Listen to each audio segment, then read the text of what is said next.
In a kingdom rebuilt after rebellion, a scribe uncovers a hidden ledger, proving that peace was bought with betrayal. As he risks his life to expose the truth buried in ash and archives, he learns that silence can be more dangerous than fire. Matthias Corvin had learned to read absence long before he could read the chronicle itself. The scriptorium taught its apprentices the grammar of silence, how to make a gap look like an intention, how an omitted name could be given the weight of a formal decision. It was an art that required a steady hand and the patience to allow erasure to look like purpose. It suited him. His fingers, stained at the knuckles and careful around the quill, had the small, exacting movements of a man used to correcting the world by degrees. He moved among books and ledgers as if performing an everyday sacrament. Each lay of a folio was an offering, each clipped note a prayer, said in a voice made small to avoid waking the colossus of state memory. The scriptorium occupied the old east wing of the Palace of Records, a place layered like an onion, stone older than the Reclamation, rafters blackened by the war, and desks that smelled of glue and the iron tang of ink. Windows were narrow, thick-latticed, the glass rippling like old water when the light struck it. Even at noon the rooms kept a dim and deliberate hush. Racks of rolled chronicles and bound court proceedings leaned against pillars, lumbering themselves into quiet. There were rules that governed the motion of things. When a volume was taken from its shelf, it was noted. When a passage was restored, that restoration was recorded. When a deletion was made, the rationale, security, irrelevance, expediency was to be supplied in the master's ledger. In practice, the rules were ladders and ledges, and men like Galen the scriptorium master chose which ones to climb. Galen was a small man with a face like a burned coin, dark, worn edges and an eye that had survived too many winters. He had the patient authority of someone who believed institutions were more durable than men, and that the work of keeping a state together required concessions like mortar unseen, yet binding. He had trained Matthias from child's hand to clerk's posture, had taught him the etiquette of ink and the rhetoric of omission, praising a steady line as if it were a hymn. To Galen, the chronicle was not merely a record but a foundation. To change it was to rearrange the stones beneath a city. Galen did not shout. He preferred to adjust the string on a marionette and call that governance. That morning the scriptorium aired itself of sleep in the way it always had, lamps trimmed, brushes rinsed in cold water, and the first roll of the chronicle set on the central lectern like a present. The chronicle itself was a clean thing, bound in dark leather, its title impressed in gold leaf. It had been revised and smoothed in the years since the rebellion had burned the capital. The chronicle was a public covenant, the account of loss given shape into something that allowed the new dynasty to stand with less tremor. People lined the streets on days the chronicle was read. They came to know themselves in it, to accept the story handed down with state blessing. For Matthias, the chronicle was at once work and sanctuary. He had spent his youth polishing its edges until his own reflection in the page was blurred and obedient. He had been assigned, that week, to the routine cataloguing of recently delivered ledgers, petty receipts from provincial tax collectors, inventories recorded by merchants. The small documents of commerce and obligation that made the world run on account and attention. Thomas the messenger was always late in the morning, his breath heavy from the climb over the hill, his satchel scuffed at the corners. He dropped bundles onto the table with the clumsy punctuality of someone who did not care for the sanctity of paper. "Fine morning, Master Matthias," he called, voice already losing itself in the vaulted room. From the western pens some judges' lists, and that smith in the quarter by the quay. "You look like you've been kept from sleep." Matthias made the correct motion, smile small, a rubbed thumb along a ledger's edge. He turned over the parcel and set it beneath the curtained desk where he worked, a narrow stall with a curtain that could be drawn against the eyes of visitors. In the scriptorium, privacy was a commodity reserved for certain kinds of thought. He preferred the curtain. The scribe's work was a kind of confession done without clergy. The document listened and folded itself to a man's hands. He started with the merchant's inventories. The ink was ordinary, the hands practiced and unremarkable. Names repeated like a litany: retailers, tavern keepers, Cooper's business as usual. He annotated. He marginally corrected bad numerals. He smoothed out the way some clerks had allowed layment to creep into balance. His pen, a narrow reed, moved in economies learned by early apprenticeship, a loop here, a straight spine there, as if truth might be coaxed into an orderly posture if the right strokes were applied. He read for pattern, for the governmental music that made lists into argument. It was when he shifted the final parcel, an unlabeled volume shorn of its place, that the thin, cold hitch of attention took him. The binding was not as new as the rest, its leather scored and softer, the corners singed as if some careless lamp had passed too close. It smelled faintly of coal smoke, and something else he could not name, metal, and ash, and the distant tang of burned paper.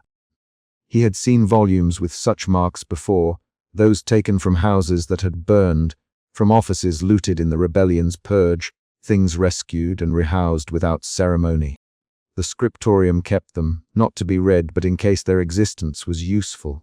He frowned. There was no catalogue note, no chain entry. It had been left like a stray animal to be claimed. He drew the curtain. The world beyond the cloth dimmed, and the lamplight took on a more intimate mercy. He turned the latch and opened the ledger on his knees, as if one who prostrates himself before a small altar. Pages sighed. They were thick, coarse, and the hand that had written them was plainly not a merchant's flourish, but a clerk's brisk shorthand. Columns of names, dates, and figures marched down the leaves. Each entry had the clipped accuracy of an accountant: a name, a small payment figure, a neat line. But the dates Matthias' fingers paused ran across the months that had ended the rebellion, winter's lean, the days of smoke and mass movement. The late days before the palace had declared the victory that taught men to forget what it had cost. He read. He slowed the breath he had not realized he was taking. The lamplight warmed the page and his glasses steamed a little in the enclosed air. He read a line: Cormer of Henwell 11 Crescents 31st, 8th month. Then another: Aldarves 6 Crescents 7th, 9th month. The numbers were small, amounts that could be made to mean 1,000 ordinary things: fees, debts, wages. But they were attached, in a ledger bound for the palace, to names he half remembered from his childhood, jars of rumor his mother had spilled on winter nights. Names spoken in the hush of a household that had learned to make talk like a sealed thing. His fingers trembled the barest degree. A pencil mark, soft and human in a world of iron gall, had been made in the margin. It was not the scratch of a censor or the fussy loop of a correction. It was quick 3 words, barely legible, written in a different hand: account settled 12. Remember. The simple phrase lay like an accusation. Matthias sat very still. He had been taught to interpret the ways a document concealed itself. Here was a secret nesting not in the absence of lines, but in the care with which a ledger had been kept. The scriptorium shaped truth by omission. Here was evidence that someone had shaped it by transaction. He closed the book as if the paper would burn his fingers. Outside his curtain the world kept its rhythm. A cart clattered, a bell rang, voices rose and fell like something tied, like an indifferent. He stowed the ledger beneath the false bottom of the desk, an old precaution learned to hide contraband pamphlets and private folios from occasional searchers, and the night tightened its hing. His hand still ached from holding it. He went about the rest of his parcel with a mechanical patience, finishing the invoices, docketing entries, returning the chronicle to its lectern as if nothing had changed. Men like Galen came in on their slow feet and took the forms of law that they wanted to let pass. To him, this was the economy of survival. He had been the kind of child who listened to stories in the way a man hears a rain pattern. In his family, the account of the rebellion was circumscribed, a necessary disturbance, a brave cleansing, an eventual return to calm under a new and kind matron. His mother's recollections were roundly trimmed. Where the city had been shredded, they had sewn conceit into tidy narrative. There had been bargains, they said, things traded to keep certain families, whole quiet agreements struck in cellars, names offered and not breathlessly sold. Matthias had been told the bargain was right, humane even.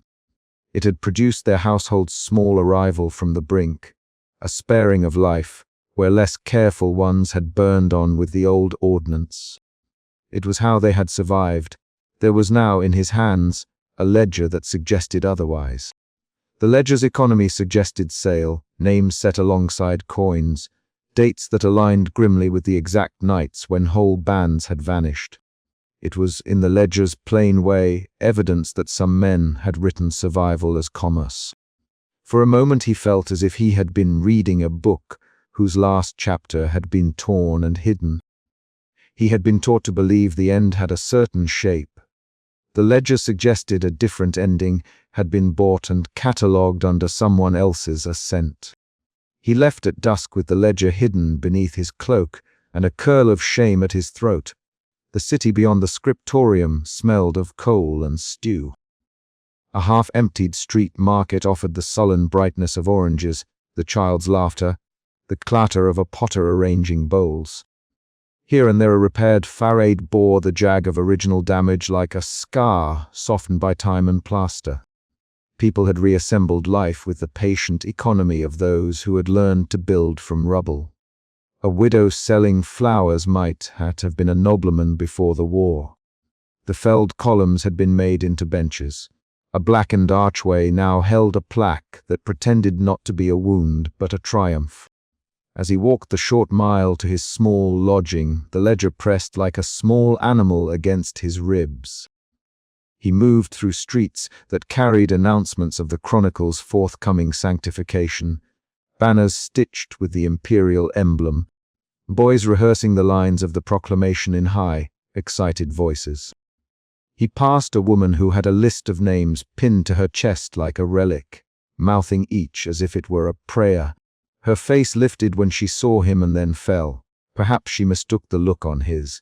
He avoided her eyes. The ledger under his coat felt heavier than any book should have. At home the hearth was small. His mother had laid out a bowl of stew and a thin slice of bread.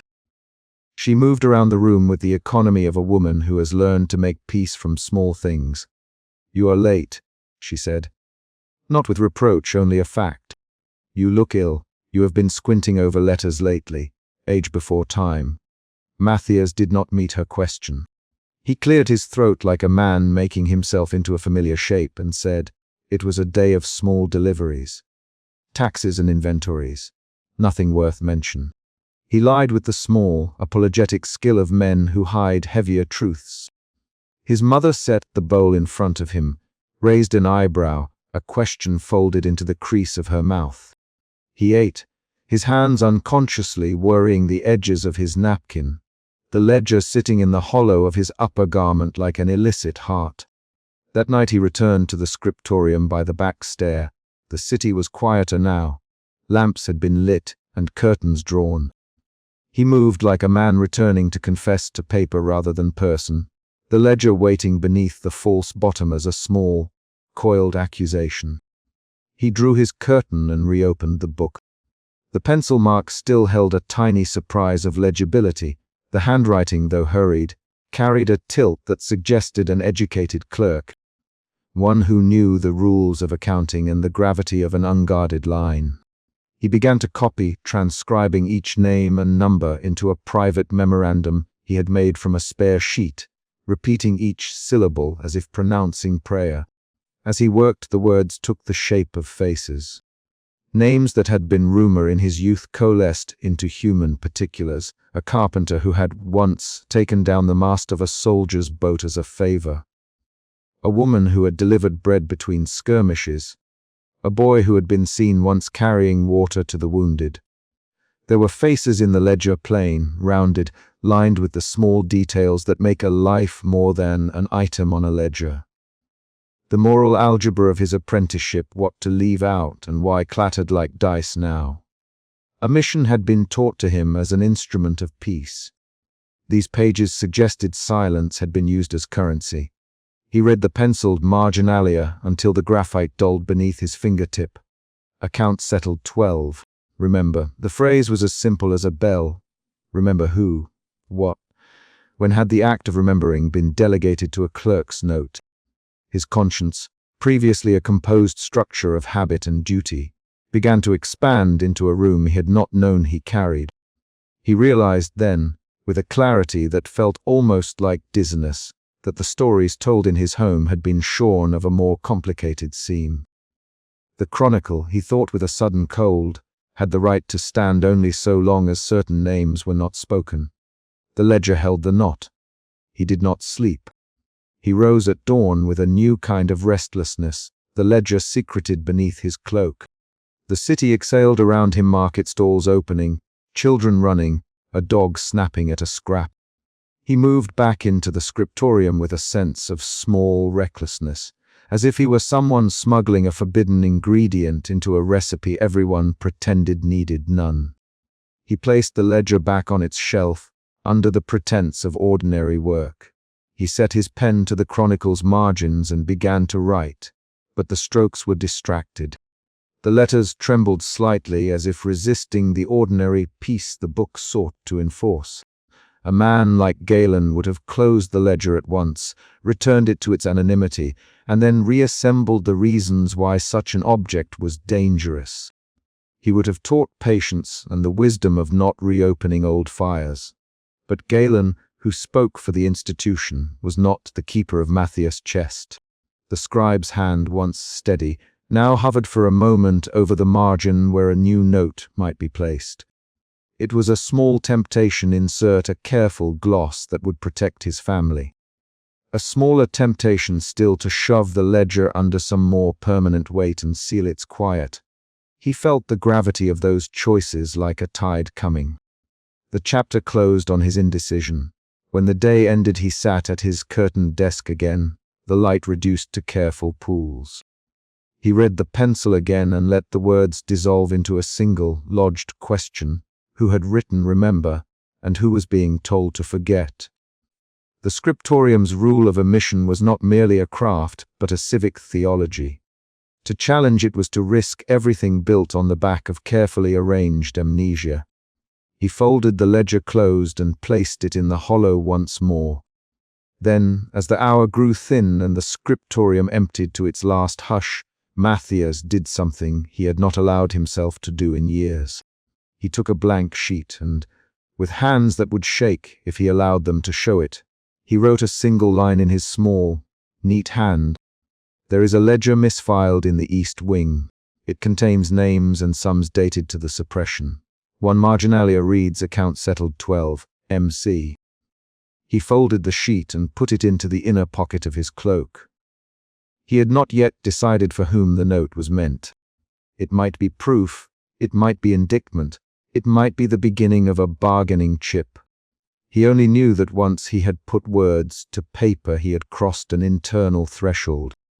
The decision, like the ash that smudged the margins of the ledger's pages, would not be easily brushed away. He left the scriptorium with the small piece of paper folded against his chest, and the city laying itself out before him in a map of repairs and careful omissions. Somewhere in the palace, the chronicle sat like a sleeping beast, its edges smoothed and its history taught with the precision of a liturgy. Outside, men repaired walls with mortar and with stories. Inside him, an inconvenient truth had been prized loose and sat, like a coal that had fallen into his pocket, warm and dangerous. He could not tell, as he closed his door upon the night, whether the warmth would save or burn him. But the first ember had settled. It was only a matter of how he would carry it forward. He lay awake that night listening to the city breathe. The pencil's faint line haunted him. Account settled 12. Remember. He repeated the words until they loosened into a question that would not dissolve. For the first time since he had learned to tidy the chronicle's edges, truth felt less like a vocation and more like a demand. It wanted him to answer. He did not yet know how he would. The ledger, waiting under the false bottom, was a thing that would not be left unattended. It was ash and counting and the fragile, stubborn heartbeat of the people whose names had once been allowed to stop. He felt in his palm the ledger's small weight, and in his throat the very human, very terrible constriction of guilt. Outside a cart rolled along the street and a dog barked. The city's night kept its ordinary noises. Inside, Matthias breathed and turned the pillow, and the misfiled volume sat like a promise beneath his bed. He had the sense, then, of standing at the edge of something both necessary and ruinous, an observation that would not soften with sleep. He would not, he knew, be able to ignore it come morning. He closed his eyes and, for the first time in a long time, felt the future take on the taste of ash. The scriptorium's world had taught him the shape of Erisha. It had not taught him how to measure the weight of a name. The ledger's pencil mark shivered in his memory as if writing itself again and again. Remember, he tried to imagine whom it addressed. He tried to imagine the consequences of remembering. He did not yet see what path he would choose. But the curve of the night had altered, and when dawn came, there would be a ledger waiting for him to look at once more. And so he slept with the knowledge that a simple penciled note could unmake the peace his family had been living in for decades. The hook, he told himself as he switched off his lamp and wrapped his cloak closer, was that nothing in the ledger could be dismissed as ordinary. It bore the tang of complicity, or at least of bargain. Whether it would be revelation or ruin he could not say. He only knew the feeling that comes when a house settles on a new foundation, a faint, continuous creak that promises collapse or reparation depending on how one learns to listen. The chapter closes on the image of Matthias with the ledger hidden and the pencil inscription haunting his sleep, and the book of the chronicle waiting, not yet sanctified. A decision waits with him, to carry the ash forward or to keep it softly buried. Matthias used to think the scriptorium taught him how to fold time. It taught him to take the raw minutes of the city, the official petitions, and the court seals, and to crease them into the tidy logic the state required. He had been taught to smooth a wrinkle into a seam and name the seam a foundation. He had been taught the names for this work: polish, excision, patient artifice. Tonight, sitting at a curtained desk beneath a lamp that threw a small territory of light over nothing else, he understood that the scriptorium did not so much teach as accrete defenses. The lamp made a battery of shadows along the aisles. Outside, the rebuilt Capitol breathed quietly, its breath a centuries-long exhale of coal and mortar, of women bringing back rubble into hearths and men buying new nails for old doors. He had not meant to find anything. That was the ordinary perversity of truth. It found the inattentive as much as the searching. He had come to the long table because there was method to tidying, and the practical pleasure of it calmed him. He liked to order things. Ordering was an armature for thought. The misfiled volume looked like any other at first glance: dull vellum, cord bindings, the faint ring of a wax mark half erased by time. Its edges bore the faint black bloom of smoke, a color he had come lately to associate with the city. Ash in gutters, soot on window ledges, a faint seasoning to the air. He had smelled that same breath in the mouths of those who returned from the grounds at dawn, the dust of places burned, and the iron tang of the past. It was the penciled note that drew his eye. The ledger lay open where it had been shoved between account books and a record of unfortunate land grants, its pages splayed like the hand of a sleeping creature. He had no business beyond the task he had been given to inspect, to reconcile, to sign for their receiving, but his fingers, stained in the same brown black that had engraved his family name in the work, slid along the page and stopped. The handwriting was small and tidy, the kind of clerk's hand that slept on the wrist and dreamed in marginalia. A series of names sat in a column, and beside each a date and a coin tally. The dates, the cadence of the numbers aligned with the week, that everyone in the city claimed was the end of the rebellion. He had seen those dates in other guises, in rolls of soldiers' musters, in casualty lists, in market notices of closures and curfews. They were, until now, the hygiene of municipal record-keeping. Here, though, they were married to something worse, payments. Sums listed as if they were invoices. He read one entry aloud under his breath, the voice small in the hush. Aldrich Munn, 15th 40, Golan v. 5th 40, Heller of the Dock, 1630. The names made corners in his mouth like remembered bread gone stale. He tried, the way scribes always tried, to contextualize the list into a taxonomy he could file. There were charity disbursements. There were stipends for widows. There were, in the archives, records of ransom. But the handwriting carried a deliberate anonymity, a kind of pale precision that suggested balance, not compassion. The numbers were neat as additions on a ledger sheet, not as the vague, trembling sums of relief. Between two entries, cramped into a margin that smelled faintly of smoke and repression, a penciled word caught the lamplight and felt like a stone, safety. It was not fully spelled. There were smudges, as though the hand had trembled at the thought. It sat there unadorned, a justification and nothing, safety. In the scriptorium 1,000 excuses were made for omission, peace, stability, expediency, and they were embroidered into rituals. Safety was the oldest of those stitches. He tasted the word in the back of his mouth. For a moment he could not sort what to do with it. He closed the ledger and opened it again. A line, then another, revealed the same pattern. Payments on precise dates. Names of men and women who could easily be imagined, the sort of names that made small lives and small deaths, and beside them the quiet arithmetic of coin. There was a seal, half-pressed and smudged, the impression so faint that it might have been an accident. The record bore no heading that explained its origin. It had been catalogued improperly, or worse, left to be found. The scriptorium had rules about found objects. Items were to be logged, to be turned over to the master. The rules existed not only to keep order, but to keep people from making mistakes that could ripple into the open.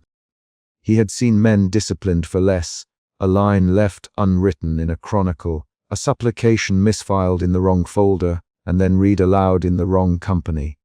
Discipline had many faces here. Gallen's face came to him like a ledger entry, the scriptorium master with his folded hands and patient voice. He had told Matthias once, on a wet afternoon when a careless young scribe had made an error in a land titling, that truth in the archives was like a tide that could drown the living if released without counsel. "We are not merely recorders," Galen had said. "We are keepers of consequence." The words had been delivered not as doctrine but as warning. They had sat on Matthias' shoulder like a sparrow. But Galen's caution, tonight, felt small against the whole of the page. There is an odd, private arithmetic in discovery, a sum of curiosity plus fear equals action. Matthias felt the count of it in his ribs. He slid the volume beneath his coat with a motion that surprised him by its speed, as if he had practiced the gesture on some other night. He needed air. He needed a plan that was not yet thrummed into being. Outside, the city was a soft, toothless thing. The rebuilt capital often wore its scars like jewelry, whole blocks of new stone that carried the ghost lines of older walls, incongruities in mortar telling older stories.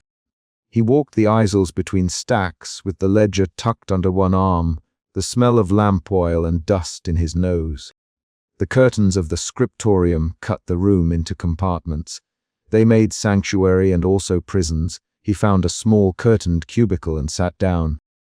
There was a little drawer beneath his bench that had a false bottom he had carved when he was young enough to think that small cheats could be called practicalities. It was a ridiculous thing to have made, a youth's indulgence in a life of paper. He slid the ledger into the false bottom and closed the drawer slowly. The wood made a small, assured click like the closing of a mouth. He could have left it there, or brought it at first light to Galen. He thought of his mother's hands, of her smoothing the seam of his collar, and telling him that a quiet life was a good life. He thought of his father moving through the house, without speaking of the times. That silence in his family had always been polite, practical, survival's way of being taught to children. If the ledger was what it seemed, their survival had a price entry in a book someone had thought important enough to write, and then hide. He felt the old stories of the family like fits of a cough he could not stop. At the edge of his small cubicle, the low noise of other scribes swelled and receded, the scratch of quills, the stifle of a cough, the distant slam of a ledger case. He listened for footsteps that were not there, the careful tread of the attendants, the cough of a guard making rounds. The scriptorium, despite its reputation for rigor, had laxities. Men came and went. Sometimes important things were left where they were and someone noticed the next morning. Sometimes not. A young attendant brushed past the curtained easel and asked, in a voice that wanted to be useful, "You burning late, Master Corvin?" The lamp's almost out at the east row. Matthias put on a face. He was good at faces. They were a small kind of craft. "I will be heading soon, Thomas." "Leave the lamp, I'll see to it in a while." Thomas' footsteps receded. The man did not look at his sleeves to see the faint smudge of ink. He would not have seen it. Men seldom did. They saw instead what they expected to find. The ledger lay under the false bottom like a small, forbidden animal. He had to make of it a narrative, or else it would make a narrative of him. He could not, for the life of him, picture carrying the thing to Galen. Galen would close his hands around the book and look at him as one looks at a child with a fever, and then he would say the words he always said, "This is not your place to decide." The words would be correct, they would also be final. He lifted the lid of the ledger one more time. There were marks of payments that made no ordinary sense, sums that looked too precise, dates that clustered on a week when the city had been pouring with rain and the roads were blocked. He traced one name with his index finger until the print of ink made a faint shadow on his own skin. The name was not of a soldier or a noble. It was of a dockhand, a woman who had probably worn a shawl and been good at remembering the strength of a rope by the way her fingers caught on it. He thought absurdly of her standing in line with a small child at her hip and a coin placed on a palm to buy silence or life. The ledger did not say the reason. It provided instead a note in the margin that read as if it might be a defense, safety. That single syllable did the work of 1,000 sermons. Safety, safety, the state's most practiced litany. It was an argument that could be made into theology, that the peace existing now, brittle and new, had been bought with small betrayals, and that those betrayals were not sins, but economics.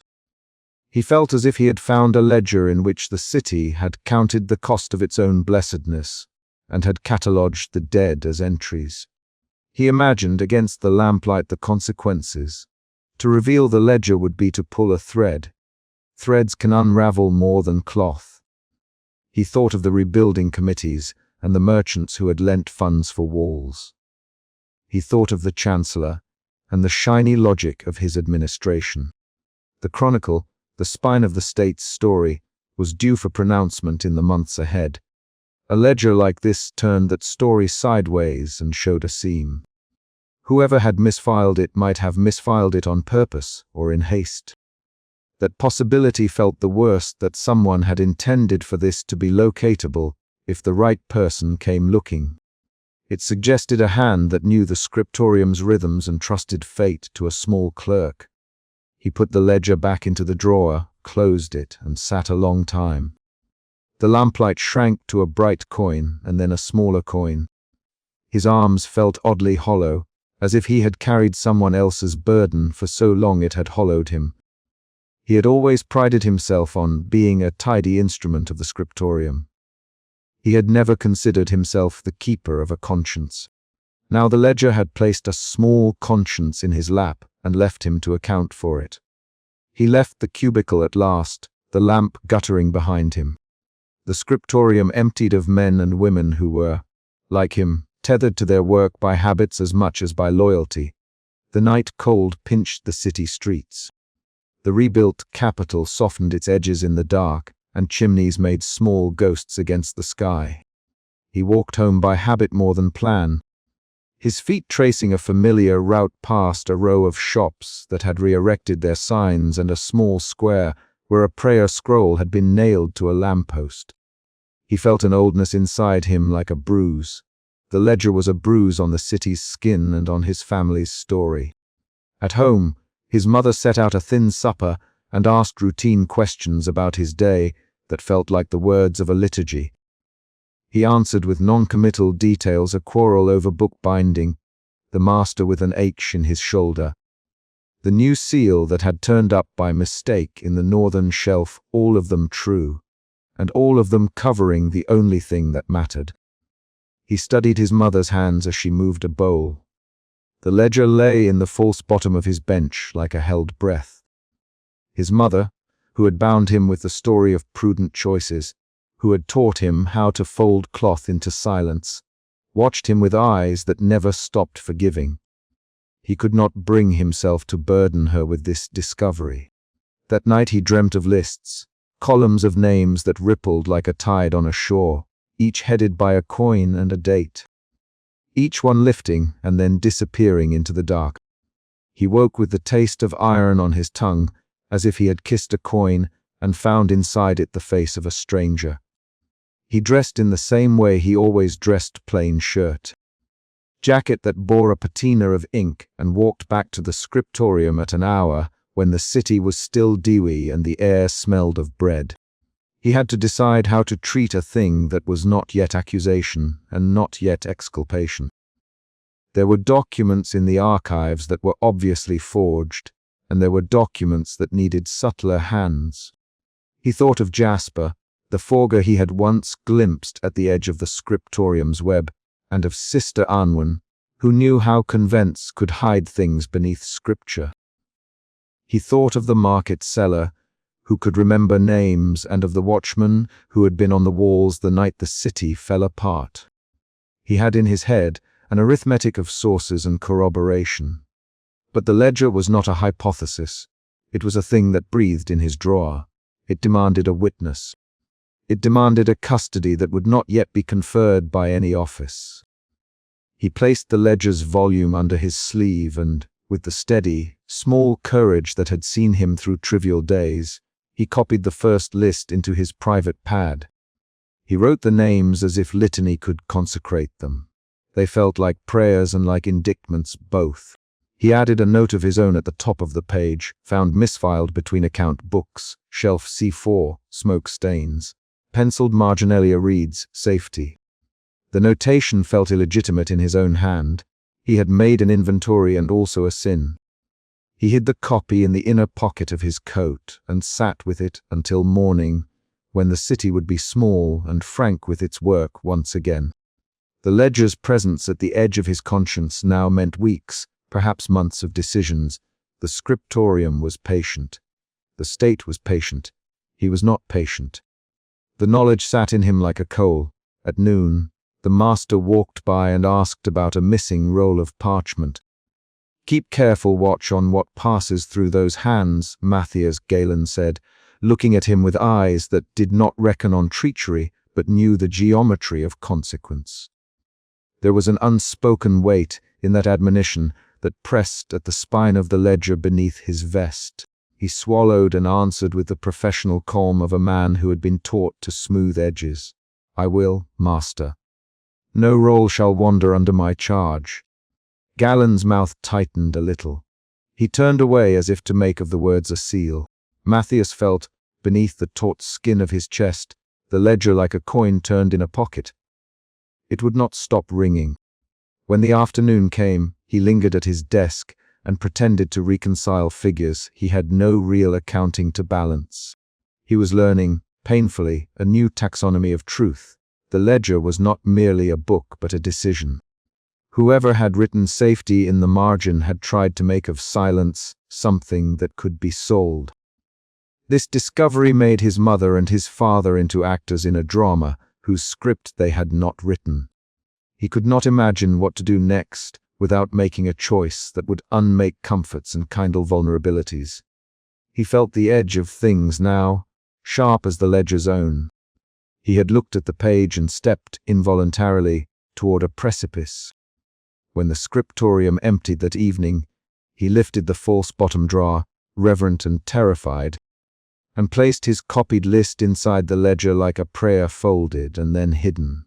He closed the drawer. The city outside kept its small, persistent noises, a cart, a dog, a distant shout. He left the scriptorium under the small bruise of lamplight, carrying the knowledge of other people's bargains like contraband. He had not yet decided whether to tell anyone. He had only decided to keep the ledger from being consumed by the bureaucracy before he knew what it meant. The decision felt both cowardly and brave, a balancing that would be the measure of his days. As he crossed the square, a boy hawked newly printed pamphlets, prosaic things that praised the rebuilding, and one, carried by a gust, snagged at his coat. He patted it away, and the boy's voice rose in a sing-song that sounded like the city's optimism. The ledger under his arm and under his thoughts made the song sound brittle. He walked home thinking of the single penciled word and the life it had already stolen from him. At the threshold of his house, as his mother's lamp threw a thin wedge of light across worn floorboards, he hesitated. There is always, in the moment before confession, the sense of a gulf. He could imagine the ledger burned, given to the master, consigned to the deliberate forgettings of the state. He could imagine it whispered to a convent where Sister Anwen might set it beside a relic and sleep on it like an accusation. He could imagine it given to a soldier who would march the names into the streets. Each possibility had a consequence and an arithmetic of its own. For now he put the copy into his pocket and stepped inside. The candle at his mother's table smoldered and hissed. Her eyes lifted. She asked about the day. He told her the small, true lies of men who try not to unmoor those they love. He watched her fingers tremble as she brushed flour from the table. He learned in silence, with terrible precision, that silence could be a favor and a theft. That night he dreamt again of the ledger's column. He woke before dawn with the taste of ash and the sense that something had begun. The marginal note's safety sat like a bruise across his heart. He had no notion yet of the work it would call him to. He only knew, with a clarity he had not possessed the evening before, that he could no longer be content with tidy omissions. The ledger had edged him out of the comfort of compliance and into a place where paper could be a blade. The choice would not be his alone, he understood, but the ledger had placed the first weight on his side of the scale. He dressed for the day and carried with him, under a working face and a calm voice, the small stolen proof that would not, he promised himself, be allowed to die unread. He would not yet speak, he would not yet act, but now, knowing what he knew, he would not be the same scribe who had once folded time into neat seams. The misfiled ledger had made of his quiet life an argument, and arguments do not end politely. They demand reckoning. A shadow moved in the scriptorium as he returned to his cubicle, carrying the ledger tucked in the false bottom of his bench like a seizure. He closed the curtain behind him and set his quill down slowly. The city's reconstructed bones held the day like an expectation. The scriptorium hummed around him with the placid daily work of rewriting founders and smoothing over ruins. He placed his hand upon the drawer and felt the ledger's cool edge beneath the falsity of wood. He thought of many things and of no single solution. He had looked over the ledger's edge and seen the drop. There would be days when that view would make him sick and nights when it would make him fierce. For now, he stayed at his desk until the lamplight thinned and the last clerk left. He sat alone and read the names once again, not as a clerk, but as a keeper of something too heavy for one man. The word in the margin remained safety. It watched him like a promise or a threat. When he finally blew out his lamp, he did not yet know whether he had done right. He only knew that he had stepped out of the neatness of duty into the raggedness of consequence, and that the ledger's edge would not let him go. Outside, a cart rolled past the gate and the sound slid away. The rebuilt capital slept, all timber and new brick, and the chronicle's next breath approached in a future that now smelled faintly of ash and of paper. The misfiled ledger waited under the false bottom like a small, patient accusation, and Matthias, who had been taught to fold time into neat seams, walked home with the weight of a history he had not asked to inherit pressed into his coat. The city, and whatever order held it together, would not notice yet. But the ledger's presence had placed a stone in place. It would set new ripples to the water. In the quiet of that early morning he carried a list like a contrite rosary, and found that each bead left a small sting on his palm. A thin penciled line at the very end of the page, no bigger than a breath, made him halt, a number, then a small annotation, as if the hand had hesitated between truth and apology. He pressed his thumb to it and felt an old, household loyalty uncoil. He had been taught to love quiet life. The ledger suggested that quiet had cost others. He swallowed and walked on, knowing now that the first step had been taken. He had read. The rest would be accounted for in days to come. When he arrived home that morning, before the sun had fully climbed, he put a copy of the names in his inner coat pocket, kissed his mother's forehead, and left her to her sleep. He had the ledger in his bench. He had in his mind the shapes of names. He did not know yet if he would be tempted to rewrite what he had seen or to let it be seen by others. He only knew with an iron clarity that from this point his life was no longer merely the smoothing of histories, but the holding of one that might pierce them. The scriptorium taught men to fold time. Matthias had found, under the vellum and smoke, a ledger that refused to be folded away. I'm sorry I can't write in the exact style of Hilary Mantel and Ken Follett. I can, however, write a chapter that captures the hallmarks you asked for: close interiority, precise historical texture, and deliberate, plot-driving clarity.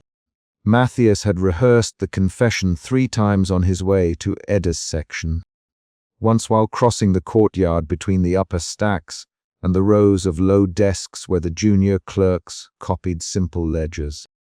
Again in the washroom of his garret, where the water ran thin and smelled of iron. A final, halting version in the shadowed stair that led up to the narrow gallery Edda frequented. Each rehearsal eroded the neatness of the words until there were only fragments left: ledger, names, payments, smoke.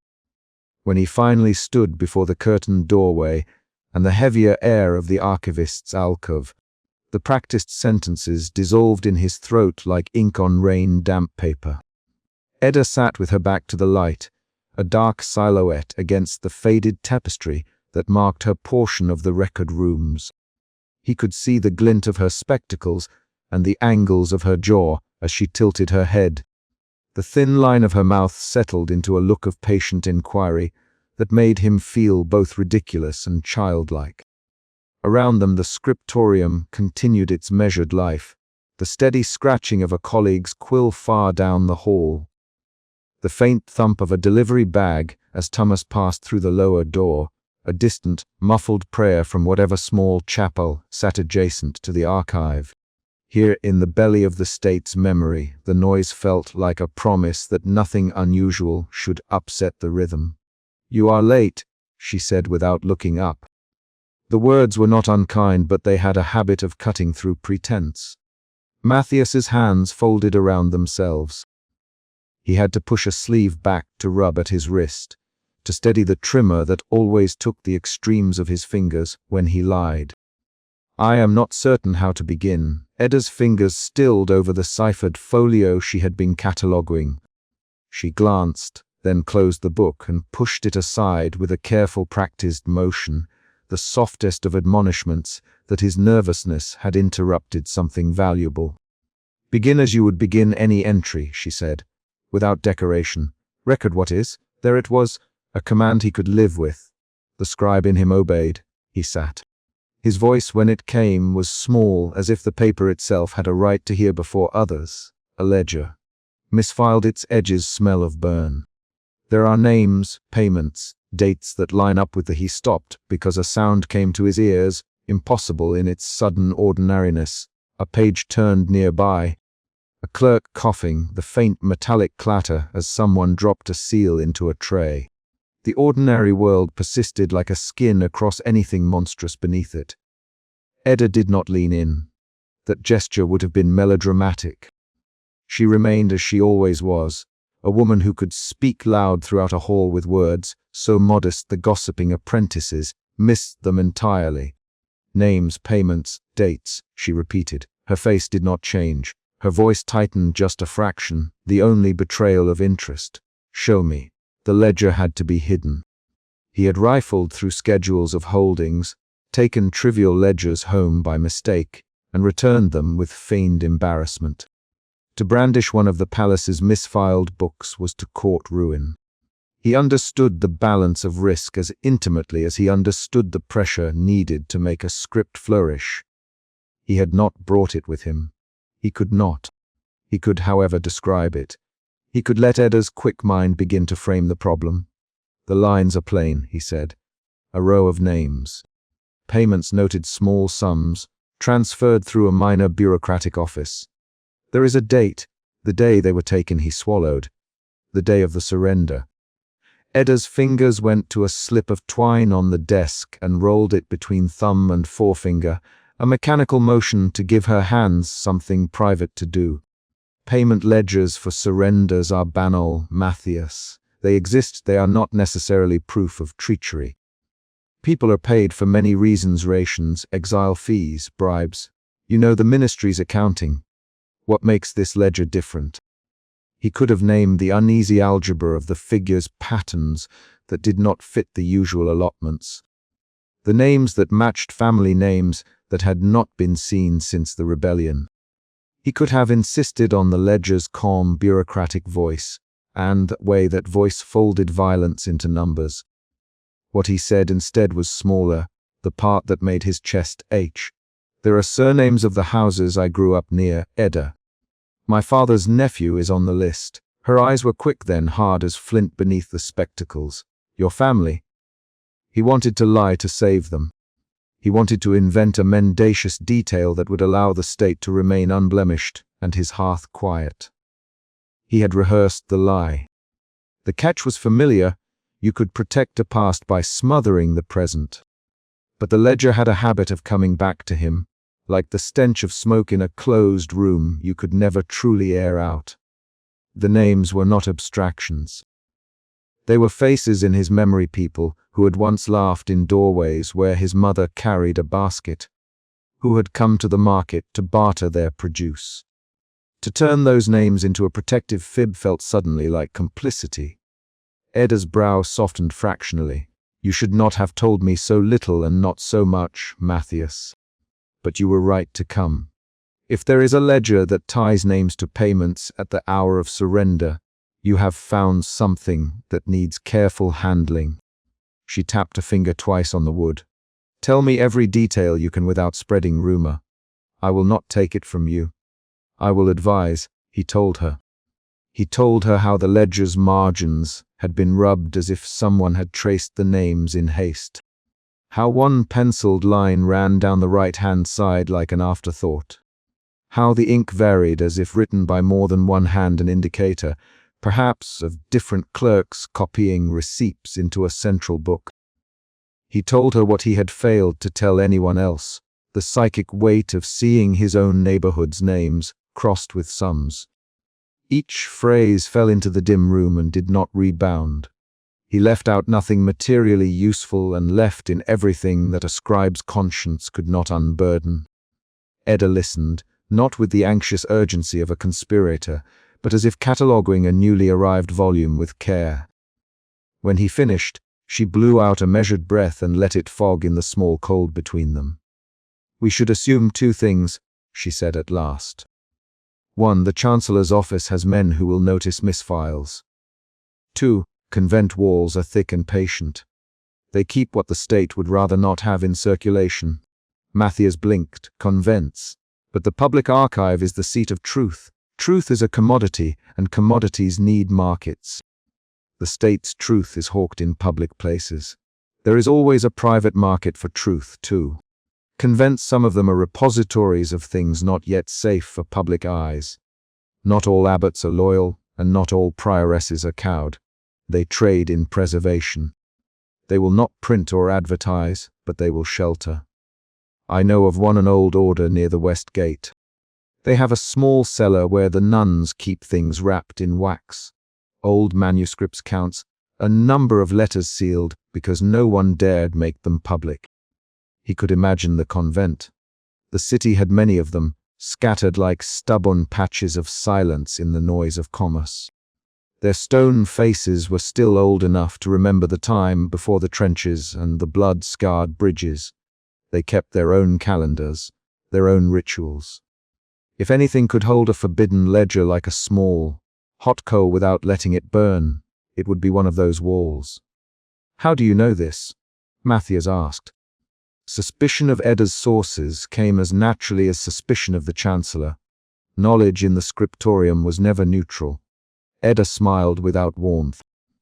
"I know because I once put a foot where I should not. Because I was a novice who kept pages others wanted to destroy. Because the convent women are survivors like you and me. They remember what a page can do. And because I have friends who know how to shut a chest and cast a candle in a certain way." It irritated him that she spoke with such plainness, that she owed nothing to the theater of secrecy. If they will shelter it, will they read it? Will they understand what the ledger's implication is? Some will. Some will wrap it and bury it. Some will translate. If they read and understand, they will act with the kind of slow love that religious houses are good at. They will testify to one another and keep the tale alive. If they do not understand, the ledger will be as if wrapped in linen, present but mute. We need readers. She tapped his desk again, as if puncturing the air. We will need corroboration, and that means a hand that can read pale ink, and perhaps a witness who remembers the names. Matthias felt the old map of the city fold itself in his head. He thought of Sister Unwin. He had seen her once, years earlier, an unobtrusive figure at a memorial and later, at market stalls where she bought cloth for the convent. She had always looked at books with a certain tenderness, the way one looks at a person recovering from fever. Could she be the hand Edda suggested? The idea arrived like a small winter sun, improbable but warm to imagine. "You say this solely as speculation," Matthias offered. "You do not promise me safety." "Do not ask me for promises, Matthias. Ask me for judgment. I will tell you what I think will carry weight, and I will tell you what will get us killed. If you want safety, there are measures you can take that do not involve exposing the ledger. I will lay them before you when the time comes. For now, know that every man in the Chancellor's office who can read a seal will be on the look for misfiles. They wash their hands of leaky truth in a way that will poison anyone who comes near it." His throat tightened. "Then why put yourself at risk?" Her jaw worked in a small motion, almost as if she tasted something bitter. "Because I have had convents burned and books scattered.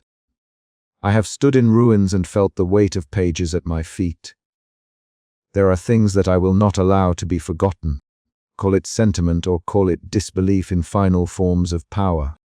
I suppose perhaps selfishly I keep lists so my own name will sound in some other person's memory when I am dead. But I also keep them because I want the world to be able to look back and see who it harmed. There is a justice owed to the dead that no ministry can buy." Her voice, though low, carried an edge of old grief. "And because, Matthias, I think you are not a man who can sleep if he leaves a ledger unspoken." He had not thought she would make him so visible, not in words, but in the suggestion that he might be incapable of peace. It was a small cruelty and a truth. He had not slept properly since opening the misfiled volume. Sometimes at night he lay awake and heard, faint as a bell, names being called out.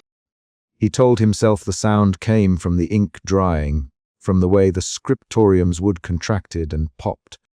It was a superstition, and yet it pressed at him like a bruise. Edda pushed a folio toward him. It was not the ledger, but a battered parish register stitched with twine. "If you insist upon this path," she said, "we will need proof. Not just names, but concordance. We will need an oath or a witness that ties a ledger to people who remember. I can show you where to look. There is a small orderst. Verons near the west gate. Sister Anwin is their sub-prioress. She is not one for politics, but she keeps accounts. If she knows, she keeps them with a fierceness. I will write her a note. You will not enter the convent dressed as you are. You will not mention the ledger by name. You will bring yourself as a student of the scriptorium seeking to copy an old text. If the prioress cares to reveal, she will do so. If not, if she refuses or hands you over to the chancellor, we must be prepared to claim we sought only scholarship." The plot that formed in that moment was not the bold sweep of a revolutionary plan, but a series of small logistic acts, a folded note, the right place to sit, a phrase that would invite confidence. Edda's mind worked like a quill, paring and rubbing with a quickness that suggested she had once been more dangerous than she let on. Matthias felt both relieved and frightened.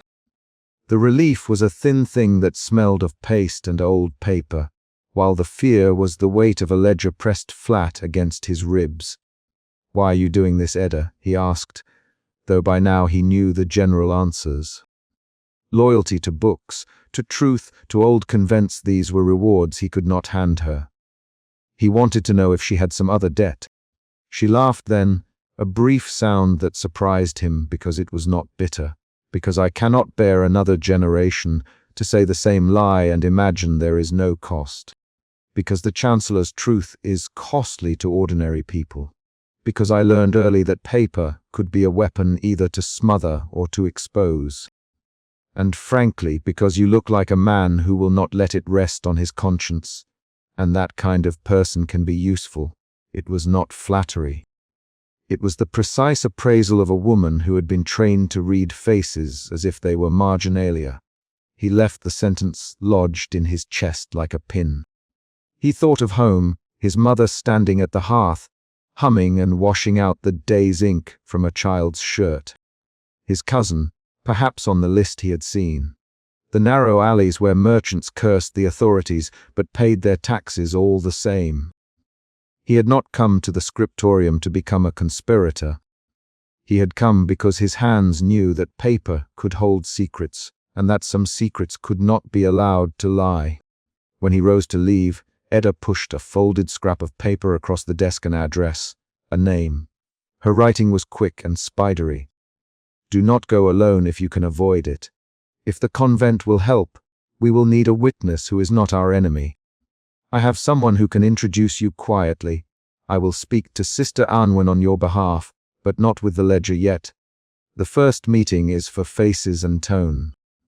Do not ask of them what you are not ready to bear in front of another human voice."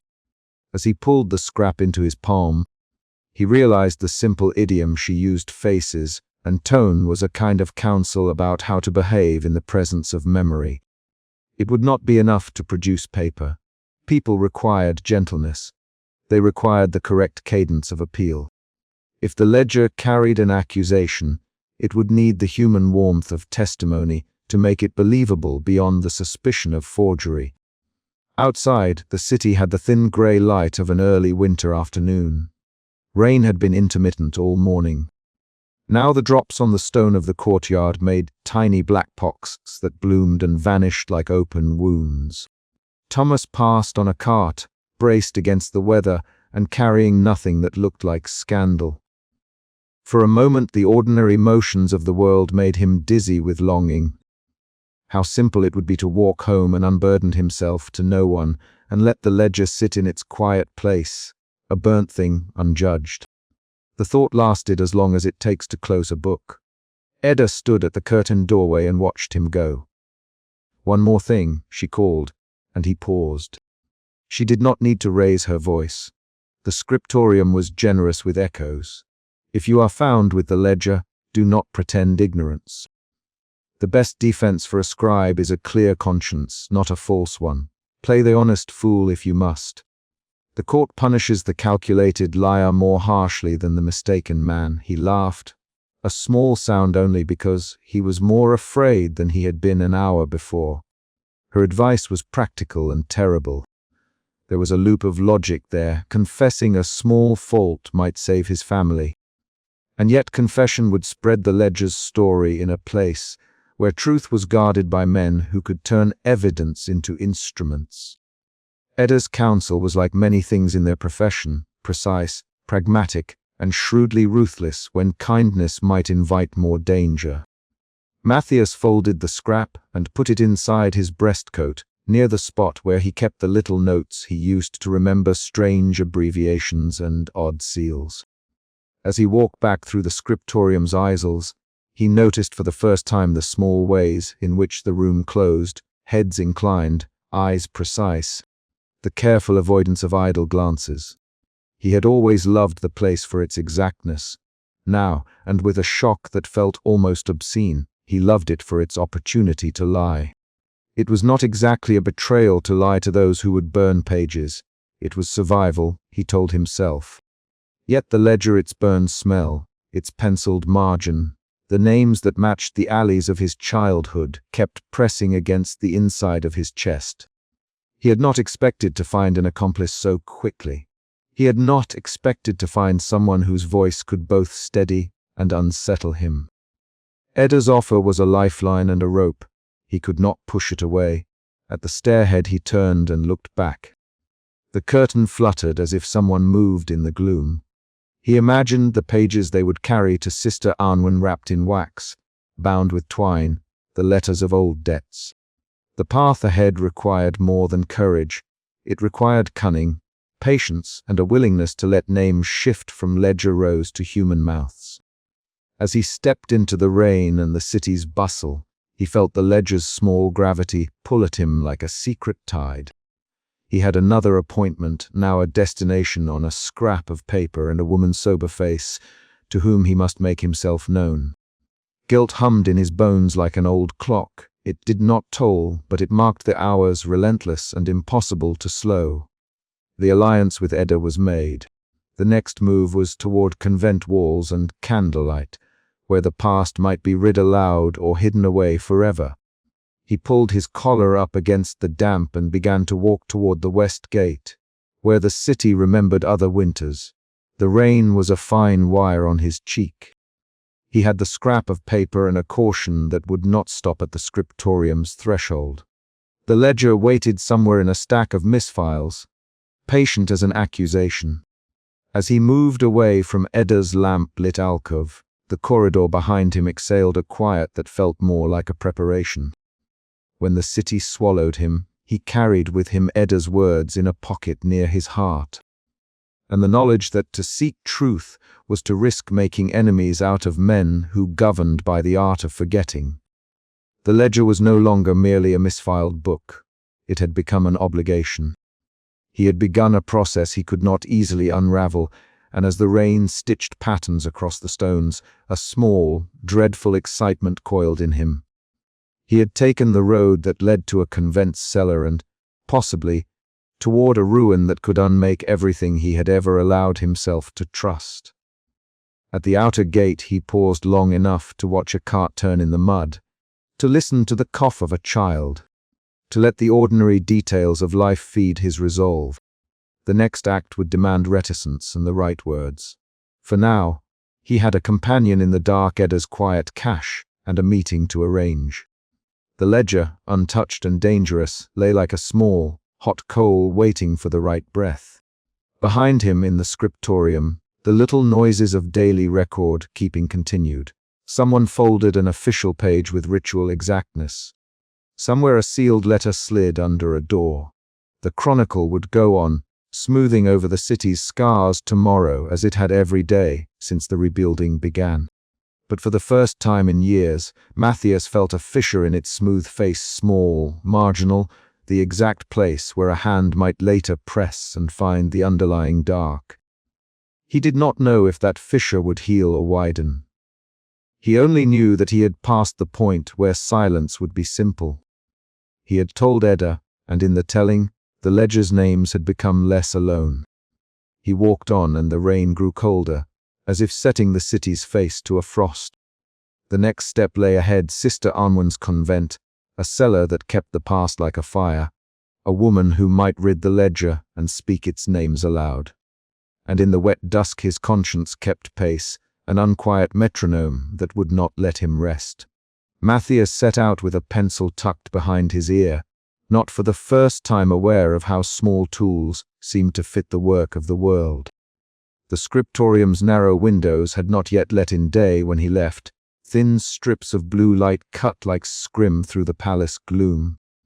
And the city beyond was still a sheet of grey breath, the ruins along the river no more than silhouettes in the cold. He walked past the stone pillars of the municipal gate with his hands folded inside his sleeves, holding himself as if he might keep his heart from being seen. It was easier, he thought, to attend to things that could be measured lines of ink, the exact tilt of an abbreviation, than to the dim shapes of human complicity. Thomas found him by the messenger post, where the men and women who tethered their lives to horses and rumour were already awake and bargaining with sleep. The post smelled of leather and wet straw and the last embers of the brazier. Thomas' face was more wind-burned than the last time Matthias had seen him. A new nick at the ear had crusted and gone. He dropped the satchel at his feet with an economy of movement learned from years of loading and leaving. "You look as if you've been emptied of sleep," Matthias said, the directness of his voice surprising him. It was an attempt at brightness that failed. He felt the ledger's weight beneath his tongue like an unwanted taste. Thomas shrugged. "Sleep keeps for the dead. We keep to the roads." He leaned forward. His breath came in the precise cadence of a man accustomed to the near-accidental confessions of strangers. "There's talk down at the quay," he said. "A packet changed hands the week after the surrender. Heavy things wrapped in oilcloth. I saw the man who took it. He paid in sovereigns, and he didn't look like a common courier." Matthias' chest narrowed. He had expected certain things: that the market would have its gossip, that a ledger would not remain forever private, but the immediacy of Thomas' detail had a crackling quality. "Sovereigns," he repeated. "Who was he?" Thomas shook his head. "I don't know his name. He came by coach from the West Gate, and he had a blue banner on the side of his cart. He paid the dockman at the small moontide berth under the lamps, and he left the way the merchants leave when they mean to be invisible." "Blue banner?" Matthias asked. For a moment he could see nothing but blue. Names meant places, and places opened into reason. Banners, like entries in the chronicle, performed an identity whether the thing beneath them deserved it or not. "They fly for traders down at the river," Thomas said, as if this explained away everything. "Marlin and company use blue. Or they did. There's been more than one banner since the war." Matthias kept the name as if it were a sketched arrow. He had not the right to dispatch the scriptorium's resources on a rumor, not while duties soaked his days, but curiosity that dull. Relentless clerk at the edge of conscience had its own ledger. He gave Thomas the small coin he always carried for couriers, not as payment but as a code, that he trusted the man with a question and a time. The market had been born in the half-light by the time Matthias reached it, a living thing composed of staggered cries and the slow turning of carts. He had thought of the market before as an adjunct to history, a place where memory was salted, preserved and sometimes salted again to keep it palatable. To enter it properly, he reminded himself, he would have to adopt its currency, not legal tender but small favors, truthful exaggeration, and the patience to listen. The smells hit him first: cedar and dried figs, a simmering broth of bones and garlic, the metallic tang of fish. There was a rope of smoke from the baker's stall. The tang of saffron pleased his mouth in a way he could not explain.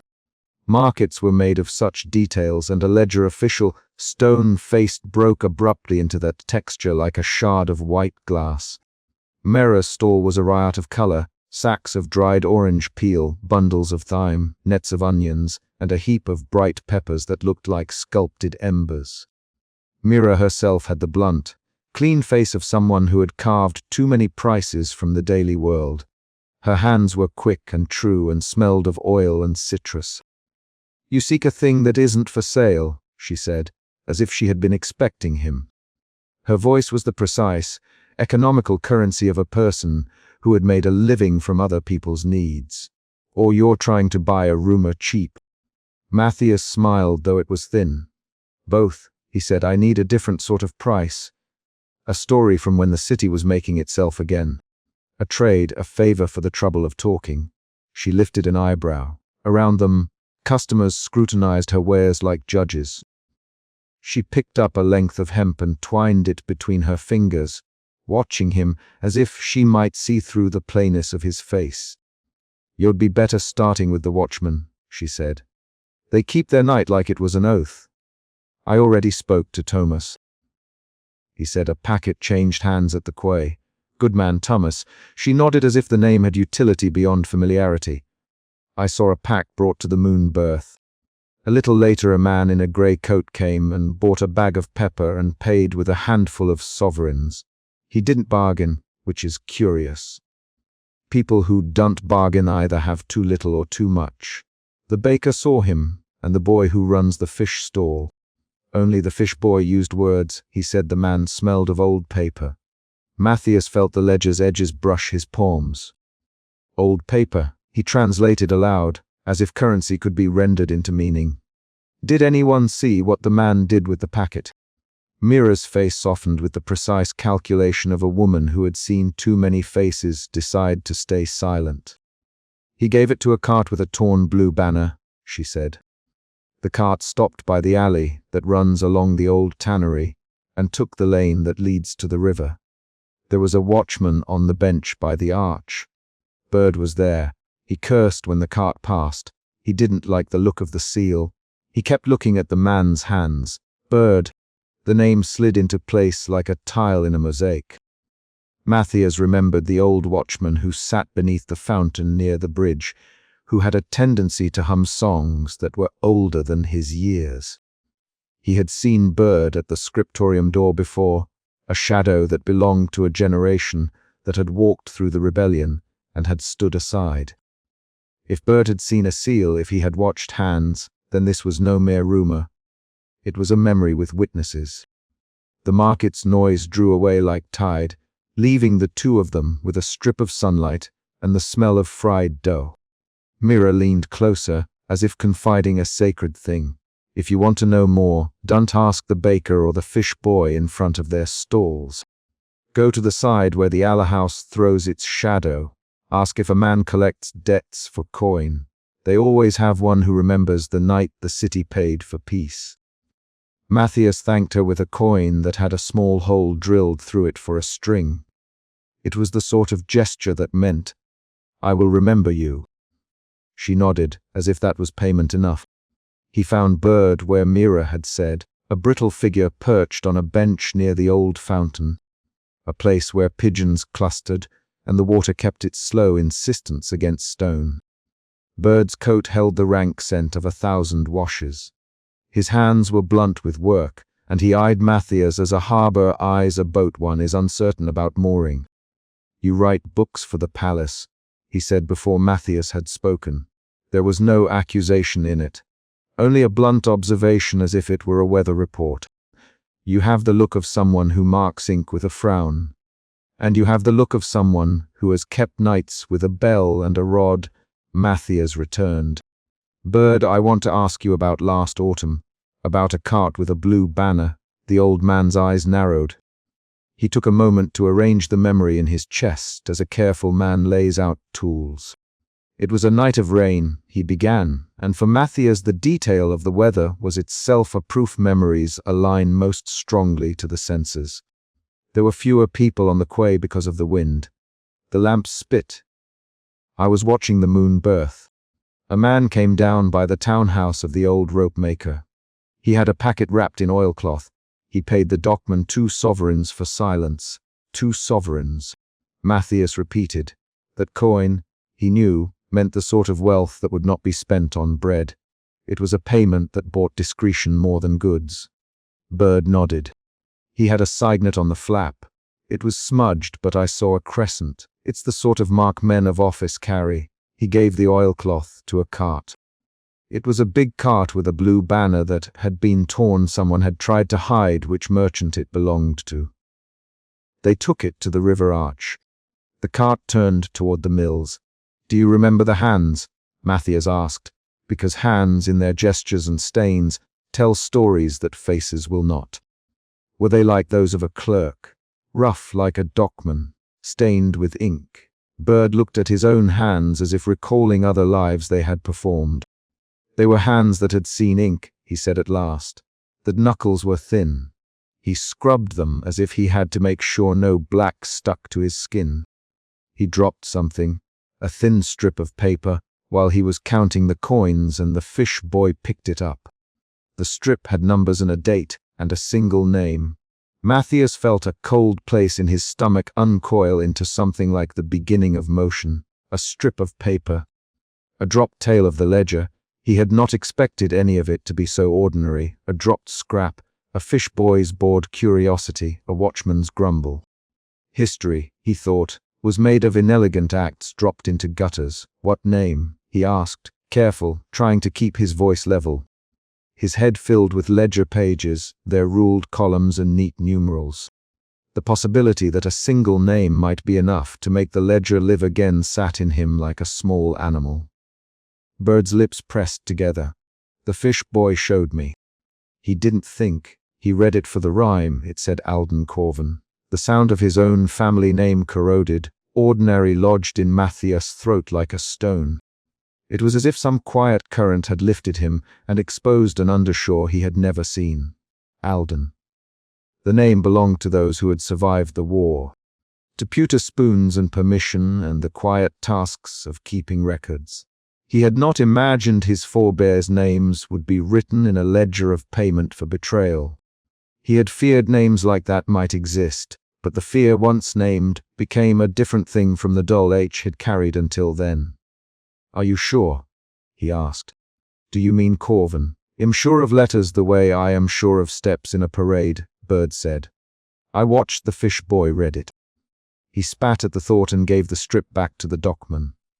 The dockman burned the paper in the brazier and swore. I was there. Matthias felt as if a hand had closed over his chest. It was not a revelation that declared whole truths, but one that opened a thin slit of possibility, his family name, appearing on a ledger of payments the night that the revolt fell. He sat down heavily on the bench, the pigeons rocking at his feet. Somewhere the city made the sound of ropes and a bell and a cart, and the world seemed for a moment to compress into the small geometry of a coin and an oilcloth. "Why tell me this?" he asked Bird, the words blunt as a file. "Why tell a scribe who erases?" Bird's eyes turned away to the river, where the water carried the city downstream like a rumor. "Because I know what you are," he said simply. "You look at papers like men look at maps. You think you can put right what was put wrong. If any man could, Matthias did not let him finish. He had no illusions. He had thought of himself as a clerk who moved within ordered rows. He was not a man of action. The ledger in his custody misfiled, smelling of smoke had been a private misfortune until now. The market had made it public in the one-way memory will, by planting fragments in other people's mouths. He left the bench with a strip of cloth around a scrap of oilcloth stuffed into his satchel, and with a slow, animal sense that a net had been thrown. The city seemed to watch him with a polite indifference. Children darted between legs, a bell pealed for the morning cannon, and a woman began to sweep the steps of a grocer with a broom that sounded like a tiny procession. Rumors moved faster than any courier. By midday a whisper brushed his shoulders in the scriptorium, a rumor of new seals for censures, a whisper of an edict that had passed quietly between the chancellor and certain magistrates. Thomas had spoken of more watchfulness along the river. Mira had mentioned the fish boy's brazier. Each thread did not yet have a knot, but Matthias could feel the possibility of tangles. At his desk in the pale light of the scriptorium, he unwrapped the scrap. The oilcloth smelled faintly of brine and coal. Within it lay a narrow strip of paper, edges burned where someone had tried to destroy proof without finishing the job. The writing was cramped and legal, a line of numerals, a date, and a name, Alden Corvin. Underneath, in a different hand, a notation, payment for delivery, for silence. The ink had faded, but the intent did not. Matthias sat there and read it 3 times, as if by sheer repetition he might deflect the ledger's consequences. The scriptorium hummed around him, the slow scratch of other pens, the soft breath of paper turned, and yet in his head a separate, keening chorus found room. A ledger, he thought, was like a bell. Once struck, it set its tone across the city. He could have taken it to Galen, the scriptorium master, and asked for counsel in the ways men in his position are told to ask, carefully, with deference. And with the institutional backing of the archive, he thought of Galen as a man who could, with a few calm sentences, put a cloth over this and fold it back into the fabric that kept the new order from unraveling. But the market had taught him that the cloth only hid the shape. Money reappeared, and so did names. He was not ready to trust the man who symbolized the scriptorium's ethics. Galen had his own reasons for discretion. Instead, he did a smaller thing. He copied the line into his private notebook with a hand that trembled but was determined. He drew the date and the name and the marginal note, and then, below it, he wrote the thin observation that had been Bird's, hands of clerk. Smudged seal, crescent. He wrapped the strip in fresh oilcloth and tucked it back into the satchel. Then he did something else he had not allowed himself to do before. He walked the route Tumas had described to the quay. The quay was not the quay of triumphant merchants any longer, but a place of work and shreds. The blue banner had indeed been torn. A slat of wood with its pale dye lay sodden against a post. The lamps flickered, and the men who worked the boats had the wary calculation of those whose lives were run by tides. No one stopped him. No one smiled in a way that invited confidence.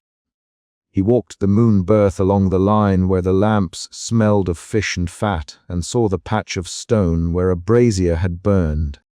Someone had swept the cinders into a neat heap, as if neatness might be a form of erasure. On his return, the scriptorium seemed to have been painted by a slightly colder hand. A notice posted on the wooden door proclaimed, in small legal type, a new regulation about seal usage and an exhortation about preservation of order. It began by direction of the Chancellor, and the words made his stomach close. He stood there reading it like a man might read the price of bread in a market, as if the thing that named possibility also defined how one must move. He could feel the city tightening. A ledger that linked his name to that night in the docks would not merely be a document to be catalogued. It would become an instrument against him and his family, or an instrument of justice. Either way, it would change the terrain under his feet. At his desk, he placed the copy of the strip into the drawer he used for private notes. He closed the drawer and rested his palms on the wood as if to seal the room in absence of certainty. Outside the windows, the market's distance became a murmur, questions traded like fish, the possibility that a name might be bought or sold like any other commodity. He had followed the breadcrumbs to a place where the trail was not yet a highway, but it was also no longer hidden. The ledger, which had once been a quiet, misfiled volume, had found a voice in the market's small economies. In the course of a day, anonymous hands had moved it. A dockman had burned a scrap, a fish boy had read a name and been offended, and a watchman had kept the memory like a flint in his breast. That pattern told Matthias a thing he had always suspected, but had not wanted in his bones. History was not only made in councils and courts. It was made in the slack of a rope, in the clink of a coin, in the private decisions of men who counted survival before virtue. He returned to his place as if he had completed a task, though he had not. The ledger's path had been extended by the market's testimony, but it had also drawn attention. The paper he now carried would not prove a standard of truth in any court that counted on the Chancellor's favor. It would, however, be a beginning. He would need more testimony, more corroboration, and it would require him to move beyond the market's salt and into the institutional corridors that smelled, somehow, of colder things, robes and wax and the light of the palace.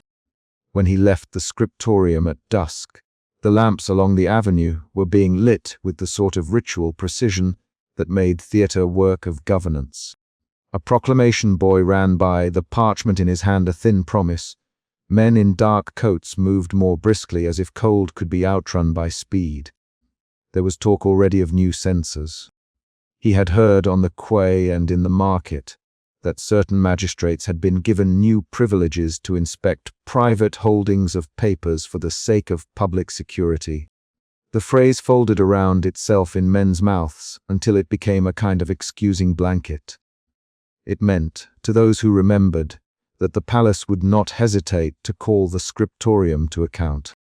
He walked home with the sound of boots and a far bell that marked the hour. In his satchel, the strip of paper rubbed against the ledger he had stowed there earlier, the ink transference a small, delicate crime. He thought of his mother and the way she arranged the laces on the shoes of the living with a care that was a prayer. The ledger's revelations, he understood now in a new way, would not be the end of a story but the first of many answers that required other prices. The market had given him a lead. The censor's whisper had given him a deadline. He felt foolishly, frighteningly alive to the calculus that would follow of whom to trust, and how to move a name from a scrap into the light without slashing the tender cords that tied people to the present. Behind him, as if in answer, a voice called his name. It was Thomas, running with his satchel a little loosed, breath white in the cooling air. "There's been a summons," Thomas said. "Galen's been called to the palace. They want to speak to the scriptorium master." Matthias looked at the messenger and saw the bluntness of a cart's wheel in the man's face. Motion carried news without ornament.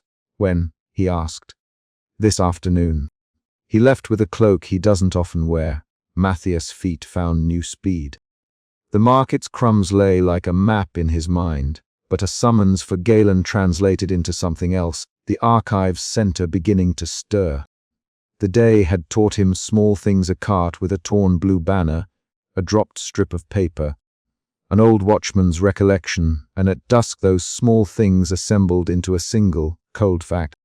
The Chancellor's hand, patient and precise, was already moving. He clasped his hands so tightly that the skin of his thumbs whitened. There were limbs of thought that, once raised, could not be retracted.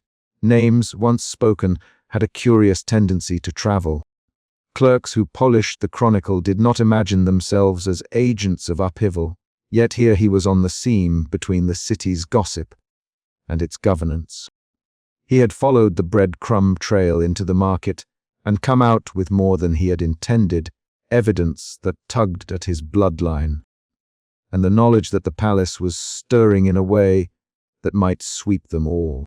The city closed in on him with the exactness of a book's binding.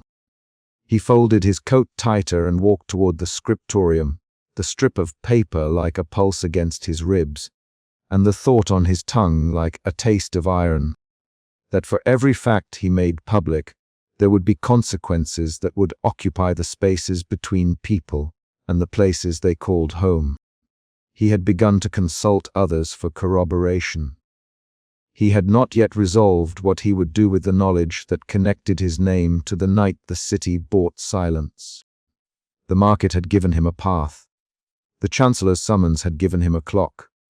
The next step, if he took it, would not be merely clerical. It would be the choice to set the ledger down in a place where it could hurt or heal. He looked up as the scriptorium's door swung open and lights spilled onto the street like a slow confession. Inside, shadow and ink would wait. Outside, the city continued its barter of secrets. Between the two lay a thing that had no neat category in the catalogue, a human name, burning like a single line of dry paper. He did not yet know whether to protect that line or to set it alight. And someone in a dark corner of the street had already begun to whisper the name Eldon as if it were a warning. The market had given him breadcrumbs. The city waited to see whether he would follow them to the house where truth was kept, or scatter them to the wind. When he crossed the scriptorium that morning, the place seemed to him both more ordinary and more dangerous than ever. Light fell through the tall windows in parallel blades, catching the dust and making it into a kind of slow snowfall. Dust that settled on the backs of leather and the waists of desks, that settled on the knuckles of men who had for years bent themselves to the same small task of making the state legible. The sound, the almost inaudible noise of life in a place that had decided carefully to be quiet, was made up of pen nibs rasping, the faint rasp of a brush, the creak of an old chair, a page turned as if to hide what was read. In the middle of this economy of omission, Matthias felt suddenly conspicuous, as if the misfiled book beneath his coat rang like a small bell pressed to his chest. He had carried it there since dawn, when he had lifted it from the chaos of the new intake of ledgers and felt the edges of its pages blackened at their tips, smelling faintly of hearth and smoke catch beneath his fingers. There had been nothing dramatic about the finding, a fumbling of paper, the habitual rhythm of sorting, and then the ledger, as if it had decided to be stubborn. Its cover had been unremarkable, a leather browned by use and a simple iron clasp. What made his pulse quick was not appearance, but content: columns of names paired with dates and sums. A shorthand that was as official as it was antiseptic. The ledger did not scream guilt at him. It only listed payments and the dull, bureaucratic language of transfer. It was the ledger's calm that made him certain this was not clerical noise but a record. Galen's doorway was a narrow dark in the long, bright corridor of the master's wing. The master's chamber smelled of strong tea and older books. It was a receptacle of small rituals. Shelves lined two walls, each volume tightly packed, spines neat like an ordered life. A small brazier burned on the hearth with scentless coal. Galen sat behind a low table, his fingers folded in a way that suggested he had always been careful of more than ink, of tone, of phrase, of the governance of words themselves. He looked up when Matthias entered, and for an instant the scribe felt like a boy called to the headmaster's lectern. "You are pale," Galen said. He poured a cup of tea and extended it without ceremony. The offer was less a kindness than a test. "Sit, we have stormed through the inventories. The Chancellor's men will have the new directive by midday." He spoke the last with the kind of casual gravity that made city hearts shrink a little. Galen had been there when the Chronicle was being stitched into the state's ceremonies and had the habit of reciting civics as if teaching a catechism. Matthias sat. The ledger beneath his coat felt heavy. He had rehearsed 100 speeches in his head, oblique references, dissembling confessions, the tactic of admitting a clerical error. None of them suited what he had found. "I have a question," he said, and it sounded brittle in the warm room, "about practice, about redaction. When do we stop?" Galen watched him as a man watches a line of a carefully written sentence, knowing which words must be kept and which must be crossed out. "We stop when we have given the state a spine," he said. "We stop when the Chronicle performs its function." He folded his hands. "The Chronicle is not history in the sense you mean. It is a liturgy of the present. Its clauses hold a people together. Redaction is not deceit in the sense you would name it. It is stewardship.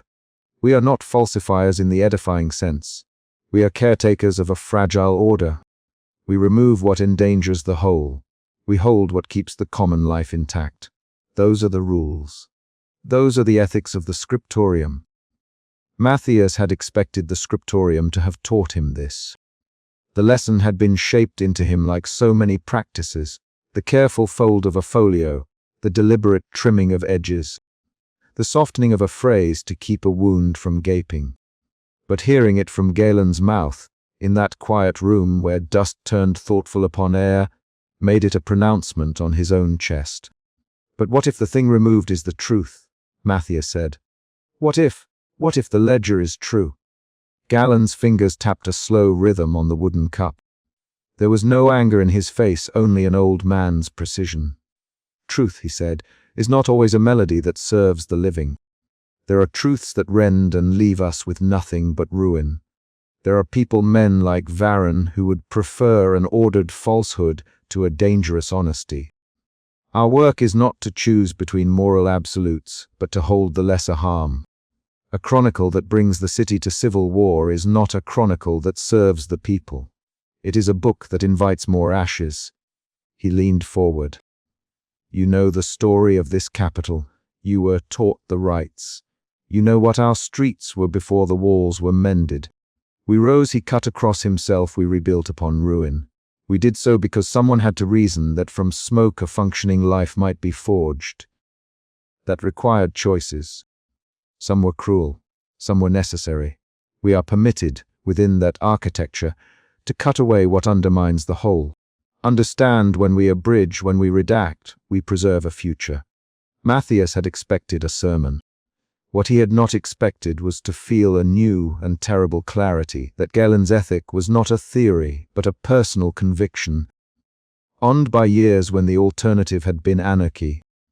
Galen had been young once, too. He had been in the first scriptorium that married the chronicle to the state's creation myth. There were images of that time, he had told them, on slow nights of the city as a field of smoking bones, and the necessary cruelty of building order out of chaos. Those images had the same smell as the ledger. If you go looking now, Galen said, softer, you must be careful. Curiosity is a dangerous thing in a city such as ours. It is excusable in a child. It is ruinous in a clerk. We have men watching. The Chancellor does not like loose threads. He cannot afford to have the past bleed into the present. If you follow this, if you follow your impulse, you must have a reason that is stronger than your fear of truth being false. You must be ready to be called to account, and to answer why you chose to unmake what your office was created to make. Matthias felt the ledger under his coat like a small beating heart. I think it's true, he said. There are names, payments. Dates that match the collapse. The way they are recorded, it suggests transaction, not casualty. Galen's eyes narrowed, but it was not anger that pinched the corners, it was old worry. Then the ledger is dangerous, he said. Not because the paper says something, but because to put those names in light is to demand more than our fragile city can give. Names call up bodies, bodies call up injuries, injuries call up those who will exact more. We weigh that. There was a long pause during which the two sat with different kinds of knowledge. Outside, one of the senior scribes brushed the floor. The sound of his broom was like a small legal plea for order. Within, words stood between them like a thin, precarious bridge. What would you do? Matthias asked finally. If you found a ledger that proved what I think it proves, would you? Would you keep it, or would you destroy it? Galen's face relaxed into the expression of a teacher giving a final, immovable rule. I would preserve but not reveal. I would, in the smallness of my department, ensure that nothing hurriedly thrown into daylight would be worse than the darkness it was born from. I would catalogue, I would secure, I would ensure copies could be lost if necessary. But I would not be the one to tear open a wound without tending it. I am old enough to know that truth without a plan is a curse. Matthias heard the counsel in two ways, as a way out and as a binding. Galen had not told him to bury the ledger, but he had pointedly refused to instruct exposure. He had, with elderly tact, given him the ledger's second life, not as a weapon or a horror, but as a material whose disclosure must be paced and shaped. The scriptorium's ethic, delivered in that small room, washed over Matthias and left him raw. He left with the same light slicing through the corridor, and the city's sounds folded about him as if to remind him he had left an order that expected him to return to its shape. He walked more slowly than usual, feeling the weight under his coat, like a reminder that some things once found do not want to be refound. He had planned to follow Galen's instruction: preserve, secure, do not reveal, but the ledger had a particular province of guilt that would not be rented out in generalities. Its names were a list of real people. They dragged the abstract into the realm of the personal and demanded without asking that someone answer for them. At his desk he made sure the place was empty. The other scribes had left for their midday meal, and the clatter beyond faded. He pulled the curtains, closed the heavy cloth, seemed to eat light, and sat with the ledger upon the table like an accused thing. He opened it as if it might bite. The entries breathed the same quiet. Names in a column, short names, long names, a patronymic here and a place there.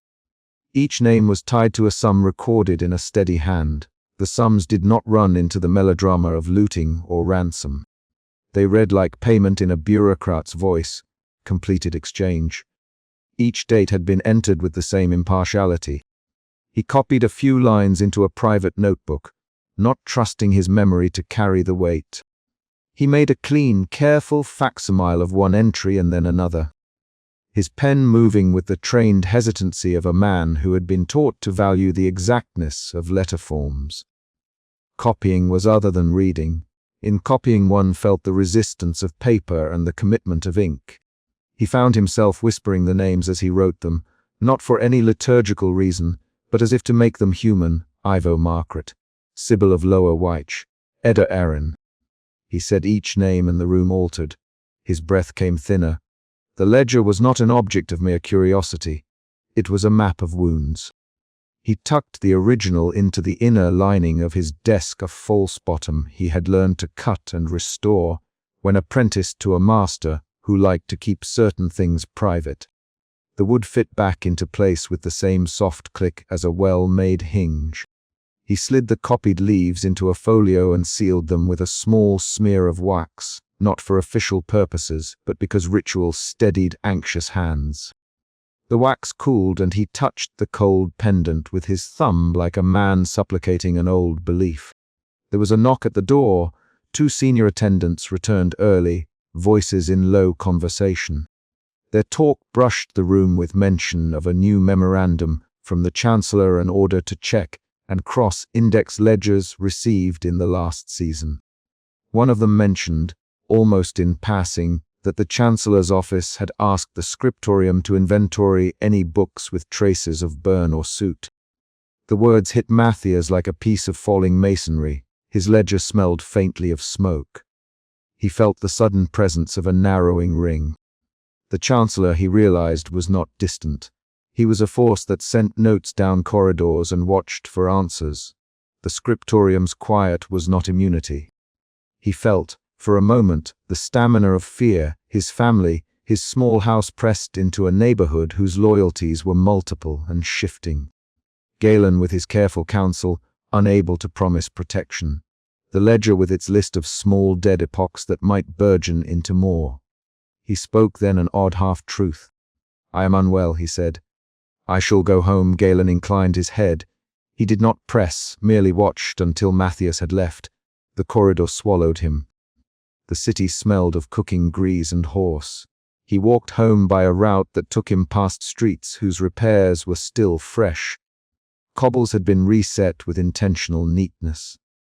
Children played with a wooden hoop in a square patched from ruin. They did not know the calculus that had made their streets safe. He thought of Ivo Margaret and the others and felt the first inward burn of a new fidelity neither to the chronicle nor to his family, but to the names themselves. That night he sat late under the thin lamp at his own desk and prepared to do what Galen had suggested: preserve, secure, but not yet reveal. There was a liturgical, almost sacramental quality to his copying. He made organized lists, collated dates, indexed places, and scribal hands. Each small act of cataloging felt like an act of care. He constructed a small apparatus of corroboration, margin notes cross-referencing the ledger's handwriting to the forms used in other official documents. Small notations about the iron stamps and seals that accompanied some payments. Observations about the charcoal marks that suggested where fire had licked paper edges. He filled his private folio with the slow, obsessive tenderness of someone making an altar. And yet, once the lamp had guttered and the room surrendered to that weightless black that means sleep, He found his hand reaching for other things. Memory returned with its own hunger. He recalled his father's hands, broad, collused, hands that had once made small bills and kept the household ledger. His father had taught him to fold a page and to write so that the letters lay even, so that the chronicle, when he would work upon it, it would not be marred by sloppiness. His father had also told him stories, not the ornate ones of heroes, but the smooth-edged versions. Families prefer the ones that cook away the harshness. "We survive because we chose to survive," his father had said once, as if the sentence were itself a sufficient liturgy. Matthias pressed his forehead to paperback and felt the ledger's presence like a pulse through the house. He imagined a public reading in the great hall, the chronicle's passages read out, citizens seated, the empress face solemn. He imagined names, a long list discovered in that light, and people rising and shouting, families that had been fed scraps and then told to forget. Men like the Chancellor rising in cold fury. He tried to see the future after revelation. Would the city split? Would vigilantes take to the streets? Would revenge come like a harvest storm? The knowledge sharpened like a blade. He woke before dawn. The city had that particular hush that belongs to a place not quite asleep and not yet awake. He gathered the folio, the copy, and the tiny wax seal. He took the ledger from the false bottom and looked at it as at an animal he had brought from a hunting ground.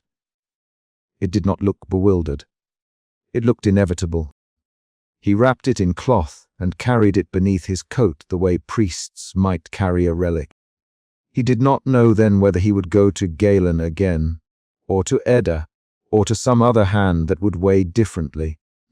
He only knew that secrecy had become work, and that in that work his life would alter its shape. Outside, on the steps of the scriptorium, a messenger boy stumbled into a pile of papers, notes from the Chancellor among them, and swore. A man in a plain robe picked up a memorandum and tightened his mouth. The seal bore the Chancellor's emblem. The young messenger cast his eyes down like a guilty boy. The scriptorium, for all its careful craft, was not immune to the state's encroachments. Matthias felt the outline of a deliberate pressure closing. The ledger had become not simply an ethical problem, but a problem of timing and power. He wrapped the ledger close and stepped into the street, not yet knowing which door he intended to knock on next. His conscience would not be quieted, but neither would it hurry him. Galen had given him a watchword: do not reveal without tending. Matthias understood that his next actions would have to be slow, deliberate, and small enough to avoid immediate detection. The ledger would remain hidden. He would begin a methodical line of inquiry. He would learn to read not only the ink, but the intervals around it, burn marks, the way a payment was signed, the small peculiarities of stubborn hands that betrayed more than the ledger's neat nomenclature allowed. He would seek corroboration, not triumph. The guilt that had at first made him want to rip the ledger into the light had cooled into something more like a plan. That plan would be a secret tending, a patient gathering.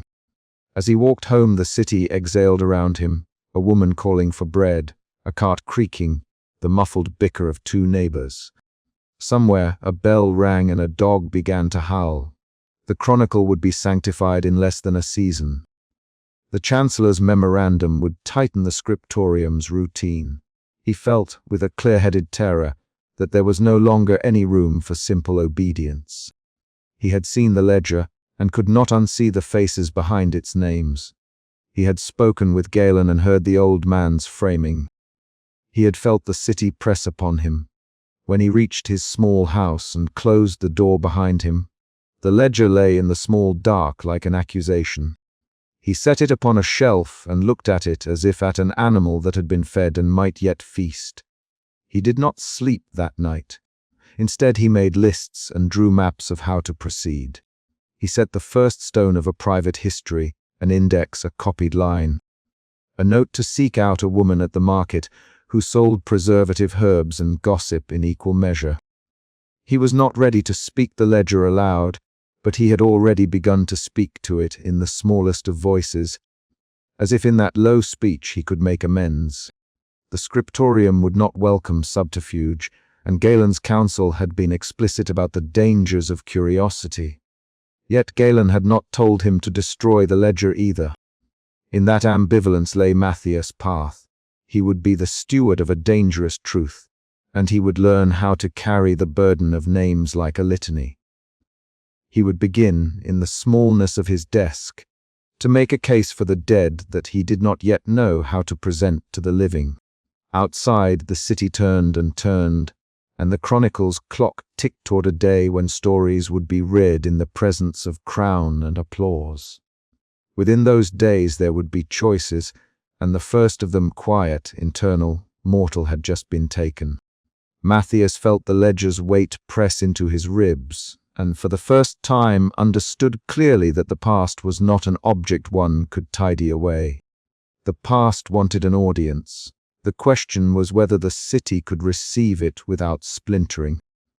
He went to sleep with the taste of ash in his mouth and woke already with a plan to seek corroboration. The city had no idea of the small, relentless work that would now begin. In the hush of the pre-dawn he rapped the ledger once more, and with hands steadier than he felt, set out for the first tentative steps of a secret that would not remain small for long. He descended his stair with the feeling that he was taking on more than ink. He was taking on names, debts, and the responsibility for what the state had decided to keep from itself. The ledger was a trimmer under his coat, and, in its silence, it spoke loudest of all.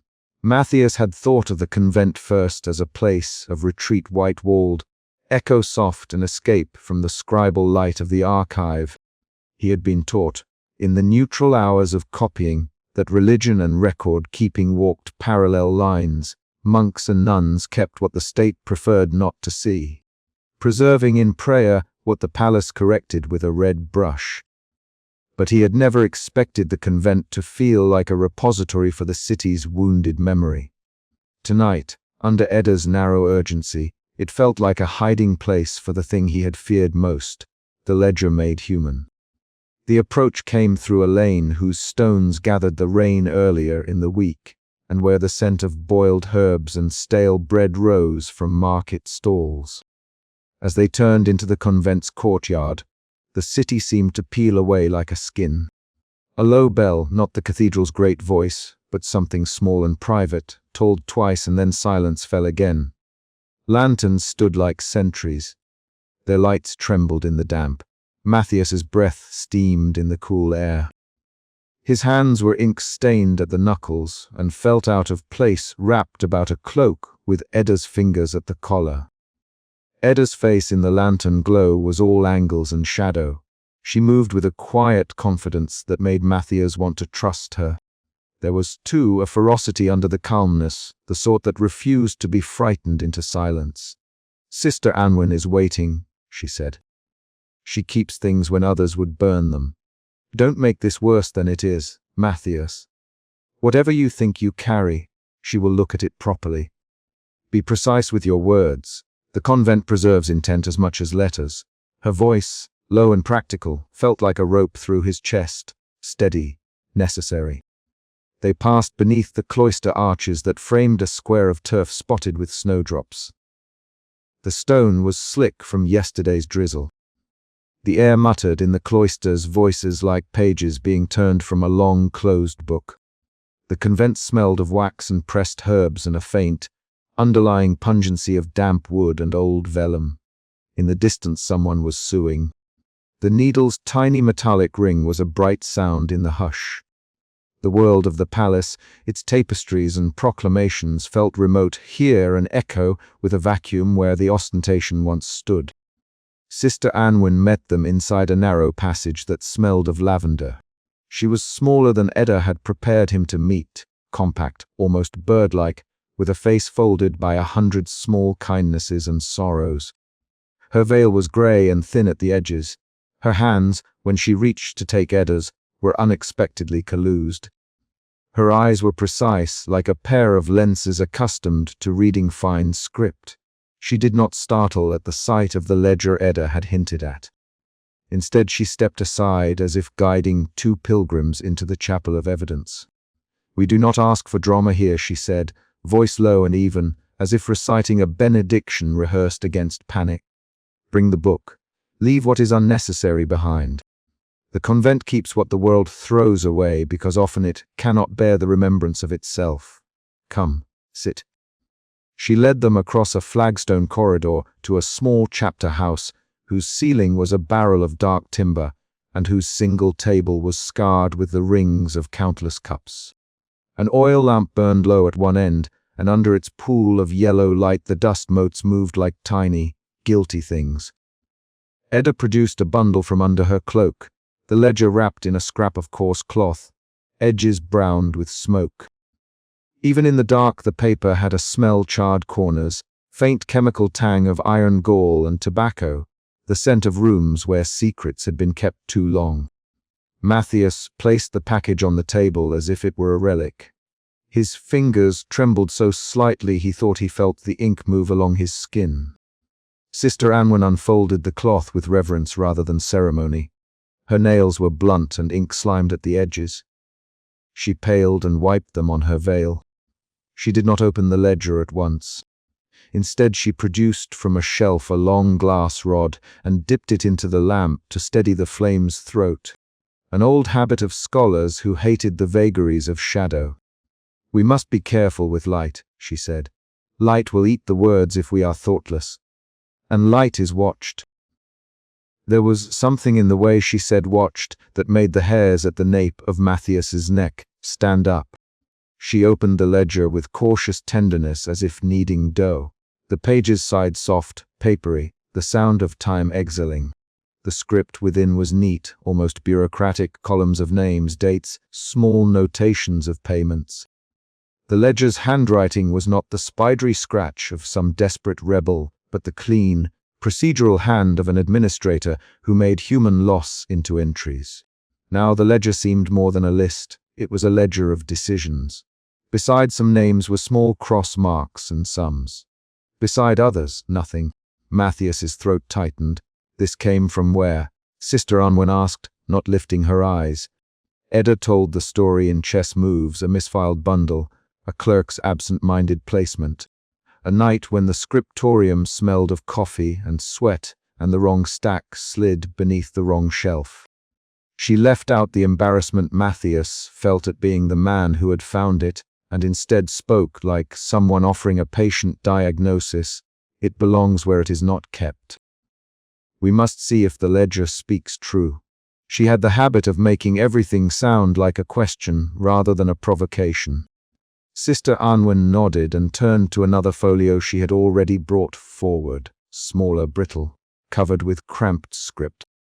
She coaxed open the folio and laid it beside the ledger like two bodies that might hold a conversation. The folio's writing was older, the ink browned to the color of autumn leaves. It was a series of oaths, formal, cadenced, each with the names of small households and the marks of men who could not sign.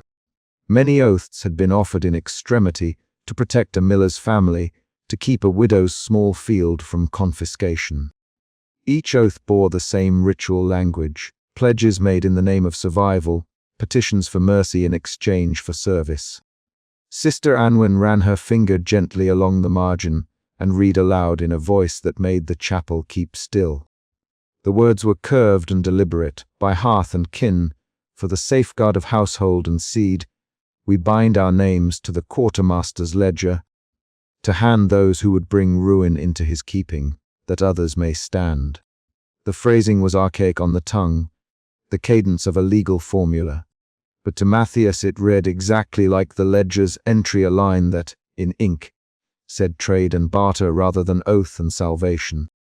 In the ledger the payments sat like receipts beside names, a price for forgetting, perhaps. Matthias's eyes stung. He felt as if the words themselves had weight and were pushing inward on his chest. The phrase "hand those who would bring ruin into his keeping" struck with the clarity of iron. He imagined the rituality of signing, a trembling hand, the rubbing of a thumb across damp ink, the desperate attempt to keep the hearth. He thought of his mother's stories, the sanitized lullabies of survival. The line about prudent choices his father had offered at festivals, and he saw how those phrases were veneered over something harder. The ledger's bureaucratic calm had been an instrument. The folio's oath was its justification. The room was small enough for breath to be a shared resource. Edda watched him, the candlelight sharpening the planes of her face. The convent windows were narrow. Outside, the town's noise was reduced to a distant, sullen drone. Sister Anwen's finger moved along the line again, and as if it were necessary to make the fact more present, she underlined a word with a stub of bone. They offered names, she said simply. That is what the words mean in practice. The ledger records what the oath performs. One is promise, the other is payment. Her voice betrayed no judgment, only a cataloger's recognition that the language fit into a pattern the world made. Why keep such things? Matthias asked, the question raw as a wound. His ears felt full of the word why, as if the convent had never been asked a question that might blemish its peace. Why not burn them? Why hold testament to such bargains? Sister Anwen's eyes moved like a clock. Because forgetting is an act that belongs to those who fear the present, she said. We keep them because forgetting does not remove the hurt from those who remember. What you call shame, others call proof. When the state tells a story that is whole, there is no room for the names of those who did not survive. We keep them at the risk of our house, because the dead deserve to be lodged somewhere besides the mouths of those who might profit from their silence. The finality of what she said steadied itself in the room and resisted the thinness of Matthias's excuses. He wanted, for a moment, to speak as he had been trained to speak, to analyze, to step back and weigh facts with the coolness of a clerk. But knowledge had a temperature now, heat-like embers that flared at the touch. He felt, with a sick clarity, the shape of his family's survival. The ledger and the oath together painted a transaction in human terms, names exchanged for the continued breathing of faces he knew. He had grown up among those faces. They had fed him, scolded him, taught him the careful art of folding documents as if they were flowers. The idea that their comfort might have been bought with the hushed disappearance of others was a sudden and intimate violence. Edda folded her hands and then unfolded them as if she sought the right word. We must know provenance, she said finally. We must be certain this folio and that ledger speak to one another not by accident, but by ancestry. The handwriting, the ink, Sister Anwen can help us with all this. But certainty will make us dangerous. Are you certain you want to know? She used the word like a scale. Matthias felt the ledger on the table like a small, obstinate heart. To be certain would require movement, copying, corroboration, perhaps passing the folios to others less exposed than he. To know fully meant that his hands could no longer be neutral. I must, he said. The truth of the sentence surprised him. It came out small and inevitable, like the final piece of a puzzle, saying it made the world tilt a degree. I must know. Sister Anwen's mouth twitched no laugh, but an acceptance that the hour had chosen them. She fetched thin strips of paper from a drawer and some powdered ingredients that scholars used to test ink. She worked with methodical speed, placing a small sliver beneath the folio and lifting its edge to show the watermark.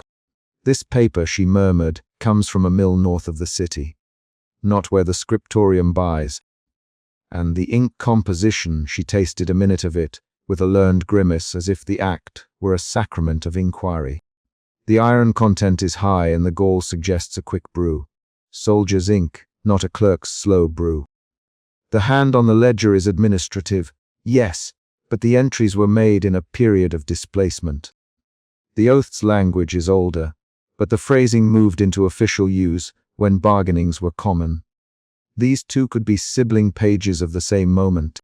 She tapped the table, not sibling by accident, sibling by design. Matthias listened and felt the web tighten. The instruments she used, the bone ruler, the slender glass tip, the slivers of paper, were not the tools of conspiracy but of exactness. Such evidence would be hard to deny without producing a ferocious gasping of words from the palace. Forgeries, planted papers, insurgent misinformation. Yet the ledger and the oath together made a simple proposition difficult to ignore, that a formal, ceremonial exchange of names for security had occurred. The practicalities of what might follow rolled through him in the cold logic of a clerk. Proof required copies. Copies meant hands other than his would know. Hands meant risk. Risk meant exposure for the convent and Edda's quiet life in the archives and worse. For his family whose precarious peace was held together by the smallest of social threads. He imagined his mother's face when the city turned from her and his brothers insulted in the square. He imagined being hauled from the scriptorium and asked to admit mistakes in official documents while the chancellor's men wrote the lie to save the state's sanctity. The ledger on the table became not a clue but a crucible. Outside, someone set down a bucket. The sound was ordinary water clinking against wood, but within it was the reminder that the city continued to move. As if oblivious. Sister Anwen glanced at the narrow window, and then back to the folio. "We can make a careful transcription," she said quietly. "If your hand touches the original too often, they will notice. If other hands touch it, they will be accounted for in the registers. We must be surgical. Whoever stole safety with a pen cannot be allowed to think safety can be kept by silence alone." She paused and added, with the small edge of humor that made her human, "I have been hiding names for years. They have not grown dull. They require tending like a garden. If you are willing to tend, we will teach you how." Matthias caught at the offer like a drowning man at a plank. Part of him recoiled. The scriptorium had rules, and his mentor Galen, frightened into conservatism by the need to keep the peace, had warned him of the price of curiosity. But that voice was growing small beside the images the folio produced. The faces in his childhood suddenly reorganized into a ledger of obligations. The tangibility of the oath was a rupture to the narrative of orderly survival. He pictured the dates and sums in the ledger he had seen them, and the horrid simplicity of numbers tied to human names. The moral arithmetic of his life no longer balanced. They worked through the night. Sister Anwen's method was gentle and fast. She taught him how to handle the edges, how to lift a corner with a glover's glove, how to catch breath and not let it fall on the page like a small, corrosive rain. When it came to copying, she insisted he do the initial incisions, a small transcription that carried with it the ring of eye-witnessing. "You will be accountable for what you copy," she reminded him. But accountability is not the same as guilt when paired with care. She said it plainly but with an iron core that steadied Matthias when his hand shook. At one point, as he traced the ledger's operands and the oath's clauses, a tremor in his chest grew into something that wanted to be named. He realized with a scraping force that he would not, after tonight, be able to fold any paper without thinking of what it might hide. The world of administrative comfort columns, sums, neat margins had become a crucible for life and death. His job had been to tidy memory. He had believed that tidy memory made good government. Now he felt the ruin that tidy memory could arrange, names tucked into ledgers, lives calculated away, the state's peace assembled upon a foundation of purchased silence. Halfway through, as dusk blurred and the oil lamp guttered, they heard steps outside the chapter house door. It was a dull, heavy tread, 2 boots passing in conversation. Their voices were muffled but near enough that Sister Anwen's hand went to the ledger without theatrics. Edda's eyes were knives. Matthias felt the floor tilt and some part of his insides lurch. They did not speak or scramble. Sister Anwen slid the folio beneath her skirts, folding her habits over it as if she were tucking a child into bed. The motion was so ordinary that for half a breath Matthias believed they were simply closing. The footsteps slowed. Hands rapped once on wood. A voice asked a simple, bureaucratic question that asked little and thereby could be answered little. A convent guard, instructed by habit, asked if anyone needed counsel. Sister Unwin answered in a voice like a bell, "All is well. Go with God." The feet moved on. When silence returned, it did not feel like relief so much as the sudden knowledge of how closely danger could touch them. They watched the convent now, Sister Unwin said, not accusing but resigned, not for piety but for pockets of memory. If the palace fears unquiet names, they will listen for the rustle of folios. We are quiet because we must be quiet, not because we wish it. Her calm held a sorrow that made Matthias think of little graves. Outside the chapter house window, the sky had moved from violet to black, and the lanterns in the courtyard were focused pins of light. The city beyond was a dark suggestion.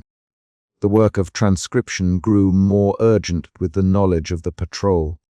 Edda dictated the ledger's marginalia into a sliver of paper, her voice trim and low, while Matthias copied in a hand that made him feel as if he were signing himself into peril. His pen bit through the paper and left a dark line. He had to breathe carefully to keep from smudging the quickness of the ink. The letters he formed felt like pledges. He was no longer merely a clerk correcting a royal narrative. He was, if the words meant anything, a witness. When they had finished, the three of them sat together in a silence that was not empty. The folio and the ledger lay side by side like two halves of a map. The evidence was not theatrical. It had the quietness of a thing that had always existed but had been refused a public. Sister Unwin folded a corner of the transcription with the care of someone tucking a petition into the fold of a robe. "What you have discovered is a hinge," she said. "Either it opens and the house falls apart, or it opens and the house lets light in. Neither is easy, neither is painless, but it is true." There was no solace in her assessment. She had the strange, immutable conviction of those who had watched mourners and tyrants pass through the same door. Matthias's own conviction hardened. The ledger's pages, the folio's oath, together they were not an accidental conversation, but a designed chorus. His family's name, he knew without being told, would be one of those household lines that had prospered by choosing security. To bring the ledger into the world would endanger them. To hide it would be a theft from the dead. The arithmetic of conscience offered no clean solution. He had always been taught to measure wrongs like sums to be balanced. But here the sums required subtraction of comfort and addition of pain. He rose as if from a fever and took the transcription into his own hands. The paper crinkled with the small, indifferent sound of truth making itself plain. He felt both smaller and, in a way, larger. A man who had been given a thing that could not be unknown now carried it under his skin. Edda read his face and did not speak. Sister Unwin placed a small, rough hand on his sleeve, an anchor hand that steadied him more than any counsel. "Go home," she said at last. "Sleep if you can. Keep what you can and give what you must. We will keep a copy. We will teach you how to make a secure transmission. But do not think you can return to the neutral arithmetic of the clerk's life. The ledger has chosen you. The choice for you is how you will answer." Her words were not an accusation but a mandate. Matthias wrapped a transcription in cloth and placed it inside his inner tunic. The paper lay warm against his skin. He felt guilty. Yes, but not with the small guilt that had inhabited him in the scriptorium and embarrassment at discovery. This guilt was full-bodied. It named faces he had loved and clasped, and had believed were preserved by prudent choices. It named the ledger's victims, whose names the convent had kept like a litany. It also named the cost he might ask of those he loved. Being moved to knowledge had converted his life into a ledger of possibilities. They led him back across the cloister. The bell's sound was an anemic thing at this hour, a timid ticking against night. The city's lights were fewer now. The palace's distant silhouette was a dark jawline. Edda walked beside him, spare and watchful. Sister Unwin lingered at the convent gate, her figure a small, grey sentinel in lamplight. "Be careful," Edda said, and she did not say "for yourself alone." That was the shadow that sat beside him on the way home, a shadow full of potential harms. He thought of the ledger's neat columns, of the oath's archaic phrasing. and he knew the world had shifted. The scriptorium would be colder. The Chancellor's men would be more vigilant. The names would no longer be only ink and paper, they were now a responsibility he bore. At the corner where they separated, Edda reached for his sleeve, only a touch, not possession, an entreaty that said, "Keep me in whatever you do." He nodded. In the pocket pressed to his chest, the transcription was a small, accusing weight. That night, as Matthias lay in the small bed in his cramped room and listened to the city's distant snore, his hand went to the fabric against his breast. He pulled it free and spread the transcription across his knees. The candle beside his pallet trembled, as if agreeing with the candle in the convent. He read the oath again, as if the letters might change if he looked hard enough. The words did not change. They repeated in his head like footfalls. He wondered, in the empty hours, whether the names in the ledger had been alive and warm once, and whether any of those he loved had crossed a threshold while another doorway was locked. When the sun crested the next morning, and the scriptorium's shutters were opened to the world, he would go to his desk and correct a clean copy of the Chronicle and dip his pen in the black comfort of official ink. Yet now, under the quotidian rubbing of a clerk's life, a new ledger had begun to keep score, a tally of who knew, who kept silence, who chose to speak. The covenant he had found in the convent's brown pages had formed itself into a moral weight that would not let him sleep. Guilt, he realized with the acuity of a man who knows his sins by name, was not a single feeling but a compass pointing toward a hard exigency. The question was less, "What have I discovered?" than "What will I do with the discovery?" He closed his eyes and the faces swam, his mother's gentle reprimands, his father's careful silence, the ledger's ordered rows. The city outside began to stir. He placed the transcription back against his chest like a heartbeat, and for the first time since he had unwrapped the ledger, allowed himself to imagine that this truth, carried into the light, might either wound or cure. The thought was not comforting. It was, however, honest, and for reasons he could not yet name, that honesty felt like an obligation he no longer could refuse. When he slept, he dreamed of pages fluttering like trapped birds and of names forming from ash. He woke before dawn and, in the hush, he began to plan the ways a single, quiet hand might learn to make a copy that would not betray its authors. The city had rebuilt itself from ruin once. Perhaps memory could be mended as well. But the ledger and the folio had opened a door that could not be shut. The convent had given him proof.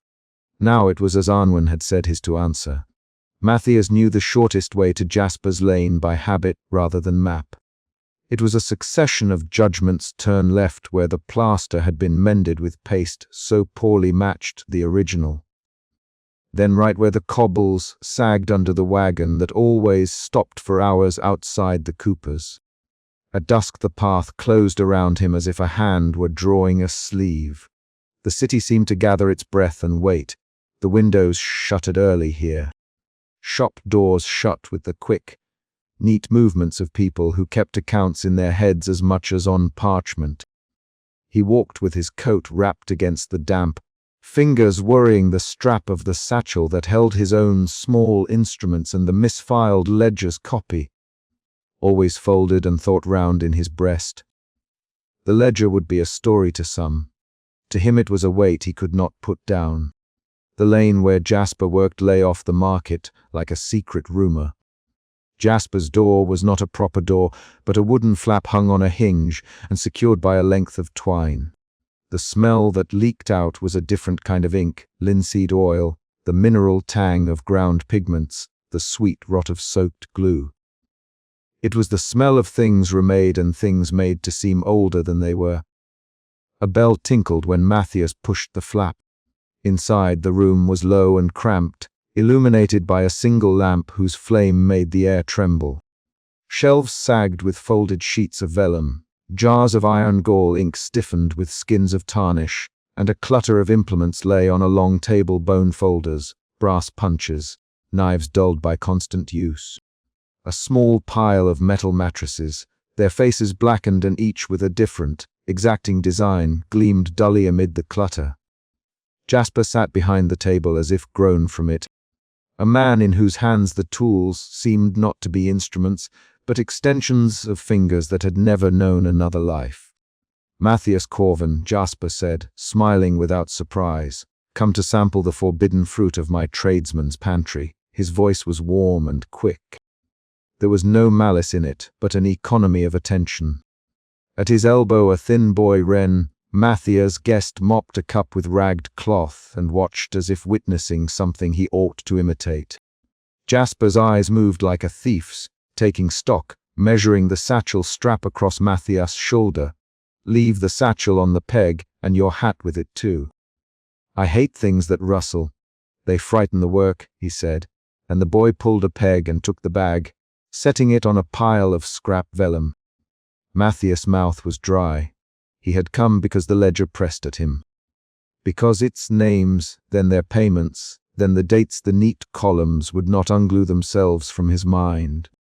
If the city had been made on lies, then knowledge of the mechanics of lies would be useful, he thought. If a man could make a false seal that no one would doubt, then the authority of the chronicle, of every legal parchment, was less absolute than he had believed. He wanted to understand with his hands what he had suspected with his eyes. Jasper's trade promised a blunt lesson. Jasper waved him to a stool. The lamp made their faces theatrically bright against a dark background. "You want to be instructed," he said. Matthias swallowed and nodded, only to learn how they do it, how a seal can be trusted when a hand can make another. Jasper's fingers closed on a cylinder of bone and a strip of wax. The movement was intimate and commonplace. He warmed the wax by the lamp flame until it softened, and then had Ren press a spoon-shaped tool into the flame to catch the drippings. The wax sizzled and the sound seemed to fill the room like an answer. There was a stagecraft to Jasper's movements. He lingered on each action as if teaching a liturgy. "You watch how the wax takes heat," he said. "Not too hot. If it is too hot, the wax will bloom and lose the crispness of the impression. Too cold and it cracks. Most men do not attend to such temperance. They hurry, they rush to be believed. Forgery is a patient sin." Then he took up a matrix, a small disc of copper worn at the edges. He pressed it into the warmed wax and then lifted. The impression was perfect, as if a minute coin had been struck under his hand. The room smelled of smoke and old wax, and the sharp metal tang of a dozen small secrets. "There," Jasper said, turning the wax so that its shadow fell like authority across the table, "a seal in the flame." Also he produced a small pot of iron gall ink and thinned it with water until it lay like oil. The ink, old men who write law use iron gall. It eats paper slowly, makes it read as if it had bled through the parchment for years. But the color C can be made by a man with the right recipe, so it will look old when rubbed with dirt and candle smoke. The paper he reached under the table and brought a sheet that smelled faintly of foxed starch. "We age paper by folding it, wetting it, pressing scorch to its edge. We make wormholes with a coarse needle, and for the water stain I use a cup of diluted tannin and a sliver of iron filings. Mix it wrong and everyone will see the lie. Mix it right and no one will question." Matthias watched, furious and fascinated. Each element of the lie was a craft. Each craft required patience and a hand taught to steady itself over small, exacting tasks. The scriptorium taught him the language of letter forms and spacing, but here he saw how similar those lessons were to a betrayal. Printing and counterfeiting were siblings. Both were ways to make meaning persistent. He had always believed that the chronicle's authority came from its ritual and the Empress seal. Now he saw that the seal could be borrowed, rented, worn. Jasper's hands moved to a different set of implements, a scraping tool, a file, a stone. He shaved a corner of the vellum until a faint watermark he had drawn in pencil showed like a ghost. "Watermarks are what many men trust for age," he said. "People do not look for the way the watermark was drawn by hand. They look for the watermark's presence and think it proof of origin. So I make one and then I press it into damp sheets and leave it to dry with a small weight. Then the sheet will bear the mark and no one will realize the mark is my hand, not the old mill's. He worked the way a teacher might craft a demonstration for attentive students. And yet underneath the theater, there was a hard practicality and industry practiced for profit in a city that prized the look of continuity over its realities. You see how easy it is, Matthew, Jasper said at last, leaning forward. He used the full name as if forming the syllables could lower a barrier. One leaf, made with charcoal and iron and the right touch of smoke, can stand up in court. One leaf can make a man absolved or condemn another. One leaf can be all the evidence needed to silence a rumor or to start one. Matthias wanted to ask whether Jasper had ever made a leaf that had ruined a house or freed a condemned soul. The question welled in his mouth and sank back. Much of what Jasper did would be used by men who already had interests, merchants who needed a forged charter, widows who wanted proof of a husband's debts. Men with little power who thought a learned counterfeit might buy them a voice against those with better paper. Jasper produced a page then, brown around the edges and buckled, with the faint scent of stove char and mildew. He set it on the table with a theatrical hand. Look, he said. It was the sort of leaf Matthias recognized from his work a ledger, the columns faint but legible, a seal pressed in the corner. The handwriting was not Jasper's, but that of a man trained to imitate another's script. A careful clerical hand that mimicked the small flourish of a certain scribe Matthias knew by sight. The seal matched a design commonly used by a provincial magistrate's office. A stain wandered across the corner, as if the page had been splashed by a porter years ago. Matthias felt something kick inside his chest.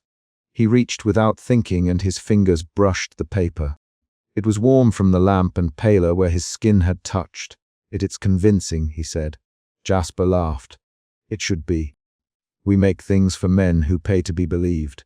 But do you see, convincing is not the same as true. A good forgery tells a plausible story. It fills in what people need to believe. Matthias imagined the men who read the chronicle in the great hall, the rustle of robes, the bright authority of the Empress seal. He imagined a magistrate in a provincial town lifting a page and taking it as final. He imagined a grieving family finding in a single leaf the proof that would drive them from grief to vengeance. Every imagined consequence unspooled before him like a rope. He had come seeking how to show truth. Instead, he was shown how truth could be unmade. Why show me this? He asked. To scare me out of my work.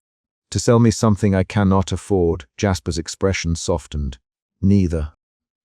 I show you because you are a scribe who believes in record, and so would be the perfect fool to confess that craft means nothing if a man can produce a lie that pleases more than the truth. Also, he tapped the table with 2 fingers, because a man who seeks to unmake a seal should be taught how the seal is made.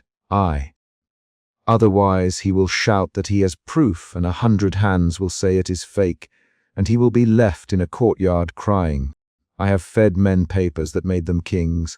I have also taken a man's savings to make him a false alibi.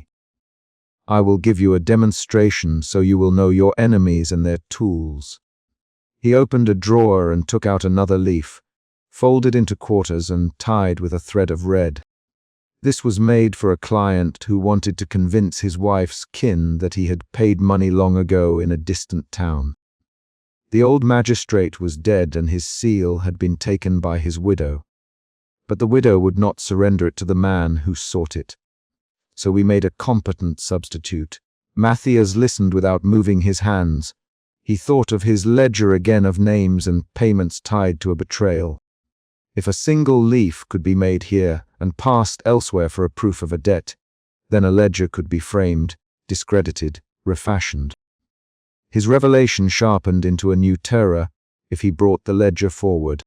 Varen's men or any of the Chancellor's allies could make a forged counter-document that would look as old and as official as the real thing, and the people who needed to be convinced would not know which to believe. Worse, A forged denial, placed later and stamped by a known authority, could make Matthias evidence the forgery. "So you make lies for living," he said. The words were flat and small, "But I am not as romantic as you make me sound. I make what men ask for. I do not choose their hearts. The men who ask for absolution or condemnations, they are not my business. My business is craft." Ren brought 2 cups of bitter tea on a tray. Jasper accepted one and did not offer Matthias. "Sit with your tea on the side bench if you mean to be fed the trade's secrets, but eat not the bread of false courage. People make themselves heroic when they have drunk too quickly." Matthias sat on the bench and tried to drink, but the tea tasted of soot and astringent leaves. It steadied him in the way a cool cloth steadies a fever, but it could not dull the new urgency that beat against his ribs. He thought of Edda at the scriptorium. What would she say to this demonstration? She had been skeptical and protective.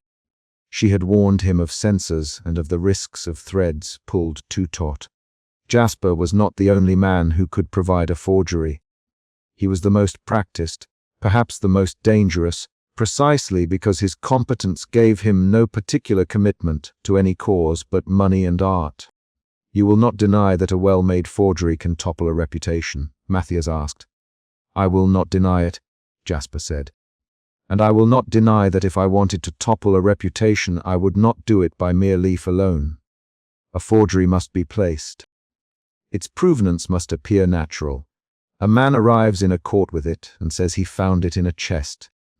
Another man will say he discovered it in a merchant's warehouse. A third will swear to have seen it under a cushion in an inn. People believe provenance more than text. You will be told the chain and you will bow before it." Matthias felt the floor of his world become ill-defined. The ledger's chain, how it had been misfiled and survived, had seemed to him a breadcrumb trail one could follow. Now Jasper's voice suggested a different logic. Chains could be invented, breadcrumbs dropped for the curious. The truth might be no more than a matter of who could make the better breadcrumb. He thought of his own family, of the way his father had taught him to fold parchment, in the same manner his father had learned to fold it, careful, ritualized. The ledger spoke against that family story. If counter-evidence could be made to look older, to bear the right stains and the right abbreviations, then any revelation Matthias might make could be answered not by argument but by artifice. He left his hands in his lap as if to keep them from reaching for the paper again. Then Jasper surprised him. He slid the tied leaf across the table. "You may take this one home," he said softly. "Not because I trust you," the corner of his mouth went up briefly, "but because you are the sort of man who thinks knowledge without danger is useless. Take it and look. But know this, if you choose to go to the Empress with a truth that she cannot accept, be ready for the retort to be artful. They will buy hands like mine to answer yours. They will place a leaf in the Chronicle and tell the city it has always been so. And your ledger, no matter how honest its hand, will be called a forgery, and you will be the man who faked it to shame his own house." Matthias folded his fingers over the thread. For a moment he was tempted to accept the simplicity of a bargain by a counter-leaf to silence his own conscience. But Kafka had no place here. The ledger's names were not things that could be erased with money. He thought of Sister Unwin's patient faith and of Edda's guarded anger, of the faces of men and women whose names neat columns now sheltered. He felt the ledger beat against his ribs like a small pane of glass. "If I take this to people," he said slowly, "they can point at this and they will say you have been deceived. That this is the sort of thing a scribe might do to undermine a household, to avenge a slight," Jasper finished. "They will call for your dismissal and perhaps your punishment. Or they might reward the man who brings them a leaf that flatters their belief. Always stories are shaped to fit the man who holds the power, Matthias." The lamp burned lower. Night had gathered at the windows, and the room seemed even smaller now that truth had been made to look as fragile and as manipulable as a thing sewn of cotton. Matthias stood up uncertainly. The world outside the door felt unfamiliar. Even the cart that bumped by on the cobbles made a sound that might be mistaken for a warning bell. He slipped the tied leaf into his coat under his left arm as if it could be felt as much as hidden. The quick press of paper was oddly intimate. He had come to Jasper to learn technique. He left with a demonstration in his pocket and a new dread in his chest. The knowledge that a man like Jasper could manufacture the appearance of someone else's life made his ledger more valuable and more vulnerable at once. He had been hoping for a simple way to show the truth. Instead, he had been given a sober lesson. In a city that lived by record, authority could be bought and faked as easily as bread. The ledger's names were human and ragged. Proof could not make them whole again. Outside the lane, the air had cooled. The market smell had dimmed to a background hum. A dog barked and a child laughed somewhere. Matthias paused as if listening, feeling the city like a body around him. He had a forged leaf in his pocket and the misfiled ledger waiting at the scriptorium. He had seen with his hands how a seal could be pressed and how a watermark could be drawn. He knew now that a battle over truth would not be decided by demonstration alone. Opponents could fight paper with paper, truth with an artful lie. He felt, with a sudden clarity, the thinness of his own resources, his curiosity, his small skill with letter forms, his friend's Edda, sister Anwen perhaps. The soldier Ryan in the distance, none of these would, by themselves, be a match for an apparatus that had men like Jasper on call. He folded the satchel's strap over his shoulder and walked back into the thoroughfares. The city swallowed his shape. His breath left the stub of the night like a small white flag, and as he moved toward the scriptorium, his hand kept finding the one place where the forged leaf lay against his ribs and testing whether something could be trusted if it felt as solid as the weight of a man's guilt. He thought of the ledger's names in their neat rows, and of the way his own family's story had once been told to him as a thing pure and simple. He thought of Jasper's warning, that a better lie could be made to look older than truth. He thought of what it cost to know. He thought of the next morning and of the quiet office where Galen kept his lessons. And his chest tightened, because he could not tell, yet, whether knowledge would be the blade that cut away the lies or the thing used to bind him. He walked on, and as the shutters of the city closed, the sound of a distant bell broke somewhere into the dark like an insistence that tomorrow would come and ask for an answer. At the threshold of the scriptorium, where the lamp light pooled and the stone smelled faintly of lemon oil and vellum, Matthias paused.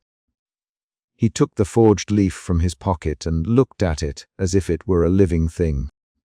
Then he folded it once more and pressed it into the hollow of his palm, feeling the memory of Jasper's hands. He had learned the craft of falsification and the craft's politics. He had learned that proof could be made to bow, and that the ledger's truth, if shown, might be answered not by confession but by an artful lie. The choice he faced, whether to bring the ledger into the light or keep it hidden, suddenly looked less like a moral parable and more like a match lit between two men with different tools. He pocketed the leaf and stepped into the warm lamplight of the scriptorium as if stepping into someone else's story. The door closed behind him, soft as a hush. Outside, the city breathed and the bell tolled again, and somewhere in the night a line was being drawn that might not be visible until flame touched it. Matthias felt, in the particular way learned by men who handle paper for a living, that the world could be held at arm's length if he kept his hands busy. His days were measured in inches of margins, of column width, of the space between one corrected phrase and another, and in those inches the kingdom kept itself together. The chronicle was not merely a history, it was the architecture of rightness, a builder's plan laid out in ink. When one corrected a line, one set a beam in place. The scriptorium was quieter than usual. Winter had pressed its face to the city's narrow windows and left them slightly fogged. Outside the market voices came muffled, as if the whole capital spoke through wool. Inside, the heat from the stoves made the air soft, and the long tables valanced with blotters and inkwells, with weights and knives held its work like a congregation. Lights slanted through high panes and made bright lanes on the tables. Dust, suspended, looked like delicate script. Matthias' ledger lay open between his fingers, a small world of camel-browned pages that smelled faintly of smoke. He had taken it from its misfiled place the night before, and kept it hidden beneath a stack of officially condemned pamphlets, pretending, when his master glanced his way, to attend to the Chronicle's next emendation. He had told no one. The ledger was a thing that could unravel a life. He read not for the joy of discovery, but as a man reads a wound, to locate the source of the ache and decide whether to press his thumb in and draw blood. There was a knock at the scriptorium's inner door, 3 soft, formal knocks that could have been the discreet punctuation of any routine visit. Galen paused, his pen poised above the Chronicle, as if the sound were an editor's query. Matthias looked up, chest tightening in that particular way that men accustomed to keeping secrets feel when others tread near.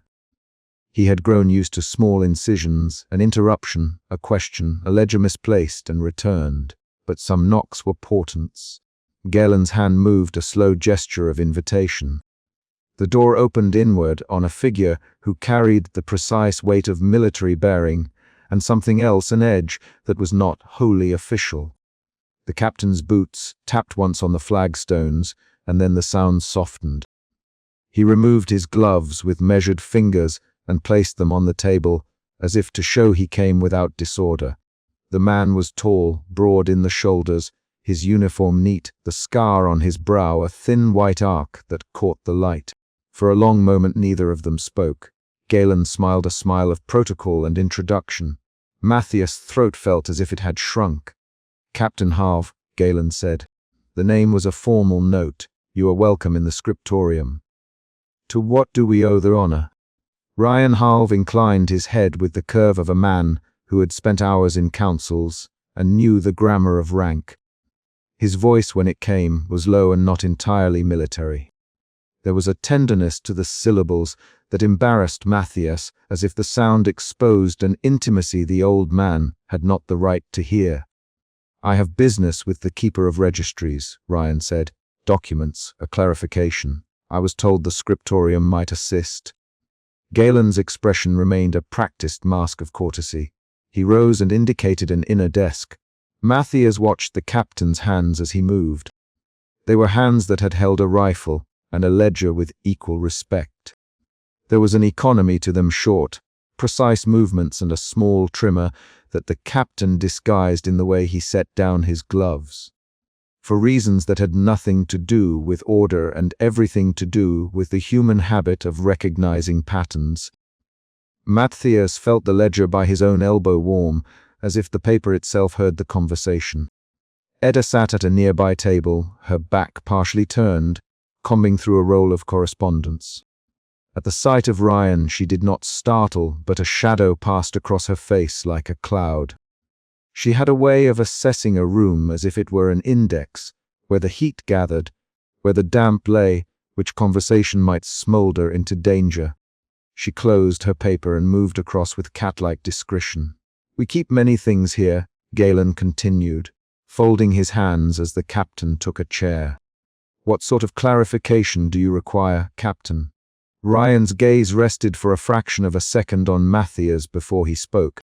"I was told you might have records of re-enlistments and pardons from the years after the uprising, lists of names, correspondences with district magistrates. Nothing that is not already in the public register, of course. I thought perhaps to reconcile a list."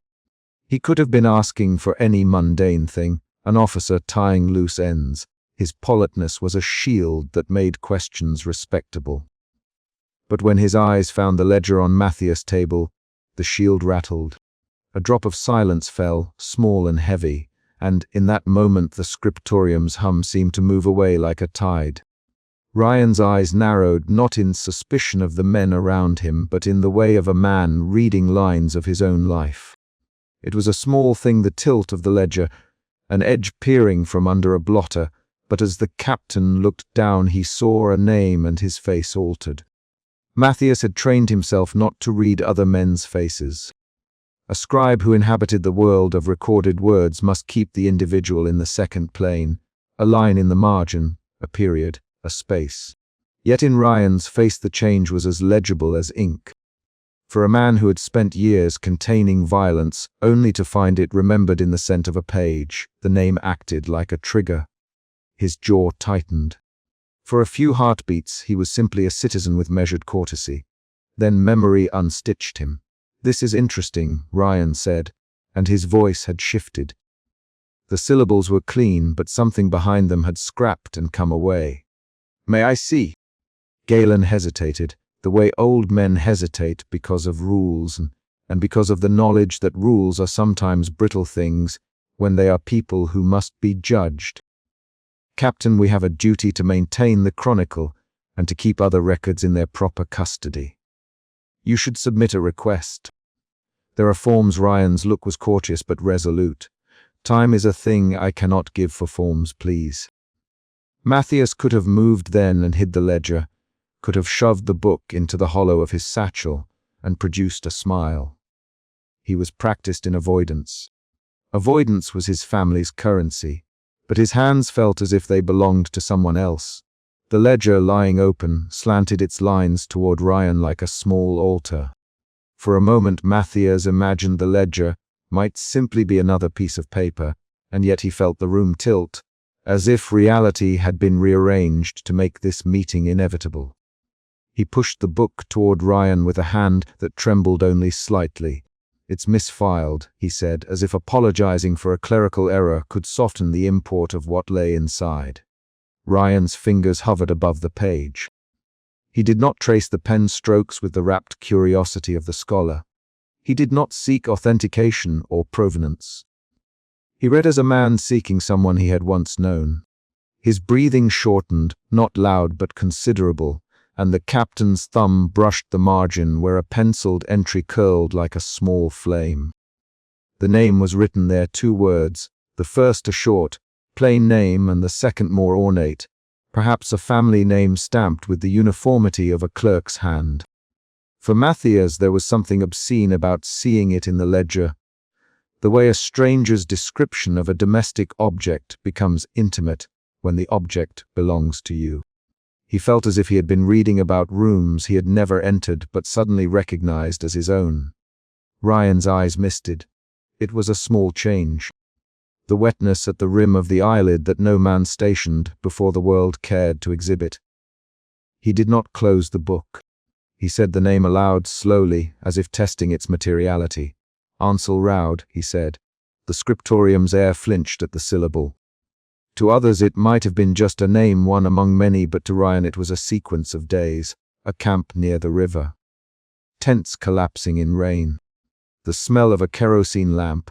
A man who whistled when he was nervous and who, once, had made a child laugh with a trick of wooden coins. Ryan's mouth twitched as if such recollection was an old wound being picked at. He felt the winter after the surrender. Ryan continued, words shaping themselves into proof. There was a small convoy. They said it was an escort to safety. They told us the enemy had borne down. But the convoy, some of them never returned. Ansel was one of them. I saw his cap after. Matthias listened and felt the ledger's lines become a map of human flesh. He had known only the archival abstraction, names, dates, payments. His family had told the story in a tone that made survival seem prudential, prudent, necessary. His mother had called it the bargain and never said the names involved. He had imagined bargains as slate-grey deals of necessity. Ryan's memory made them red. Edda moved closer, quiet as the tread of moths. Her hand rested on the table, fingers splayed near the impot. She did not speak. Her presence was an annotation, not an argument. She watched Ryan's face as if consulting a ledger of its own, where lines creased, where grief made an indentation. "We were told," Ryan began again, and then stopped, as if he had a shelf of argument and could not find the right book. "We were told that those who persisted in resistance were rogues and bandits." We were told to hand over what leaders we had. We were told to keep faith with the crown. I did what I was ordered to do. I thought I was buying my town's security. But Ansel was taken in the night. There were papers. There were payments. He broke off. The captain pressed his palm flat on the table and held it there as if anchoring himself to the scriptorium's solidity. Payments. Matthias' voice was small. He had practiced the inflections of curiosity, but now curiosity tasted like complicity. Ryan's jaw moved. Yes, names, sums, dates. The kind of quiet accounting that doesn't fit well in public proclamations. We buried some of the men with no markers. Others simply vanished. I thought perhaps it was the fog of war, the confusion.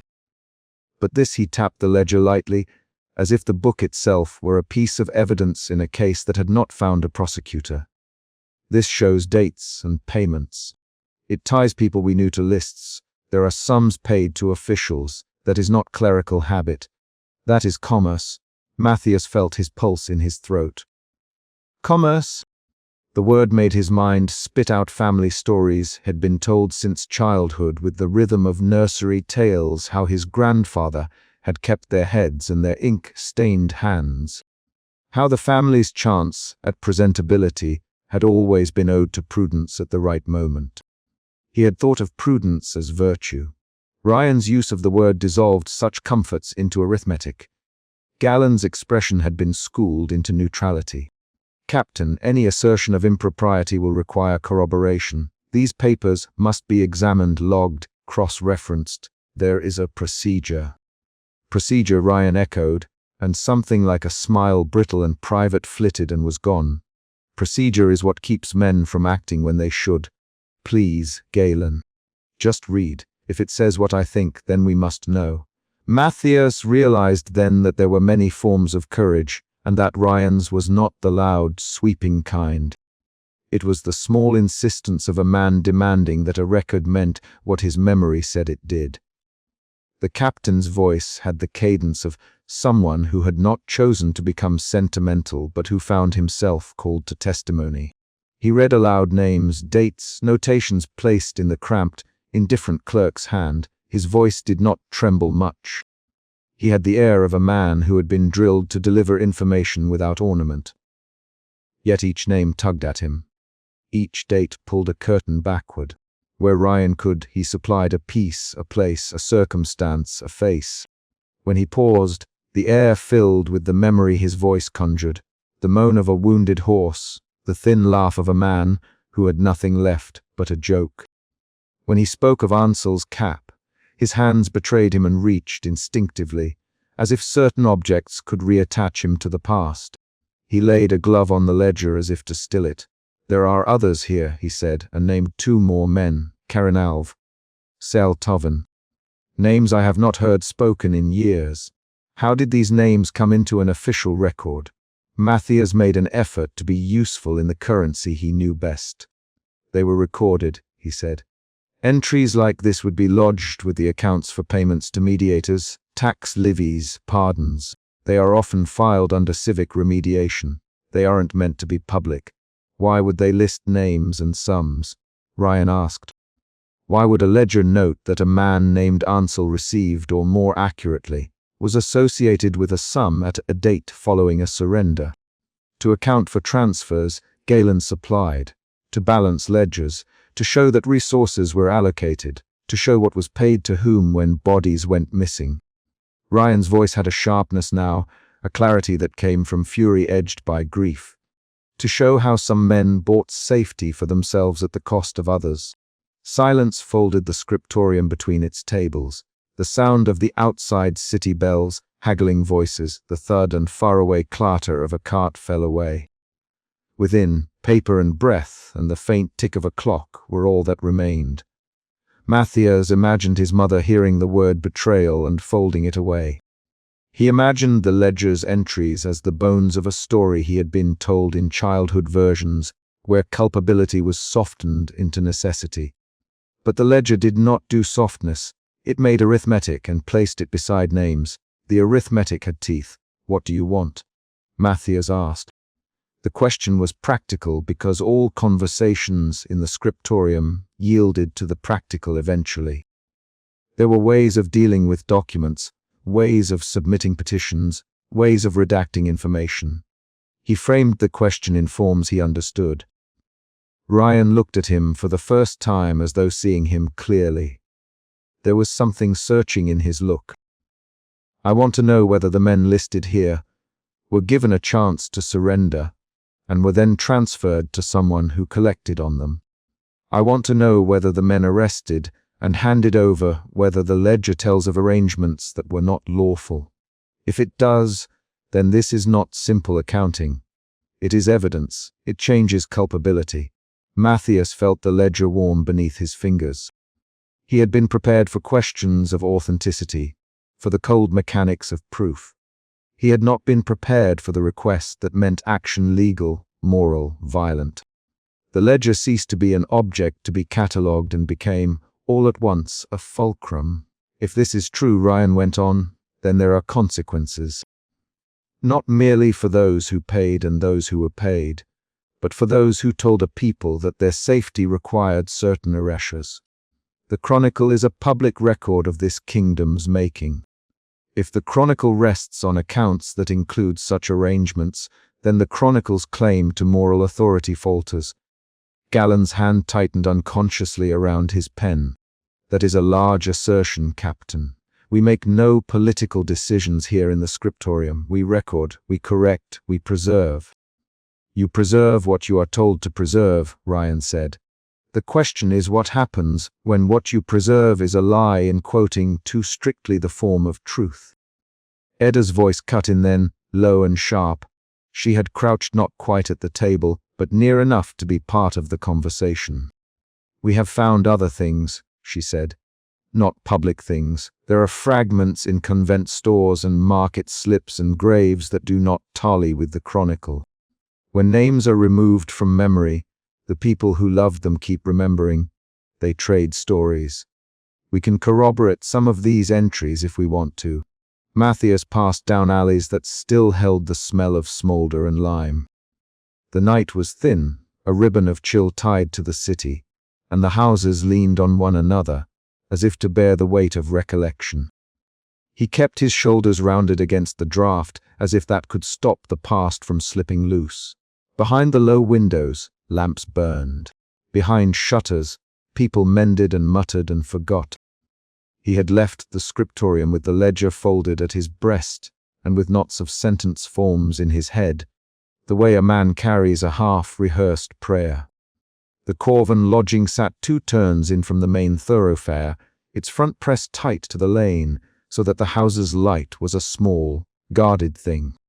The plaster was patched in places with rough mortar that, in daylight, would read like scars. Tonight it looked like a pause. Matthias stopped at the threshold and noted, with a scribe's habit, the small particulars, the iron ring in the door, the smear on the sill where someone had always, for as long as he remembered, pushed down the ash from a coal to settle the draught. The faint smell of rosemary that his mother used to stanch grief. Inside, the room held the low, private geometry of a house where much had been unspoken. A single hearth, a narrow table scarred by knives, 2 chairs and a pallet. The ceiling beams were black with the old smoke. Mei Lin Corvan stood by the hearth, stirring a pot so thin it was almost consolation.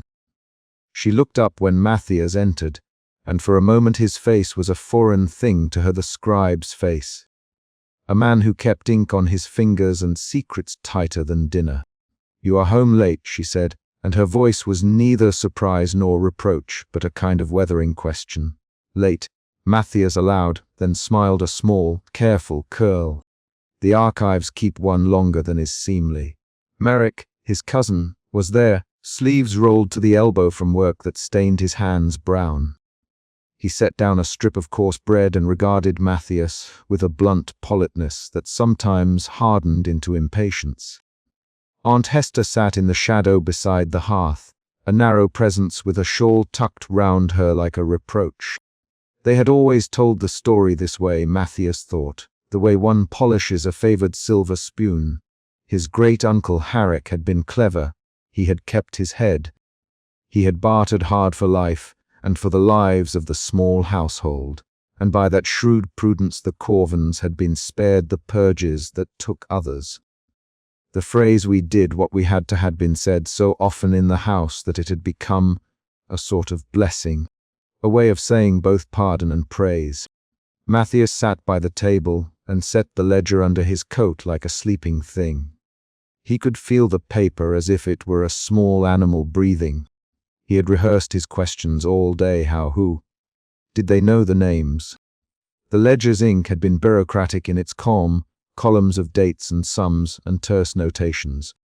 It had been the ledger that taught him that the world was often more arithmetic than morality, a name, a date, a tally.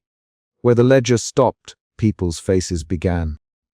"Mother," he said without ceremony, "tell me the story of how we came through the reckoning." Ellen's spoon hovered over the pot. She set it down and folded her hands as if to keep them from shaking. Herrick was nothing special to look at. She began, the old tale easing into the familiar cadence. Small man, quick with numbers, the kind of man the magistrates like. He could make a sum look tidy. When the city split and men screamed in the streets, he kept his head. He was quiet. He paid his dues, and he paid more than was asked. We paid where others burned. Marek snorted softly. Prudence, that's what saved us. No one wants to remember how often prudence walks with a coin. Prudence saved us from the cart and the sword, Ellen said. We kept our doors fast and our faces plain. We didn't go to the meetings. We didn't speak of the old banners. We mended our own linens. Her voice, in the telling, acquired the small triumph that poverty sometimes shares with survival. Matthias set his cup down and did not taste. He had learned to watch speech like a scribe watches a hand flourish, where the pressure thinned what had been omitted. He asked the questions now with the dullness of someone testing a seam. Did Herrick ever speak of names, of where this saving came from? There was a pause long enough for the pot to sing, thinly. Aunt Hester's fingers tightened around the edge of her shawl. In the hollow of the room, air cooled. Names, Hester rasped. Men are foolish to carry names on their tongues. Names are like coals. You burn and you do not mean to, and then your hand is charred. Did he bargain? Matthias pressed. Did he trade information for mercy? Ellen's hands went flat on the table. For a second, the woman, who had always been a steady fulcrum of household myth, looked almost as if she had been seamed open. Something inconvenient and living lay bare. There were offers, she said. There were more offers than you might suppose. The city was a sieve. A man could walk through it and not look the same afterward. Merrick's jaw stung. You mean he named them? Herrick pointed them out to save his hide. We said no. We said no a dozen ways. We locked the shutters. We minded our own. We passed on the whispers. We were careful. Alin's tone was a small defiance. The household's practiced denial. And yet you kept a ledger in the linen chest, Matthias said, and his voice was patient as a knife. He had not meant to be cruel, but phrases had momentum and he pushed. I found a receipt. The ink matches the ledger at the archive. There is a mark, a place name. It is not merely rumor. Elin's lids drooped. The cup clinked like a bell when she set it down. You would tear out your mother's heart with a file and call it justice, child, she said. But it was not all anger. Underneath the reproach was the raw thing, fear. Hester drew a small breath as if bracing against a draught. A paper will not be the worse for burning, she muttered, but her fingers trembled in the prickly shawl. What did it say? Marek demanded. Tell us the words. Matthias laid the folded scrap on the table like an accusation. The paper was browned at the edges and had been smoothed so many times that the fold lines were softer than the rest. He unfolded it with an almost ceremonial care. Habit had taught him that care could sometimes coax truth into the open. The ink was faded but legible, a place Kess Mill and a date. Beside it, in a cramped hand, a note for safe conduct, a small mark, almost a fingerprint, like a tally. Ellen's face went slack. She put her lips to the counter and breathed as if to hold herself together. Herrick sent a man, she began. He said to speak softly to the magistrates. He said they could not be spared entirely, but the household could be given time. Time for what? Matthias asked. To live, to breathe, to move, to slip past the lists, to take a coin and be spared a sling. She gave a bitter, short sound. It was ugly, Matt. It was trouble. We did not like it. We told ourselves we were buying life, not naming murder. Perhaps there is no difference once the deed is done. Marek's face went red. So he named them. Harrick looked at men and told the magistrate where they'd sleep. For coin, for a promise of safety, he pointed them out. He laughed then, but it was a brittle sound. That's not prudence, that's rot. Hester's eyes narrowed. He spoke. He did as men did in times of hunger. He had a wife and a child then. He wanted no cart to take them.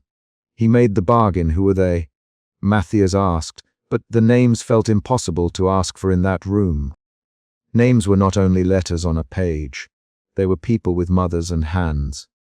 The ledger had a list, and he had spent hours letting the names become shapes. In the dry light of his house, that shape became a man's face. It was not clean. They were from the outer wards, Ellen said. They were the kind of folk who believed in something loudly. Harrick, he regretted later. Everyone regretted in different ways.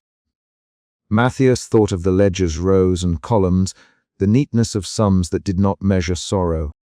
He saw the name of a man he had once read about in a tavern rumor Joran Vask, perhaps in the ledger's notation of sum and date. He had not wanted the names to be his family names. He had not wanted the ledger's arithmetic to name his own blood. Yet there it was, an intersection where his family's quiet had touched the state's violence. Why did you keep this? Why hidden in a linen chest? He asked, his fingers tight on the paper. Because you cannot unmake what you have made, Ellen said. Because we thought perhaps the paper would make the deed less sharp. Because Harrick wanted proof that his bargain was honored. Because the magistrates asked a token and Harrick paid it, and the token went to the chest because tokens that men fear go to chests. Matthias felt the room sway with a small domestic fury, the ordinary mechanisms of survival grinding against the moral geometry he had curated in his head. His apprenticeship in the scriptorium had taught him that erasures could be clean, the way a knife can pare a rotten bit from an apple.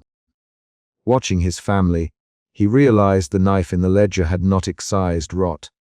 It had been used to carve an arrangement that left wounds.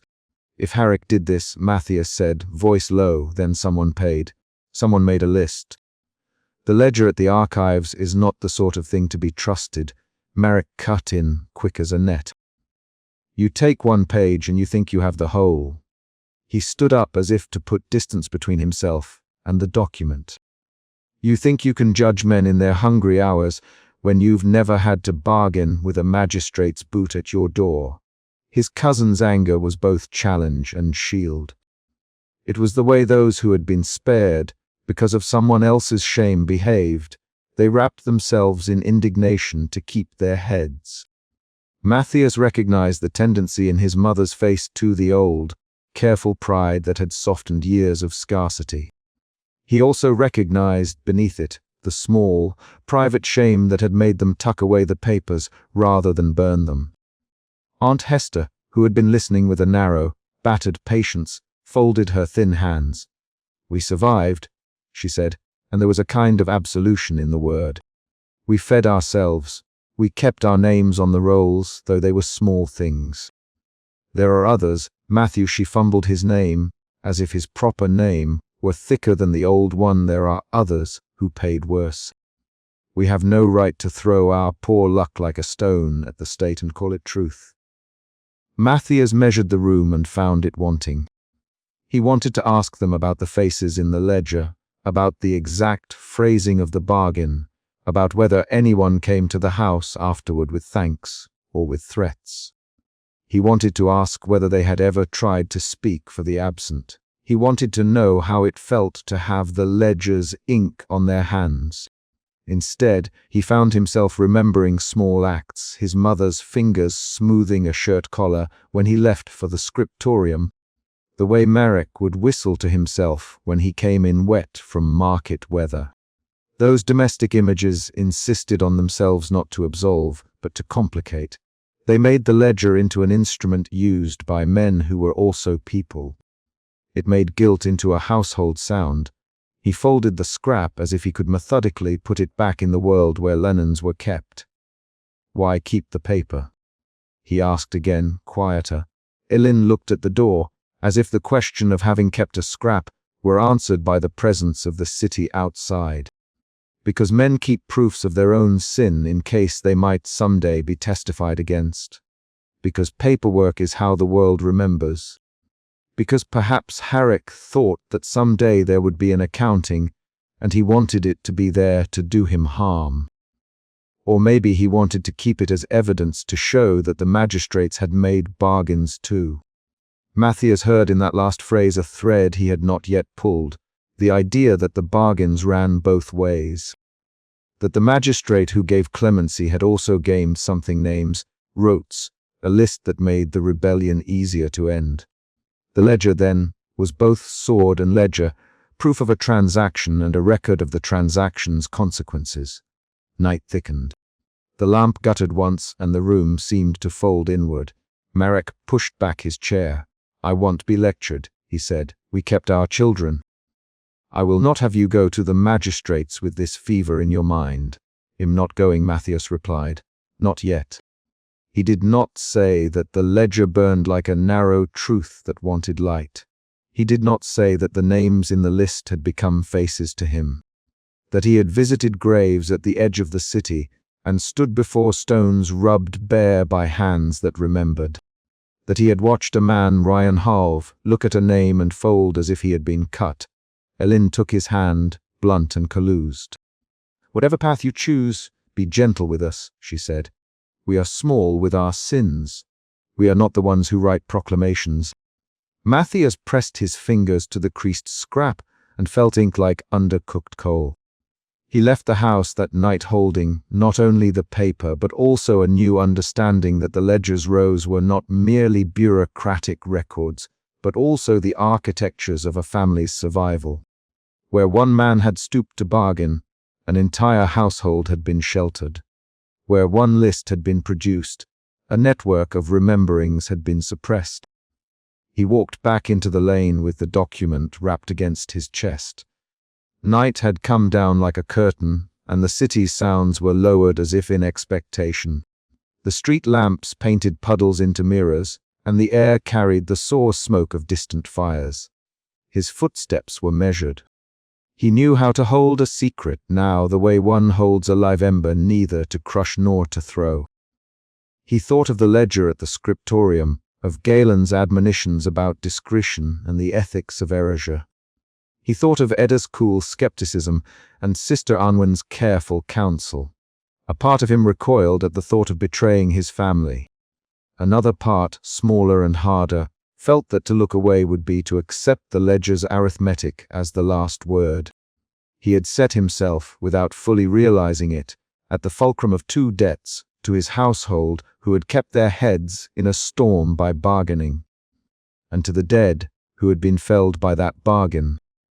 As he reached the corner where the lane opened toward the scriptorium, a cart rumbled past and a cry rose, small and ordinary. He cupped the paper to his chest and, for a long moment, let the city press around him like a closing fist.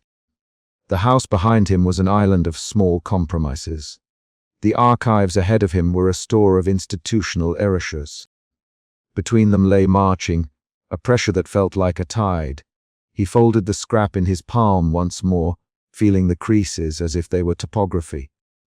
He had proof now that his family's comfort had a price, written in the ledger's ink and smuggled beneath linen. He also had, in the neat columns of the scriptorium, a language for making these things legible to others. He knew where the ledger's page might be placed to be seen. Matthias turned his face toward the scriptorium and moved with the slow, deliberate speed of a man who has decided there is no returning to the way things were. A small, private resolution settled on him.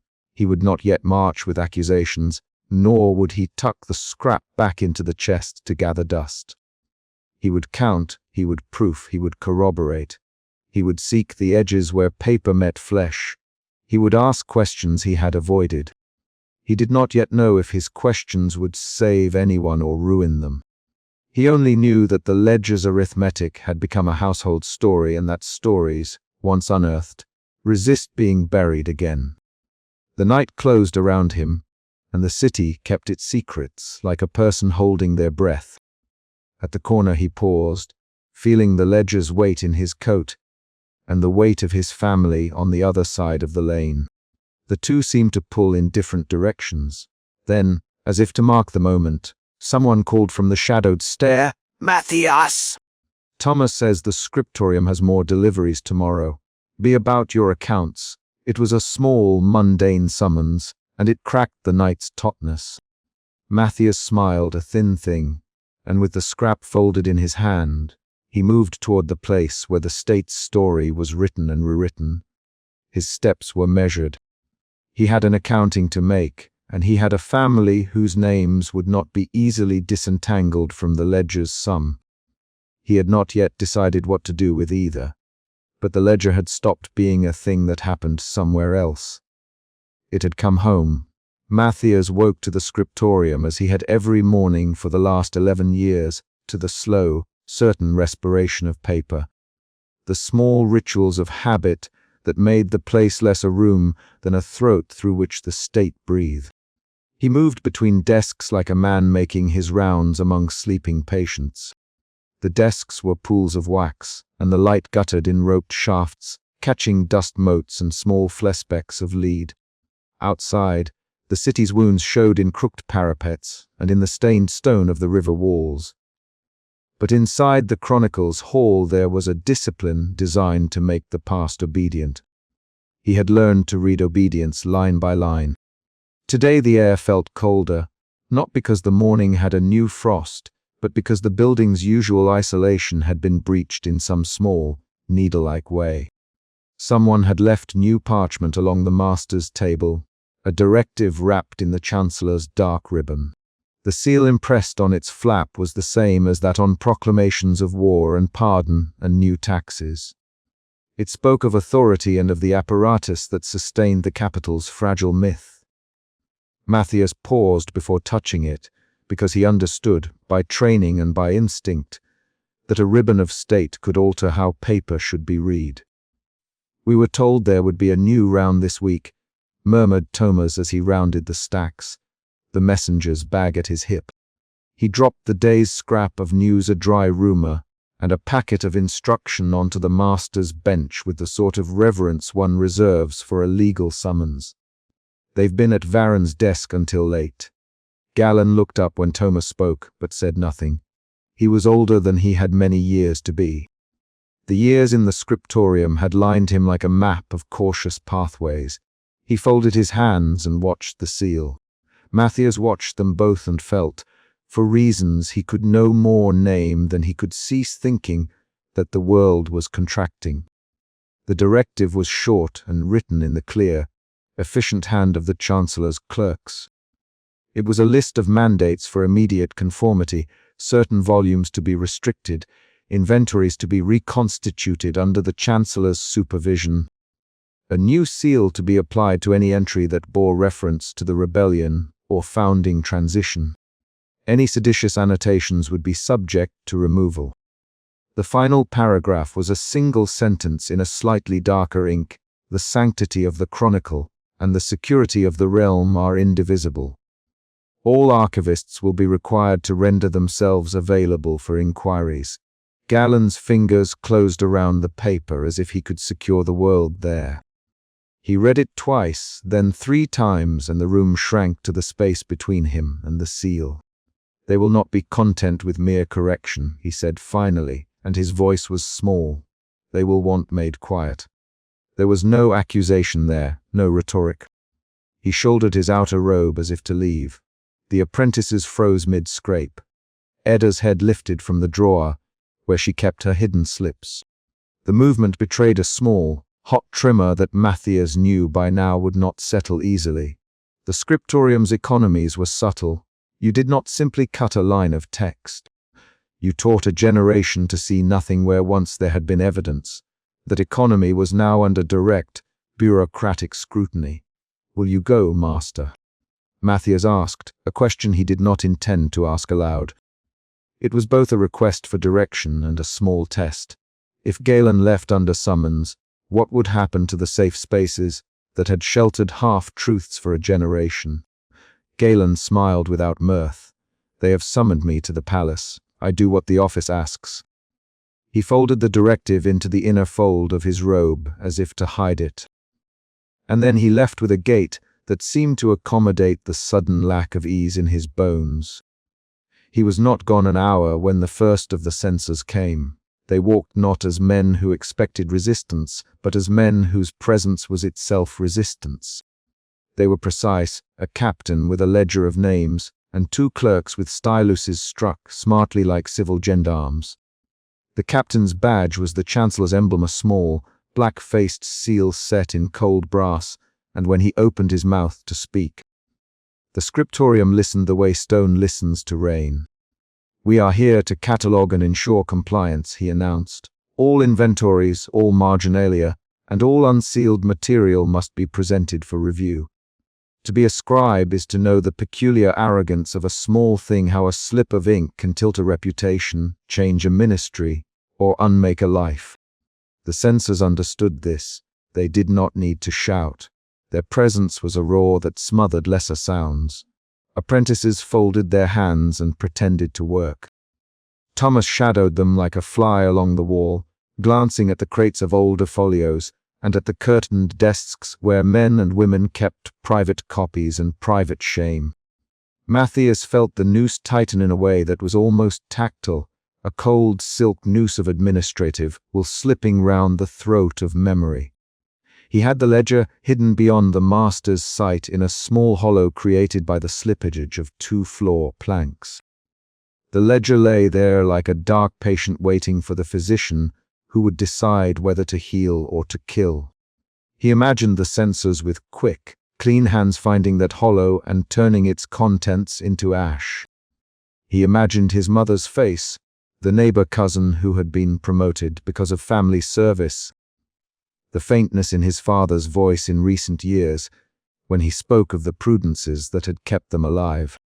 In that imagined moment his family became not contours of comfort but instruments whose strings could be cut. The captain moved with meticulous courtesy and an efficiency born of long practice in unmaking. He asked to see inventories. Galen, who had returned thin and slow after his summons, complied. He produced lists, some of them old as dust, others sealed with the little administrative knot that indicated sanction. The clerks unrolled their lists and began to cross-reference. Every time a volume's title met a line on the chancellor's list, the captain's pen made a neat, small tick. Once a tick made, a book was marked for transfer under guard. Matthias sat very still at his curtained desk. He could have produced any of the innocuous ledgers he kept, those dry accounts of salt shipments and municipal tithers, and no one would have looked twice. The ledger he had found sooty at its edges, with a penciled marginalia that had made his throat knotted, was not among those outwardly visible things. He had smuggled its significance into the hollow by night. He had thought the hollow safe because it was small and because the archive's machinery was vast and inattentive in predictable ways. He had been wrong about complacency. He had underestimated the chancellor's appetite for tidy lines. When the captain finally left, he left with a handful of volumes under his arm. The scriptorium exhaled the way a city exhaled after a winter storm, brief, brittle. Galen sat at his desk with his hands knitted, the packet the chancellor had given him folded on the bench beside him. It bore the chancellor's seal as well, but the seal was not the same stamp as the censor's list. This one had been applied by the hand of the palace, a private instruction, heavier than the public edict and of a different hue. Galen's eyes were not brimming with tears. He had given them years ago to the small, necessary sorrows of the work, but he looked smaller than Matthias had ever seen him. "They asked for me to render account of practice," Galen said quietly. "They asked about process, about certain ledgers, and about how we index names associated with the transition. He drew in breath as if the air in his lungs would not suffice for the story. They asked me to certify that the chronicle stands alone, uncontradicted, and they recommended that we submit redundant volumes for curation at the palace repository. Galen's hands betrayed him then. They shook as he took up a quill. He set it down without words.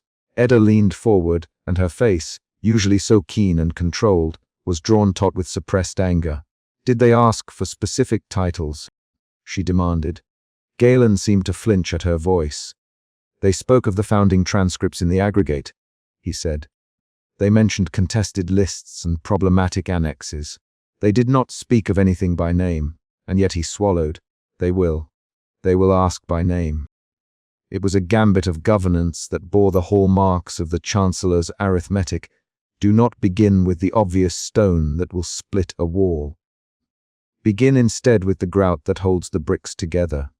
Take the margins and the footnotes first. Make the people who labor in the margins feel exposed, and then they will show you the lines they protect, willingly or otherwise. And if they ask for names, Matthias could not keep the edge from his voice. If they demand to see annexes and indexes, his heart hammered against his ribs.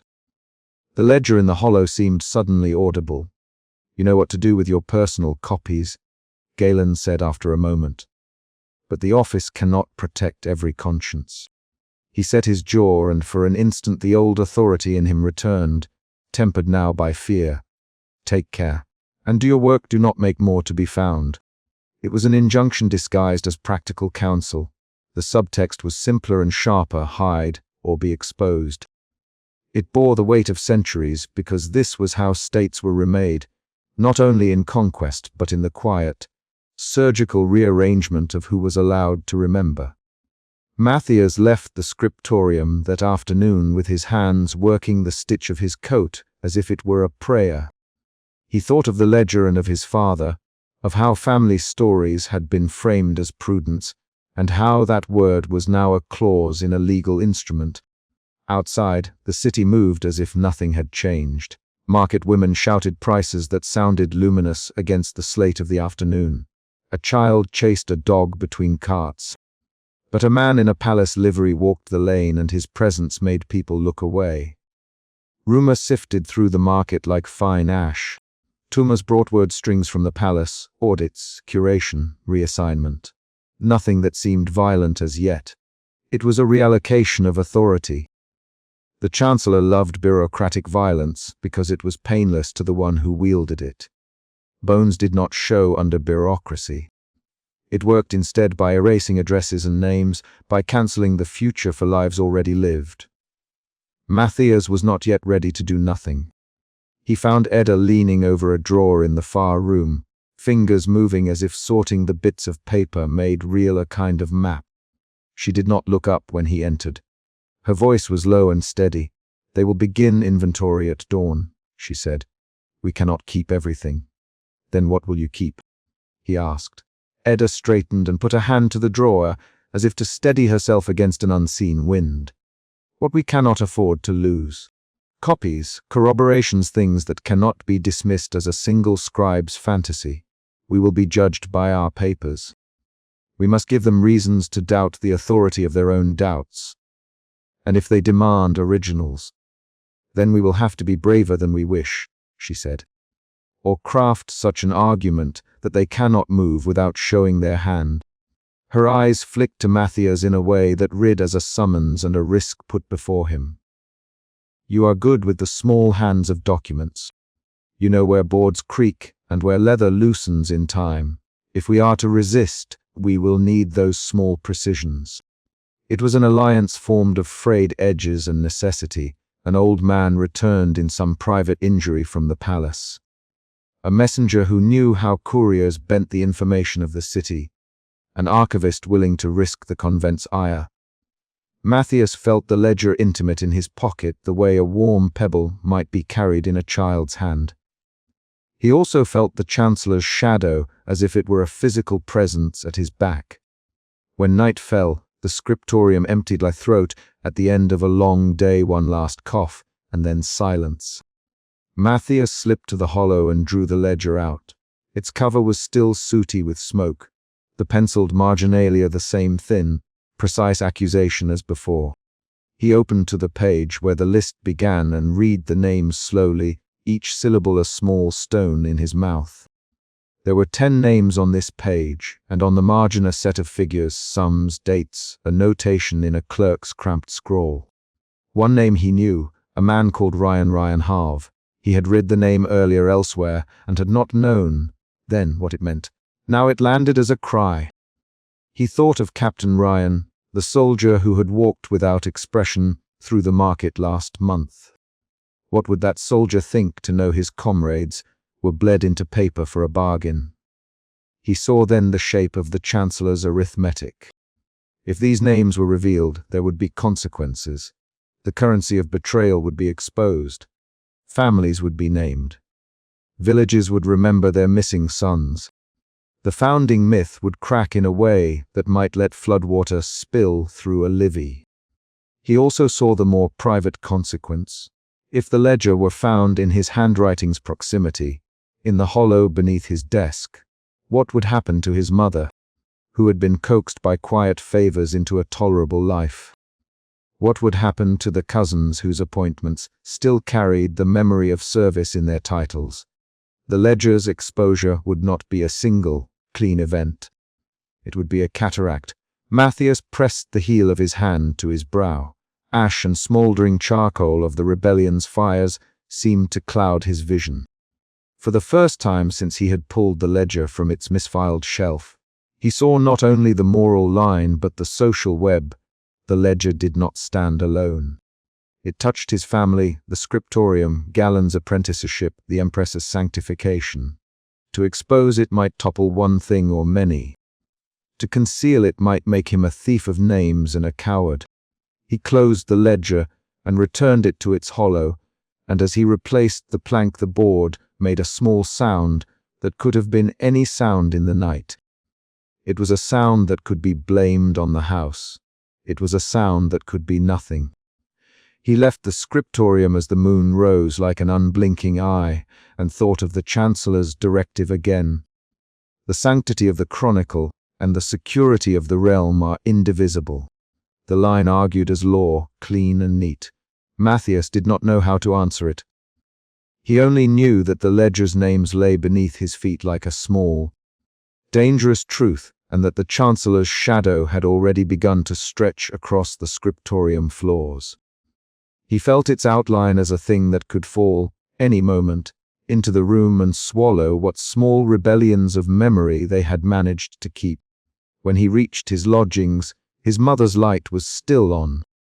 She sat by her hearth with her knitting, the kind of small domestic image he had always trusted as proof that things could be made ordinary again. He stood in the doorway and felt the day's dirge in his chest. "They were here today," he said. "They came to the scriptorium." She lifted her eyes with the slow kindness of someone who had been told worse news and softened it with a teacup smile. "They always come and go," she said. "Officials like to remind us they are attentive. Galen has been to the palace," Matthias said. "They will inventory. They will take volumes." She paused in her knitting. "You must be careful, Matthias." The words were not counsel. They were a prayer rolled into one. "We do not want to draw attention." "Nor do I," he said, and the lie tasted of ash. "Nor do I." He lay awake thinking of the ledger and of the Chancellor's seal. In his head a procession of names came and went like a train of shadows across a wall. He thought of Ryan Harve's face, stern and closed, of Galen's small, wary bravery, of Edda's urgent hands. Outside, the city turned in its sleep under the Chancellor's distant lamps. The scriptorium shutters made black squares on the moonlit street, and, beyond them, Varensville was already moving through the paperwork of the capital like a hand smoothing cloth. Sleep came at last as a shallow thing. He woke before dawn, with the taste of ink on his tongue and the sense that the city had already begun to ask itself who would write the next line. He dressed and, on impulse, went to the scriptorium. The air was a blade of cold. Flames in the candle troughs had outlasted the night. They were half-consumed and thin. The desks were empty save for the lingering impression of fingers and the faint dust prints of the day before. On Galen's bench lay the small sealed packet the Chancellor had given him. Curiosity and dread moved Matthias to pick it up. The seal was intact, but the parchment was warm, as if someone had only just handed it across a desk. Before he could slip it into the folds of his coat, the palace horn blew 3 low calls, the sound for attend. It traveled through the town like a legal cord. The scriptorium's door opened and a palace courier arrived, breathless and flushed. He handed a summons to Galen that glowed with the Chancellor's black ribbon. Galen read it, folded it, and then with an effort that bent his shoulders as if under a physical weight, he rose and prepared to go.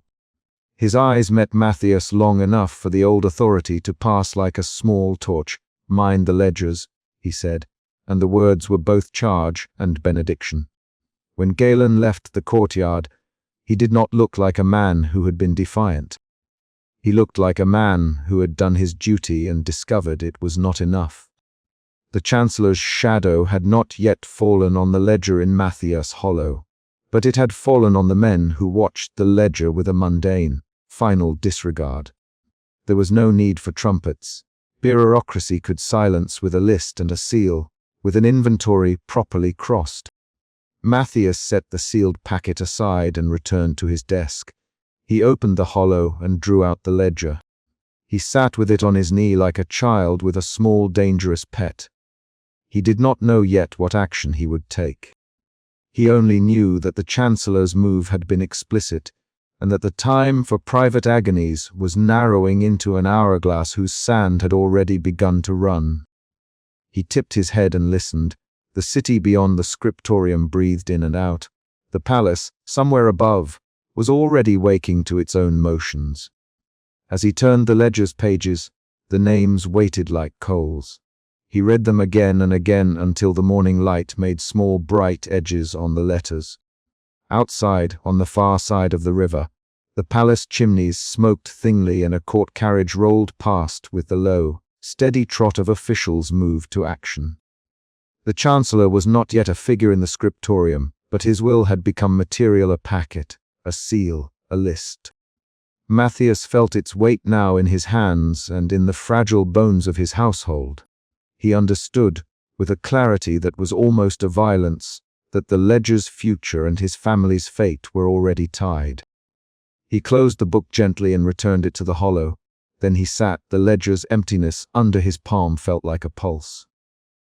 The Chancellor's shadow had moved. The scriptorium had been formally informed. There would be inventories and lists, and there would be men who knew how to reduce history to a neat, schedulable task. He thought of all the cunning ways a story could be unmade without one man ever raising his voice in a public square. He thought of all the small, private gestures that might save a name from erasure, a copied page smuggled to a convent, an index note tucked into a merchant's chest. The careful hand of an old master who taught a pupil to read the creak in a plank. The Chancellor's invoice for memory would not be paid in coin alone.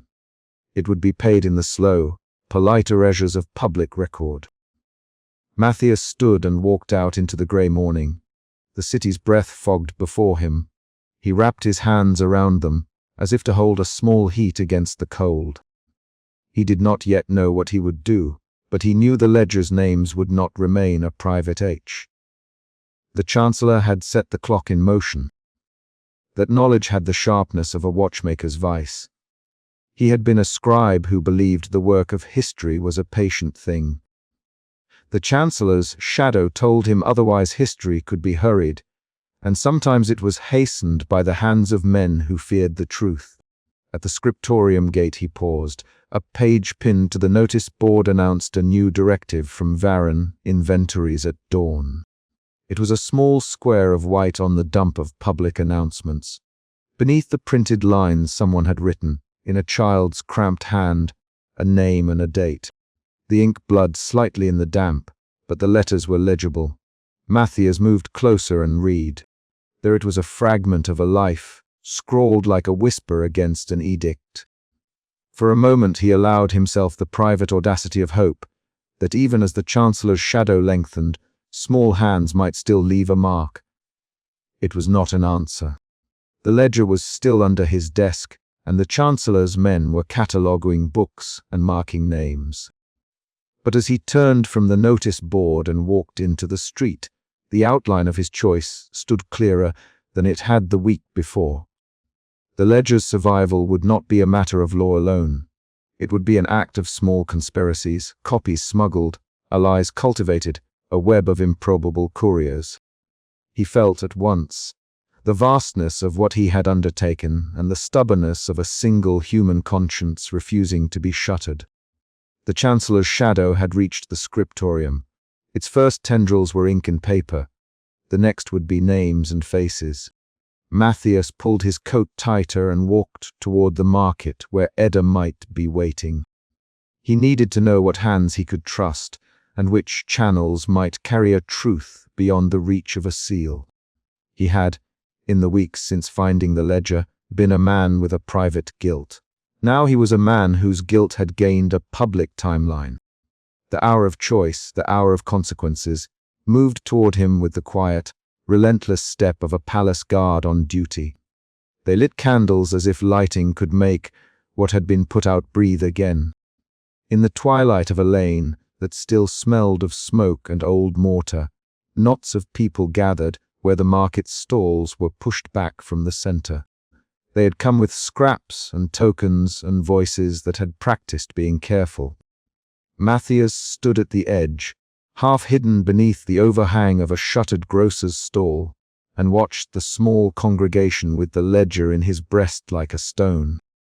The square had that economy of light common to places that remember how to hide, a guttering brazier at one end, a line of candles on an overturned crate, a single lantern swinging on a post where the lane opened into a narrower street.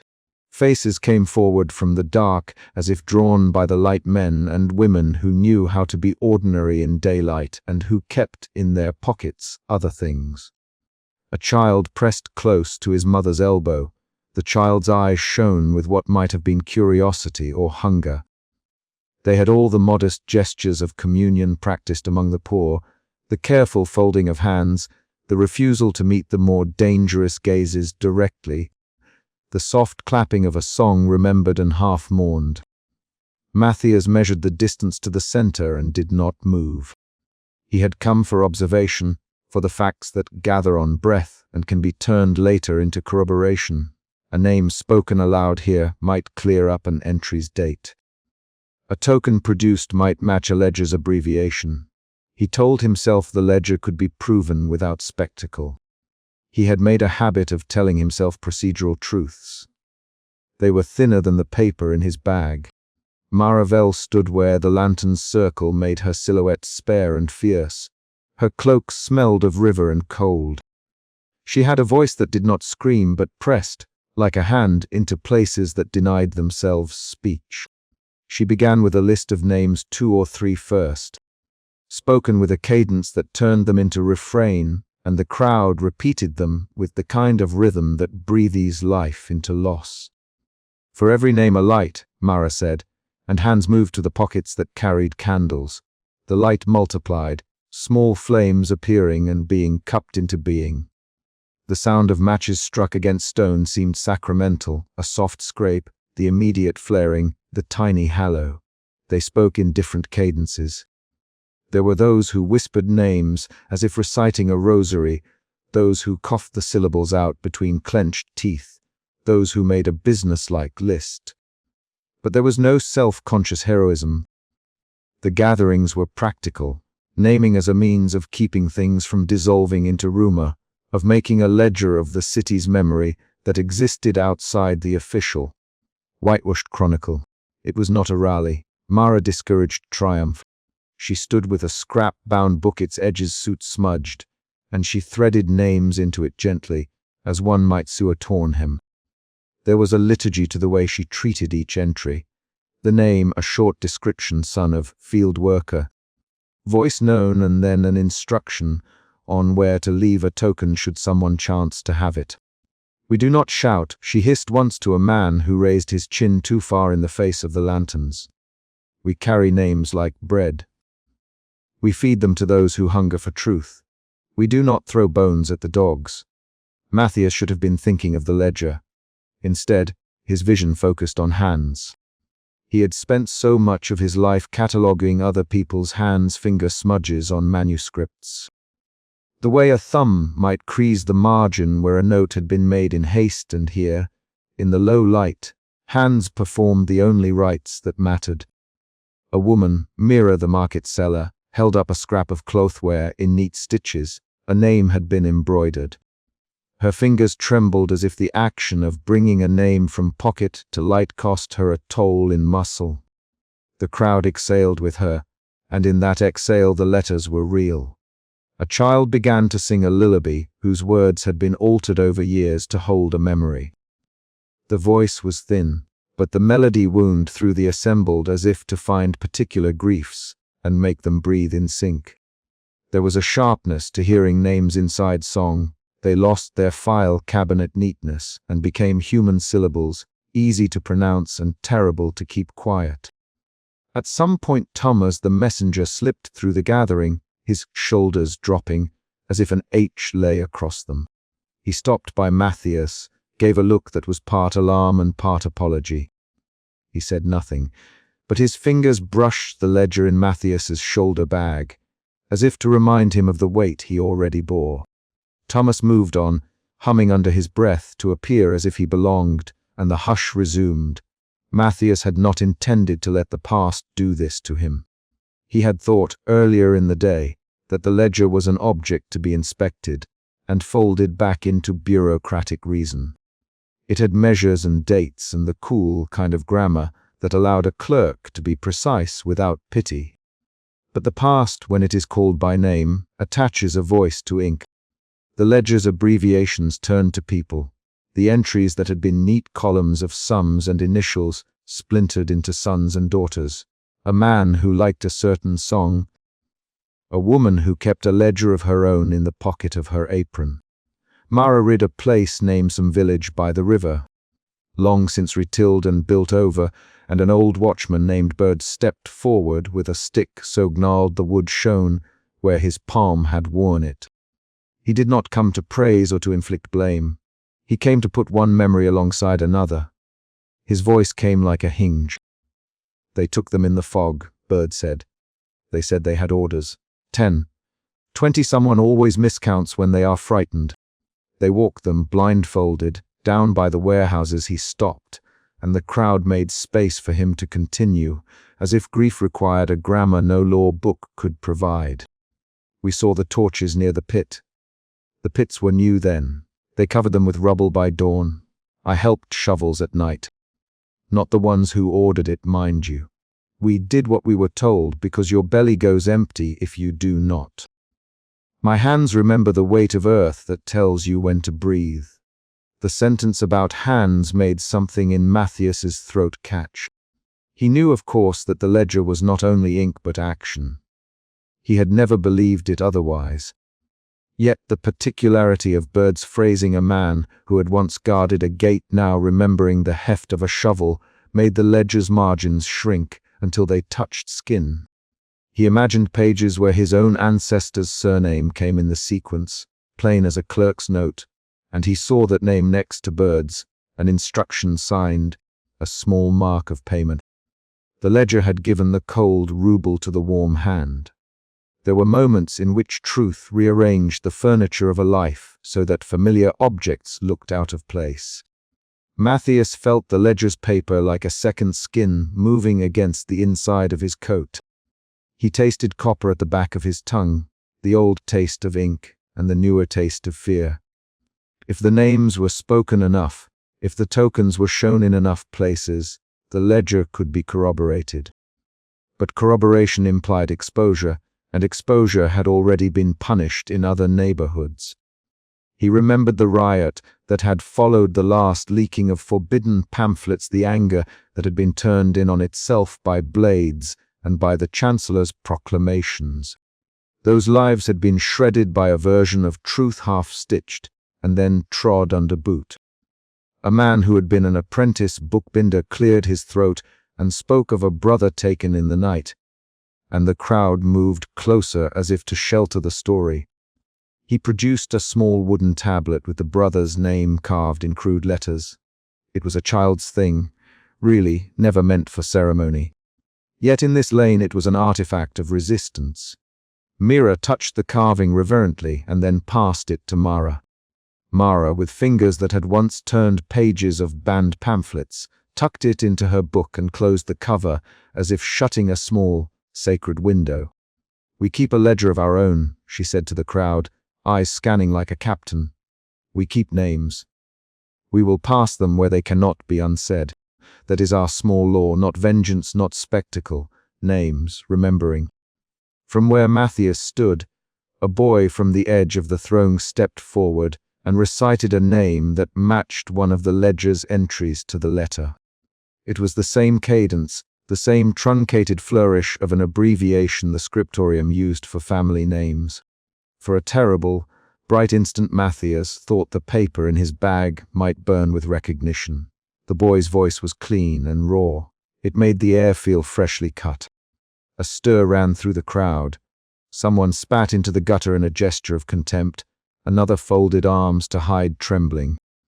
Mara's gaze cut the square like a blade, and then softened to the person who had said the name, an older woman with a blackened patch on her sleeve, where ash had eaten through cloth. She had the look of someone who had been waiting a long time for permission to speak. Now she had her permission. The permission to speak was dangerous currency. In the square, phrases that would be blithe in a safe house became incendiary. Old grievances rose like steam from stew pots and filled spaces with smell and heat. Someone in the crowd muttered that the Chancellor would like such gatherings stamped out. Someone else said that such banning was how names disappeared in the first place.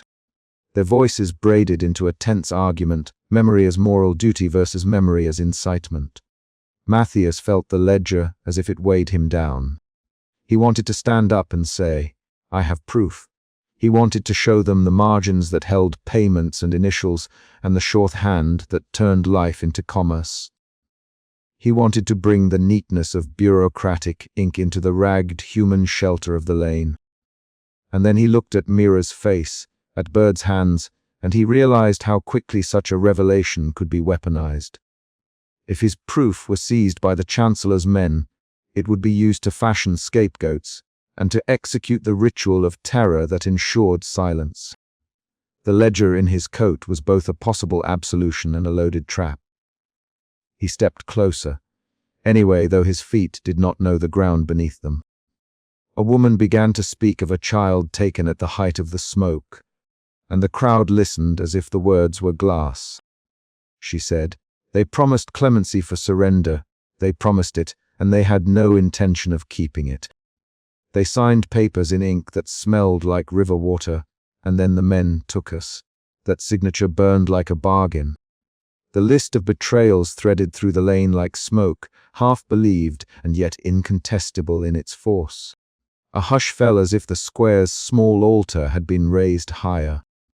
Matthias felt then the pressure of other eyes that had not been present before, watchers on the roofs who had the luxury of distance. A soldier's helmet glinting beyond an alley, a too-bright lantern being carried with the awkwardness of men unused to secrecy. He had not thought of that.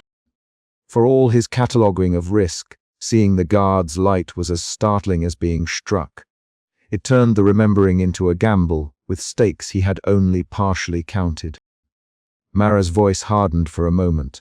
"Break quietly," she instructed, and the crowd obeyed with the practiced discipline of people who had to turn sudden safety into habit. People hugged, hands found shoulders. The child who had sung pressed close to his mother. The little wooden tablet disappeared into a sleeve. Bird took a last slow look at the brazier and then shuffled away with his stick tapping the cobbles in an old rhythm. Matthias lingered. He should have gone with them. He had no plan, only the ledger and the knowledge that the ledger's names now had voices outside paper. He remembered Galen's warning of discretion and the ethics of erasure and the scriptorium master's old, knuckled hands that folded papers with ritual calm. Galen moved through the archive like a man tending a temple, and his counsel had been the temple's law. Some things must be softened to keep peace. But softening also meant silence. Softening meant that people without mouths for power would die in numbers that could be enumerated and set aside. The moral arithmetic of governance could justify almost anything. Mathematics cannot measure shame. A sound toward the mouth of the lane made Matthias tilt his head. Boot heels, measured and regular, were a sound he had both catalogued with phrase and felt under his own skin. The patrol's lanterns bobbed like sad stars coming closer. He stuffed the ledger deeper under his garments, cupping it with his left hand until the leather warmed to the heat of his palm. Around him, the lane emptied with practiced speed.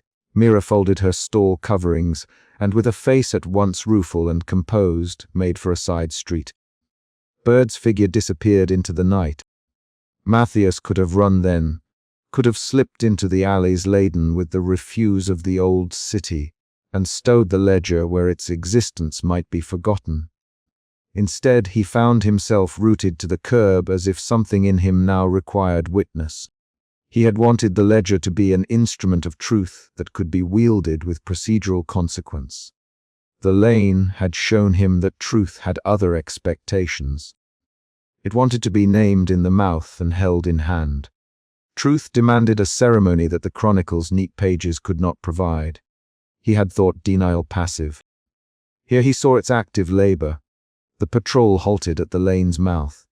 2 helmets caught the faintness of the brazier's glow. One man unshouldered a lantern and peered down, as if he might catch a face that had been too bold. The sound they made, the deliberate, leathered breathing of men trained to make their presence matter, tightened the crowd's remaining nerves. Mara stepped from behind a crate, her cloak folded close and the scrap-bound book tucked under one arm. She moved with the quickness of someone who had practiced escape as carefully as speech. For a moment Matthias feared she would be taken, and the names would be blown into the teeth of the regime. Instead, she made a subtle sign to the soldier, an acknowledgement half hidden in deference. The soldier blinked as if aware of the gulf between them, and then turned, leading his men away with the practiced boredom of good theater. Perhaps the patrol had found other business. Perhaps someone in a higher room had decided that a small remembrance might pass unnoticed for now. The relief was immediate and shameful. Matthias' hands overset with the ledger's weight, the motion of turning it in his grasp like an animal testing the cage. He felt the city's air change with a small, private victory and knew that victory would not be complete until names were no longer secrets. He knew too that any step toward public reckoning would draw the attention that now had skirted them. The lane had been usefully quiet this night. It had been made possible by 1,000 tiny acts, candles cupped in palms, a book stitched together by those who remembered. The thrift of people who knew how to disappear, and each act was a hazard. Matthias left when the last of the congregation went, slipping into the shadow of a side alley with the ledger slumped against his chest. On the way home he imagined the ledger's columns transformed, ink turned to bone, sums to names. It was a dangerous imagination. He could not reconcile the facts of account books with the way Beard's voice had pivoted with the memory of Chauvelfels and back-breaking labor. The ledger had been a proof. Tonight he had seen proof become personal. He reached his door late. The house smelled of stew and the faint perfume of his mother's hair rinse. She was already asleep. The small lamp by her bedside had burned low. He paused above the stairs and thought of the faces in the lane, the child, the woman with the ash stain, and of the ledger's neat columns. The 2 sets of things would not be reconciled by neatness. He had a ledger that would make them legible, and he had friends who would press the ledger into the public eye. Both things could be instruments of salvation or ruin. He set the ledger on a chair, closing the door softly, It sat if it had been waiting to be placed gently down. He sat too, and put his face in his hands until the room went thick with the smell of ink and the soreness of fear. In his mind, the lane replayed itself in small frames, the lighting of a candle, the hush that fell when birds spoke of shovels, the soldier who had looked away. He thought of Galen's admonition and of Edda's gently mocking smile when she had said that paper can be a weapon as easily as a hymn. Outside, the city breathed in its patched places, the sound of a cart on uneven paving, the distant clink of a tavern shutter closing, the ether of voices that the night keeps for time-bound confessions. Inside, the ledger rested against the chair's upholstery as if it waited for him to decide which law he would obey: filial silence that kept the family safe, or the messy, human demand that names be known. He could already enumerate the consequences. If he carried the ledger into the light, men like Varen would wield the proof in ways that were themselves acts of historic violence. There would be trials, and then perhaps amnesty offered and revoked in permutations he had seen in the scriptorium's older volumes. Or he could tuck the ledger away and let history breathe around its edges, letting the memory gatherings keep names alive quietly, dangerously, in margins that could be burned when a patrol decided the city had been made too noisy. He thought of the child who had sung and of the way the song had made the names feel like living speech. He slid on his coat and took the ledger to the window, placing it so the moonlight would lay across its cover. The moon did nothing to make the ledger less of a burden. It simply made the cover paler and the leather's texture more resolute. He could not leave it at that. Names once called do not like to be called back into silence. A soft knock at his door broke his reverie. He started, hands clumsy. He had not expected visitors at that hour, in that neighborhood, especially not now. The knock came again, careful, like a hand checking that a room would receive a confession. He moved to the door and opened it an inch. Outside stood Mira, her apron folded and her hair clipped back. She looked as if she had walked most of the way across the city. Her face was resolute and small with fear. She held something cupped in both hands, a scrap of wood, the same crude letters carved into it that he had seen earlier in the lane. "They told me to find a scribe," she said. Her voice was roughened with travel. "They said the one who tends the chronicle might know how to hold a thing without letting the state eat it. They said, Matthias, if you can help keep them safe until they cannot be taken." Matthias felt his chest, where the ledger lay, tighten with the pressure of hands that would soon be required to act. Behind Mira, the city hummed, and the distant sound of booted patrols was a reminder that nothing in the dark was given. He thought of the lane's candles, of Bird's shovel, of Mara's soft insistence. Names must be kept. He thought of his mother, and how the offer of a clerk's rank had saved her once when his grandfather had signed away something he had not named. The complex calculus of debt and life rendered his throat raw. "Come in," he said at last, and when she hesitated, he opened the door wider. "Tell me who sent you. Tell me what you have." Mira stepped across the threshold as if crossing a boundary of both safety and peril. She placed the wooden token on his small table. The letters were crude, but the name was as clear as a bell.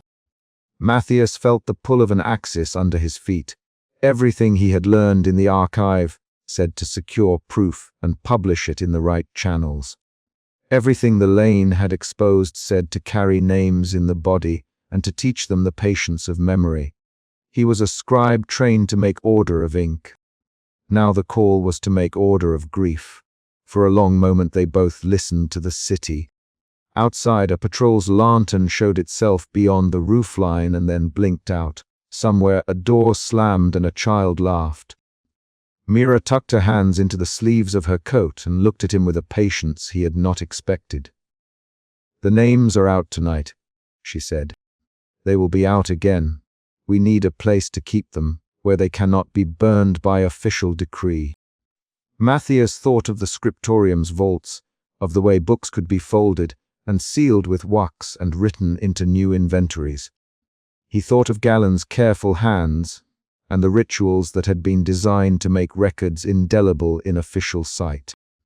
But officious indelibility had also meant erasure, and the ledger had shown him one line of consequence.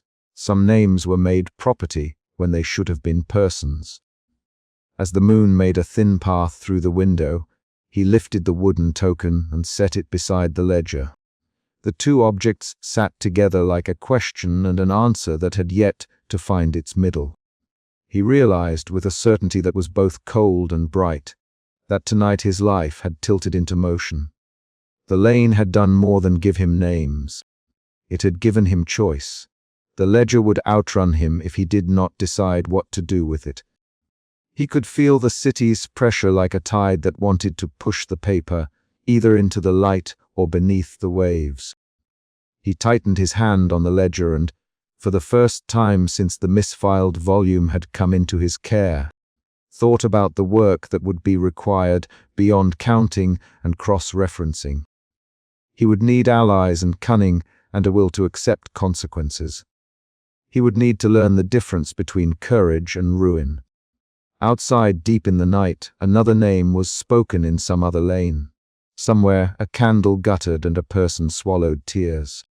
The Chronicle's sanctification still loomed, unstoppable as a tide scheduled by men in rooms that smelled of new wax and polished wood. The city could be called to remember in its margins. But to pronounce the ledger's names aloud for the Empire would be to invite a reckoning the state had never meant to host. Mira rose to go. She placed a hand on the ledger's cover, then withdrew. "We will bring more," she said. "If you can keep these, if you will keep them, then we will trust you." Matthias watched her go, the record of the night tucked into his house like a secret. When the door closed, he could hear the hinge settling, like breath drawn in custody.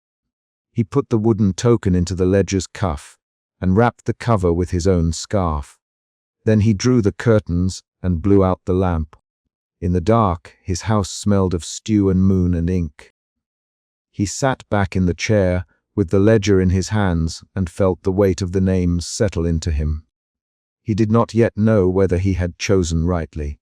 He only knew that, when names began to live beyond paper, the ledger would no longer be a mere record. It would be a summons. The summons clucked then, in the form of a squeak at the window overhead, the footfall of a courier, perhaps, or the tree limb against the pane. He set the ledger on the table and rose to look. Beyond the glass the city breathed, patient and unknowable. The Chronicle's pages waited in their bindings, a state apparatus ready to proclaim a clean founding. In the margins of other hands, people were already stitching a different tale. Matthias could hear it like embers, faint, persistent, warming enough to both promise and consume. He realized that the choice before him had become a thing that would not be delayed. It had been given its first public witness that night in the lane, and witnesses have a way of demanding answers. He took the ledger from the table, wrapped it, and set it beneath the small stair where he kept the few things that mattered to his family's security. Then he sat down and began to write not official notes, not the dry entries of the Chronicle, but a page of his own, a marginal list. A beginning of the kind of remembrance Mara had asked for. He wrote the names he had heard tonight, his own hand steady with the absurd certainty that to write was to keep. Outside, someone began to beat a drum in celebration of some other thing, and the sound came in a distant, contagious rhythm. The city had many music for many markets. In his room by his dim table, Matthias wrote until his hand cramped and the ink dried into small, stubborn constellations. When he finally stopped, he read the names aloud in the dark. They sounded better that way, less a column of commerce, more a human roll call. The lanterns beyond the roofline swung and then stilled. The night held its breath for a long minute. Then, faintly, someone else in another room began to whisper the name of a man who had been lost in the pit. The sound traveled on the city's breath and found him. Matthias listened and understood, with a dolorous clarity, That erasure was not a thing that could be total so long as there were hands and mouths willing to remember. He folded his marginal page into the ledger and slid it into the hiding place. He could not yet say if his choice would heal or break the city. He only knew that the ledger, carried now by more than his own small conscience, would not remain the solitary thing it had been. The next morning there would be the routine of ink and seal, of the scriptorium's cool light and Gallon's patient scolding. But that routine now sat atop an undercurrent that would not be swept away by ceremony. The memory gatherings had become a current beneath the city's official river, quiet, slow, and determined.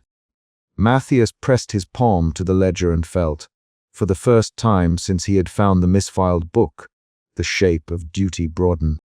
He had learned the terrible arithmetic of compromise. Each saved life would demand a balancing note. Each truth revealed would require a reckoning. He lay awake until the first birds called, and the dawn came thin as a promise. When he finally slept, his dreams were pages, turning themselves with a wind only he could hear. In the dark between sleep and waking, he imagined the chronicle as if it were a house. In the house's attic, the ledger lay wrapped in a blanket. Downstairs, men in dark robes rehearsed words of foundation. Between those floors things stirred, tokens and small wooden tablets, the names that refused the comfortable lie. He woke with the feeling that the world had shifted on a small hinge and that, in the turning, he had to decide whether to open the door or to bolt it forever. He rose dressed and set the ledger aside. The city outside his window was already moving, wagons creaking, the patter of steps, voices exchanged like coins. The Chronicle's sanctification was a visible drumbeat in the city's calendar. But last night had given him another drum to follow, one whose sound was softer but more patient. He touched the ledger's cover with the reverence of a man who understood that some books demand action rather than preservation.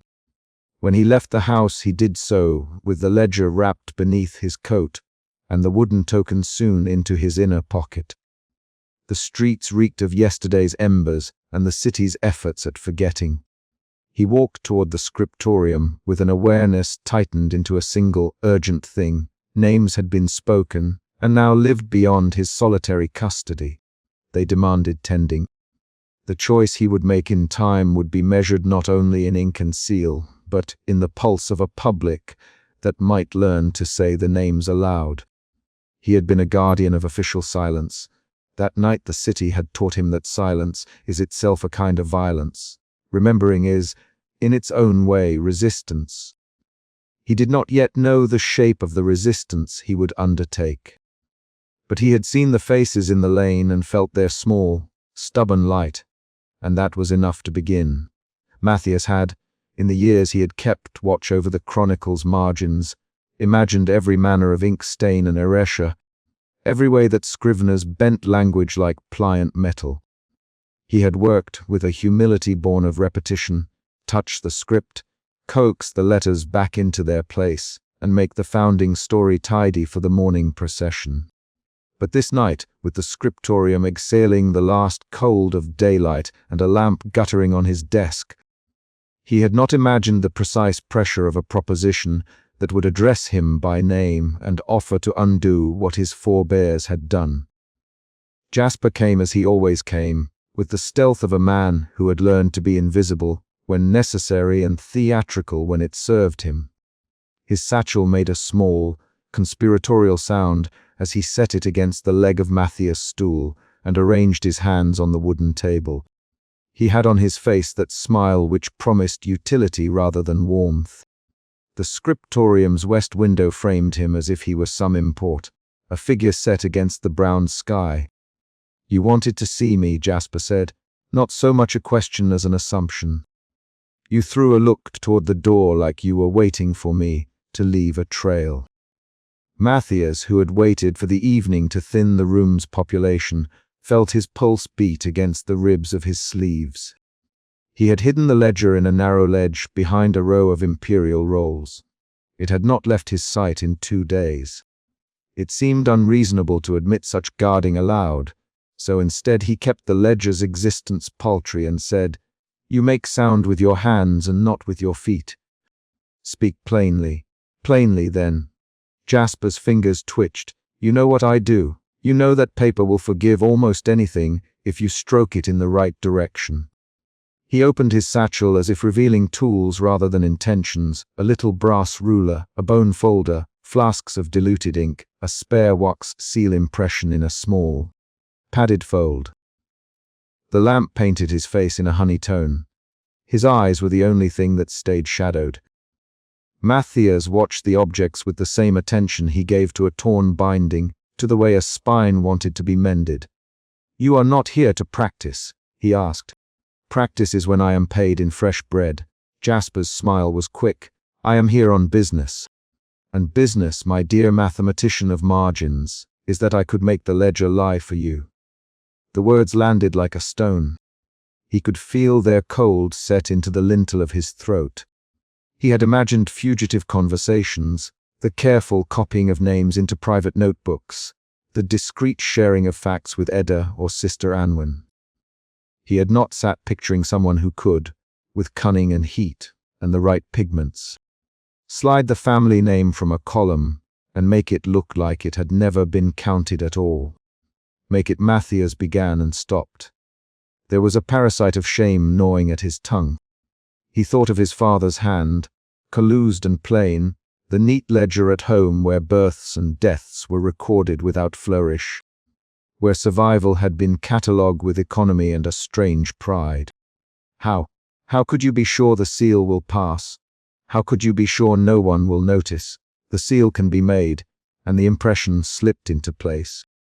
Jasper's voice fell to the tone of instruction, the tone he used when explaining the ease of a forgery to someone who wanted to learn.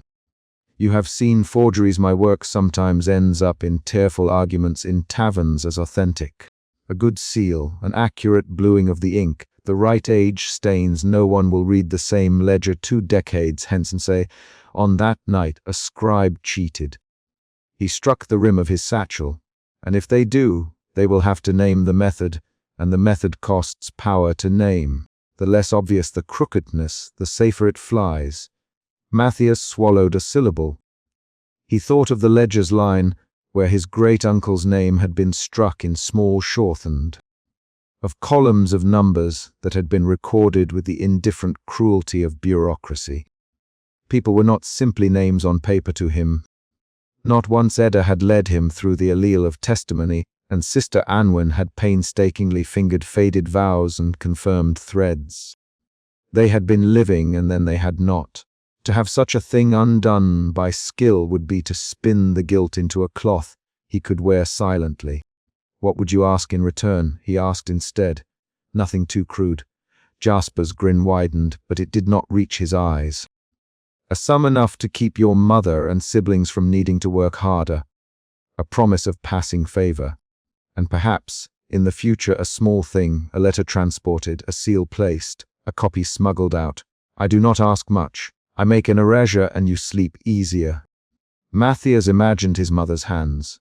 She folded cloth quietly, her fingers making the same small loops she had when he was a boy. He thought of the small certainty of food on the table, of the neighbor who paused and said, "Corvins are steady folk." That steadiness had come at a price. Could he, who had discovered the ledger's tooth, wipe it clean again and not know what that bargain would feel like against his chest? He felt the ledger's paper like a sore object between ribs. "You know I am not wealthy," he said. "The scriptorium pays enough to keep us out of the gutter, but not always the sun. We will find our means." Jasper's hands worked like a clock. Talk, then pause, then talk again. "You have allies. Someone will give a coin, someone will put a favor. I will take the ledger under the right circumstances and return it altered so the family reads as if no transaction had been made." "And if the Chancellor's censors discover your work?" Matthias asked. "If they can trace the forgery?" The thought had no need of flourish to frighten him. Varen's reach had shown itself in burnt folios, in Galen's Pollid come back from questioning. "Then one of us disappears." Jasper was blunt. You will have bought your family's safety and perhaps your life. But men vanish in many ways. Do you imagine the past doesn't make compromises already? Matthias felt the timbre of the room change. His chair creaked, and for a moment the only sound was the steady tick of some peripheral clock. He thought of Galen's voice when he had warned him erasure is a kindness. The old master had said, if it keeps a city from burning. But Galen had meant the state. He had not meant personal reprieves purchased at the cost of the ledger's truth. The burden had been abstract then. Jasper made it palpable. You will have to swear that you will not reveal this to Edda or Sister Anwin, Jasper said casually. The requirement was meant to test him, put a neighbor between him and the confession. Matthias flinched. The instant either woman entered the scene, the problem multiplied. Edda's fierce eyes underlined that she would not be paid off with idle platitudes. Sister Anwin's hands would not be silenced by gold. I cannot promise a lie to the ones who have been true to the names, he said. Jasper's smile fell like a small knife. Then you will have less time to consider. Men like me prefer finality. If you do not answer, opportunities grow stale. He closed his satchel gently and slid it across the desk, as if it were a chess piece moved into place. When the door banged behind Jasper's retreat, Matthias felt the lamps glow sharper and the room more hollow. He put his hands on the ledger's hiding place and could not bring himself to lift the seam. The fogger had left an image inside Matthias' head, a ledger without the names that had haunted him. He had left an image of a quiet house with a table and steady neighbors who no longer whispered about Corvin culpability when they thought others were listening. The next interruption came in a different key. It happened that same night, on his way back from the scriptorium, when the streets narrowed and the last of the market fires guttered. A paper slid beneath his door with the surgical politeness of a state instrument. He almost missed it, no noise, the way the official hand prefers to leave poison until he saw the seal, a simple dark impression he recognized, the Chancellor's lesser bureau. He did not break it open in the doorway. He carried it to the table and set it like a stone. Open it, his sister urged, but he held back, seeing the way the letter's edges curved as if breathless. Finally, fingers that had signed many a corrected line of the chronicle broke the wax.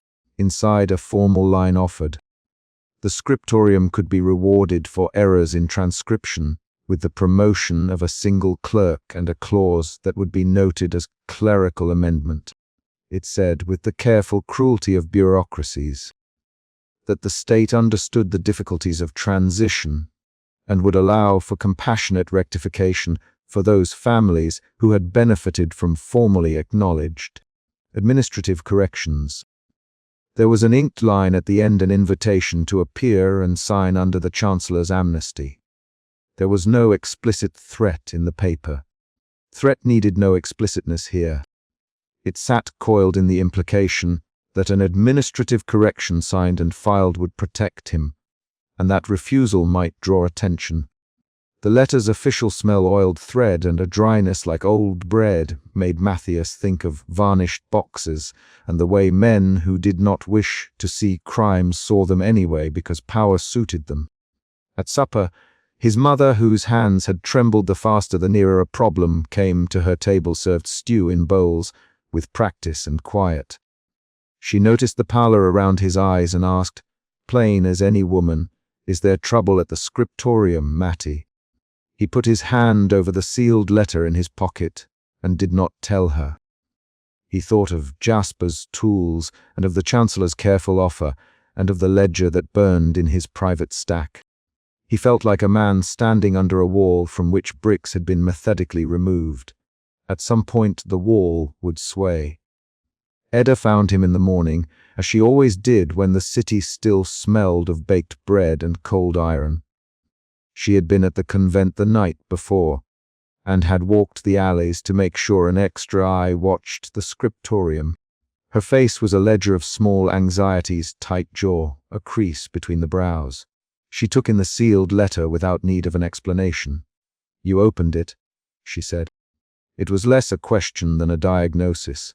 Her voice was dry and bright with a dangerous compassion.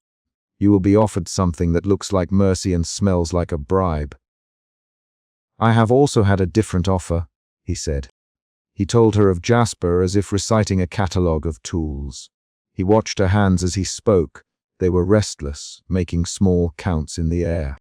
He will change the ledger for a price. Edda's face arranged itself in a map he knew. There was the flash of anger that moved across her features like a storm cloud across corn. Do you know why men like him prosper? She said. Because there will always be those who prefer easy sleep to waking with a name on their tongue. Matthias kept his eyes on her. He saw how she balanced the argument in her head like scales. If it comes down to my family, the people sleeping in my house tonight, do you ask me to throw them into ruin? No, Edda's reply came quick and absolute. I ask only that you stop imagining there is a clean path between the ledger and those who live from it.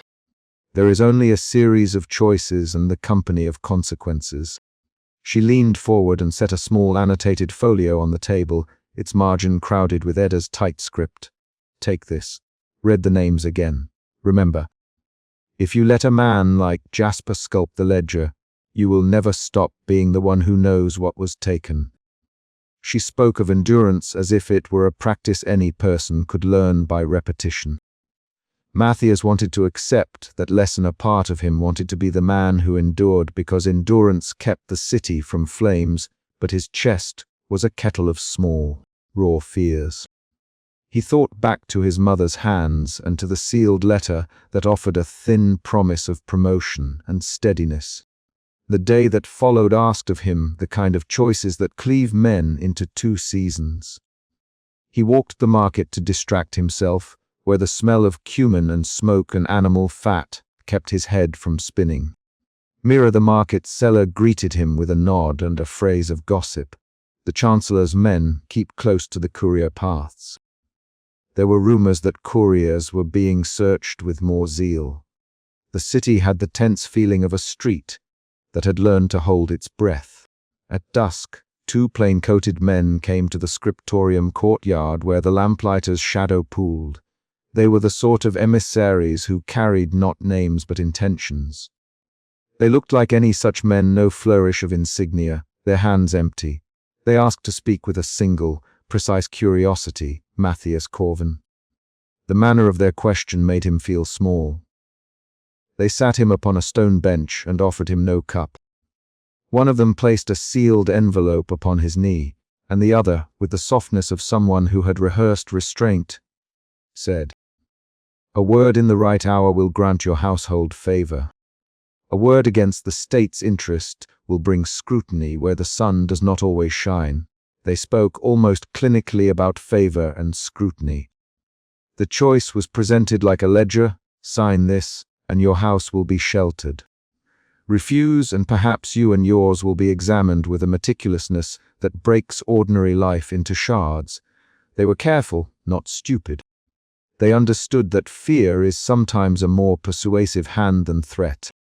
When they rose and left, they left their silence behind like a physical thing, tight as rope, heavy as iron. Matthias folded his hands as if to hold the weight between his fingers. He tried to imagine the ledger as a thing that could be traded for a bowl of stew. He could not. He tried to imagine a mother whose nights were easier because her son had signed a page. He wanted that imagined mercy.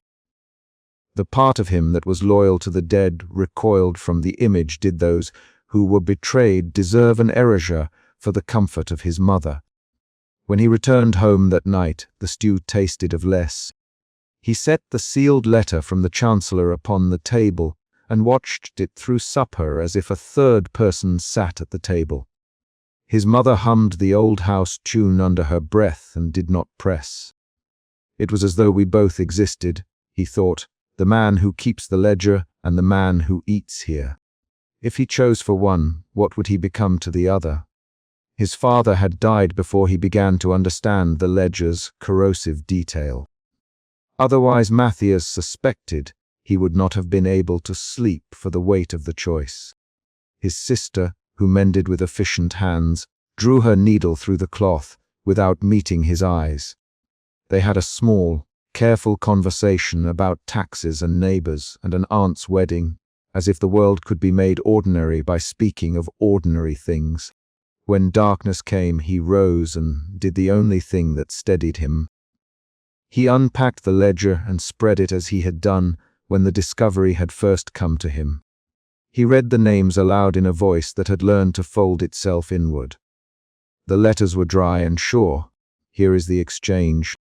He said into the quiet room, the quiet that is not silence but the absence of witnesses, and for the first time the ledger felt like a body, heavy with the weight of a life. He imagined both offers laid end to end, Jasper's stealthy, dishonest erasure and the Chancellor's polite amnesty. One would mean a lie he would hold in his hands. The other a lie he would sign in the name of the order. Either way he would be complicit. He pressed his forehead to the desk, to the flat of varnished wood, and felt the map of the city sores and comforts run under his palms. The night stretched taut. For a long while he sat like a man who knows the sea is about to break. If he accepted Jasper, he would have to host a lie under his roof. If he signed the Chancellor's paper, he would hand the state's imprimatur to an erasure. If he refused both, he could invite ruin on his family and perhaps the street. No answer felt like anything but betrayal either of the dead or of the living. That was the new mathematics the ledger had taught him. It was no longer an abstract calculus of public virtue. It fit into the hollow of his hand and consumed the ordinary light of his house. He thought of Edda and Sister Anwen and their courage like raw knives. He thought of Jasper and his tools. He thought of the anonymous men with their dry promises. Each was a person, a role, a logic of preservation. He had begun that night as a man filled with moral clarity and the slow patience of a clerk. He ended it with the understanding that choices were made under duress, and that sometimes the only available mercy was messy and private. He slept with the leather-bound ledger under his arm like a small child, feeling its weight as both accusation and evidence. In the morning he would have to answer Jasper, and he would have to decide whether to accept the Chancellor's invitation to rectify or to refuse both and risk all. Outside, the city continued to wake as if the matter were only commerce. Markets unrolled their cloths. The Empress heralds rehearsed the cadence of formal days in the square. A city that had been rebuilt upon ash and memory preferred the calm of routine. Only a few like Matthias and those he loved understood how brittle that calm was. For now, the ledger slept under his arm, and the choices that clanged like iron inside his head remained unresolved. He had, by dawn, been offered safety and the means to make a lie hold. He had also, by the forge of private grief, been offered the truth. He lived between both, and the space slid narrower each hour. When he finally rose, as if to meet a deadline of his own, there was no clarity. There was only an urgent understanding. The ledger's truth would not be made less true by ignoring it. The ledger's danger would not be less by hiding it. He dressed slowly, his ragged shirt taking on the same neatness he gave all small assignments, and his hands, ink-stained and precise, lifted the letter and the ledger and tightened like two stones held in one fist. At the scriptorium, someone had already rearranged some shelves during the night. As if by invisible hands they wished to make the place less like the home of conspiracies and more like the disciplined house of the state. The lamp on his desk burned in a small puddle of gold. Matthias set the Chancellor's seal upon the blotter, and then, with a hand that did not tremble as much as it wanted to, he placed Jasper's suggestion beside it. Between them was the ledger, waiting as if it had always known that the hour for answering was close. He sat, and the question remained, what language would he use to answer the ledger and the living?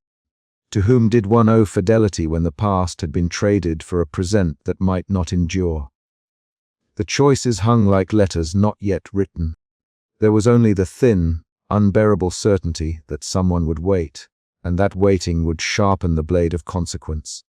He lifted his pen. and before the ink touched the page, the door opened with a small, necessary sound. Someone came with news, perhaps a coin, perhaps a summons. The hinges creaked and breathed. Matthias looked up. The person in the doorway was not one he expected. Galen, he breathed. The old scriptorium master stood framed in the doorway, his face thinner than memory allowed and his eyes like flint. He did not speak immediately. For a moment both men simply faced each other, one weighed down by choices, the other by the weight of the institution. "There is a summons," Galen said finally. "The Chancellor's office wants to speak with you. They are moving fast these days." Matthias' pen paused over the page. The moment was a hinge, an answer demanded. The ledger looked up at him with the names pressed into paper like faint bones. He could still choose. For a breath he believed in that possibility. But he also believed in the impression a single signature could make on a world that liked tidy things. The choice was his, but the hour of choice had been shortened. He rose without deciding. The pen closed upon the blotter with a small, definitive sound. The ledger remained between them like a quiet survivor of many violences, and the city beyond the scriptorium's blinds strove on, ignorant of the small war in one man's chest. He followed Galen into the morning, bearing in his pocket both the Chancellor's paper and the knowledge of Jasper's offer. He had taken the first step toward that terrible arithmetic of compromise. It was not yet surrender. It was only the beginning of a way a man might break or bend under the weight of offered mercies. The door shut behind them with the softest, most terrifying certainty. Once the world closed around a choice, it made a history of it. Outside, the capital smelt like bread and wet stone. Within him, the ledger made a small, accusing sound. The question hung thicker than smoke, more patient than grief. Which would he choose? He did not yet know. The Chancellor's summons would wait, and the Fogger would wait, and his mother would sleep unaware for a night more. The ledger, however, did not sleep. It lay in the dark like a list of unanswered names, and Matthias felt the weight of them like an obligation he could not yet meet. The hook that kept him moving was not clarity but momentum. An answer would be demanded of him soon, and the form of that answer would set the shape of his life and the lives who shared his roof. He walked toward the Chancellor's offices with the ledger folded like a talisman. Whether it would protect them or damn them, he could not tell. He only knew that the city expected a quiet obedience, and that obedience might be an ally to the lies. The next step would be either to sign the state's neat correction, to pay a Fogger to stealthily excise the past, or to risk the family beneath him for the names on paper.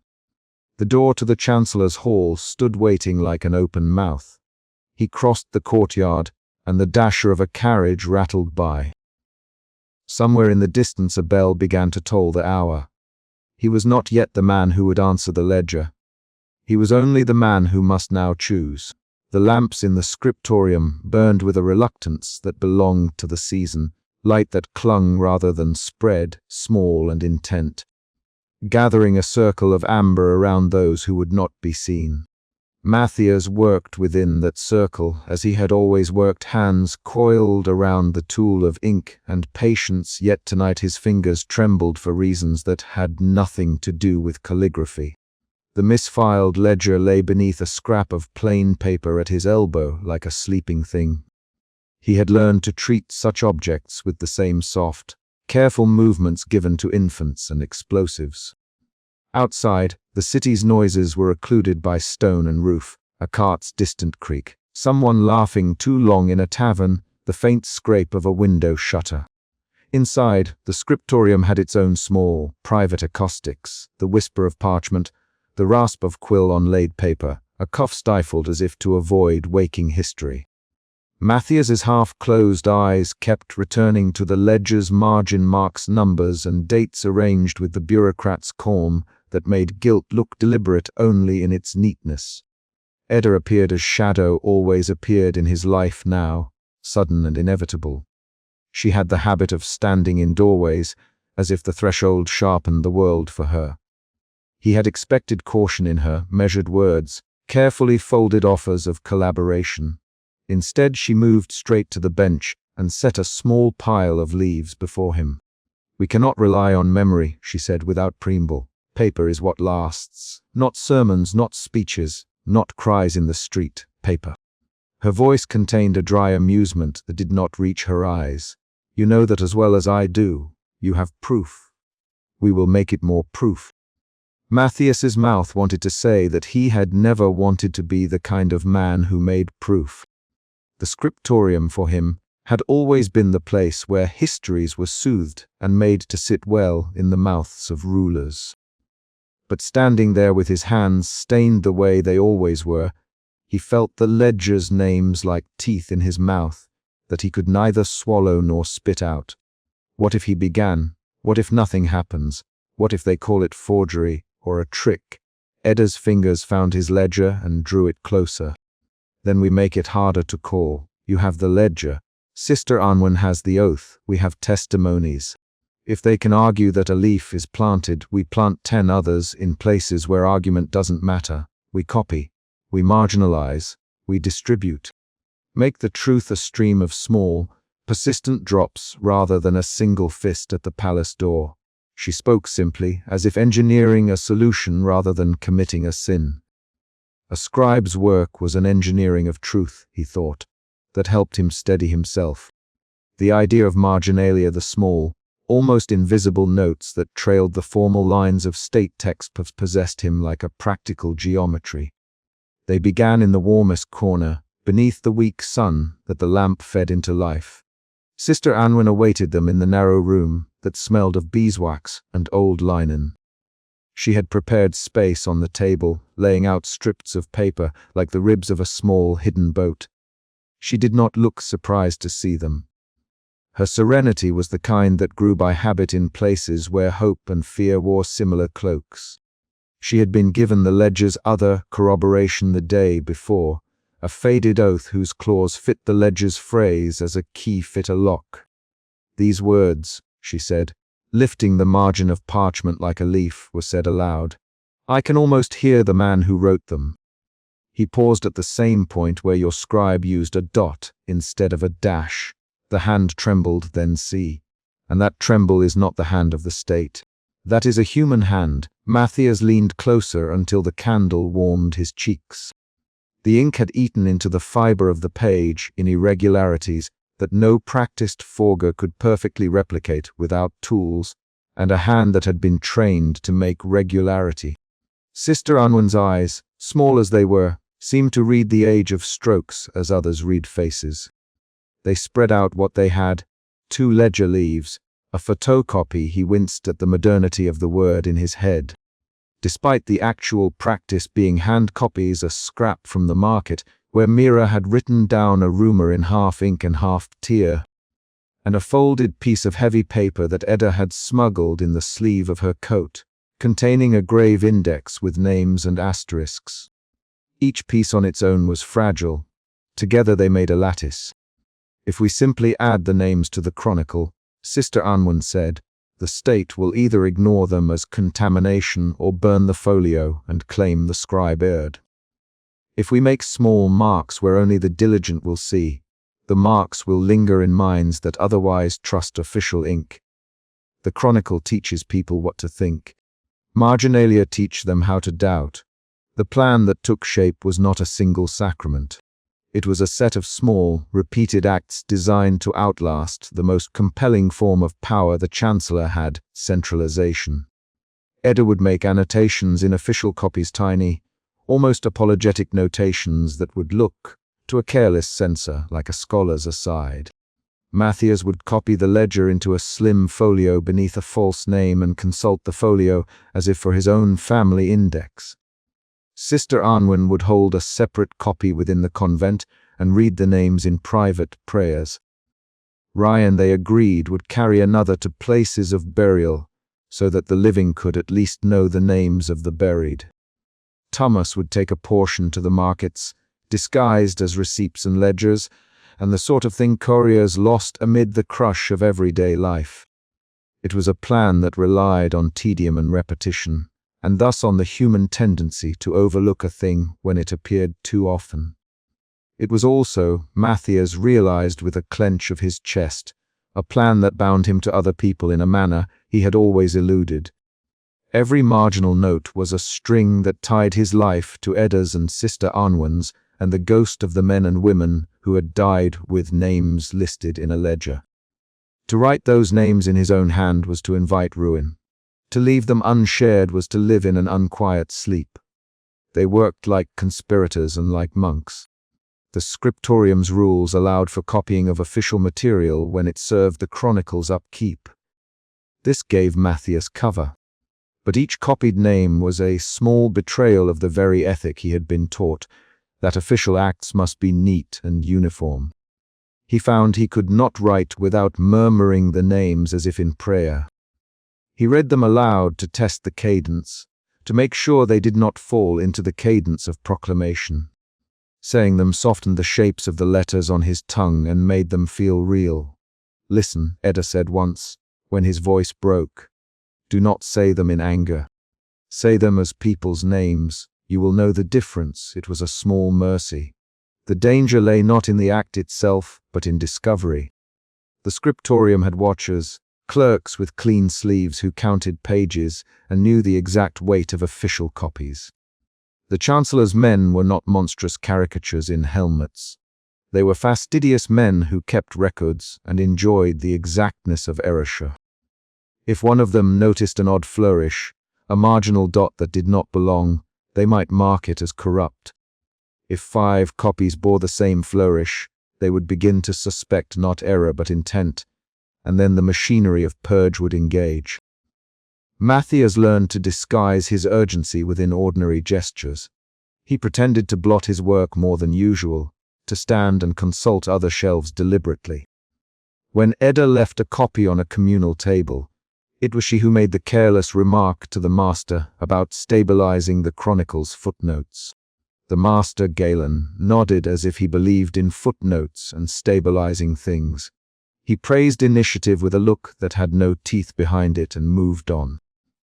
Each of these small deceptions felt like a sacrament for which there was no priest. In the evenings, when the scriptorium emptied, they convened in the narrow back room that smelled of glue and the faint metallic tang of old seals. The lamplight was a thin fist. They would spread the names and measure the steadiness of strokes, and compare the ledger's coppery numbers against Sister Anwen's faded hand. Sometimes they argued over the order, whether to present names alphabetically as the ledger did, or to group them by the places where graves were found, so that relatives might find kin more easily. These were not philosophical debates, they were cartographies of grief. They also discussed contingencies. What if a copy was seized? Edda suggested a simple code in the corner of sheets, a dot over a letter, an undercurl on a particular serif that only they would know to interpret. Sister Anwen proposed binding a leaf into the hymnal, a thing that would be sacrilegious to remove and therefore less likely to be rifled by men who feared the sacral. Matthias thought of weaving names into an account register that merchant clerks might accept as mundane. The inconspicuousness of a thing sometimes sat safest in a place where nobody looked for danger. A small dispute erupted one night over the ethics of copying. Sister Anwen feared that burying the names in different corners might allow the truth to remain partial. "Half-truths make new tyrannies," she said. Edda countered that a full, frank proclamation that did not reach anyone, but the gallows would be an act of vanity. Matthias listened and felt the old stories his mother had told him of survival. Those stories were not simple cowardice. They were a ledger of bargains cleaved into generations. "We cannot be angels," he said at last. "We do not have the surety to set the pyre and be away from its smoke. We only have the chance to make it harder for the lie to hold. That is all." There was a silence that held the shape of consent. The craft of their work was small things, paper at a precise weight to match official leaves, ink mixed to the chronicle's sallow brown so that any annotation would not leap from the page like a foreign coin, the right pressure of nib so that no blot betrayed haste. Edda taught Matthias a way to feather the upstroke of a letter so it looked accidental. Sister Anwen took the careful task of aging edges with a coiling of smoke and a trimmer of sand. They used seals sparingly, a private impression here and there that read like a catalogue number rather than a brand. The forgers in the market had taught them that perfection was suspicious. Slight errors made authenticity plausible. Night after night Matthias bent over the folio until his eyes wept at the corners. He dreamed of numbers dissolving into faces. He woke with the taste of ash in his mouth and the feel of feathered ink on his tongue. Once, as he copied a name, his mother called from the corridor and pressed a palm to the wood of his door, as if feeling the warmth of the room within. He considered slipping the ledger under his bed and lying to cover the truth. Instead he explained, in thin words, that he had work to finish. She closed the door with a quiet that was both surrender and protection. At times the work took on a ceremonial air. Edda would press a finger to a newly written name and say, half joking and half devout, "It is not enough to say this. We must be sure someone will look. We must try to make someone look." Sister Anwen recited short prayers that sounded almost like plucking threads, petitions that the names might be remembered. These religious cadences soothed Matthias in a way that political thinking could not. He found himself composing his own small prayers not for vengeance, but for the courage to see small acts through. There was a moment, 2 weeks into their labor, that felt like a hinge. Jasper Mahler came to the scriptorium under the pretense of delivering a repaired seal to Galen.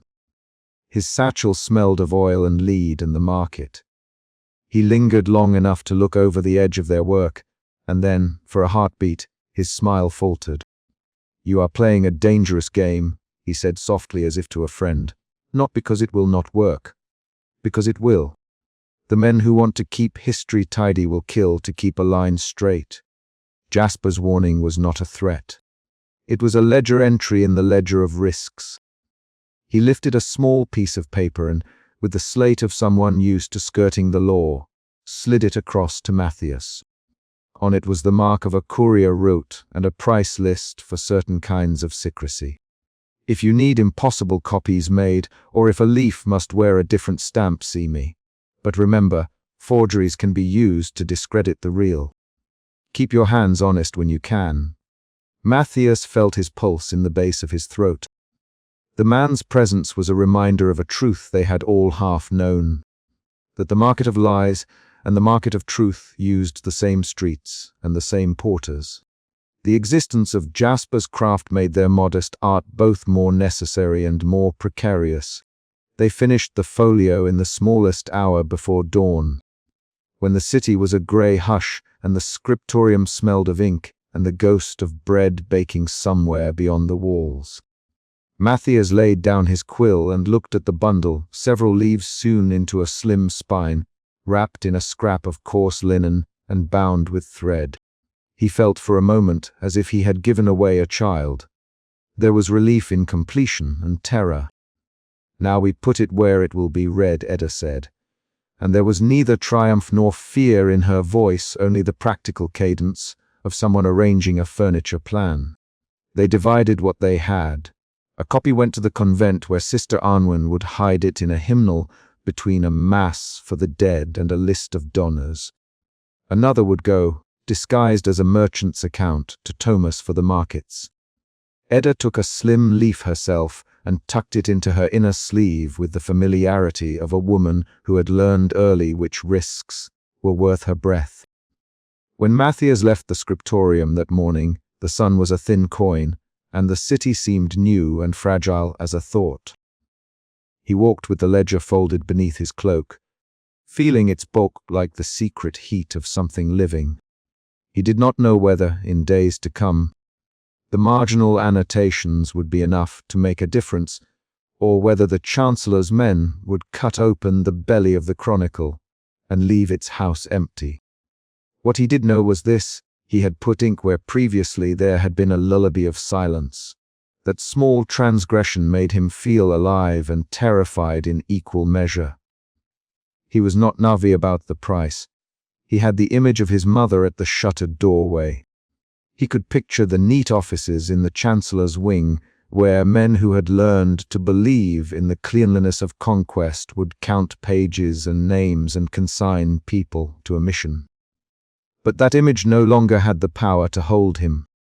By the time the lamps in the scriptorium were extinguished that evening for the ritual sweep of the floors, Matthias understood that marginalia were not merely annotations. They were a choice to let truth exist in places small enough to be overlooked and pervasive enough to outlast a single hand.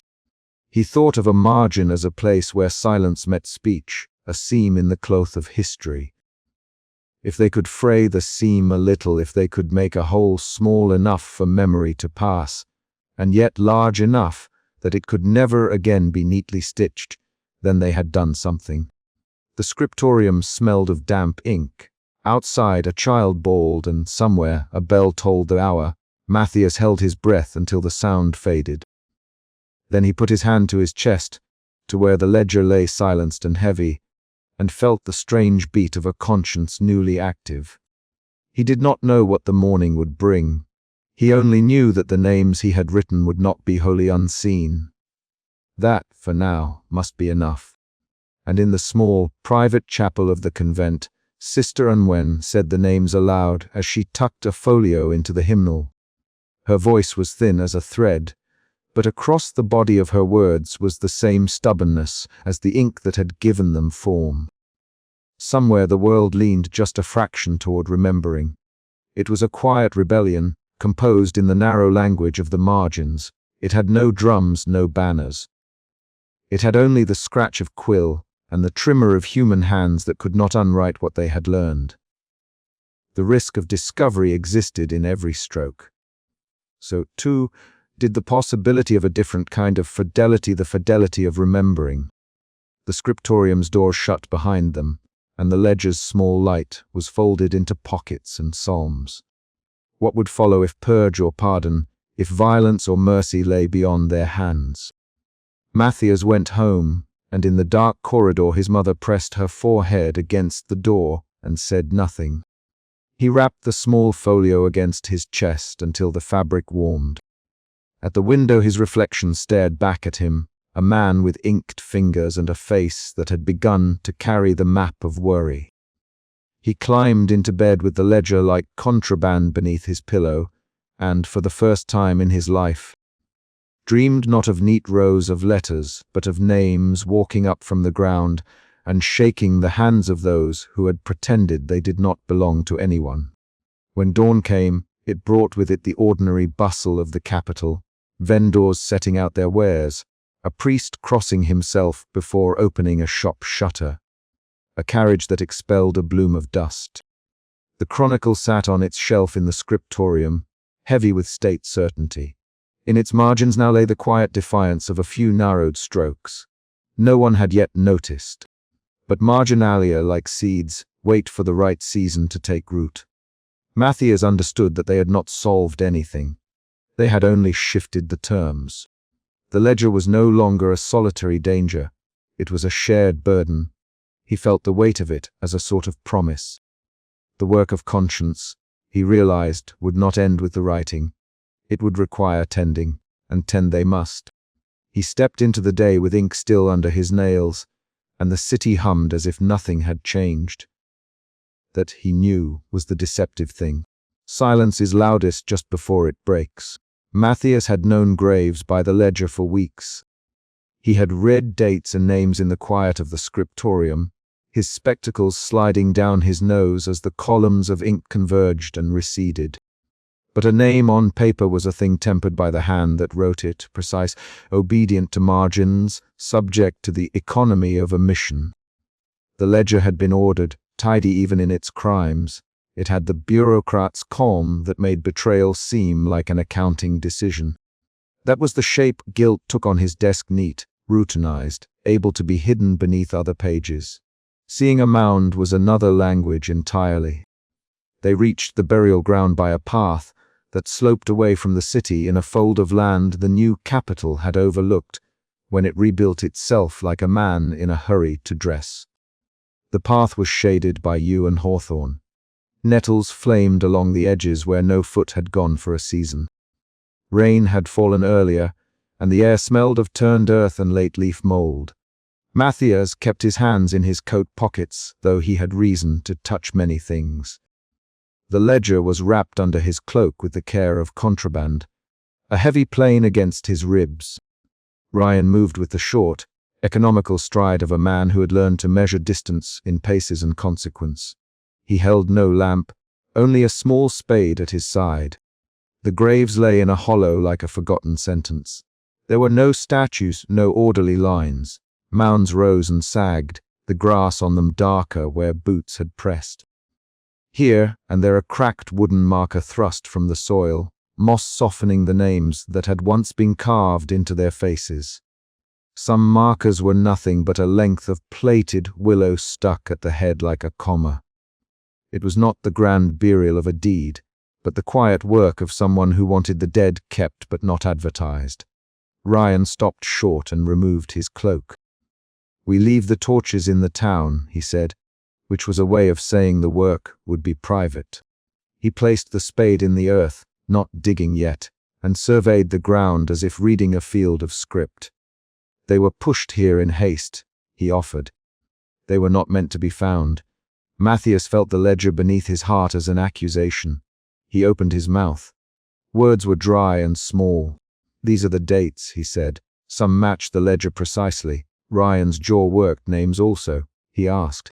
He was careful, spare with the question as though the vocalized possibility could make the world tip. Matthias nodded. He could not bring himself to show the pages in that open place. The ledger imagined itself already exonerated or condemned. It had been his private terror. Yet the chief thing that had changed in him since the ledger's discovery was that the names had begun to carry faces in his head, faces arranged by rumor and Edda's annotated folios. Faces that had names he had never spoken aloud. They began at the edge of the hollow. Ryan selected a mound by eye and set to work, the spade swinging with careful economy. The clay was damp, the soil smelling of iron and old smoke. Matthias found his knees bending before he meant to, and he stayed there, hands folded in his lap, not touching, a hill of paper man in a place of living dirt. He could feel each spadeful as testimony. The first marker was splintered, the carved letters gone. Ryan scraped at the moss with a fingernail and found a short line of painted script. His fingers were steady. He breathed a name, Joran Veld. It left his mouth like something, then set itself down. Matthias counted it against the ledger. The date matched. The payment line matched. Assault washed over him, less an explanation, more the sudden impossible knowledge that the ledger's elegances had been lived and not merely written. Ryan set his hand to the earth and spoke low. They did not have the luxury of a wake. An old man sat watching from the shadow of a shrub. Old Watchman Bird had come up from the path, his coat mended and his hands folded like prayer. He had been a soldier once, Matthias knew, a string of small stories told in the tavern that hung to his name like a scent. Bird shuffled forward on a cane and placed a rough palm on the shoulder of the mound, as if to hold it for the person who would come home later and find it. "They were brought here in the dark," Bird said. "At night the men with the cords lifted them. We heard horses. A woman screamed once. Not many heard." His voice was not loud, but it made the leaves quiet. Matthias wanted to ask how the watchman remembered such detail, but the man seemed less a source of fact than a channel for the hollow's memory. Bird's eyes shone indignantly at the thought that anyone could have thought a life was nothing. "They were left to rot like broken tools," he said. "Not even a marker that would stand the weather. That's not honor. Not the way we did it when I was near the walls." Ryan removed a small cloth from his pack and draped it over the broken headwood. "Put a name where there can be a name," he said.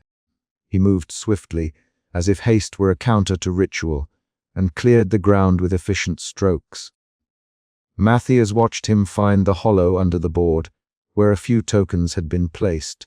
the little private objects that people left as though a talisman could slow the rot. A scrap of coarse cloth, a child's wooden bead, a corroded button. At the base of the mound, under a line of rotted root, Ryan's fingers found something dense and cold. He turned it over and brushed the clotted soil away. It was a small leather pouch, worn at the seam. He opened it with a motion that sent a soft puff of earth into the air. Matthias could not see well at first. The pouch contained a flat disc of lead stamped with a crude crest. His breath left him in a small, dry sound. The impression on the lead was a shield with a tiny glyph he knew as well as his own handwriting, an old family mark he had seen in the margins of a tax register and on a school exercise his grandfather had kept. He had not seen it on any public seal for decades. His fingers ached at the sight. Ryan's jaw clamped. He looked up with eyes that had the weathered hardness of a man who had placed masks on himself for long service. "This came with them," Ryan said, as if reading from a record of bones. Small things, papers, coin a seal. They'd been forced to hand them over to be kept. It wasn't always the sword alone. Sometimes it was paper and promise. Matthias felt his face hollow. The ledger under his cloak was suddenly less an abstract ledger and more a map with names linked by threads to objects in the soil. The line etched on the lead, faint though it was, wore the same curl that had appeared in the margins of his father's neat hand. 1,000 small, tidy gestures of survival sealing letters. Signing without seeing the words had allowed those bodies to be collected and the city to be rebuilt on top of their absence. "Your family mark," Ryan said, not a question but a fact that lodged like a stone. Matthias' hands closed involuntarily over the ledger at his chest. "It could be a common motive," he said, the scholarly formulation of evasion. For a moment Ryan did not speak. Then he straightened, the movement abrupt as a decision. "It could," he repeated. "But we do not have the luxury of probabilities when we are sitting above graves." There was no melodrama in Ryan's voice. It was the voice that had once given orders in the open and now gave one to the soil. "Look." Matthias knelt. The earth was cool at his palms, the texture of it an old, honest thing that did not yield to the carefulness in his ink-stained fingers. He slid his hand under the broken leaflet of wood and lifted. A slit of darkness answered him, and then his fingers touched cloth, the brittleness of woven wool preserved by damp. He drew out a strip of fabric and a small, brittle scrap of paper wrapped within it. The paper was frayed but not obliterated. There was a handwriting on it that he recognized at once. A minute. Practiced hand with a tiny flourish on the same curve his grandfather had used in the margins of account books. For a long time Matthias held the scrap and hardly knew what to do with it. The rational part of him catalogued possibilities. Perhaps the mark had been pilfered or planted. Perhaps the same crest had been used by other families. Perhaps further evidence would clear it. But matter does not wait on logic. The lead disc was warm from the rubbing of fingers. The scrap smelled of age and smoke, and the stitchwork of the pouch suggested a maker who knew how to hold something precious against damp. These were not arguments, only the eloquence of things. Ryan watched him as if watching a confession. "They called them names when they buried them," the captain said suddenly. "In the dark, without fanfare. A whisper so the men in the wagons would know who was left. We were assigned to watch so the cry didn't wake the city, so the city could forget faster. I never spoke the names aloud afterwards. I couldn't. But I remembered faces." Matthias felt a tightness like a cord pulled around his ribs. Faces were now what the ledger had become. He thought of the scriptorium's polishing of official records, the way small, unflattering lines were sanded out so the chronicle would shine when placed on the Empress' altar. He thought of the ledger, neatly bound and misfiled, a thing that had been entrusted to his hands because his family had known how to hide. He felt the ledger's spine pressed to his chest as if it had weight beyond paper, carrying the lives of those whose bodies lay in a hollow. Was there a child among them? Matthias asked, because the ledger had a notation that had always taken his eye, a name followed by a small mark that an archivist would note as infant or dependent. Ryan's face collapsed in an old softness. There were two, he said. A boy who clutched a scrap of blue cloth. The cloth is worse to remember than the face. It was worn thin like a memory.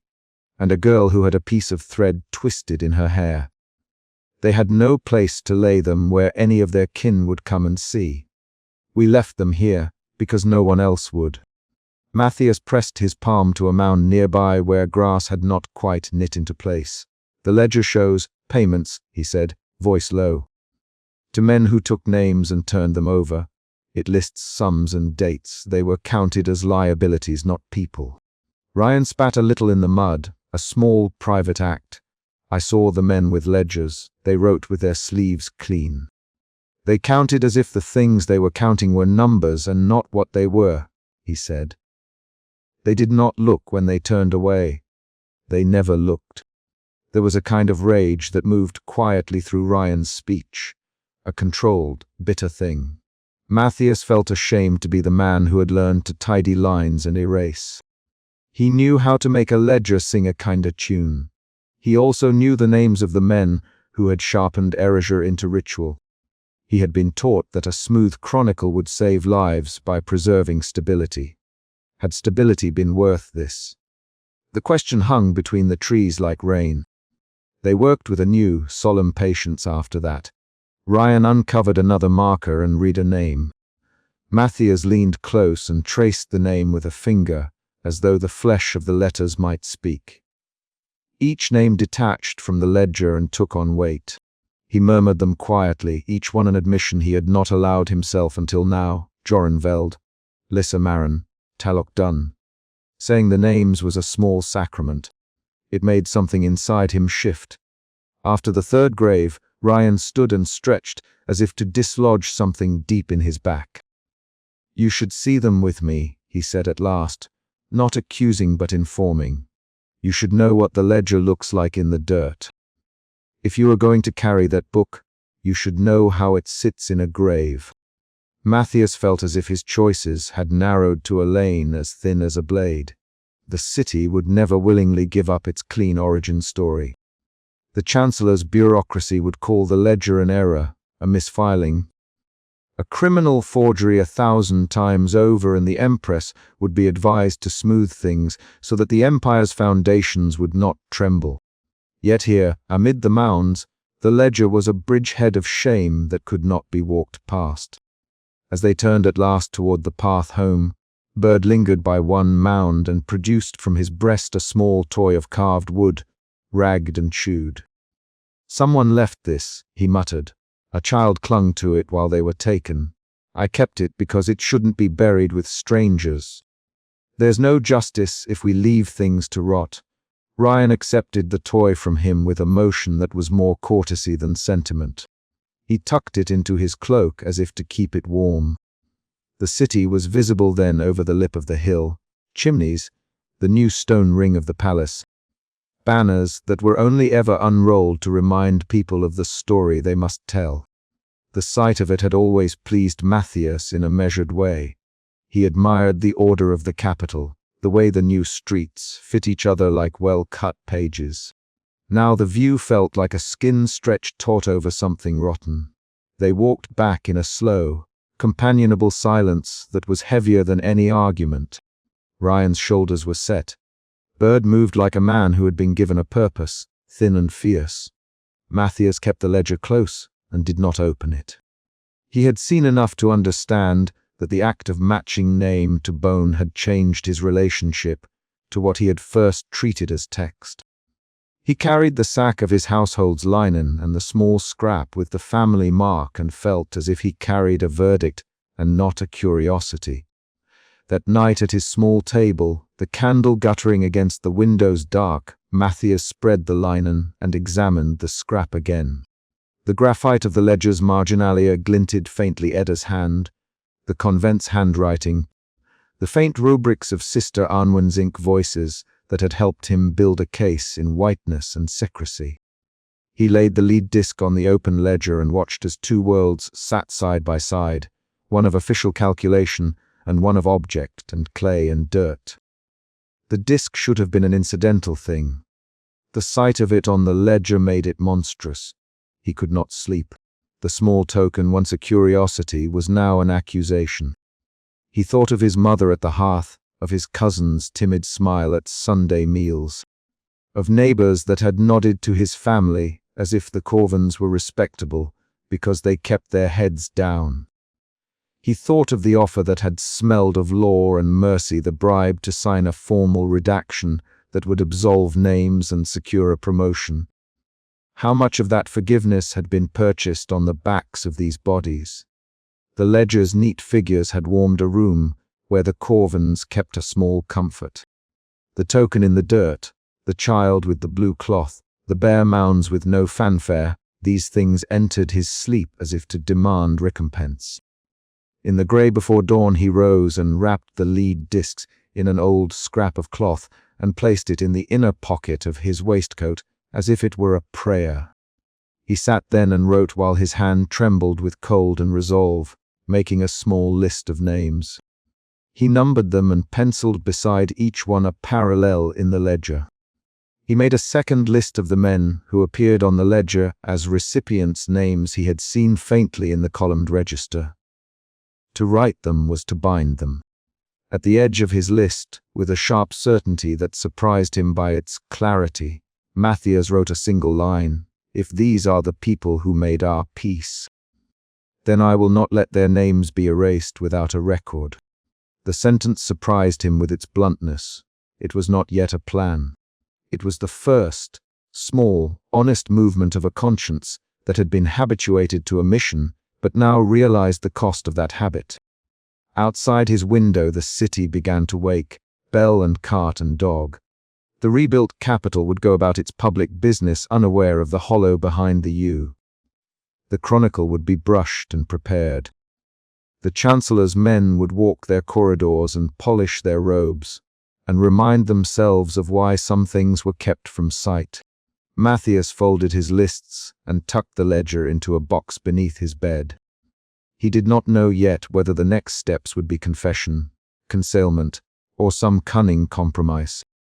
He only knew the lead disc near his heart and the faces that would come to him whenever he tried to sleep. Guilt had become more than an inner weight. It had the pressure of a stone object, a thing that could be shown, examined, and judged. When he closed his eyes, he heard Ryan's voice saying the names softly, as if by naming them he could make amends. He thought of the hollow mounds and the toy that Bird had kept. And then a darker thought formed, steady and sudden. If the token could be traced to his family, what else might be out there under someone else's hand? What other objects tied ledger to flesh? The question pressed against his ribs like a cue. There would be no gentle end. The ledger had opened a door into the truth, and beyond it lay rooms of consequence. Matthias did not yet know whether he would step through the threshold. He only knew that stepping back would mean letting the city sleep on soil made of other people's losses. He lay awake and felt the weight of that choice settle, a physical thing as real as the disc in his pocket. Outside, the day thickened. Somewhere in the city a clerk sang a small, precise voice appropriate to the work of smoothing history. The chronicle would be polished. The Empress ritual would be rehearsed. And in a little room under the eaves, a scribe who had learned to tidy sentences felt the ledger's teeth under his hands and realized that names had begun to gather like gravestones on the margin of his conscience. He thought of one last thing before sleep finally took him, Ryan's quietness when he read the name aloud. It had no triumph. It had the hollow, steady cadence of a man trying to keep faith with the dead. If Matthias were to act, he would have to choose whether to remain part of the machinery that kept such graves out of sight, or to let the names travel from margin to mouth and from mouth to market, and, perhaps, to the conscience of the city itself. The ledger under his bed was not a book now, but a decision waiting with the patient cruelty of a thing you could not unmake. The disc pressed into the cloth at his side, and then, inexplicably, He heard the scrape of a spade in the wet, and Ryan's voice calling out another name that very quietly might be his own. The thought of that name hanging in the air stopped his breath, and left the night stocked with an impossible, answering tremor. When dawn finally came, it would bring with it a choice. The chronicle would be sanctified in fewer days. The ledger's names would either stay in the margins or cross into the daylight and make the city look up. Matthias did not yet know what he would do. He only knew that the graves had turned his ledger into accusation, and that silence had become, in itself, an act. He blew out the candle and, in the dark, felt the lead disc like a small, obstinate heart against his breastbone. The hook of consequence had been set. The next move would be his, and whatever he chose would not leave the world as it had been. Matthias came to the scriptorium with habits that were small and precise as prayer. He folded the corner of a new sheet to judge the thickness by touch, tested a nib in the margin to feel the ink's provenance, set his ruler at a breath's distance from the edge, so letters would breathe instead of crowding. Those gestures had been taught to him by Galen, by the other men and women who had inked themselves into the palace's life for decades. The world made sense when lines were kept straight and mistakes were smudged away with patient, practiced hands. The chronicle required clean surfaces, and the work of cleaning could be sanctified into virtue. Matthias's fingers knew this ritual as intimately as the letters they traced. On the morning the doors closed, the air had a thinness to it, as if the city itself had been folded and ironed. Light fell through the clerestory and landed on the rows of tables like an assessment. There was so much to be kept in order. The scriptorium smelled of vellum and warm glue, of cold wax, and the oil of lamps, and of a faint, persistent tang of ash that clung like memory to certain pages. It had been a year of strict discipline and slow rewrites. Even now, as summer unstitched itself into heat, the place offered a kind of shelter. Matthias believed in the shelter because he lived there. Shelter was not an argument but an accumulated habit. He did not notice the first man until the man's shadow crossed his workbench. The man was not a scribe. He wore the kind of coat that did not crease with work and a collar cut to look like a statement rather than a tool. The paper in Matthias's hands snapped with his sudden start. The nib left a tiny blot that he smoothed with the heel of his other hand, as though nothing had happened. The stranger's voice was clipped and practiced. "Good morning, master of the scriptorium." There was no greeting in it, only the arrangement of letters designed to solicit the right kind of compliance. Galen looked up slowly. Matthias watched the old man, the steadier fixture of their life, recognize the sound of an authority calibrated to take from him something more than time. Galen's eyes, which usually exhaled patience, narrowed, and then he rose with the manner of someone who had more rituals than most. He draped his robe about his shoulders the way a man adjusts a habit that has performed him. Even that modest motion trembled plastically, like a bell struck not for joy. "We have business with the records," the man said. "An inquiry from the Chancellor's office." Galen's voice had the flatness of someone reading an old script aloud. "State business is to be conducted by appointment." The man produced a parchment and unfolded it with hands that betrayed no tremor. The seal that fell open was not the Chancellor's personal wax, but a lesser emblem, an office's imprimatur, a bureaucracy's teeth. Outside, the city would call it a formality. Inside, in the rooms where ink set memory, it read like a summons with muscle behind it. They moved through the ranks of tables with an economy that did not waste smiles or attention.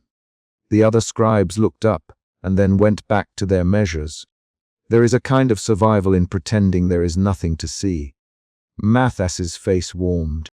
He felt the old reflex to put work before worry, to let the office manage the office.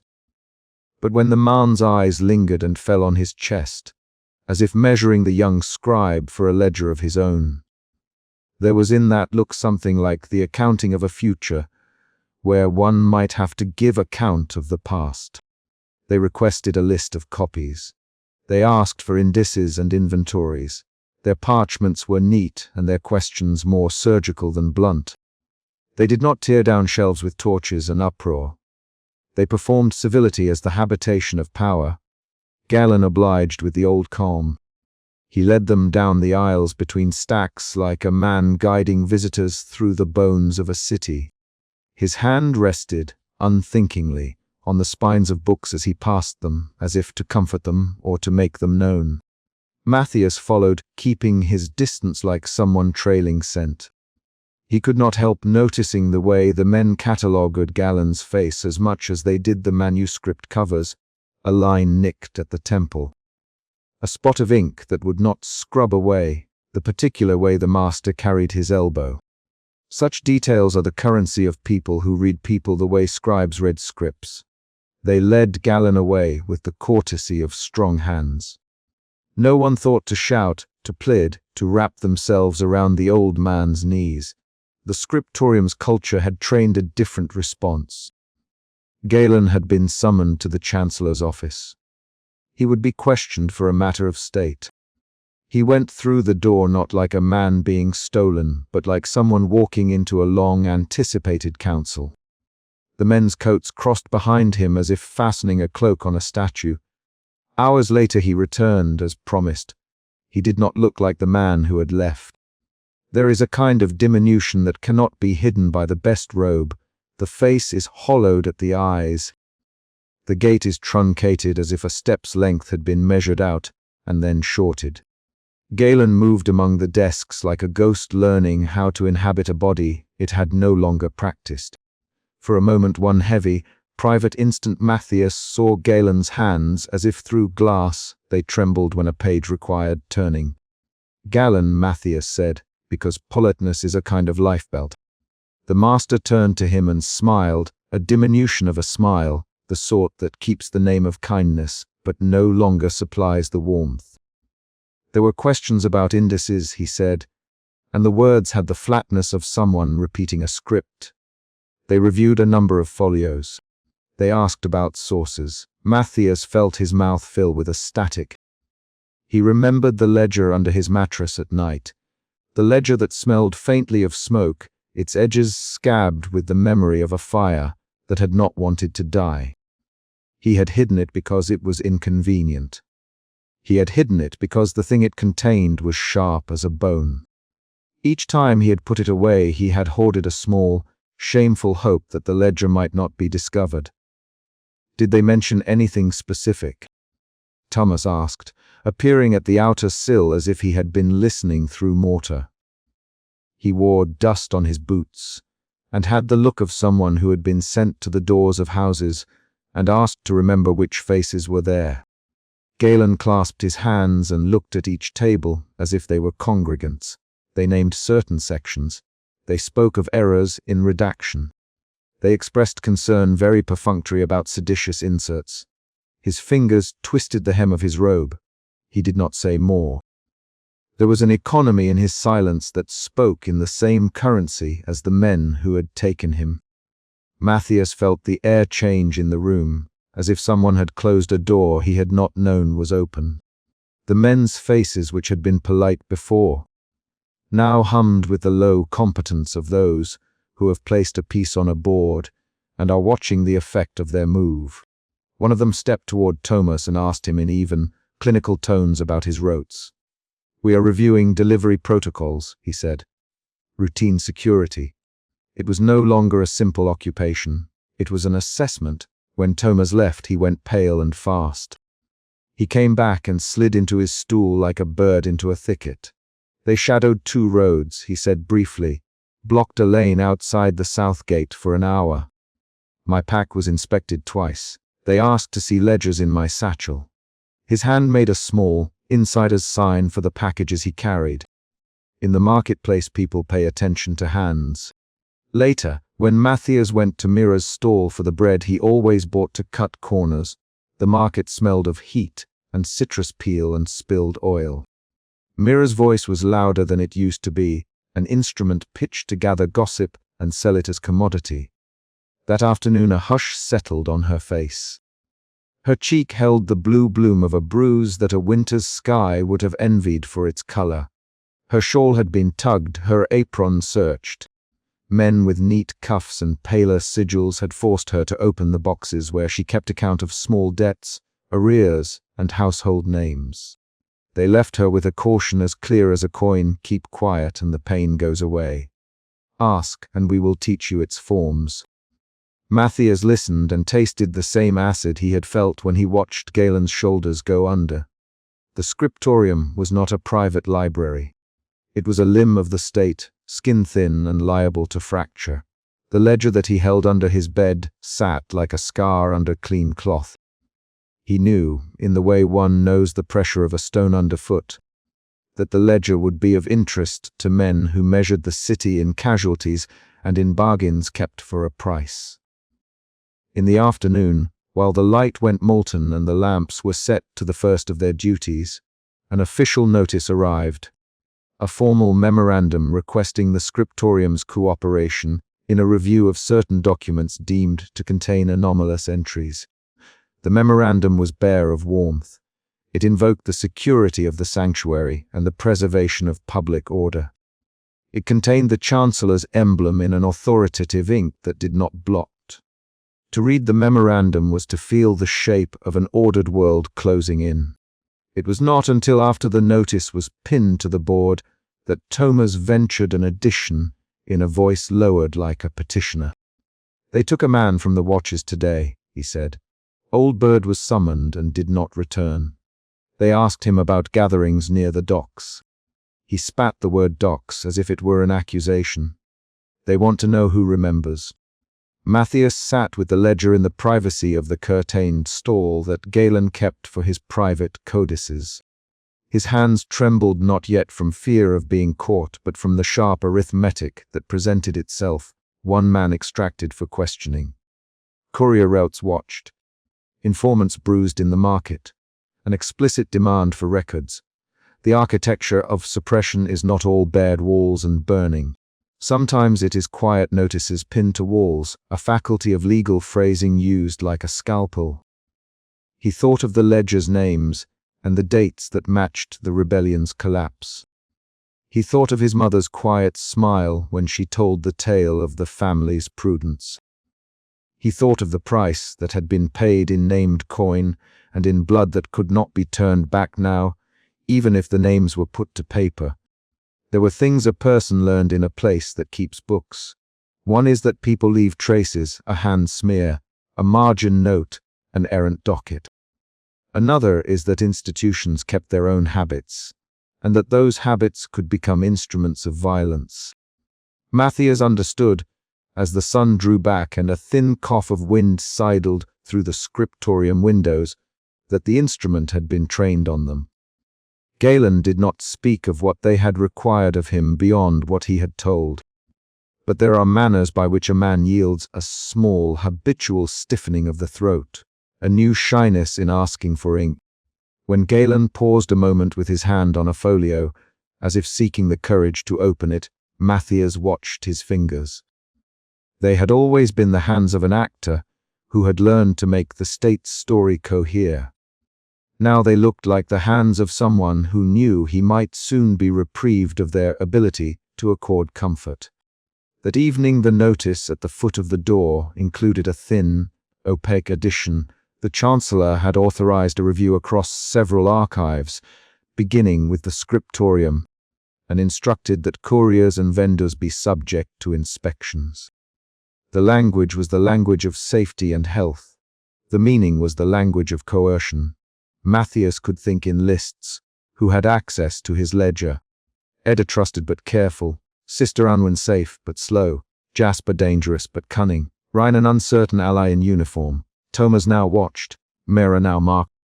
Each name, when moved into the circle of suspicion, changed the problem from what it had been into something like a question with no known solution. The ledger, once a secret in the quiet of a night, had become a hot coal under their shoes.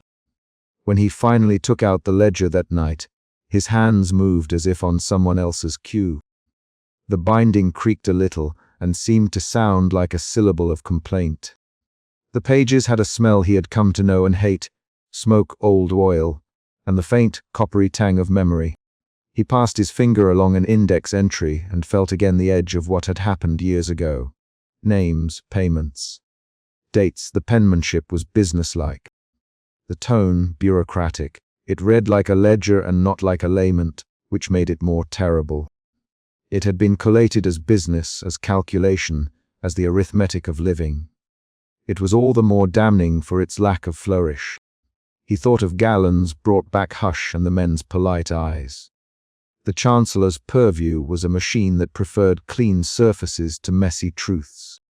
It had the patience of long craft and the appetite of an animal quietly gnawing at bone. If the ledger were discovered, it would be contested as a possible forgery. It would be called a fabrication. They would place doubt like a die in the well and watch memory curl with it. Or they would seize the scriptorium and burn the pages and call the act preservation. Or they would take the ledger and alter it, whitewashing names by addition rather than subtraction. The ledger would not be safe. Nothing would be safe. He thought of his family. The ledger's secret had kept them alive, or at least had been an explanation for their taste of safety. His mother tended her kitchen with a small, measured contentment. His cousin had a small clerkship and a cautious manner. To expose the ledger would be to risk them all. To conceal it would be to bear a compounding guilt. Matthias sat there, feeling the narrowness of the future as if it were a hallway that had been walled at both ends and where the interior lights were beginning to wink out. The scriptorium's doors were not only wooden panels, they were thresholds of history. If they were closed now, they would close on his chance to move the ledger into wider light. He realized, with a coldness as precise as a ruler's edge, that the place that had been his shelter could at any moment become a prison. He put the ledger back under the mattress of his bedroll in the curtained cubicle and smoothed the sheets to cover it. The motions were habitual, but the feeling behind them had changed. There was now an urgency that had for months been tickling at the edges of his work, a sense that motions, once safe, were no longer so. He could not yet see the solution. He could only see the door being closed. A distant bell tolled in the city, twice, once, twice again, an official measure of hours and not of time. Gallon, now quieter and more brittle, set his stool against the table and whispered a curt instruction that was more plea than command: be cautious. Watch the couriers. Do not stand out. Matthias heard the words and imbibed their literal limitation like an order to breathe less deeply. He had, in the last days, been willing to risk much for the ledger's truth. In that moment he felt the pressure of the closed world on his chest, and understood that the ledger's truth might require a new courage, to move despite a city that labored to keep its bones in place. The noose was tightening. The question pressed into him like a made thing. How long before there would be no room left to act? He would learn, as the night grew dense and the lamps burned thin, that the answer was not long. The Chancellor did not work in haste, but he did not require haste. He cultivated inevitability. The men who had come with polite questions had left behind a silence that was not natural to the stacks. The pages seemed to lean closer to listen. Matthias went to bed with the ledger under his pillow, and the sense of a door closing echoing in his head. In the dark, the city's noises seemed reduced to a chattering at the edges of a war no one wanted to remember. He counted the hours like a man counting debts. 1, 2, 3, not enough.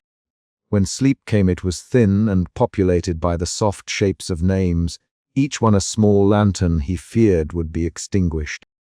He dreamed of Galen's hands folding like old maps, and of men in neat coats cataloguing not books but people. He woke before dawn with the taste of iron in his mouth and the ledger's hum against his ribs. Outside, the city arranged itself as it always arranged itself in the hour before the market. Men yawned and the bellows of a baker sounded like a distant sigh. But inside the room the hour counted differently.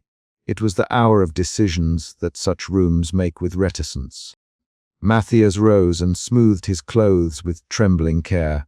He drew the curtain back an inch and watched the scriptorium's windows catch the first hospital light.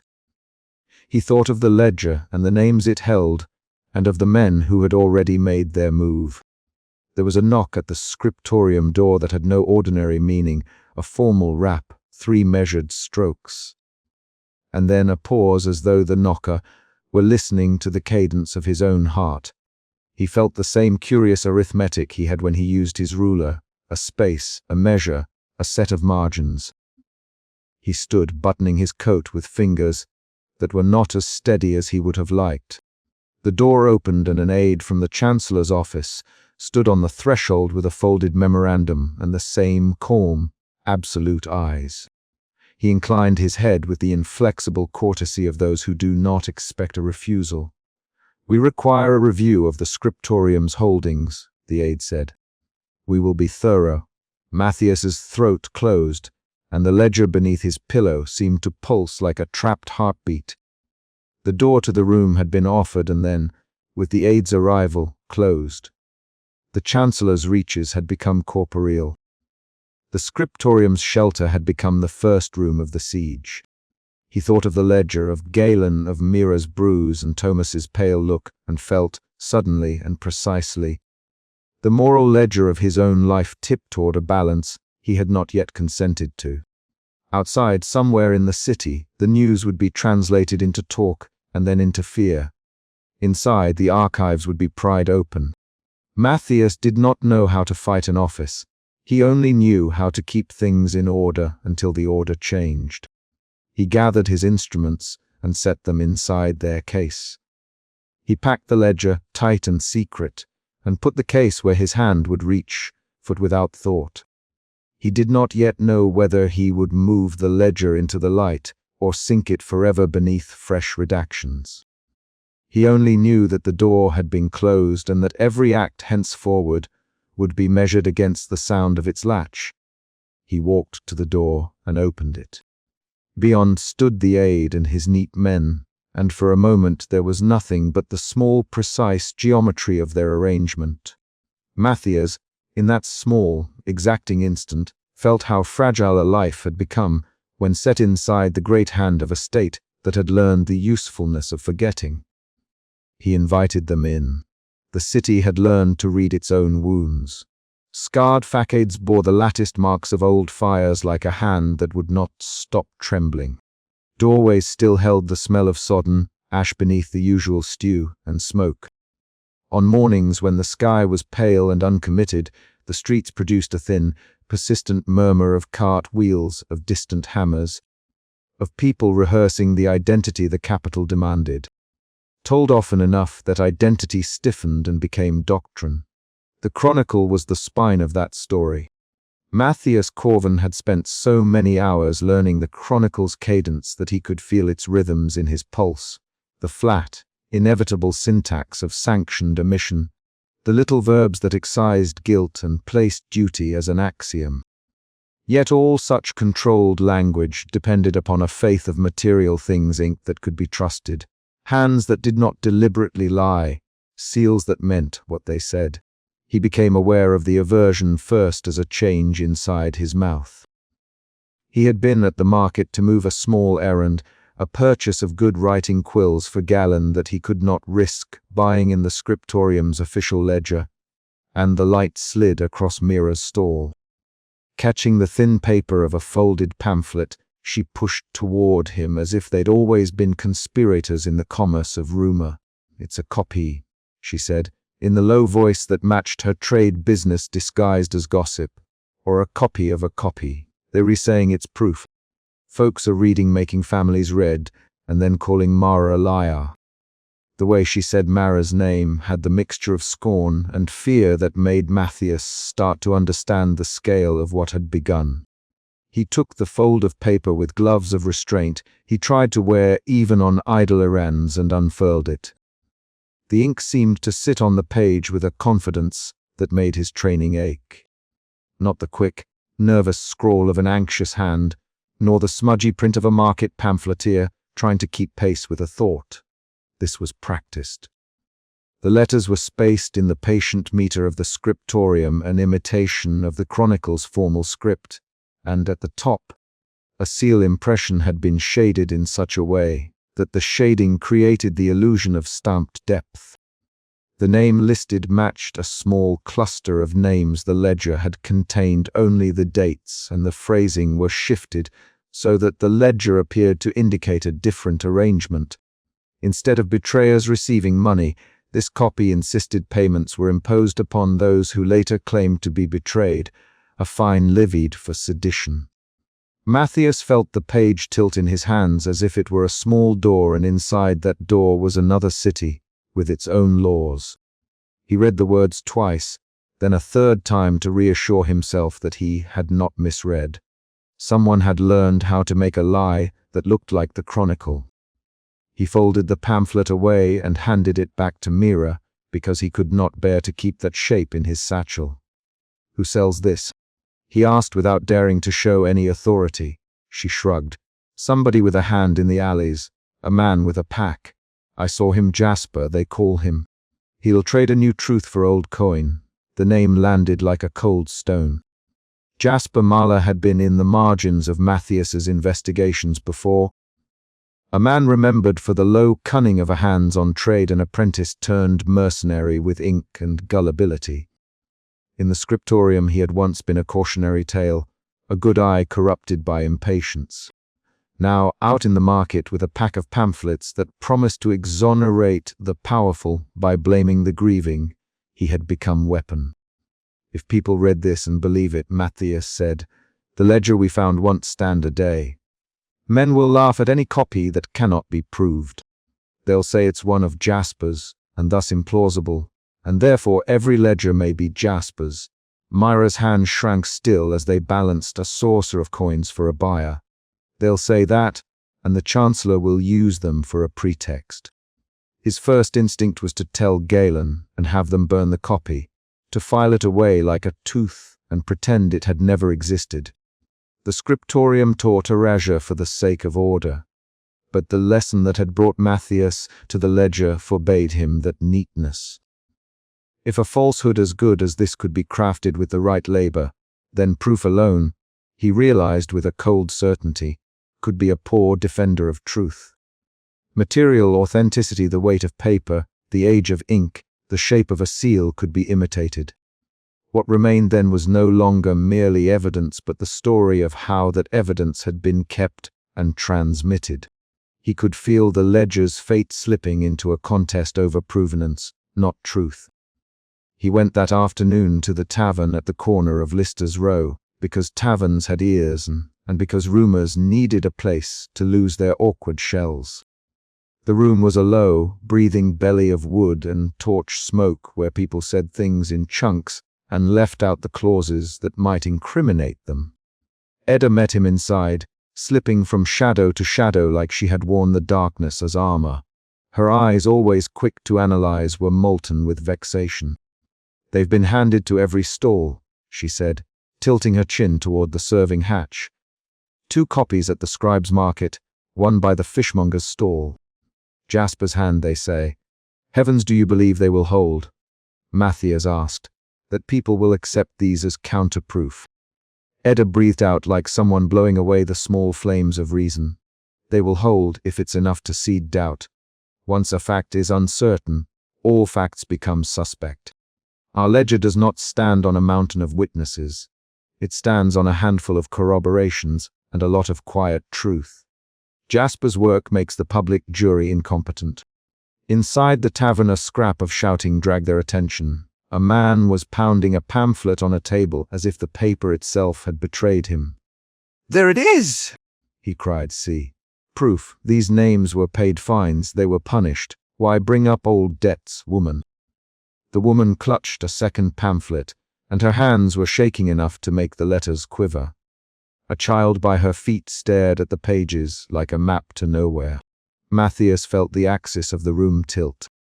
He moved closer, Edda shadowing him, and the smell of stew and spilled ale made him think of the scriptorium's inks, the same metallic tang, as if the city and the hands that recorded it shared a chemical memory. Maravel stood at the far end of the room, her cloak a wind-breath of motion. She had a printed list in her hand that named the missing. Her voice, when she spoke, was the kind that filled a room without commanding. "These are the names of the disappeared," she said, and the syllables were a humble litany. "We cannot let them be turned to accusation by those who profit." An angry voice cut across her. "Who printed these?" A man demanded. "Look, here are names, yes. But here's another by the baker that says the opposite. Which of you lies? Which of you has the coin to buy a printer?" The tavern became a theater in miniature for the city's sudden malaise. Jostlings, a tankard thrown, benches scratched. A woman sobbed and read aloud a name she recognized. "My brother Carrot Halve, he is here. He died. He did not take coins." A young man pulled from his pocket a different pamphlet and planted it where the woman's face could see it. "This says he was fined for sedition. He sold the movement out. It says the names were traitors." Matthias had come to understand on a quiet level what public trust felt like in the body. It was a skin you could bruise, an artery that when inflamed changed the whole prospective flow of life. Here that trust had been bruised into suspicion. Men and women shifted their fears from the powerful to one another, and in that shifting the Chancellor's work would be done for him, divide and delegitimize. Mara's face, in profile, was a bright stone of grief. She pushed back with words sudden, slender, and when she did, two young men rose to argue with her so loudly that the tavern keeper pushed a tray between them to keep the peace. In other hands the scene could have hardened into a riot. In this room it hardened into 1,000 small verdicts being reached without deliberation, neighbors deciding whose memory to honor, whose to distrust. Matthias watched as folk read the pamphlets like oracles, and then folded them away like torn flags. He felt, in the taut wire between his ribs, that his ledger might be smothered under a tide of manufactured ambiguities. The logical clarity of an archival trail could be outflanked by cunning hands that resembled honesty. When the noise thinned, Matthias found himself inside an alleyway smelling of hay and pigeons, standing at a door whose hinges complained at his push. Jasper's workshop had the comfortable ruin of an old house that had become many things. Inside, the light was thin and the scent of oil was a domestic perfume. Jasper smiled as if the city had asked a question and he had supplied an answer. "Ah," he said with a sweep of greeting that was more practiced than affection. "Matthias Corvin, I thought you moved in the corridors of the more solemn institutions."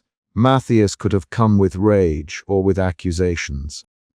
Instead he came with a book of questions. "Did you make those copies?" Jasper unhooked a small drawer and lifted a sheet that had been pulled from those very pamphlets. He turned it so that the lamp light licked the ink just like a tide across a pebble. "Yes, I made them because people asked, because people pay for certainty. People want what supports them. Some wanted to palm off a story that exculpated the city officers. Others wanted a story to set the poor folk in their places. I sold what they needed." He explained his craft like a cook explaining spices, the way a dulling agent could make ink look older. The trick of scouring a paper with powdered charcoal to give it musty age. How to press a seal with a metal plate that had been filed and reshaped so it would look like an old stamp, but would not match any current register. "When you do this long enough," he said, loading a spoon with diluted iron gall ink and holding it above a coal's blue, "you learn to make lies that sit right. They add weight. They become convincing, and convincing things alter the shape of belief." Matthias listened as if to a litany for an instrument of evil. But he heard something else beneath the boyish pride, a shudder of unease and a small, private defensiveness. Jasper's hands did not tremble when he worked the tools, but his voice dipped for a heartbeat into confession. "I do not believe always what I make," he said, surprising Matthias with such honesty that it was almost offensive in its normalcy. "Truth and falsehood in paper are business things, Master Corvin. I make coin. You ask for authenticity and buy it. Others ask for contradiction and buy that." Matthias thought of the ledger at his bedside, of the scratch-margin names, of Captain Ryan's face when he read one line aloud, and the way it had rearranged the captain's dated features. "Have you put my ledger into play?" Jasper nodded reluctantly. "Not your ledger. I cannot. Well, I can make copies. But the ledger itself I have not touched. I have a sense of risk. The wrong hand and I have men at my door. But I made documents that would point to different conclusions, because some people like the idea that the rebels were paid and corrupted and not betrayed. That idea benefits people who run the Bureau of Security and men who like a clean ending." Matthias wanted to name Varron then, to say that this was not merely the coin-driven mischief of a man with a pack, but a concerted effort by office and ministry to rewrite the past for power. He could feel the rope of evidence tightening around the Chancellor's neck in his imagination and tried to keep it cautious. "So what do we do?" he asked. Jasper set down his tools and looked at him with an expression that could have been pity or entertainment. "You think there is a single act. There isn't. There is the city. You have to feed the city with truth more often than the liars can sell it. But truth is slow, and people like quick surprise. You cannot outpace a good whisper with a single shout." What Jasper offered sounded like an admission disguised as nihilism, that the market for belief was governed by taste and appetite rather than evidence. Matthias left Jasper's shop with a head that thudded against his collar like a bell. He had expected scandal, he had expected danger, but he had not expected the craft of lying to be so intimate and so industrial. If the production of convincing falsities was now something a public could buy as easily as bread, then the ledger's authority would not be a mere matter of proof, but a matter of culture. At dusk Edda met him by the river. The water held the city's light like a burlap sack, poor and placarded with the colors of lamps. They perched on a low quay where the air smelled of fish and the slow rot of leaves. "Jasper will say anything to keep his trade. We cannot trust him to be a moral actor," she said, voice tight. "But his skill tells us something useful, that authenticity is now a contested currency." Matthias pressed the fold of one of Jasper's pamphlets into Edda's hands. "If you were to show this an expert, someone not in the scriptorium, not of our institutions, could they prove it false?" Edda's hand caressed the paper as if testing a pulse. "One can show its falsity by showing that the ink is recent, or by matching the seal to a known dye, or by tracing papers purchased to a shop rack. But who has the patience? The man in the tavern, the woman holding a name she wants something she can cling to like a rope when the wind comes. This is not only a technical problem, it is social. People want immediate reckonings, and the Chancellor will seize it as evidence the movement is fraudulent. He will outlaw publications, increase search of couriers he already has in whispers," she said. Gallen spoke of new lists, a purge of rogue scribes. "You know what that means. Those who might have testified will be cowed into silence." Captain Ryan came then, appearing like a landmass in the flow of the quay. He had been patrolling the fringes. Dusk frayed his uniform at the edges. He looked at the pamphlet and his features pinched. "If the Chancellor moves openly now, he will gain an excuse to arrest people we cannot afford to lose," he said. "If he moves, the men who remember may go down to the street and burn something. The city is not a careful library. The city will take its own punishments." Matthias thought of the ledger's names, of unmarked graves that smelled of clay and reluctance, of the little rituals Ryan had enacted in the cemetery, clearing a stone, whispering a name. He thought of Mara in the tavern, of the woman's tears as she read a differing pamphlet and then folded it away. Evidence dissolved into argument. The ledger would not be rescued by facts alone. The night compressed around them, and Matthias felt the cold certainty, no, the cold possibility that would haunt him henceforward, that proof could be rendered useless if the public's faith in documents was destroyed. Jasper's forgeries were not simply instruments of deceit. They were an assault upon the very idea that past acts could be known. If truth was converted into a marketable compound, then memory itself was for sale. He could imagine already the Chancellor's rejoinder, "We cannot allow these pamphlets to set the city aflame." The refrain would be order, the remedy would be repression. And in that repression the ledger's names might still be erased. Not by purposeful redaction, but by a cynical officialdom that found it easier to clamp down on all publication and thereby remove every trace, authentic or counterfeit. Matthias slept badly that night. Sleep for him had always been an organized thing, a small well of recovery to be visited between tasks. Now it was a shore pelted by small, persistent waves of worry. He thought, resistingly, of a plan they had been shaping, a marginal appendix, a network of trusted copies slipped to convents and select markets.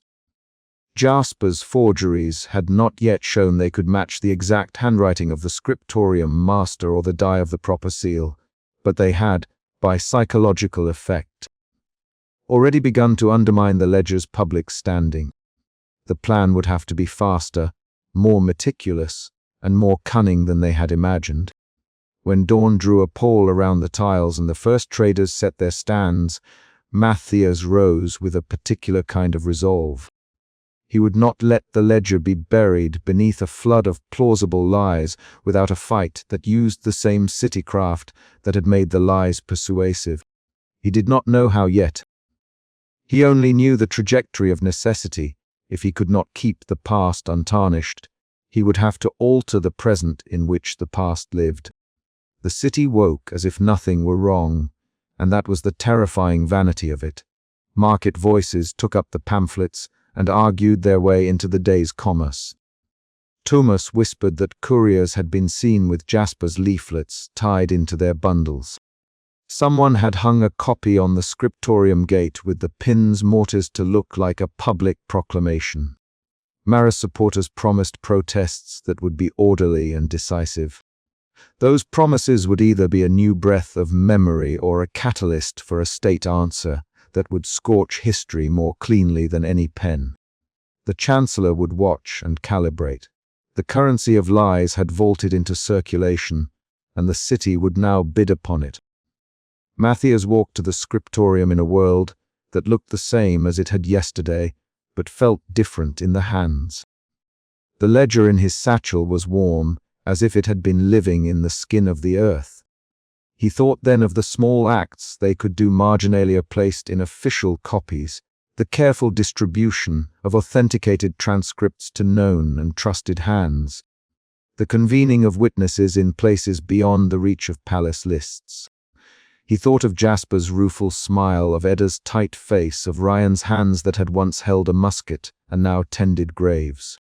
The work of preserving the ledger would be a kind of warfare without armies, requiring cunning and patient violence against inertia.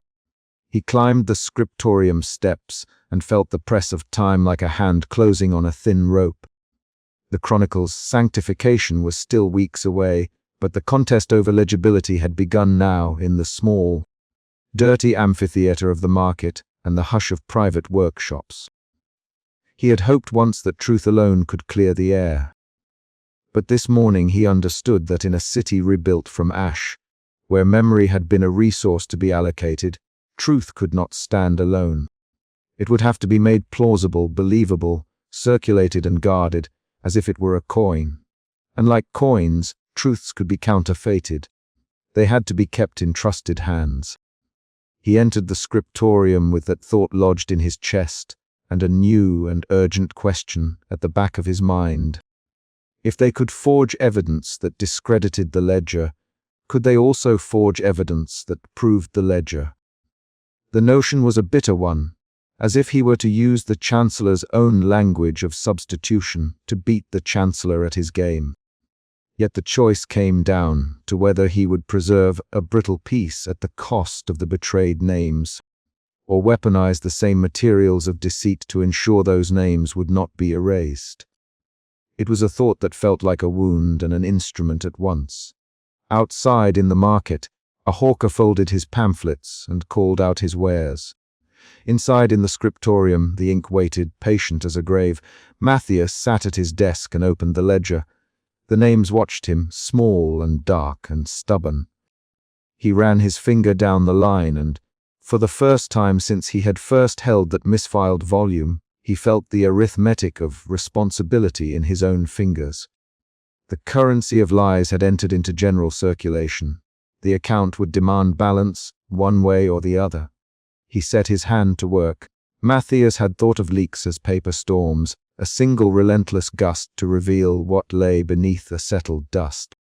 In the quiet of the scriptorium his imagination had been kinder to the act names set free like birds, the city catching and keeping them.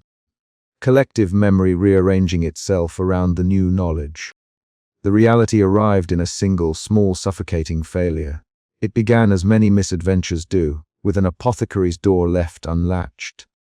Thomas had been the one to insist on the place. He came with his usual air of half-exhausted urgency, bundles underarm, a half-smile that could mean business or rumor. "Silas will do it," he said, naming the apothecary as if the name alone made a sanctuary of the shop, as if a man who ground herbs and boiled syrups would be less likely to betray a folded paper than a tavern cuss. The back room of the apothecary was low-ceilinged, lit by a single oil lamp that breathed its yellow into jars of dried leaves and powders. The dominant smell was thyme and something floral, an undernote of vinegar and old wood. Thomas laid a damp, palm-sized parcel on the table, one that did not belong to the apothecary's trade. It was a careful fold of vellum, a few copies, perhaps, of a list that could be copied by hand and spread in the market with an economy of whispers. Matthias watched with the practiced vigilance of a man who had been trained to look for the telltale stains of error. The tiny smudge that told of a misapplied ink or an accidental omission. Here the telltale was different hands that shook, a voice that didn't settle. He had brought, along with the folded paper, a small packet of notes, lists of names, addresses where families still lived, dates that matched the ledger's entries. The plan was simple. Use local hands to produce loose sheets overnight, scatter them among the stalls and bakeries in the morning, and let the city read and remember. It was not an immediate proclamation, only a rip, a test. Silas, the apothecary, held the paper like lit coal. "It will burn their tongues," he said, meaning more than heat. His voice was the dry rasp of someone accustomed to making bitter things palatable. "If the guards come, they will not merely stomp on words. They'll stamp on faces." That warning should have been the place to stop. But hope has an anatomy of its own. It does not submit to counsel. Mara had been meeting families in alleys and larders for months, whispering names like a prayer. She had learned to fold outrage into the cadence of a market seller's pitch so that gossip and grief might slide, disguised as commerce, from palm to palm. The plan appealed to her because it placed the ledger where the city would touch it unawares, where ordinary hands would carry it home and read it to children who had been taught to speak of a clean victory. Night deepened, and the lamp flared between their faces. Ryan remained at the edge, a shadow in the doorway, his uniform's lines unforgiving even in that intimacy. He had insisted on being present neither for secrecy nor for proof, but because what he had learned of betrayal gnawed in him a way orders and medals never would. "We must time it with the market," he said, speaking like a man who had once moved armies and who now worked in breaths. Before the Chancellor's patrols coiled tight for the day, they left the back room with the paper pressed into the folds of Thomas' satchel. The courier, who had always moved through alleys with an air of unimportance, was meant to be invisible, a shadow between bread and bones. "Drop at the herb stall by dawn," Matthias said, and felt his voice wobble under the weight of the name he had chosen. He wondered if names could be given back so easily to the world, if a list of dead men, of men traded away like cattle, could ever be disentangled from the bodies still warm in their graves. The first misstep was nothing spectacular. Thomas' feet found a side street where a patrol sometimes waited for the hour of dawn. He took the alley because it promised a shortcut. A man in a plain cloak stepped out from behind a leaning cart and blocked his path, a bluntness in the movement that jarred Thomas. The man asked for his bag. Thomas laughed, a surprise that looked like fear. A third hand slid from the cloak and took the satchel. Someone else, two more shadows, closed the street behind them. Matthias, who had not meant to follow, found himself at the mouth of the alley. He had meant to go home, to sleep for an hour and wake with courage. But the city's geometry has a sly way of dragging those who make plans. He heard the exchange, a small, dry sound of a wallet thrown into a palm, a low voice that spoke too assuredly of official business. Then a shout and the arrival of boots above the stone. Patrolmen spread like a net, and by the time he reached the place, an apothecary's satchel had gone from a thing of hope to heaps of torn paper and a watchman's boot on a scrap. Thomas' face was open and hollow with confusion. He swallowed like a man learning a new religion.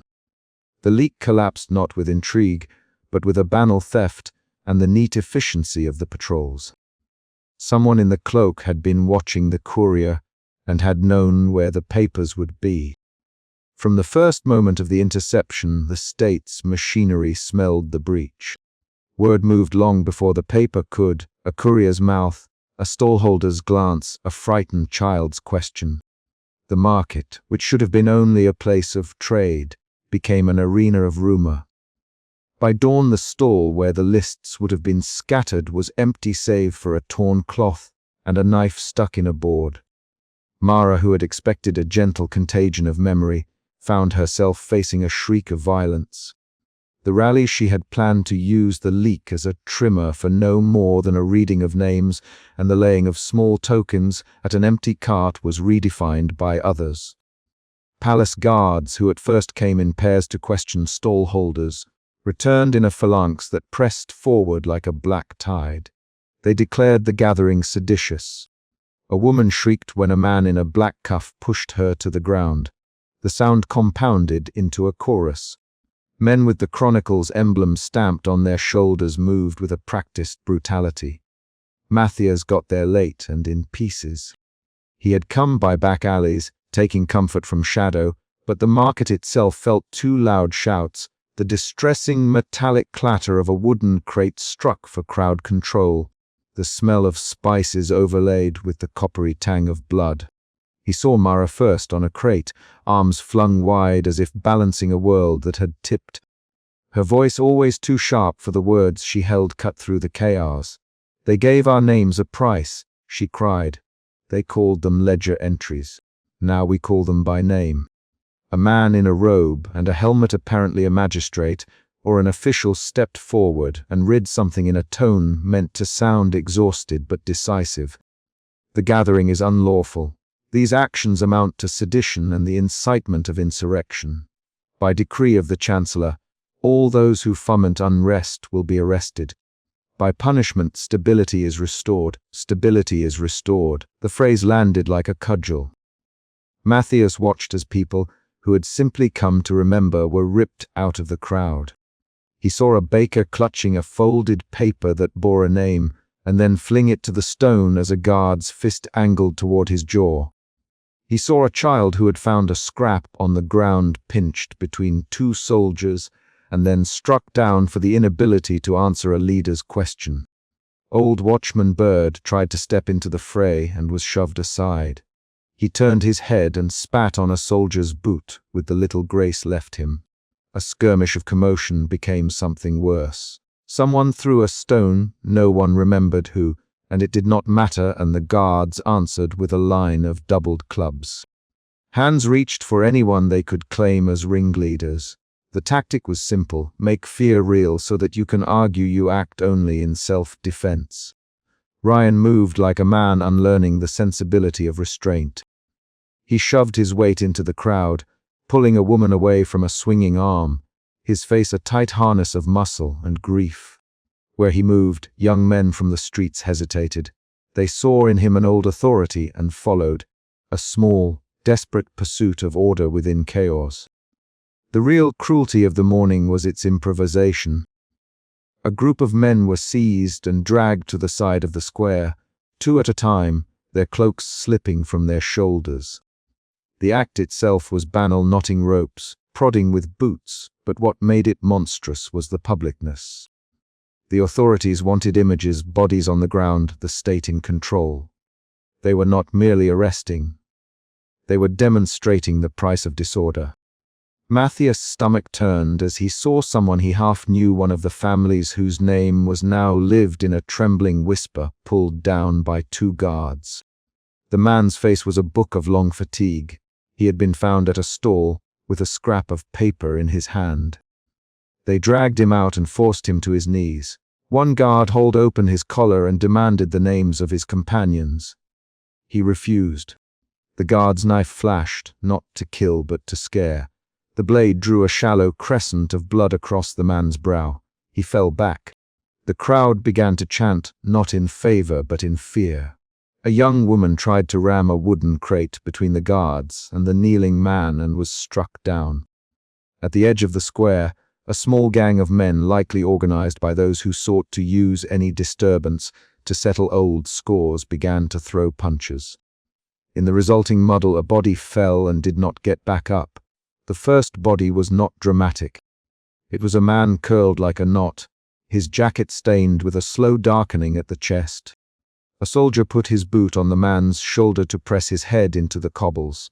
Another soldier realized there was a second body, limp and pale. Word moved through the crowd like a disease. The casualties were piling. Someone shrieked that men were being dragged to the precinct. Mothers gathered their children. Some fled and others clung to the ground as if the earth itself could keep them safe. Matthias had never seen a body move with such smallness. He had catalogued dates and deaths as numbers on a ledger, but had tried to keep distance, gentle gloves to ward off the intimacy of loss. Now the bodies were immediate and smelling of iron and earth. The city smelled of panic and oil and 1,000 curious human things. He felt in his chest the raw, animal reaction to a wound, that small heap of grief that made lungs behave like bellows and vision tunnel. The state did not waste the image. By midday the chancellor had a proclamation ready. Varen's face was severe and composed in the public square. His voice, recorded and issued in the basilica, claimed the city's safety had been threatened by a seditious conspiracy. He spoke of traitors who ginned up disorder in order to destabilize the crown. He framed the dead not as victims of state force but as evidence of a plot theirs turned to treachery. "We act to prevent chaos," he told the city. "We will not permit those who would set memory loose to ignite violence." The phrase returned, polished, "prevent chaos." Matthias listened to the words and felt them in his mouth like ash. The state had reversed the moral geometry. The one who named the dead could be made to appear the one who had caused their deaths. The logic was brutal and elegant. If the memory that had been suppressed now caused unrest, then the suppression had been justified, in part, by the unrest itself. Varen's calculus was a loop: silence to prevent chaos, and then use any chaos to enforce further silence.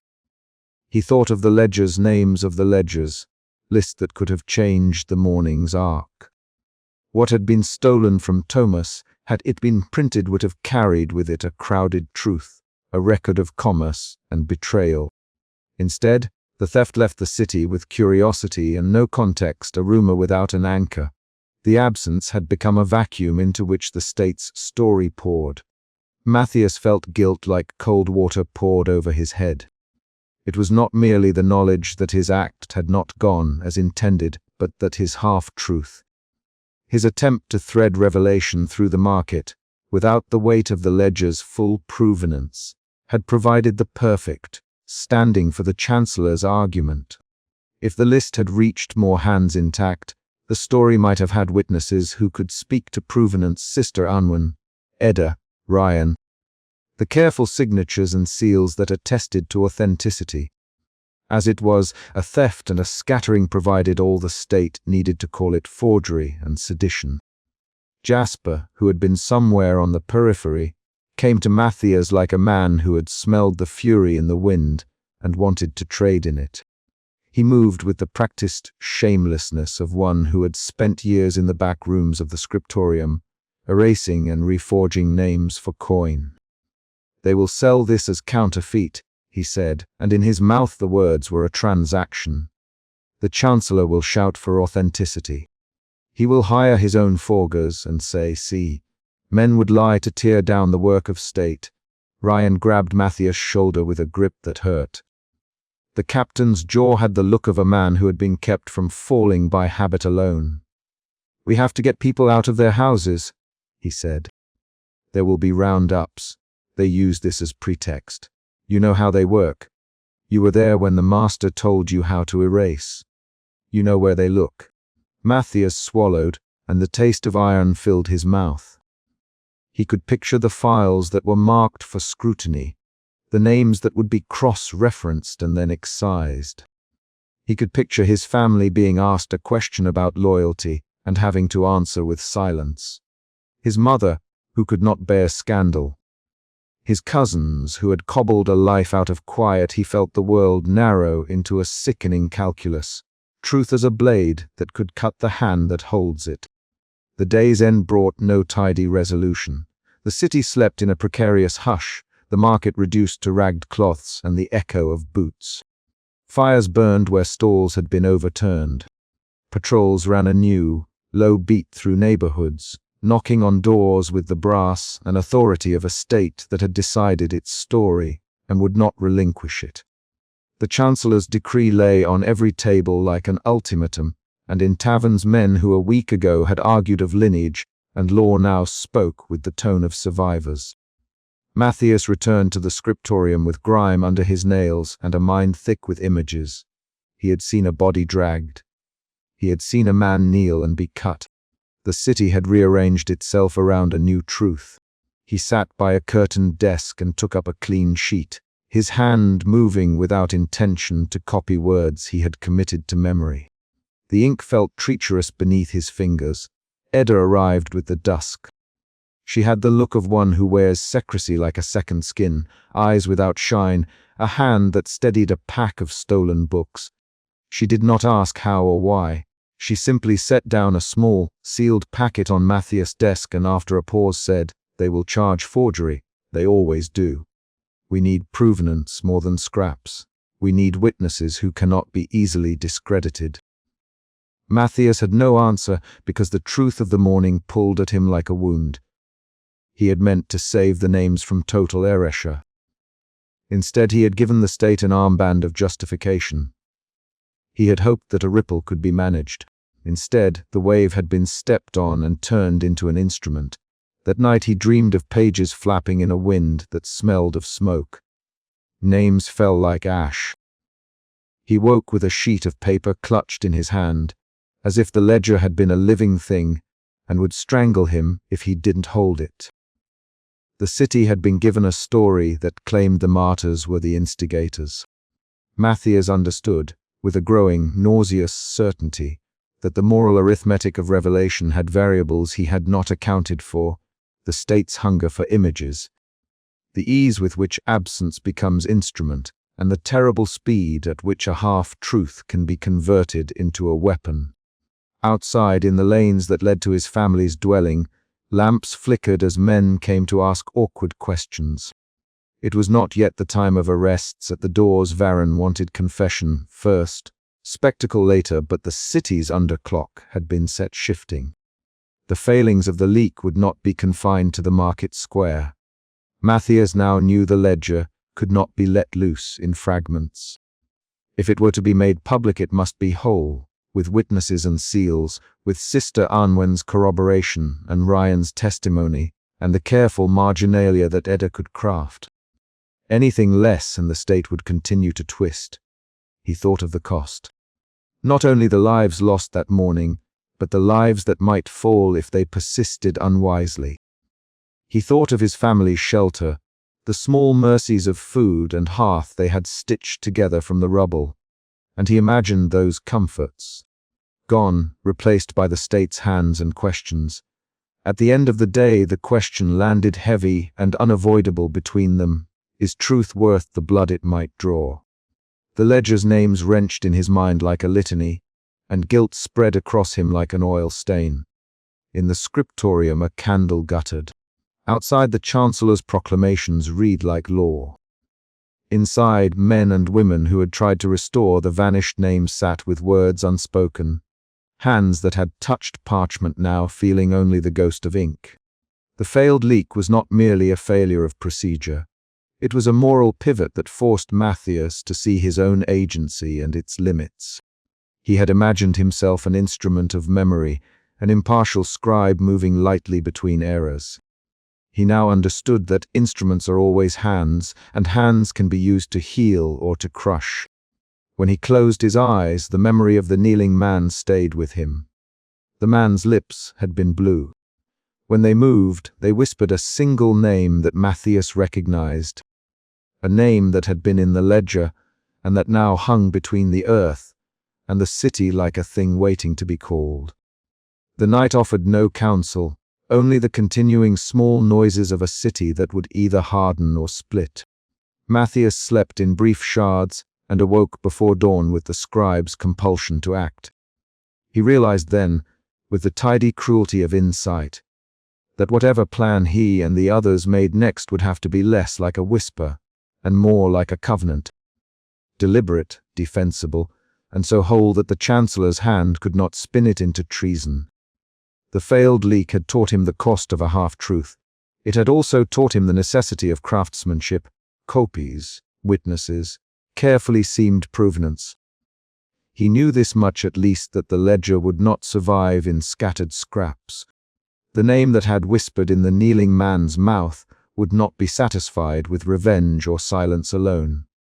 It would demand, in its own patient way, an accounting. Matthias felt the weight of that summons, and with it, the coldness of a future that required not only courage but also precision. The city carried on, as cities must. The Chancellor fortified his narrative, patrols walked a little taller, families moved quieter. On some tables people folded proclamations and offered them prayer. On others men and women whispered of conspiracy. And Matthias, who had once thought his duty was to make the chronicle tidy, woke to a fuller, ruinous duty, to make the truth unshackable, or else to accept that it would be buried again beneath the state's tidy lies. He would have to choose which of those fates he could live with. Outside, a bell tolled the hour. In the courtyard, a lantern guttered and went out. The city inhaled. The ledger waited. Matthias felt the knock before he could make it into meaning. It came not as a demand but as a small, exacting punctuation, 3 measured blows that fell upon the thin wood of the courtyard door like the tapping of a pen. He had been at his desk, the chronicle open to a column of official corrections, a candle guttering in a basin of oil. The room around him full of the trivial noises of home, Lisa sorting a pile of patched shirts, John coughing as he shifted a crate, the far cry of gulls over the river. The sound of the knock arrived and the world shrank to it, as if the city had found a single place to press its finger. Thomas stood on the threshold when Matthias opened the door. He was wrapped in the familiar travel-stained cloak, his cheeks sewn with the day's dust, and he carried the loose, brown parcel that brought the news of the scriptorium in all its variations. He had no expression for these things. That was his trade. News was a shape, and he could give it to a man without dressing it in pity. "For you," Thomas said, and the single line of his voice was an instrument. He held out a folded sheet, sealed with a pressed emblem that had the Chancellor's mark in dull grey. The seal was new, the wax unblemished. Even the smell of the paper oily, faintly metallic from the official ink, seemed to carry the city's authority. Matthias took the sheet and felt, immediately, the same kind of small terror he had felt as a child when his mother set down a bowl of soup that had cooled an intimate disappointment that became something bigger, immediate and physical. He closed the door carefully behind Thomas so that the courtyard's noises could not slip into the room and loosen the moment.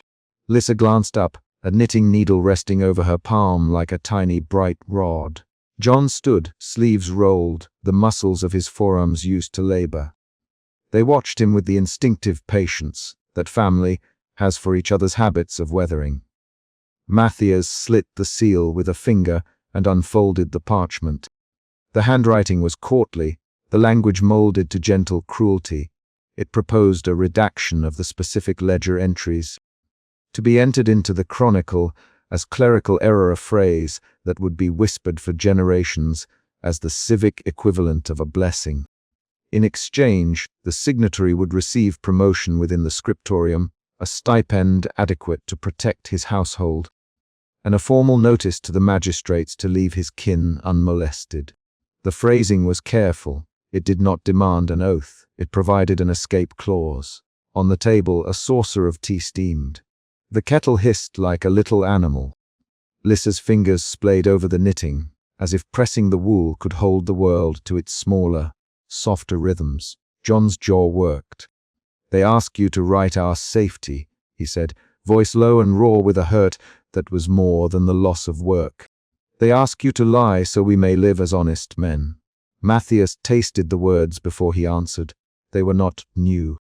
The city was a voice so used to speaking in compromises that its syllables had grown familiar. But to call a redaction a lie was to put the thing plainly, and it landed with a weight that made him feel suddenly very small. "It is not only for us," he said, because the proposition was not only about the household. It was also an offer of distance, a way of peeling away from the hot and dangerous center of truth and letting the official myth hold. He could not finish. The ledger sat in his pocket, heavy and bell-like, an accusation and a promise both. The names in it were not aliases or abstractions. They were carved into the bone of the city, names with dates, with payments couched in the dry language of accounts. They were, in the most literal sense, the dead. Lissa's face folded in her concern and something like fear. She stood and came closer, hands finding his sleeve. "Matthias," she said, simple as a prayer, and then her voice thinned. She had been fragile of late, the coffer winter thing that had not left. "If your signing keeps the tax collector off our doorstep, if it keeps the men from questioning John at the warehouse, then sign it. I have lived to see my children safe. That will be enough for me." Her words fell like a stone. The heat that rose in Matthias was not anger at her, never that, but a small, metal panic that tasted of molten ink. "Mama," he said, "it's not that the chronicle will be untouched. It is that a record will be made false on purpose." "The ledger, you have always mended things," Lisa interrupted. "You make things neat. We eat 'cause you tidy the accounts. I have no wish to be tombstone and story mixed. The living must eat." John, who had spent the day walking the market and the warehouse courts, came then with news that made the room colder. He did not come in by the door used by guests, but through the little gate at the back, shoulders bent as if to make himself smaller under their own eyes. He had a sheet in his hand. He did not look up as he put it on the table. "They let me go today," he said. "Master Kelv told me at noon no more men are wanted." The ledger, he stopped, because he was used to speaking the ledger's name in fragments, like something that might cut him if he summoned it whole. Matthias' thumb found the ledger hidden beneath his shirt. The ledgers of his line had become a disease he carried. He had hidden it from everyone but Edda and a very few confidants. To see John with the dismissal notice, to hear the master's hand in the market's rumor, made everything more bright and terrible. The dismissal could be a dozen things: economy, the master's temper, a petty reckoning. But in the city's new air taught, watchful, the dismissal read less like an accident and more like a pulse. People did not lose their work in such numbers without cause. "They watched you at the dock," John said. Men in plain robes asked questions. "They looked at me like they thought my mother might be hiding rebels in the stew pot." His voice had the brittle edge of someone forced to joke about a bad dream. They ate in a silence that belonged to the family of people who had once known a bigger fear back when the rebellion still burned the edges of memory.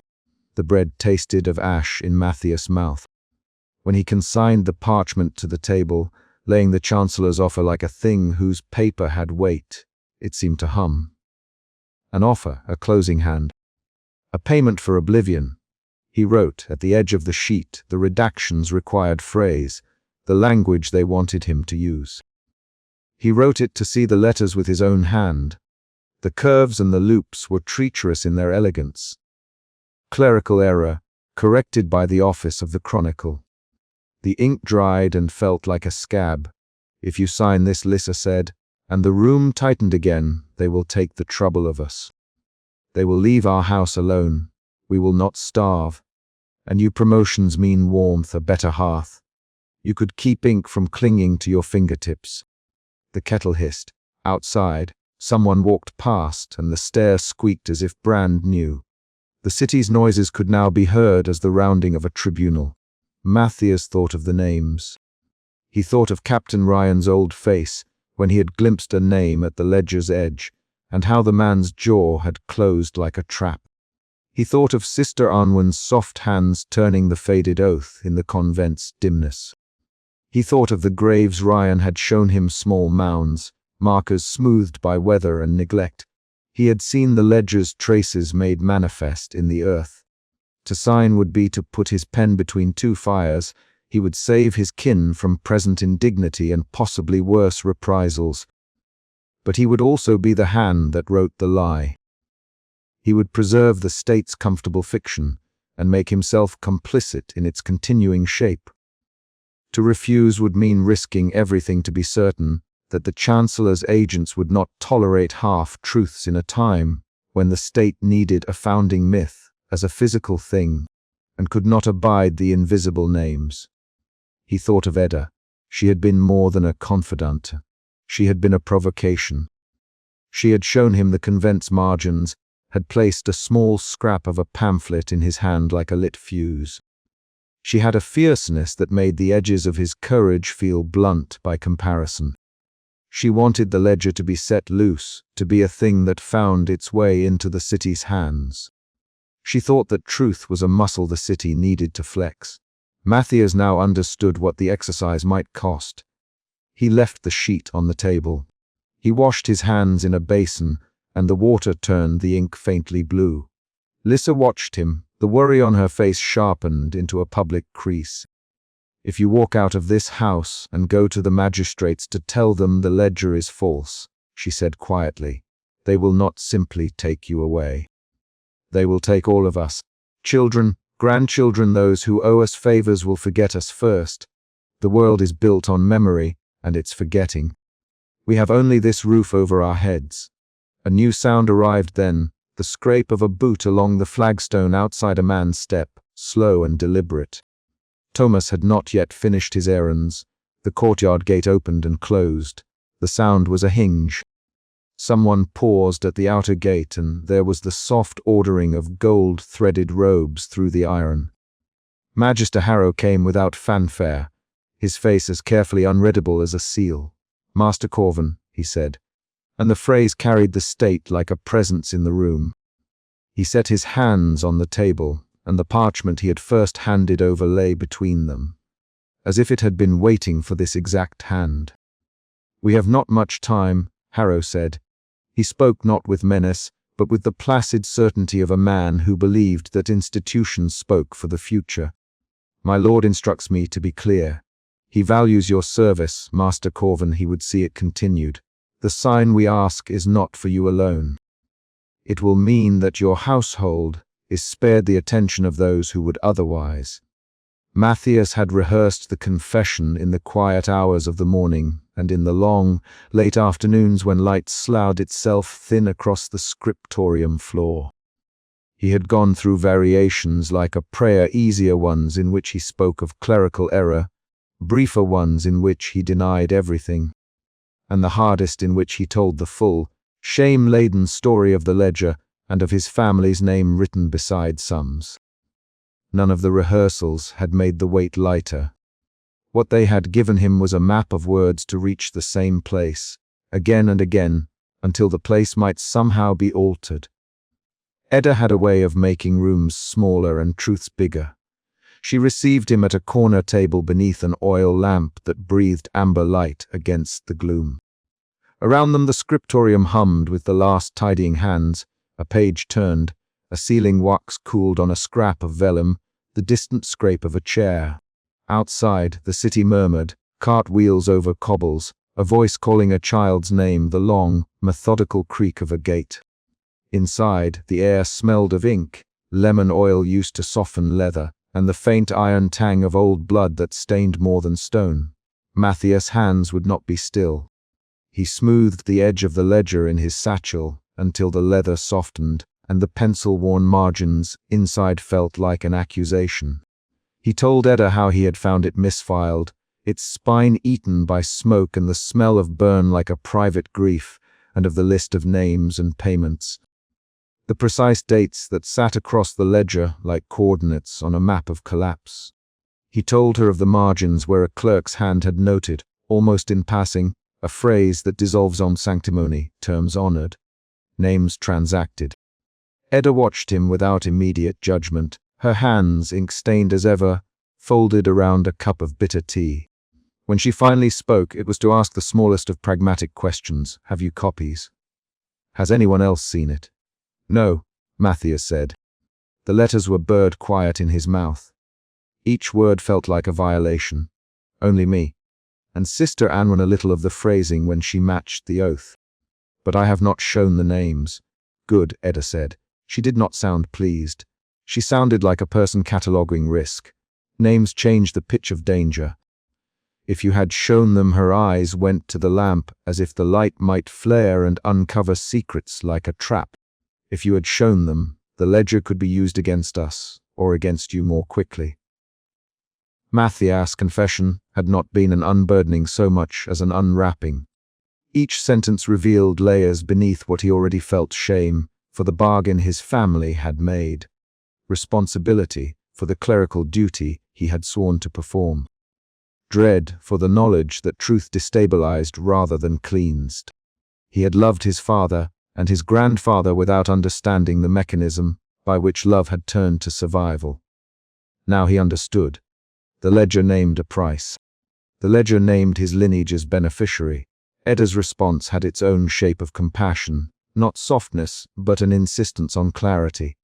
We will have to think how to proceed, she said. We must be careful who we trust. The Chancellor's men are not blind. They are patient. Patience is their blade. He told her of the pressure mounting inside the archive, of Galen's summons, of suspicious disappearances of small folios, of rumors of reorganization. He told her of the bribe Jasper's filthy coin, and the offer to alter entries so his name would read clerical error rather than complicit payment, and how it had felt like the easy way out until he pictured the faces in the graveyard. He did not yet know and understood that he could not buy the dead's reprieve at that price. You think boundaries can be mended with seals, Edda said flatly. But the seals are gestures, not absolutions. Jasper makes a living by altering the gesture so often that it becomes meaningless. He sells you a cleanliness that is a lie. Then what is left? Matthias said. The room had shrunk around him, and the words were too large to contain in the cavity of his chest. Who do we tell? How do we show what happened without starting worse things than silence has yet wrought? Edda looked at him as if drawing a plan on the map of his face. There is Sister Anwen and Ryan. But this is not a question of witnesses only. It is a question of audience. The city remembers in pockets.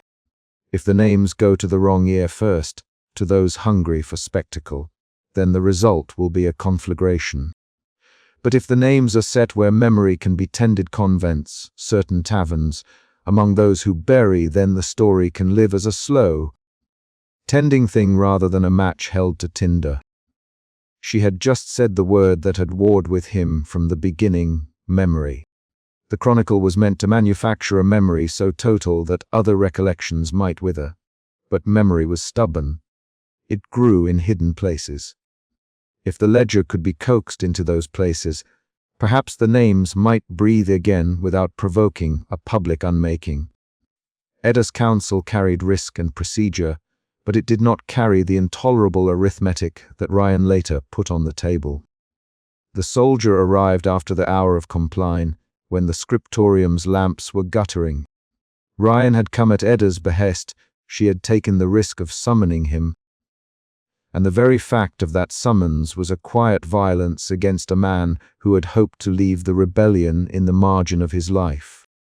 He entered the room with a slow, measured gait, boots making little sound, the pallor of a man who palms his own memory like a wound.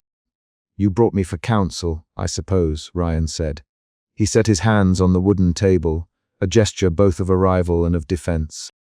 "Or you wanted me to be a witness?" "Both," Edda said. He brought the ledger.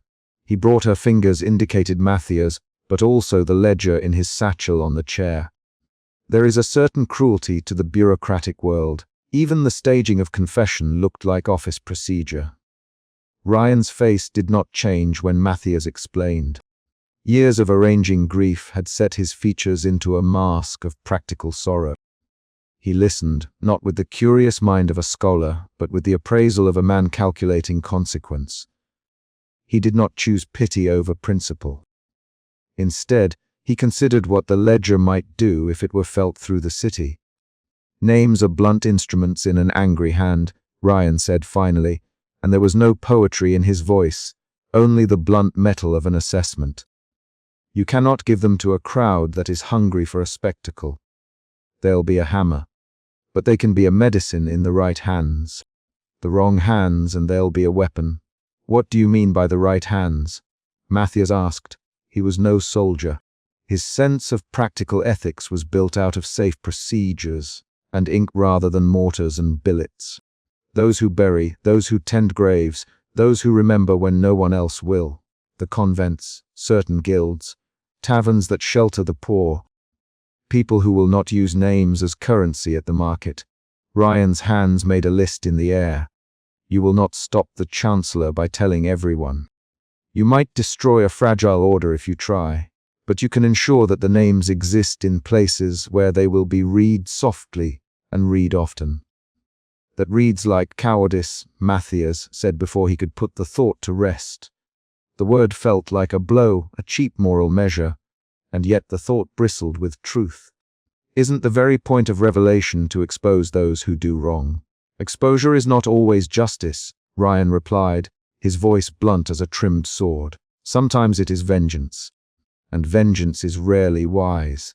I will not pretend I want the men who sold out our people brought to a public scaffold. I have thought often of killing for old debts, but we are not a people that needs another execution to keep us steady. We need acknowledgement that does not make the living pay for the dead again." He looked at Matthias with an intensity that made the scribe's breath hitch. There was more in Ryan's face than policy. He carried the memory of a unit betrayed, of men who had sound their trust and reaped a trap. "You must ask yourself," Ryan said quietly, "which violence are you ready to bear? The violence of concealment or the violence of exposure?" Matthias saw his family in the two options. He saw his mother's small, careful hands and the way neighbors had learned to avert their eyes so as not to invite scrutiny.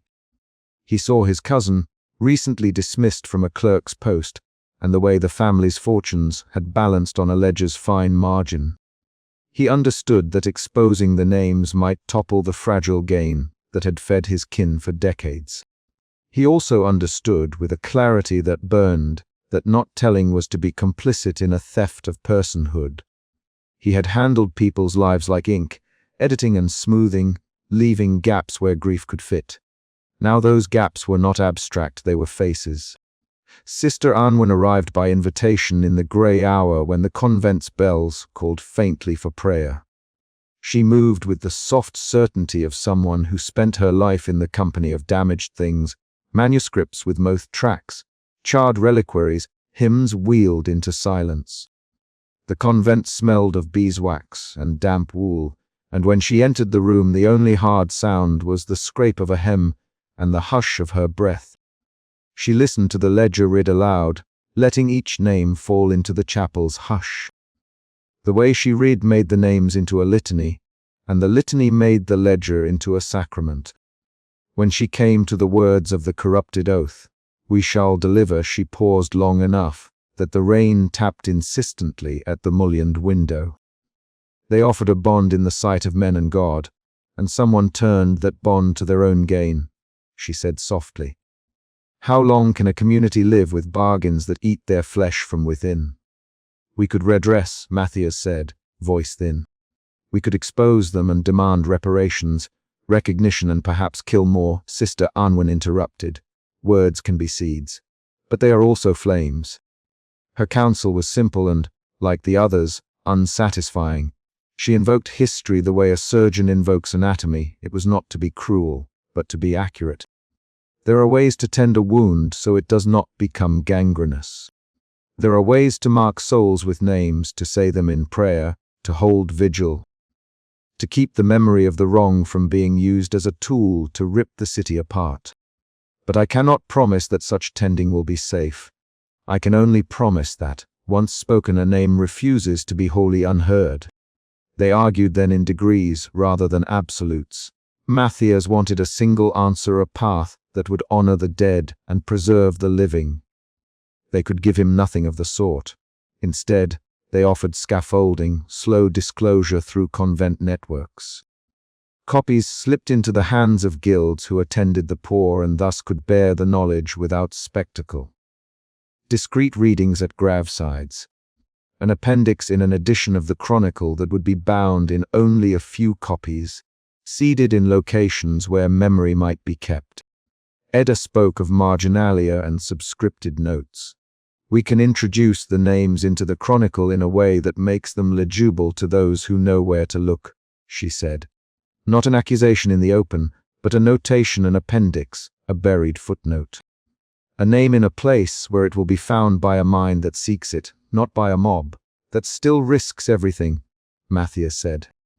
If the Chancellor declares it a forgery, he will make the very existence of the names a pretext for a purge. Then we must ensure provenance, Edda replied. Multiple copies hidden in separate institutions, the convent, a Guildhall chest, a market tavern in the old quarter. If one is burned, others remain. If a forgery is claimed, the weight of multiple witnesses and copies will be harder to crush. Ryan's answer to that was the most frightening. If the Chancellor moves to crush those copies, people will be hurt. The ones who hide them are not above suspicion. I have friends who still keep watch in the old quarter. They would be in danger. Your household would be in danger, Matthias. The ledger's existence will make you a target.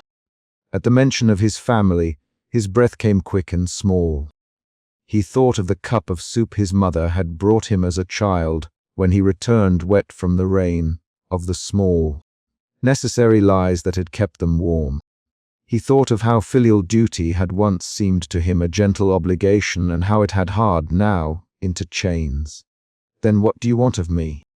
He asked Ryan, almost pleading. Ryan's eyes were not unkind. I want you to know what you set in motion if you move forward. I want you to be ready to accept the costs. I want you to decide whether your conscience is worth their suffering. Matthias had known guilt intellectually. He now found guilt to be a physical thing that could be transferred. It shivered through his limbs and settled behind his teeth. He had always believed that truth was a currency whose exchange rate was unequivocal. You give it, it sets you free. Now he understood that currencies were unstable, and freedom could cost other people's peace. He understood that choices had collateral. They stayed late into the night, the lamplight thinning like the last of a day's confidence. Conversations became schematic: who would hold copies, how to dye inks to simulate age, whether to mark marginalia with an ecclesiastical cipher that only sisters and certain guild clerks would recognize. They wrote lists. They burned a draft with small sparks of wax when they feared it might be found. Every act of secrecy was a wound that made secrecy necessary. And in the hush between plans, Matthias thought of violence. He had read of uprisings in leather-bound chronicles. He had handled the economy of pain at remove. He had not imagined being at the fulcrum of a decision that might tilt into blood. He had never wanted the responsibility. Now it sat in his hands like a ledger balanced on an anxious finger. They ended as plans must sometimes do, not in resolution, but in a pact of small and dangerous things. The name of the tactic irritated him with its cowardice and its cunning, alike an appendix buried in the chronicle. a scattering of copies to convent and guild, and a market scribe in the old quarter who owed him a favor. They would not shout from the battlements. They would whisper where memory might root. If it was forgery, then the weight of multiple witnesses would make the lie less plausible. If it invoked reprisal, then a network of shelters begun by Edda's contacts and bolstered by Ryan's old comrades would hold the immediate fallout. It was not much. It was everything they could devise that did not end in fire. Matthias signed the plan with hands that shook. He had no illusion that it spared his conscience the worst nights. He only knew that if he did nothing, the ledger would rot in silence and the names would not be spoken anywhere, but in the ledger's marginalia. That thought was a slow, corrosive sickness. There is a way guilt teaches its bearer to measure time differently. It expands minutes into reckonings and contracts future options until the only room left is the one of immediate action. When Matthias walked out into the rain, the city smelled of wet stone and peat smoke. The bell of the convent struck, each toll echoing like a careful command. He felt, for a moment, closer to the earth than to the chronicle. He had no idea whether his choice would be salvation or catastrophe. He only had the certainty that it would be consequential. The hook that braided itself to the end of the night was small and ordinary, a messenger breathless in the cold, with a word for him from his mother, a small card folded, delivered with a face that did not meet his. Inside in the cramped, familiar hand of his mother was a sentence that had nothing to do with policies or parchments. "We had a man here to ask questions today," it read. "They wanted to know where you were. Be careful." Matthias' stomach went cold. The ledger's shadow had reached the house. He could not pretend now that his bucolic ethics remained intact. He had dragged the ledger's weight into the open to those who could judge, and to those who could help. In doing so, he had also dragged his family nearer to the Chancellor's scalpel. The pact they had made in the scriptorium was a match held to tinder. It might illuminate or it might burn. He closed his eyes and promised, in a voice so small he could barely hear it, to keep the names alive. Whether they would survive because of him or in spite of him, he could not say. But he had learned, in the brittle hush of confession and counsel, that telling was no panacea. The truth was not a tool that solved problems. It was a condition that altered them. The question now was not whether he would tell, but how he would live with what that telling might make of the city he loved and of the family that depended on him. When he turned to go, Edda tapped his sleeve and handed him a slip of paper folded into a thin, secret crevice. On it was written in a hand he recognized as her own a phrase that functioned as both admonition and benediction: "Name the dead, but tend the living." As he walked out into the night, the rain thickened. The lamplight smeared into the wet air. Behind him in the warm rooms of the scriptorium, their small conspiracy began to vivify into motion. Lists were copied, inks were mixed to a careful age. Dispatches were prepared for the convent and for a guild clerk in the old quarter. In the sound of wheels far off and the nearer drip of rain, Matthias heard the thin, certain pulse of a deadline approaching. He had confessed. He had counsel. He had made a plan that would either loosen memory's hold or provoke a fury that would demand braver reckonings than any of them had bargained for.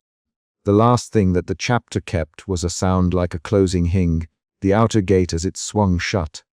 It sounded final and also provisional. The city's sleep would hold for a while, and there was a grace in the pause.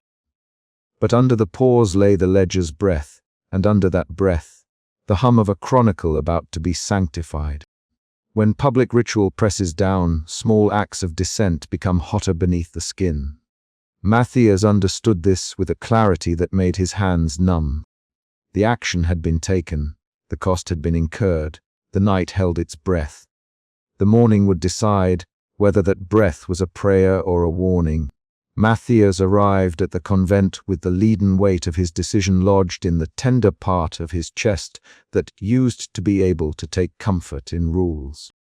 He had been careful in the daytime, slow as a worm uncoiling, mild as a clerk copying a ledger, but at night his thoughts walked their own dangerous roads.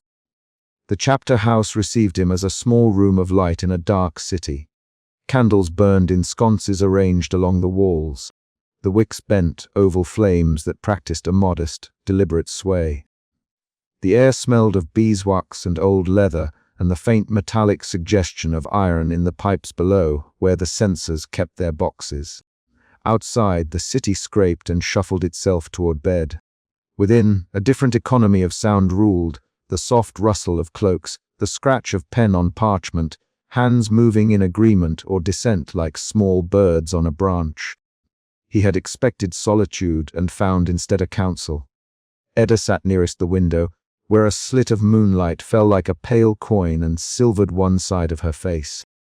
She folded and refolded a slip of paper, as if the movement could iron the problem into place. Sister Anwen, grey-veiled and narrow with age than memory allowed, arranged several leaves before her as one would prepare a modest meal, because that is what they were doing here, preparing sustenance for a truth that had gone hungry. Captain Ryan leant against the stone, his boots close to the hearth, where the candlelight turned metal into moments of softness. Maravel hovered by the door, alert as a hawk yet as nervous as a bird on the wing. Their shadows made a second table across the flagstones. There was no ceremony to convene them beyond need and the muttered promise of secrecy. Anwen had asked only that sentences be measured and that hands be steady when they touched the page. The convent's ledger room, once modest in its holdings and now a small sanctuary for what the state had declared inconvenient, had become the place where the dead kept knocking on the living's door. Matthias felt the knocks as sharp as any bell. "We have little time," Edda said, with a tone that admitted cold calculation and no show of prayer. "The Chancellor has begun to send clearer signs. They search couriers with less pretense. Galen was called 3 days ago. He has not yet returned to full vigor. That is not coincidence." Matthias glanced at Sister Anwen. The nun's mouth was a thin line. She was a woman who had learned to say prayers without loudness, to make the small words count. "Orders come from Varen," she said quietly. "Not always in his hand. Sometimes a magistrate, sometimes a merchant who fears disruption. They prefer their instruments to be bright and sudden. Burning, confiscation, a slow rewrite. The chronicle will be made clean. Clean is a particular kind of violence." The phrase was an H he recognized. He had spent his work hours polishing the chronicle until its surfaces shone. It had been his trade to buff out the burrs and stains of the past, so that the present might not see those jagged things. To call that procedure violence made his stomach clench. His own history had been smoothed, his family's survival attested to by omission. To name the cost of that smoothness aloud felt like tearing a seam in his own skin. "What do you propose?" Mara asked, impatience and hunger braided into the question. She moved as if she could not wait for words to become action. Markets didn't wait for counsel. Do we fling this at the city and watch what falls? Or do we whisper it into enough ears that it cannot be snuffed out? "We cannot simply throw the ledger into the square," Ryan said. "I have seen what happens when the crown has a thread to pull. They find the man who threw it, and they make his family into an example. The city will bleed and then be closed with a law and a new oath. That would satisfy Varen, and the names would be forgotten under the new violence." Ryan's voice was the kind that carried both the weight of muscle and the clean logic of someone who had watched a thing burn. Matthias liked that about him, the soldier's straightforward arithmetic, where each act had a measurable cost. But it also frightened him, because Ryan's assessments were often the last stop on a road that ended in action rather than apology. They spoke then in low ways that did not need secrecy so much as care. Edda suggested marginalia, an argument for the subtle over the spectacular. A marginal note could be smuggled into a text, because the text itself necessarily bore marginalia. It could look like an erratum or a clerical gloss, something the scribe had misplaced or misjudged. If the marginal note bore names and cross-references, then the chronicle, the instrument of legitimacy, would also hold an instrument for remembrance. But the Chancellor's men will hunt every marginal note like wolves, Mara said. They will claim the hand is a forger's. The market and tavern know forgeries as well as they know truth. Jasper can make any seal sing, and men will believe his hand as readily as another's. We know that, Edda answered. She did not flinch at the word Jasper. She used it as one uses a splinter to make a wound manageable. But authenticity is a craft. A seal isn't proof alone. The record's provenance, the context of where it is found, who carried it, and how it is copied, these are the things that make a thing endure. Ryan considered that, fingers to his mouth as if tasting strategy. We need both authenticity and redundancy, he said. One appendix in the chronicle will not survive their attention. But if multiple trustworthy copies markets, soldiers hold versions, the state cannot quickly erase them all. The story will leak into many vessels. The memory will not be a single candle to be snuffed, it will be a string of lights. Why trust convents and markets? Matthias asked. His voice surprised him. It carried a trembling edge that he tried to hide by taking a slow breath. The markets are gossip. Convents are sanctified silence. The chronicle will be controlled with priests on one side and censors on the other. Because those are the places where memory lives, Sister Anwen replied. Convents keep what the state would prefer burned for the sake of order. Markets keep what the state would prefer named as rumor, so they may dismiss it. Together they make a net. A net is not proof, but it is a sanctuary. They began to map the plan, like men marking a course across a field full of hidden fences. Hours of talk narrowed into a sequence. First, Matthias would compose a marginal appendix. It would name the betrayed and record the ledger's entries with careful, precise language that made no grand accusation, but stated facts in the tone of a clerical edition. It would include dates, sums, and a short note about provenance, a cross-reference to a ledger leaf now hidden in the convent. That phrasing was important. It was less a public indictment than an archival footnote, which strengthened it precisely because footnotes are the bones historians like to pick at. Second, Edda would arrange for the scribed edition to be physically inserted into the official chronicle. At a moment when the scriptorium's attention and the ritual cadence of copying made such an insertion plausible, that would be the dangerous act to place the appendix into the state's book. Third, Sister Anwen would oversee the production of authenticated copies. Convents had trustworthy hands and the ability to produce duplicates in ways that bore institutional relevance. The copies could be sealed with odd marks, sewn into hymnals, slipped in with confessional lists small enough to be overlooked by the heavy-handed, but persistent enough to be read by those who needed to read them. Fourth, Mara would distribute lists in the markets and among survivors' houses, relying on a network of women who had outlived sons or husbands, and who ran the city's arteries of gossip as carefully as any magistrate ran ledgers. Ryan would secure couriers and provide protection for those who might be targeted, a shadow guard for memory. Finally, they would prepare for the rout that would surely come. Varen would respond. His men would search and burn. They agreed it was better for some of the names to survive in private hands than for none to exist publicly at all. The plan was, in its way, an admission that truth could not simply be given back in a single clean sheet. It had to be planted in many soils so that some root might take. The moral arguments were slow and thorny.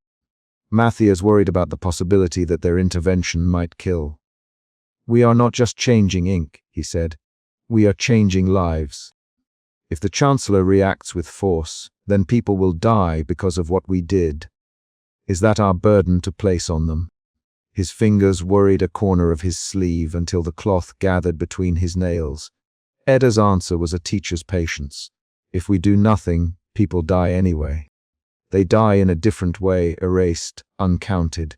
The choice is not between safety and violence. The choice is between which violence we will bear. To refuse memory is to let the state decide who is human enough to be remembered. Ryan's voice was the blunt instrument a soldier's sorrow makes. To hold a name costs you nothing if you are not the one to pay. But there is no piety in hiding from the consequence. If they come with iron and garrote, part of being a survivor is choosing which you're willing to keep safety for kin or the accounting of the dead. I am willing to be counted for this. Mara's rage was a neat blade. My father is a name on your ledger. Does that make my life less valuable? My mother's hands have prepared bread for men who would call her son a traitor. The city keeps its mouth shut for its comfort. Shame is not a good enough reason to keep the ledger folding in some clerk's desk. A silence followed, large enough to hear the convent bell marking some private hour. Matthias felt each heartbeat as a small thing in a world that had always favored the loud and the visible. His family was small. His mother had a cough that came like rain in spring. To move would put them in a position to be punished.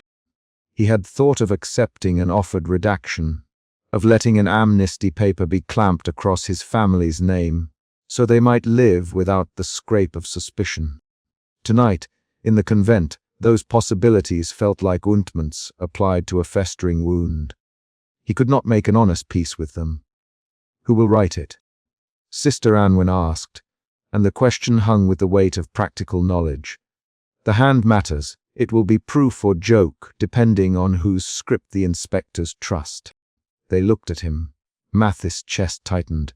He had tried to imagine refusal and the way the world would go on believing that the Chronicle had been a flawless thing.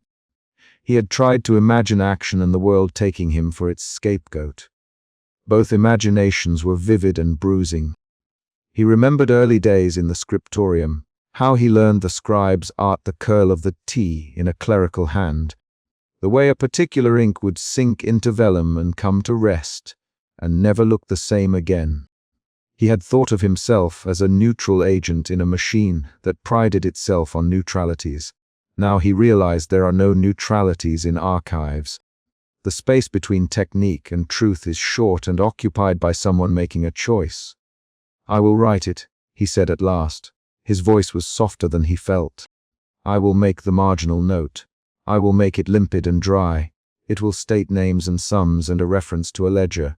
No accusation, just data. Let the data hold the weight. Edda's eyes narrowed then widened in something like relief. Because your position in the scriptorium is still a small trust, she said. They are less likely to suspect you of rebellion and more likely to assume clerical error. We can use what the state trusts to deliver what it does not. They set to the details, the timing, the seals, the codicils that would give their work an appearance of institutional gravitas. Sister Anwen would train 2 novices to copy a safe number of authenticated pages. Edda would smuggle slips soon into hymnals. Ryan would take a sealed packet under his coat to the old soldiers and leave it in the chest of a man who buried names on a stone he visited every week. Mara would fold lists small enough to be hidden in the lining of aprons and handed to market women with the kind of business that would guard them with a scowl rather than a proclamation. They argued about signs of authenticity. Would a seal from the scriptorium be proof, or a folly that Varen would decree as fake? Jasper's name returned like a fly into the room. His skill made forgery too easy, and yet the forger was a man who knew the scriptorium's muscle. Edda decided on an odd mark, a stitch pattern in the binding different from the Chronicle's standard. A phrase in Latin that was not customary in official glosses, but would sit perfectly into the hands of a scholar who knew convent syntax. They argued terms like provenance and appendix with the fervor of conspirators mapping a small country's borders. Outside the window, a bell tolled. The hour pulled at them like a tide. When racks of minutes had been allocated and each man and woman had a job, Sister Anwen rose and moved to the hearth. She took a small bowl of cold water and dabbed at the candle wax that had run onto the table. We have something else to consider, she said, eyes on Matthias. Not everyone will want the names to be known. Some survivors prefer silence. We are imposing memory. Memory is not always a kindness. Matthias had rehearsed his answer and then found a different truth. We are restoring a ledger, he said. We are not demanding vengeance. We are making space for names. Those who want to forget will be able to. Those who need to remember must have the means. They made their choices. The appendix would avoid rhetorical flourish. It would be strictly documentary. They would avoid incendiary language and leave the interpretation to the reader's judgment. They would not call for arrest, revenge, or any public action. If the state used names for its own justice, then the book had done its duty. It had named. If people acted, the book could not be held to that action. It was a small absolution of sorts, and it comforted none of them fully. Matthias sat back and felt his shoulders tremble a little. Mr. Gallen's lectures about institutional ethics came to him in the form of that old man's worry-lined face. Galen would have cautioned patience, method, perhaps the slow accumulation of proof rather than guerrilla insertion. But a daily life had a tempo. Institutions that ruled by silence had a cruelty that worked in the rhythms of a day. Sometimes mercy demanded urgency. They placed the ledger leaf between them then, a small piece of paper with rows of numbers and names. It looked ordinary, which made it monstrous. Sister Anwen slid a finger lightly across it, as if to reassure that the paper would not. Matthias woke to the sound of chains clinking and the slow, official rumble of cartwheels on cobble. For a moment he thought he had dreamed the scriptorium alive, voices reading names and titles as if at prayer, the cadence oddly liturgical. He sat in the dark and listened, the familiar little noises of his life dragged into their new register, and felt the first true fury of fear that had not been personal but institutional. It announced itself not as a raw emotion but as a tightening of every sinew, the notion that the paper he loved, which had been a refuge and a weapon in the same breath, could be made to stop breathing. From his window he could see a column of men moving past the palace eaves, their lanterns bobbing like heavy muths. They bore the governor's insignia dark blue, an emblem of the chronicle stitched upon cloaks, and with them moved a detachment of clerks, young men in tabards, faces drawn with duty and dread, pulling wheeled presses and carts with iron clasps. A banner floated ahead by order of the Chancellor, archival purge for state security. The words might have been calm in print. Spoken aloud they were an execution. Matthias dressed with hands that trembled. He had not slept hours, had been spent on copying, on recomposing fragile proofs, yet some small logic in him demanded that he be awake for any crisis that might touch the soft, private work of the scriptorium. He took his satchel, wrapped in cloth, felt the reassuring bulk of folded folios there. A pulse of grief licked along his throat at the idea that it might be the last time he touched certain pages he had copied by candlelight. On the stair he met Galen in the vestibule. The master's face was grey and hollow, his hands folded as if to keep from making sudden gestures. "They have lists," Galen said without surprise, and that lack of surprise felt like betrayal of the worst order. Names, sections, official deaccession.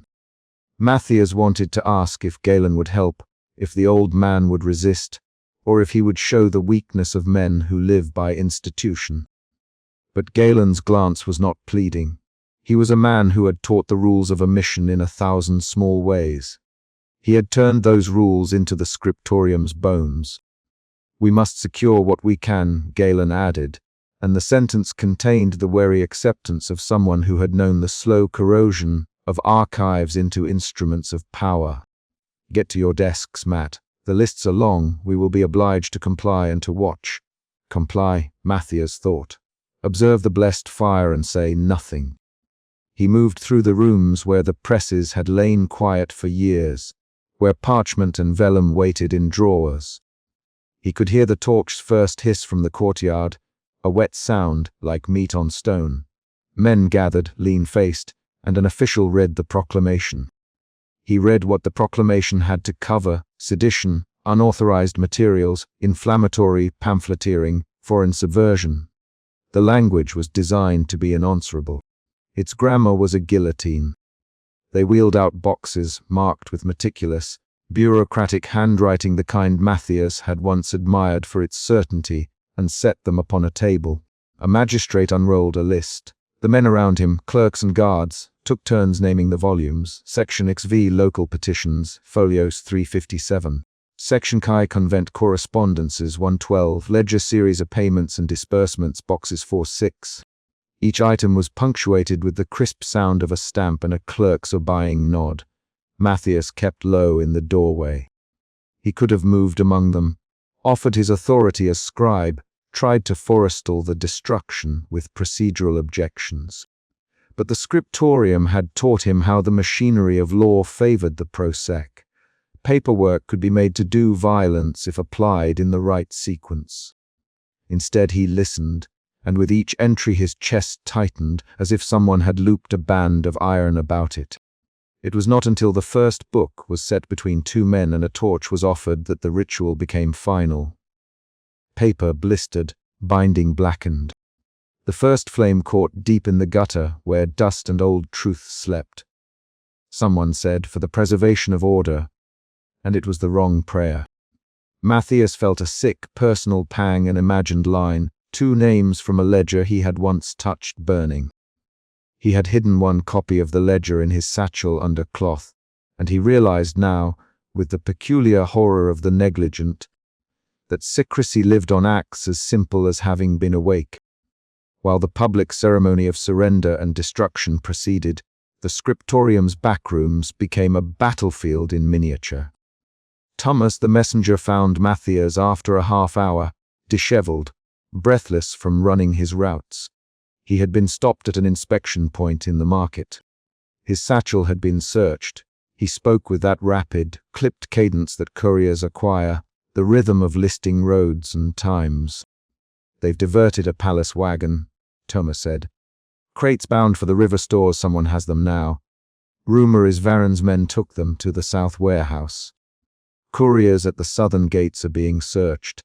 I had to ditch an envelope under a tray of onions to get here. She's been stopped twice. They slit her pack. They found nothing but her lunch.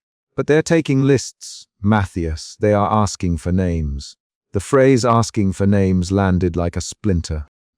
Matthias thought of the ledger in his bag and of the other copies they had placed with allies. He had believed, at times, that multiplicity was safety. Thomas' report showed him how naive such arithmetic could be. The state had not merely announced a purge. It had set nets in the city's channels, and the nets closed with an administrative skill that was nearly elegant. Edda found them before they could plan. She came in as if already carrying the air of a woman who had been stopped and searched. Her hair was bound tight. There was a smear of dust across one cheek. She moved with a careful energy, the kind of person who has learned to work in shadows but with steady hands. "They've got a list of couriers and their routes," she said without pause. "A partial manifest for the wagon that left the palace stores this morning. It was redirected. Varen's men tried to justify it as salvage of compromised materials. They filed a press notice. People are quiet because they want to stay alive, and because they don't know what to say." She unclipped a small roll and handed it to Matthias, a scrap with an address he knew too well, Sister Arnwin's convent. "They'll come for the convent," Matthias said, the words heavy. The convent had been a sanctuary, an awkward, pious enclave in the city's map, but for those who had sorrow to bury, it had been a repository of memory. If Varen's men took those volumes, the names would be gone more permanently than in the scriptorium's neat fires. They would be dispersed into smoky rumor, as if they had never been written.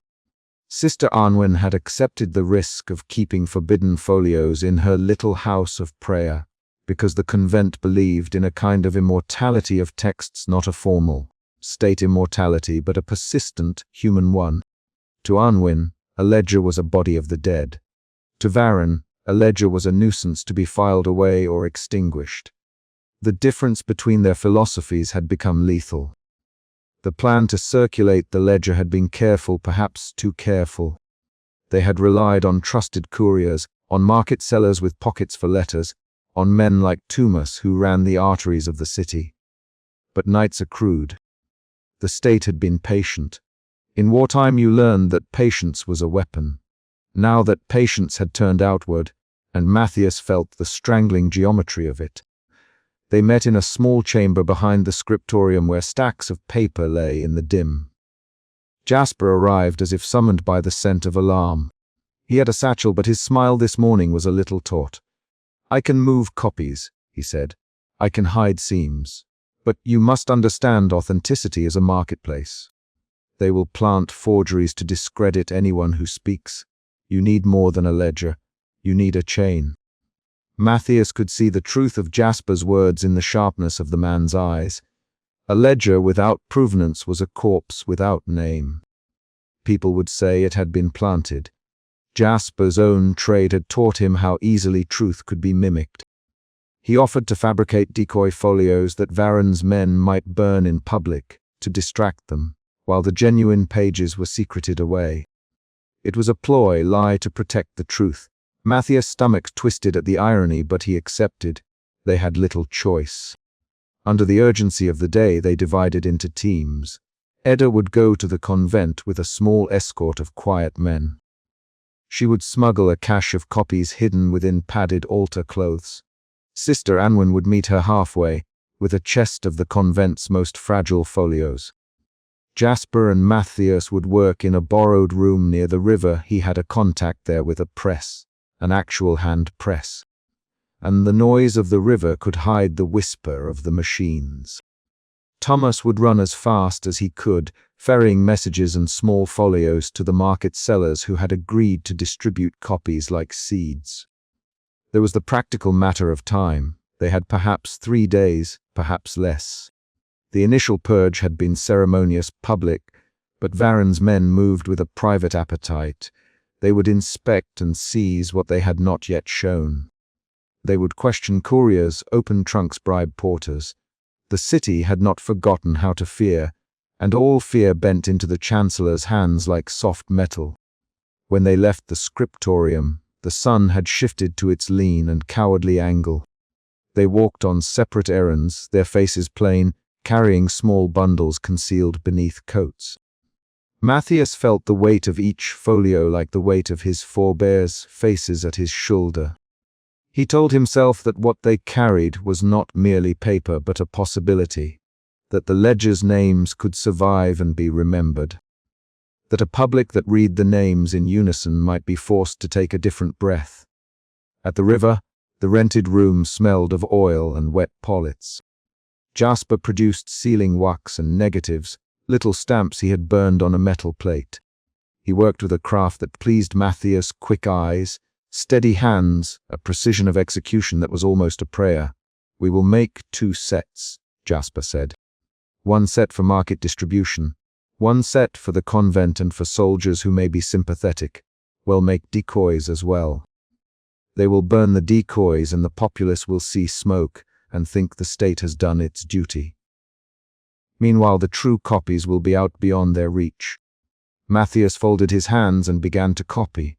He copied every ledger line he had, names, dates, little sums that made a life into an account. He wrote the names as if calling them back to the room where he worked, as if on the page their voices might be heard. Ink bled into his skin. The letters he formed were small, exact, and the solace of doing such work steadied him. He thought of the graves Ryan had shown him, the lumps of earth, the stones with no inscription. He thought of his mother's stories about how their family had kept their heads after the rebellion, and he felt that old story crumble into chalk dust. They worked into the night. Outside, a bell tolled with a relentlessness that had become the city's pulse.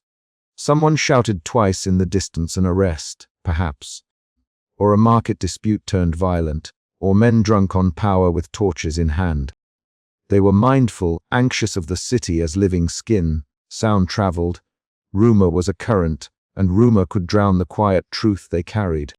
The first sign of immediate danger came as a knocked message.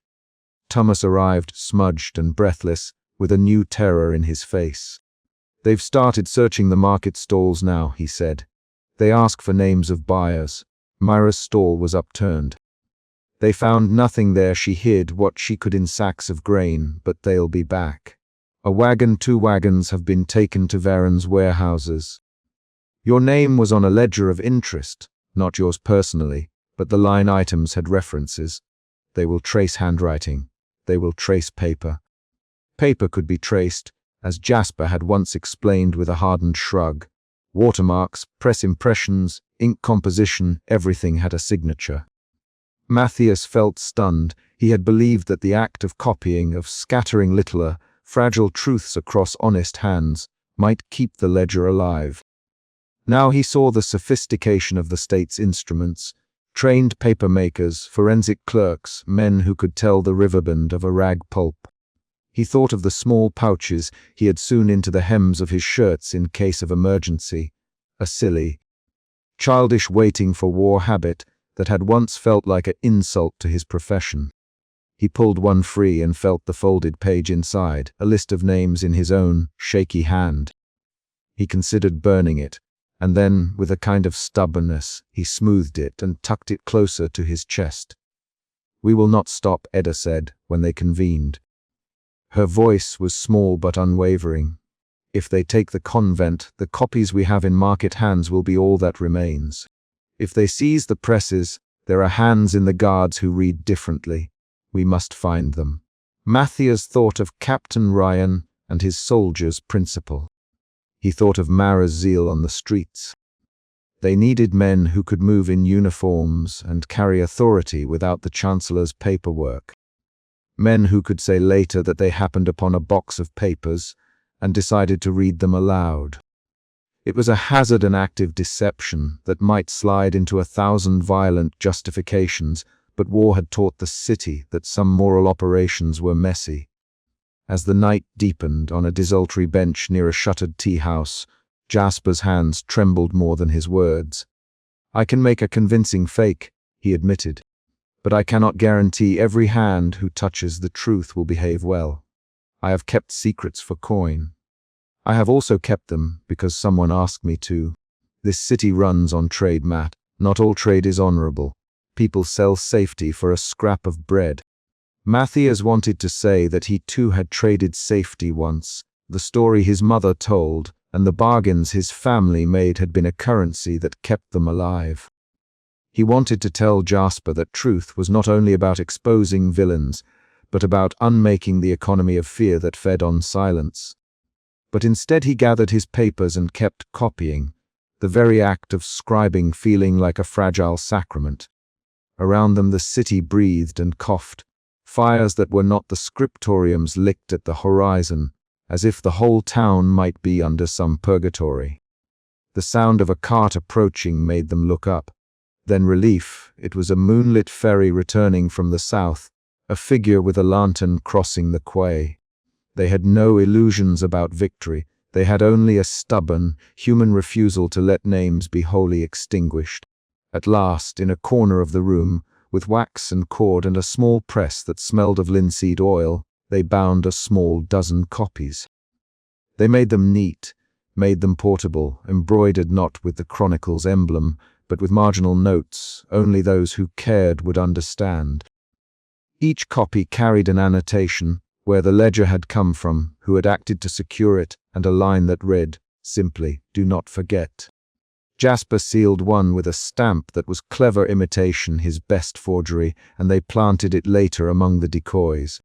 It was a small, obscene act, lie to keep the truth alive. But as Matthias tied the thread, he felt the ledger's weight alter from accusation to something almost like warmth. They dispersed under a sky that had hardened into a watchful black. Thomas ran, the bundles safe beneath his cloak. Edda took the chest and moved toward the convent's lane with Sister Anwen waiting in shadow. Matthias lingered a moment, looking back toward the scriptorium's window. In the courtyard, men still hauled crates and set torches. The smell of smoke clung to the buildings like a memory. He knew they had not done enough. The state's appetite was not for one ledger. It was for the principle of control. For every copy they saved, there would be other fires. For every name they preserved, there would be ways to discredit it. But he also knew that the act of writing the names, of folding them into people's hands, had changed him. The ledger was no longer his alone. It had slipped like a stone into the river's current. When he reached his door that night, his mother was waiting in the dim, knitting as if normality could be coaxed back into shape. She made a small, baffled smile and said, "You look like a man who has seen too much paper burned." Matthias wanted to tell her everything and nothing. He wanted to confess the ledger's truth and the way he had carried it, and the way he had moved it into the city like a contraband. He held his tongue and kissed her forehead. Her skin had the scent of starch and chamomile. The ordinary intimacy of the gesture steadied him. Outside, the city kept grinding toward a morning that promised more of the same. The Chancellor's men had set a rhythm. It would take more than one night's resistance to change it. And yet there was a list now, and it moved like a slow, inexorable animal through people's hands. That thought steadied Matthias more than anything else. He had acted, he had risked household and reputation. The ledger had escaped one inferno. At the far end of the quay, a torch flame birthed a column of smoke that climbed like a judgment to the malevolent stars. And somewhere in the city, someone began to speak a name aloud. Matthias did not know which name it was. He only knew the sound of it was a kind of healing, small, halting, and dangerous. Behind him, on the table in the scriptorium, one of the decoy folios smoldered to nothing. It made a sound like flesh reforming itself, a final exhale that the state would take as victory. Matthias walked past it like a man who had survived a trial and would have to return in the morning to watch the next stage of the war. He had no illusions. Varen would not relent, and the purges would become more precise, more vicious. They had bought time, but not peace. The chapter closed with a thought that had become his companion through the day. Truth might be loud, or it might be small. It could be shouted in squares or kept in margins. The ledger had been forced into margins to survive. Tomorrow it might be read aloud in a tavern, or bared in a soldier's hand. For now it lay in pockets and prayer books, and the memory of people who had taken risks to keep names alive. As he settled to sleep, with the candle guttering like a tired eye, Matthias felt the peculiar clarity of someone who had crossed a threshold. He had chosen action over concealment, and the cost of that choice had already begun to show itself in the city's undercurrents. He told himself that whatever came next, whether arrests, betrayals, or a sudden, terrible reconciliation, he had done the only thing he had been able to do. He had made a record that the state could not wholly consume. A distant bell told midnight. It sounded like a book being closed. The sound carried with it the city's sleep and its thin, dangerous hopes. And for the first time since he had opened the misfiled ledger, Matthias allowed himself to imagine the names not as ragged accusations, but as a chorus, small, human voices that might yet be heard beyond the edicts and the fires. He slept when sleep came, with the ledger's small copies hidden beneath his straw mattress, and with a mind full of plans for the next day. The window for action had not yet slammed shut. It had, for the moment, only been narrowed. There would be more purges to come. There would be searches and lies, and the Chancellor's men with their clean handwriting. But a thing that is written, he thought as darkness folded him, can sometimes outlive those who try to burn it. And so he kept his watch and dreamed of ink. The city had been rehearsing the lie for 2 days. It unfolded with the ritual patience of a prayer practiced, until the hands forget the heart that first offered it. Torches were staggered along the avenue like a measured heartbeat. Boys and girls practiced the smiles that the day demanded, the careful tilt of a head when the Empress was named, the exact angles of hands that would hold the chronicle aloft. The rebuilt capital wore its patched stones as a soldier wears bandage, both repair and evidence. Matthias watched from the shadowed window of the scriptorium and felt the movement as a pressure against his ribs. He was conscious of detail in a way that now felt like both blessing and curse the sheen on a practicing marshal's boot. The quiver of a tassel on a pageant standard, the taste of ink in his mouth as he licked the end of a quill. Every rehearsal was a rehearsal for communal belief. The city's ritual would not merely affirm the chronicle. It would set the past into public scaffolding. The chronicle would become not a book, but a thing that structured ordinary days, lit by the torches of the avenue and confirmed by the chancellor's voice. If the chronicle was clean, clean would be true. If clean were a lie, the lie would thicken into law. He had thought for weeks that he might keep the ledger like a burr in his palm unnoticed, secret, a private atonement. But the ledger refused privacy. It had the stubbornness of a wet ember. The names on its pages would not stop smoldering beneath the official ash. He had lain awake thumbing the ledger's thin spine, as if the sound might answer him. Tonight was the eve of the sanctification. Tomorrow the Empress would pass beneath the arch and the Chancellor would speak as though calamity had been settled. He had to find a way to move what he had found into the place where ritual could not swallow it whole. The scriptorium smelled of dry parchment and lamp oil, of dust that held 1,000 hands' histories. Wax dripped in slow moons down the candelabra. The light made the pooled ink glow like small, black lakes. Galen had lectured that the keeping of books was a prayer against chaos, that the scriptorium turned memory into instrument, and so healed the world by shaping it. Matthias loved Galen for the old man's steadiness and resented him for the words that now fit too easily into the Chancellor's logic. Galen was a man who measured the world by the strength of his bindings. Matthias measured it by the names that no binding should deny. Edda came in as dusk settled, the scriptorium door closing with a muffled sound like a hand sliding across a table. She moved with the quiet certainty of someone who had learned to mask a turbulent river. "They finish rehearsals at the palace at dusk," she said without preface, as if that were a part of the evening's furniture of fact. Varron tests the intonation of his denunciations until they land like stones.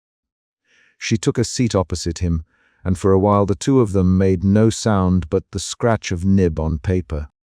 Edda copied an oath from a convent folio, whose script matched the ledger's phrasing, and she did it not with the haste of transcription, but with the attention of ritual.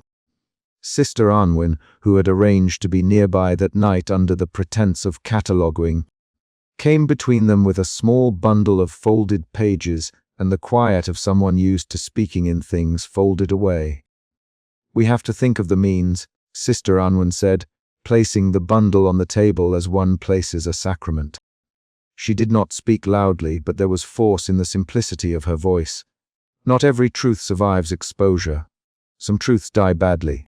We must make the facts more difficult to remove than the desire to remove them. Matthias swallowed, and the throat that moved swallowed also the ledger's weight. His fingers traced a name he had come to know more intimately than his mother's. He thought of how his mother hummed lullabies that were also apologies, how the family story had been folded and ironed until it gave the right degree of crease. The ledger unmade that crease with every line he read. "There is time tonight," Edda said. She sounded so firm that he almost believed it could be true. "We can prepare copies, authenticated in some ways and only outwardly contemptible in others. We can seed them where they cannot all be burned at once." Matthias' hands trembled as he lifted his pen. The candlelight made him look older than he felt. For a long while his pen moved with the rhythm of the heart, slow, exact. The patient notarizations of a man who had been trained to kill curiosities by making them legible. He understood now that making the ledger legible in other hands might be the only way to make it safe. An unacknowledged truth could be smothered under official flames, but something copied into various hands might survive the ordered purge by becoming a fact of many small private libraries. They worked in silence until the scriptorium became almost unpeopled. Thomas came late with his courier's breath, damp from the rain outside. and a scrap of parchment bearing the Chancellor's seal in order to increase guard watch near the palace, and to authorize searches of buildings where seditious contraband might be found. The paper moved on the table like a small animal that would not be bound. Ryan took it, his gloved thumb flattening the medallion of the seal. "They move faster than we thought," he said. "Probably because of Mara's failed stir. They will look for print shops, for pamphlets. They will look for noise." The soldier's voice folded itself with the careful economy of someone who had practiced speaking under command. Matthias felt the room close. If the Chancellor's agents began to crisscross the city more aggressively, their window to place anything within the official copy of the Chronicle would be narrowed. They had thought in weeks. They now had hours. "We must be precise," Ryan added. "If they come, we scatter. If they do not, we have the one chance tomorrow. We can't risk their burning everything. We must make it so the evidence cannot be wholly destroyed." The plan that followed was both simple and complicated, like all desperate things. They would insert a marginal appendix into the official copy, a slip of paper bound into the outer gutter of the Chronicle that would, if chances held, escape the Chancellor's first sweep. That slip would carry the ledger's names, an oath's corroboration, and a short contextual note that made clear the ledger's provenance. They would then cede authenticated copies to Sister Arnwin's convent, to discreet hands among the merchants who might find profit in possessing inconvenient knowledge, and to Captain Ryan's pockets for safe keeping. If a single copy escaped purge and found its way into networks, the story would not be wholly extinguished. Matthias' thought returned, with a harder knot, to his family. He had been offered, some days before, a reprieve in exchange for a signed redaction. It had been phrased as a clerical correction, an errant entry that should rightfully be amended. The offer had come with promises of promotion and safety. His mother had laughed nervously when he mentioned it, as if it were a small mercy. The ledger had made that offer a mockery. He had been given the choice between a thicker blanket over the truth and the thin, sharp wind of confession. He could not imagine waking his mother to explain the plan. She had been careful her whole life, a woman who ironed the collars of other people's lives and kept her own heart folded. The scriptorium had been the family's redemption. He had been taught to believe that the Chronicle was a thing that conferred security, not merely stories. To place a marginal appendix was to put that security at risk. It was to trade a roof for an open wound. He felt guilty, as if his hands had committed the betrayal himself. "If it goes badly," Edda said, when the hour had moved into the far slope of night and the city clock had long fallen silent, "we will lose names and we may lose people. If it goes well, we will save them from being wholly erased. That is a difference worth the wait." Sister Arnwin's hands folded, smoothing the vellum like a woman who had smoothed linens for a houseful of grief. "There is another thing," she said. "If a lie is given a margin, people may read the margin. People are not easily made to hold their tongues when they read another name beside the Chronicles. Memory is contagious." The plan required that they print copies that looked at first glance insignificant, a small fold bound into the gutter. The handwriting and ink carefully matched to the scriptorium's norms so that a cursory inspection would miss it. They would craft a thin tamper-proof, a 2-inch strip, soon into the back of the Chronicle's final quire. It would be as if a page had turned and the reader found a paler face of history peeking from the margin. It was cunning in its smallness. The trick of surviving depended on being overlooked amidst the larger, louder apparatus of ceremony. Matthias labored into the night. Ryan, when he was not watching the streets, sat on a bench with his head against the wall, eyes closed as if storing images like food. Edda and Sister Arnwin moved like quiet sisters of labor, folding, copying, aligning. Thomas came once more with a rumor a watchman had been seen near the scriptorium asking precise questions about the staff's comings and goings. That sound reached Matthias as a small iron on his chest. Galen's absence was a note of quiet that struck him. The scriptorium master had been summoned to the palace in the afternoon and had not returned. What had been a cavernous room of books now felt like a casket where they were dutifully arranging the possibility of truth. His hand began to cramp from copying. He wrote with the ritual slowness of someone doing penance, each name an act of confession, each corroboration a candle dropped into the dark. Edda produced a small bit of white thread and whispered that she had struck a bargain with a binder's apprentice who owed a favor. The boy would take the appendix into the outer record of the chronicle between midnight and dawn when the scriptorium watched would be thin. The thought of how precarious that favor was made his stomach roil. Favors could be bought, sold, or turned by a purse heavy enough. He had not considered the texture of his guilt properly until then. It settled like a fine ash over every action. In the quiet, guilt was a variable, changing like weather. It made him meticulous, then cowardly. It made him kind, then cold. He understood that tonight's work would be the measure of who he would be afterward. He might be the son who had preserved his family's roof, or he might be the man who set in motion a different kind of reckoning. Outside, a bell tolled one slow, solemn knell. He did not know whether it called to prayer, to the sand of watch hours, or to the city's own nerves. The scriptorium felt like a boat bending to a wind that might snap the mast at any minute. When the last strip of paper was inked and folded, when the last corroborating note was attached with the care of a doctor suing an artery, they paused. Matthias held the tiny thing between finger and thumb and saw in it the ledger's full weight. It was small and terrible. "Do you understand?" he asked, though he knew they all did. There was a clearness in their faces at that moment that had not been there at the start, the clarity of people who choose. Captain Ryan stood and walked to the window. He looked out at the avenue where torches threw pretense into gold. He saw, perhaps, how fragile a public's belief might be if even an elbow were revealed. "Tomorrow," he said, "I will be where the chronicle is kept before the procession. I will watch the pageant as if it were a thing of beauty. But my hands will be ready for other work." Matthias envied that certainty. It was a soldier's comfort to have a simple plan and a time. His own plan was a ledger of small acts, scattered like breadcrumbs, and hope that someone's greed or superstition would not see them all eaten.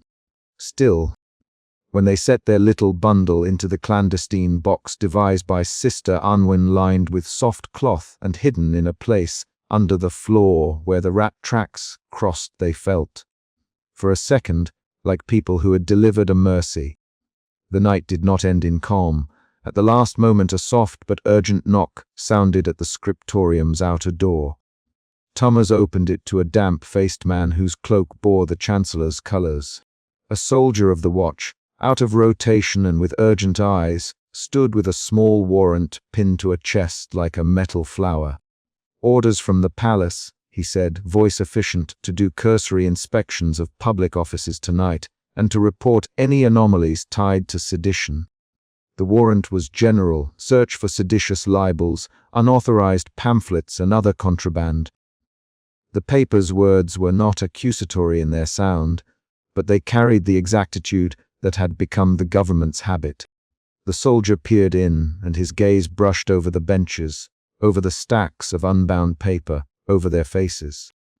He stopped long on Matthias and gave him the look men give one another when they consider the ease of compliance.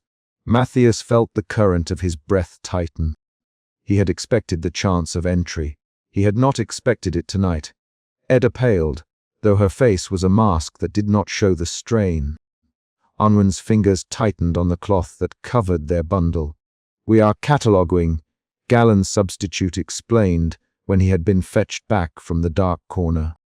Galen's voice came like an old bell, though the man himself was not there in person. Public records duty. Nothing of concern. The soldier's gaze shifted, and for a moment it was a thing dangerous in its casualness. He moved through the room with the efficiency of routine. He lifted a folio here, turned a page there, and his fingers left an odd, cold trace on the vellum.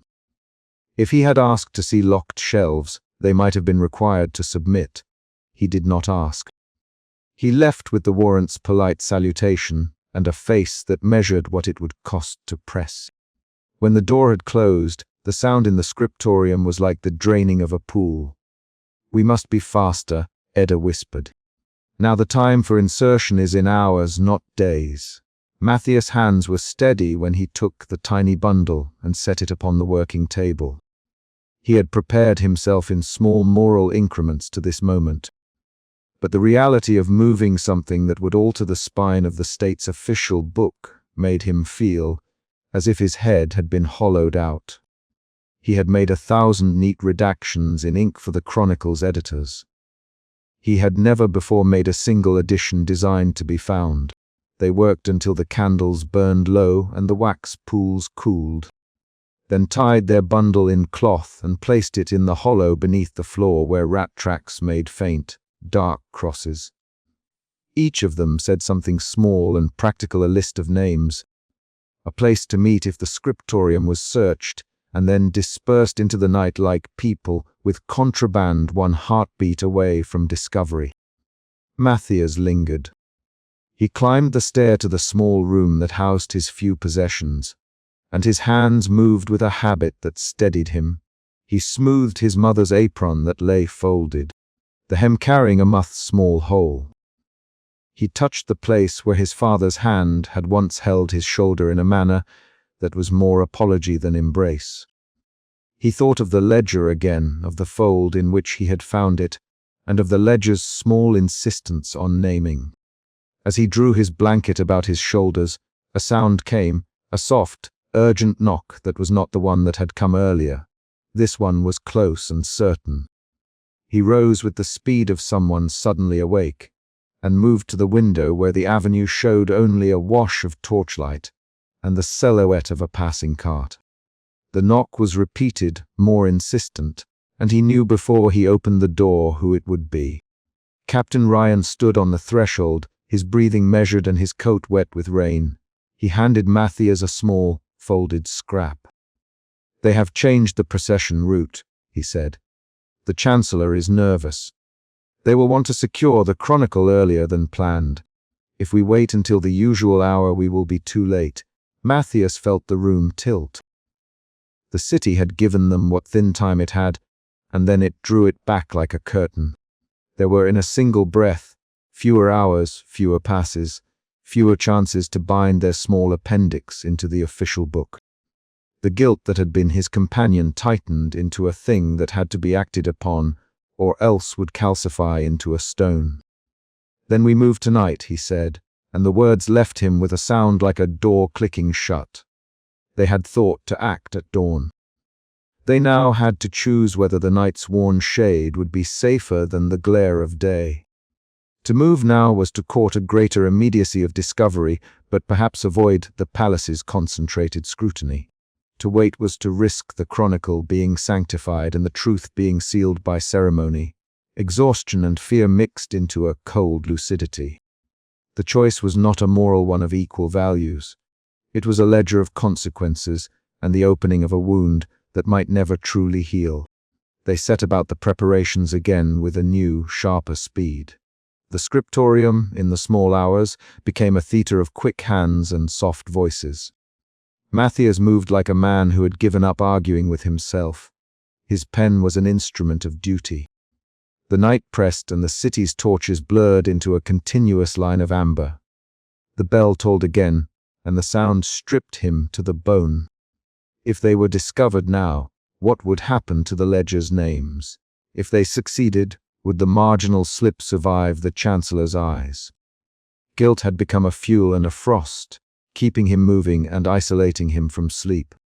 When the last fold was made, when the little appendix lay in place, and the needle of the binder's apprentice had drawn the sewing thread in a stitch so small it was almost invisible, Matthias felt both lighter and heavier.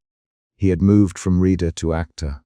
The moral calculus had turned from contemplation into a sequence of acts with consequences. He thought of his family, of his mother sleeping on the other side of a thin wall, and of the ledger's names. Each a small life that had been bought for survival. He imagined them not as names but as faces, as fingers reaching for a hand they never found. As they packed away the tools and smoothed the last scrawled note into the small haversack that Ryan would carry, a sound like a wind moved through the scriptorium. It might have been the door shifting, or it might have been time itself inhaling in readiness. Matthias looked at the faces around him, Edda's jaw set, Sister Unwin's eyes steady, Ryan's jaw tight. They were a small and precarious band on the edge of something that could either seed remembrance or provide the world with another reason to tighten its fist. The knock at the door came again, louder now, and there was a different cadence to it, someone who did not knock to be let in, but who confirmed the hour. Tamas' small voice called through the wood, "They have changed the route. The chronicle moves at first light. You must move now." Matthias' heart hammered hard enough that it hurt. For an instant he thought of stepping back, of undoing everything and walking out into the city to reclaim the self he had known before the ledger. The thought was like a child's lashing at a candle, useless and dangerous. He wrapped his cloak about his shoulders, feeling the trimmer beneath his ribs. The scriptorium's lamp guttered as if in sympathy. Somewhere in the palace, the chancellor would speak, and the empress would practice her benediction, and the city would grow its new story. Tonight they would try to make sure that story had a small seam where truth could breathe. When the group spilled into the alley, the rain had left the stones slick and shining. They moved like conspirators who had rehearsed their guilt to such an extent it had become muscle. There was no grand rhetoric in their act, no public heroics, only the close. Precise motions of people who believed that small things might endure where trumpeted truths did not. They walked toward the binder's apprentice's lodge with the hush of those who step through a house where someone sleeps. Matthias felt as if he were carrying the names of the dead in his chest. He felt guilt as both a blade and a warmth. It cut and it kept him alive. The Chronicles' Eve had been a long enough rehearsal of lies. Now the night held one last rehearsal of the counterweight. They had not yet made the final insertion when a shadow detached itself from the deeper darkness, a figure moving with the ease of the city's watchers. For a second their breath stopped. In that stop was a terrible clarity, time shortened still further. The window was narrower and the night's margin more treacherous than they had calculated. Matthias stepped forward. "This is the only way we honor them," he said, though his voice wavered. "We will not let them be only numbers on a forgotten page." He did not know whether he had spoken for consolation or to command himself. The figure in the shadows did not answer. The city's bells began to count time toward the morning, and the steps they took carried the weight of choices not yet borne out. Beyond the scriptorium's heavy door, the capital practiced belief. Within its walls, a few people moved, hands stained with ink, trying to give the missing a place of hold. The Chronicles' Eve closed around them like a glove, perfect for a hand shaped by ritual, terrible for an honest one. At the threshold of action, as they prepared to sew the appendix into the spine of the Chronicles' copy, Matthias felt the air tighten. There would be no clean ending to the work they had set in motion. There would be consequence, perhaps blood, perhaps quiet ruin. Yet he felt also a curious lightness. The ledger's names would be more than an ember in his palm. They would be, at least, present. The guttering candle threw a long shadow of his hand across the table. He folded the last page and looked at Edda, at Sister Anwin, at Ryan. Each face reflected his own, sleepless, resolved, accused. They stepped out into the night together. And over the city's tiled roofs the bell kept counting the hours toward a morning that would not be the same when it broke. Matthias stood beneath the arch of the old apothecary lane and tried to count the breaths that moved through him. Night sat heavy on the capital, and the lamps in the square burned like small, suspicious eyes. He had convinced himself all that day that he could be spectator and scribe, observe the attempt, keep a record, remain outside the violence. The ledger was folded in the inner pocket of his cloak, wrapped in oilcloth that smelled faintly of resin, and the convent candles where Anwen had helped him bleach some ink-stained edges. It felt oddly like a heart he had learned to carry in secret. He told himself that watching was a duty. The voice in his head argued otherwise with every cold gust that carried the smell of the river over the flagstones.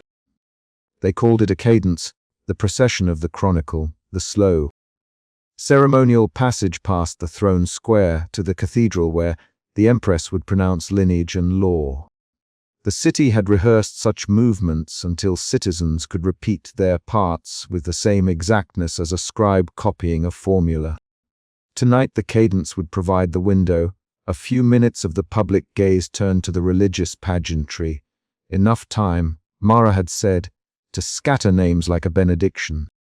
He watched Mara from the shadow as she crouched at the lip of the alley, a small bundle of folded sheets, each one heavy with type, each name a damning weight. Her face was a blade, her eyes shadowed in ways that made them look indecently large. Around her, Thomas moved like a fish through reeds, his bundle underarm and his jaw set. Edda leaned against a pillar, hands tucked inside sleeves, eyes tracking the square as if memorizing where every pair of boots would stand. Ryan, when he came into view, kept his hand on the hilt of a short sword that had not left him since the insular days of his redemption. The broad lines of his shoulders made Matthias think of a bookend, something meant to hold a terrible library upright. The plan had seemed simple in theory and savage in effect. Mara's group would scatter lists, small sheets, printed in cheap, crude type that Jasper's presses could churn out by the dozen. They would not shout nor carry banners. The names would be the voice. Mats and Edda would be in the crowd to see. Ryan would be at the rear to keep watch for soldiers. They would throw the names into the air as the procession passed, let them fall into laps, onto the smooth flanks of officials, into the hands of clerks who looked. That night, like deliverers of the state's conscience. The images would be uncontainable and live in the city's rumor mill, names on the pavement, names read aloud by children.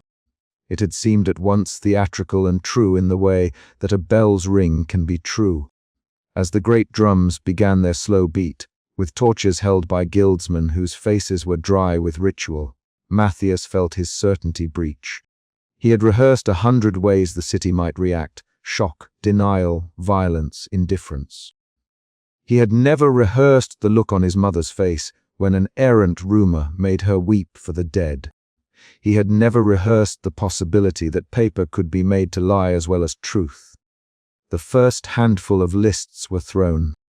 They flew like startled birds, pale rectangles flashing in the torchlight, a brief constellation of paper. For a second the square transformed into an image he felt he had read in a banned pamphlet as a boy, names raining like confetti, an ephemeral hail. A hush rolled through the crowd, not silence so much as a collective intake, the breath that testimony takes when it is heard. Someone laughed, half incredulous, and that laugh snagged and broke into a shout.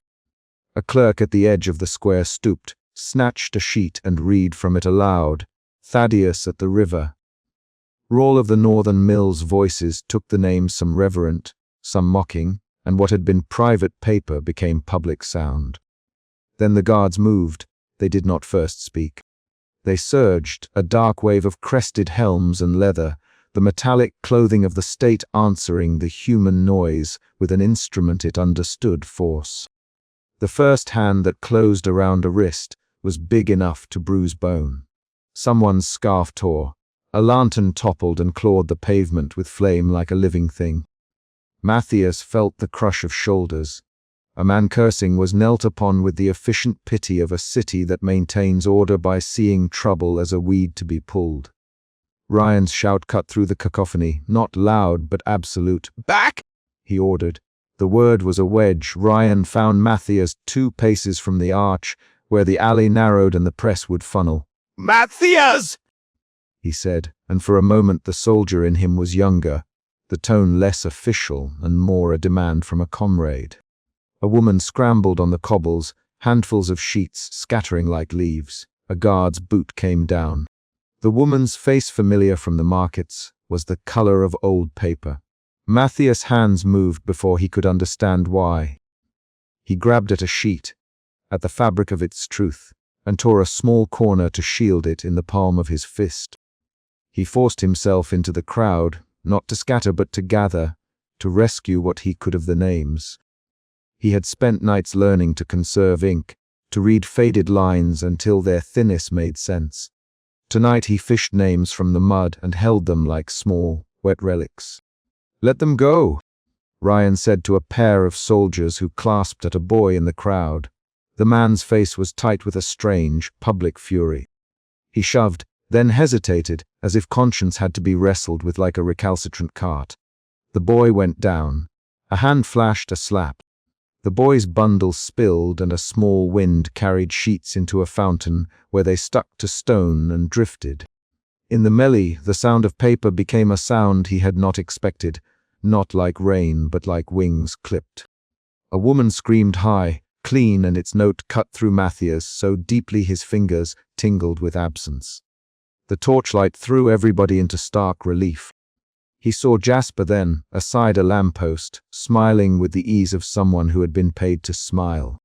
He saw Jasper's fingers move, and had that odd, prophetic certainty that comes to him only when reading marginalia, a small, deliberate slipping of a sheet with a different weight into the pile that a messenger had dropped. Jasper's motion was practiced and quick. His satchel sagged. A piece of paper thinner than the rest, with a seal glossier than was honest, slid into another hand and disappeared among the genuine lists. It was a trivial act in shape and monstrous in consequence. Matthias saw the line of wet ink on the corner, the clean loop of a forged seal impressed not with age but with the light. New pressure of an instrument used in a workshop. He had thought once to ask Jasper how he could make a seal look older. He had been shown tricks of heat, of folding of dye. All the forgeries Jasper had shown him in the past had been for teaching, for the grotesque lesson that paper lies as the mouth does. Tonight Jasper had made the lie itself and slipped it into the crowd like poison in a goblet. "Jasper!" Matthias tried to call, but the word was swallowed by the crush. Ryan shoved a pair of hands aside and reached the lamppost where Jasper leaned, the man's smiling expression unchanged as if nothing of consequence had occurred. "You promised you would not plant evidence," Ryan said. His voice was steel under the cloak. The summons of his moral life had the bluntness of an old blade. "Only necessary contingency," Jasper answered without looking up. His hands were empty, the satchel secure. "Proof is a fragile thing. Doubt buys time." Ryan's jaw tightened. "Doubt buys them power," he said. "Not us." But Jasper had already melted away down a side lane, a shadow among other shadows. Matthias wanted to seize him by the collar. Instead he moved to the fountain where the papers stuck to stone. A child knelt there, sobbing, and tried to peel a sheet away like it might themselves be a hand they could find. Matthias crouched beside the child and found, beneath a wet corner, the edge of a name, Ellen of the Dyers. The ink had run where rain and boot had touched it, but the shape of the letters remained. He pressed the page to his chest, as if the paper were flesh. There was more than force that night. A man in the crowd tried to pick up a sheet and read the list aloud. A guard hit him with the flat of his blade. A woman sobbed and spat the words, "Traitors!" The city's capacity to decide whether a thing was true or false had always been political. Now it was procedural. The guards, trained to recognize disturbance, could cleanse a square by brute motion. But they could not distinguish a forged leaf from a genuine one with the speed a riot demands. The plant that Jasper had made would become, in hours and then days, the state's single blade to argue that the lists were the work of sensationalists and forgers proof that the names were unreliable. Matthias felt the logic of that danger like a physical ache. If the city accepted the forged leaf's existence as evidence of tampering, then any legitimate claim could be thrown into the maw of suspicion. They would call the lists a forgery, and in the same breath blame those who had distributed them. They would brand Mara's group as manipulators, and Jasper's leaf would be the seed in every argument the Chancellor needed.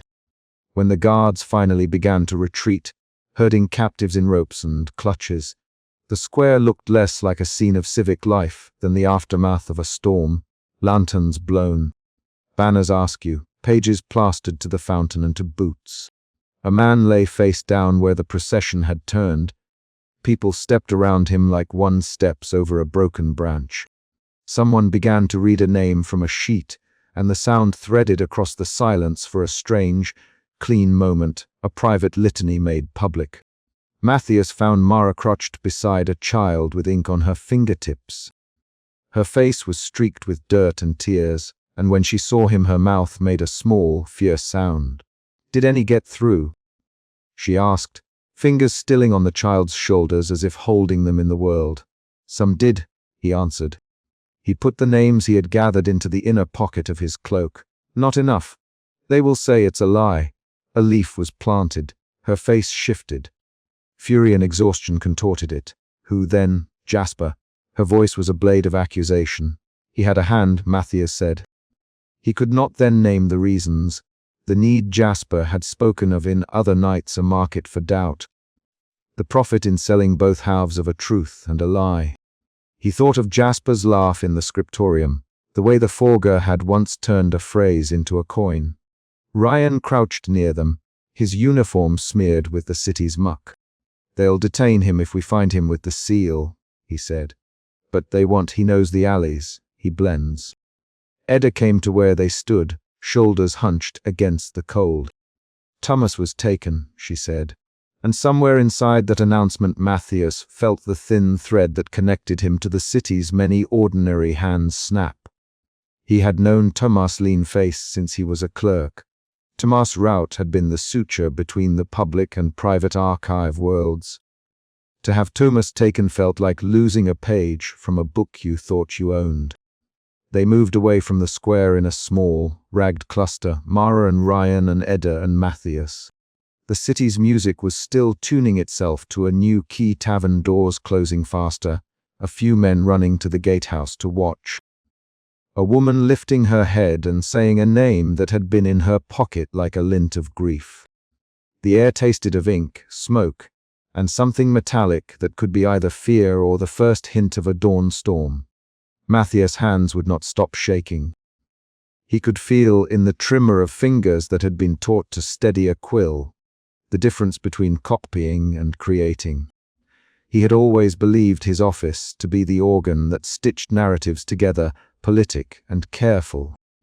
Tonight he had seen the raw edges of narrative exposed.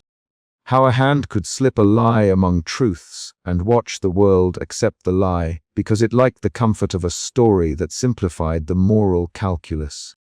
He had seen how easily a public could be turned away from the weight of names by a single, well-made doubt. At the edge of the lane they paused. A watchman, face lined like the margins of an old book, flagged them down. "The Chancellor's men are combing the east quarter," he said. "Orders are to round those who spread sedition." His voice had the flatness of one who had seen too many enactments and who now read them without surprise. Matthias wanted, suddenly and with a clarity that felt like a revelation, to go back to the scriptorium. The scriptorium was not a stage, nor a square. It was a place of slow subterfuge.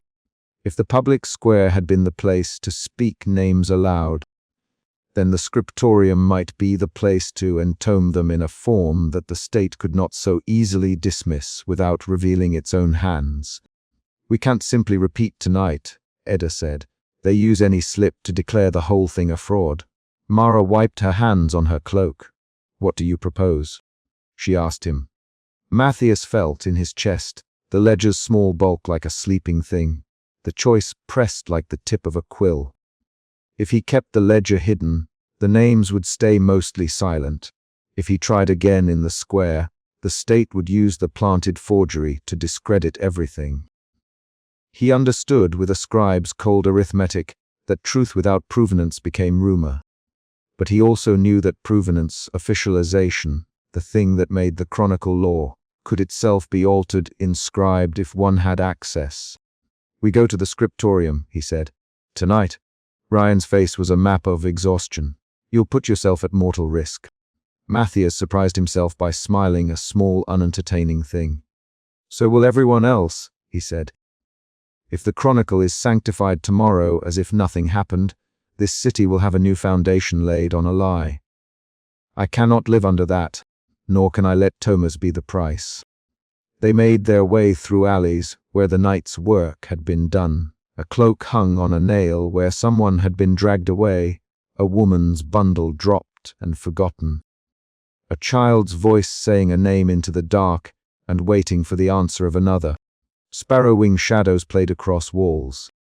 The scriptorium's door was a pale rectangle in the gloom when they came upon it, its lock an old, familiar thing that yielded to Galen's old key left in a discreet drawer behind the master's desk. Galen himself was not there. He had been summoned earlier and had not returned. That absence felt like a book with a torn page. Inside, the smell of parchment and ink rose like a blessing. The place had not the life it had in day.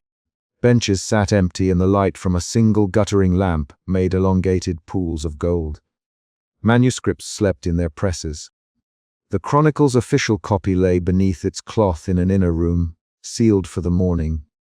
Matthias thought of the pages as a promise. He had spent months polishing those pages for a public that did not forgive blemish. Tonight, those pages offered a different promise, a chance to house the names not as flung confetti, but as marginal truth. As a record that would not be snuffed out by a single allegation of forgery. Edda closed the door quietly and set a chair against it. Ryan stood like a sentinel. Mara took from her cloak a wetted plate of ink and a small bundle of pages that had not been exposed to the square. She had printed more copies. The presses had not been silent that night. Tomas' name was not among them. That absence burned within Matthias like a red coal. "We must be precise," Edda said. "A leaf here, a note there. Something the Chancellor cannot burn without exposing his own hand." Matthias felt the ledger's shape in his pocket, and knew then, a thing he had not allowed himself to admit. To put the names to parchment in a space both public and official inside the Chronicle would be to make them immovable in a way the square could not accomplish. It would be small marginalia, an appendix, a notation, but within the Chronicle's ritual, appending would be almost sacramental.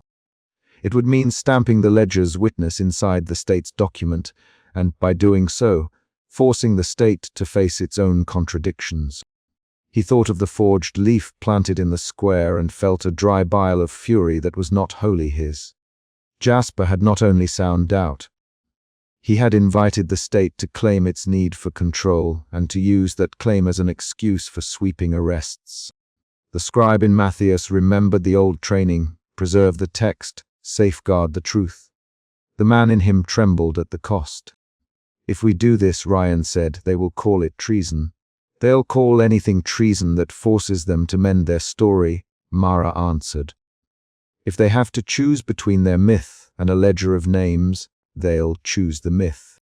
But we will have made it impossible to say nothing until the end of time." Matthias pressed the ledger against his ribs, as if to calm the beating within. He had spent his life learning to tidy things, to make rough edges smooth. Tonight the edges would remain ragged. He would make the mark and leave the rest raw. The choice was neither heroic nor pure. It was the trade-off of conscience for consequence. They prepared in the low light, distributing rolls of thin paper, sealing wax, and the tiniest of blades. The scriptorium's tools felt heavier now than they had at any former hour. Outside, the city lay like a sleeping animal that had been pricked awake and now would not settle. When he finally sat down to write, Matthias felt as if he had become two people. The clerk who knew the forms, and the son who had been taught to keep his head low. He dipped his pen and listened to the street, the distant calls of patrols, the low thrum of a city that would awake, perhaps decide to forget. The ink bled a steady black onto the thin paper. He wrote names slowly, reverently, as if the act itself might conjure the ghost of those who had no place at the city's table. Each name was a small incision against the soft hide of the chronicle's public face. When the lamp guttered and a draught ghosted along the room, Matthias thought of the square strewn with paper and the boy at the fountain. He thought of Jasper's hand, quick and focused. He thought of Tomas' thin shoulders. The night's violence had not simplified anything. It had only made the moral demands more acute.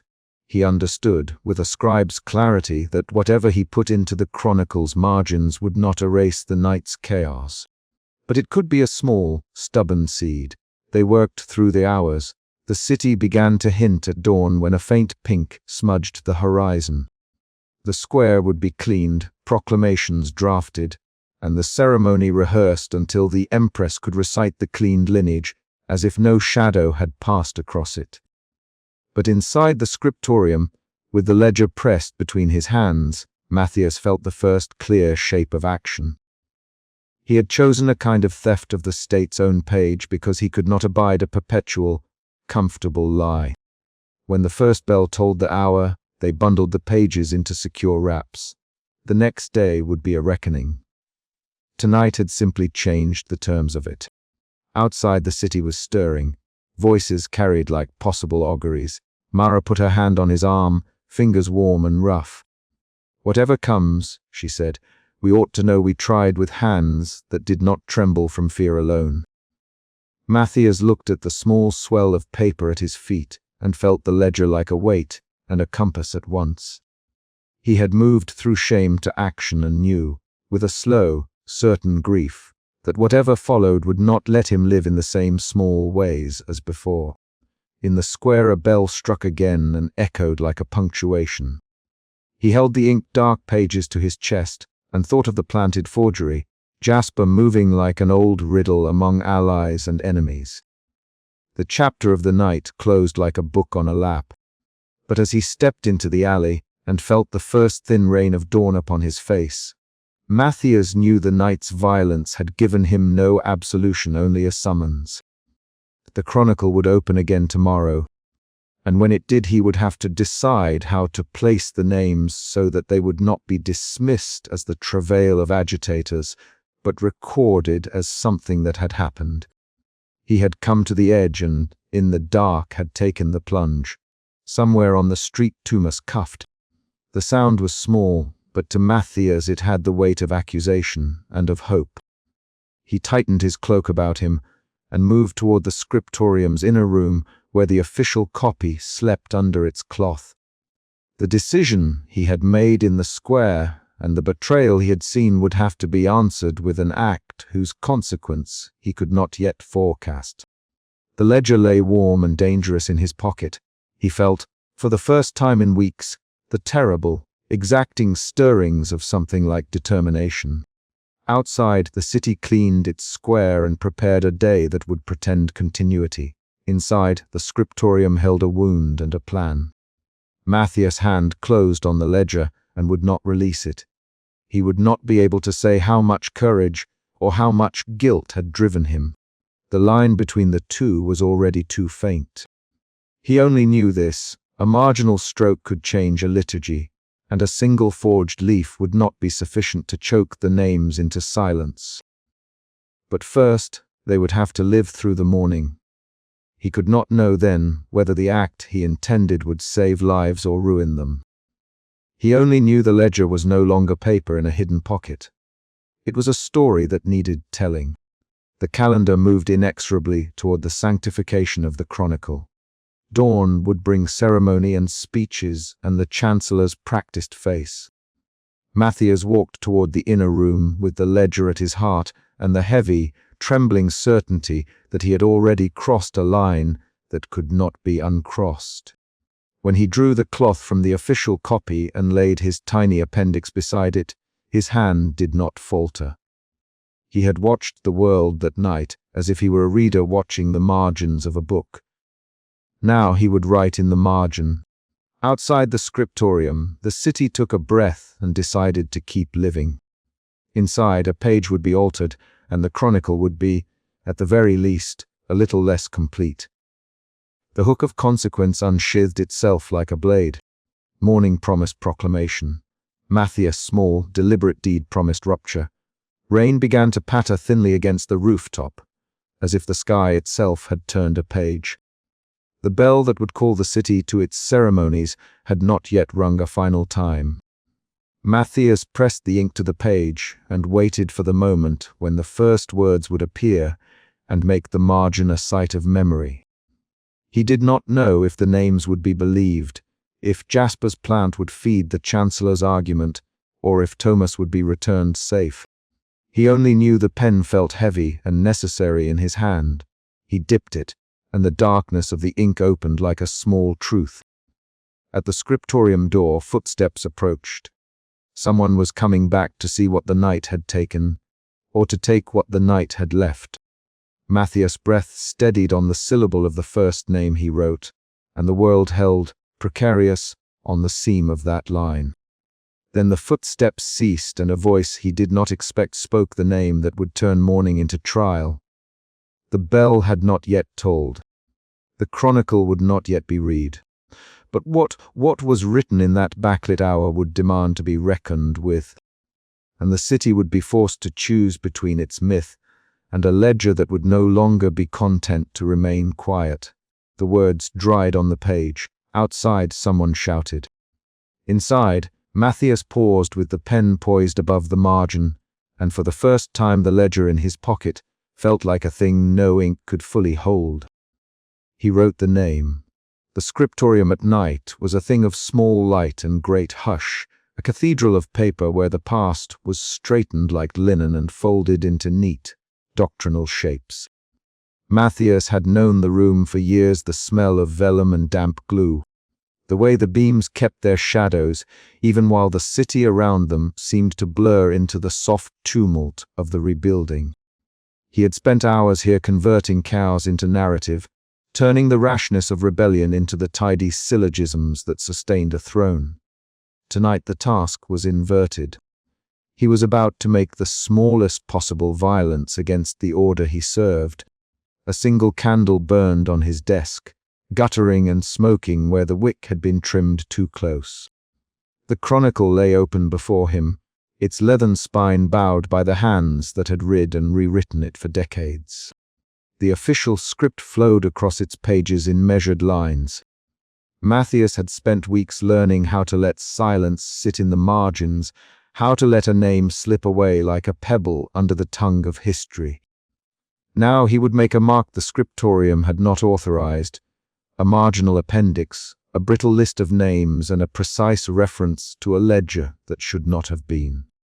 He had rehearsed the small ritual in his mind until it felt like a prayer. First, the inscription, names written in his old, compact hand, no flourishes, no rhetorical excess. He had resolved that the appendix would not editorialize. It would not accuse with trite banners or pleas. It would be a stitch of fact, names, dates, a ledger reference, a line or two to anchor the record. Anything more would invite the Chancellor's knives. Anything less would leave the dead nameless in the way they had been nameless for decades. He wanted a truth that could not easily be carved away by rhetoric. Edda moved around him with the surety of a woman who had been taught how to hide things where the eye expected to find them. She carried a narrow box of papers wrapped in oilcloth and set it down without sound.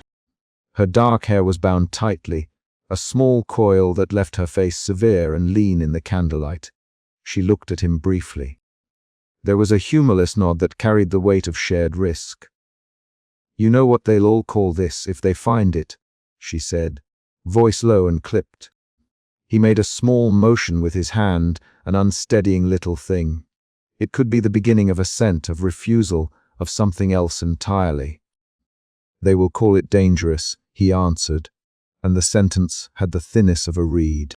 They worked as conspirators work, methodically, as if technique could buy them time. Sister Anwen sat at the long table nearby, her veil shadowing her face. Her hands were steadier than either of theirs, and she measured the ink, ground by careful turning of a pestle, with gentleness that felt like a kind of benediction.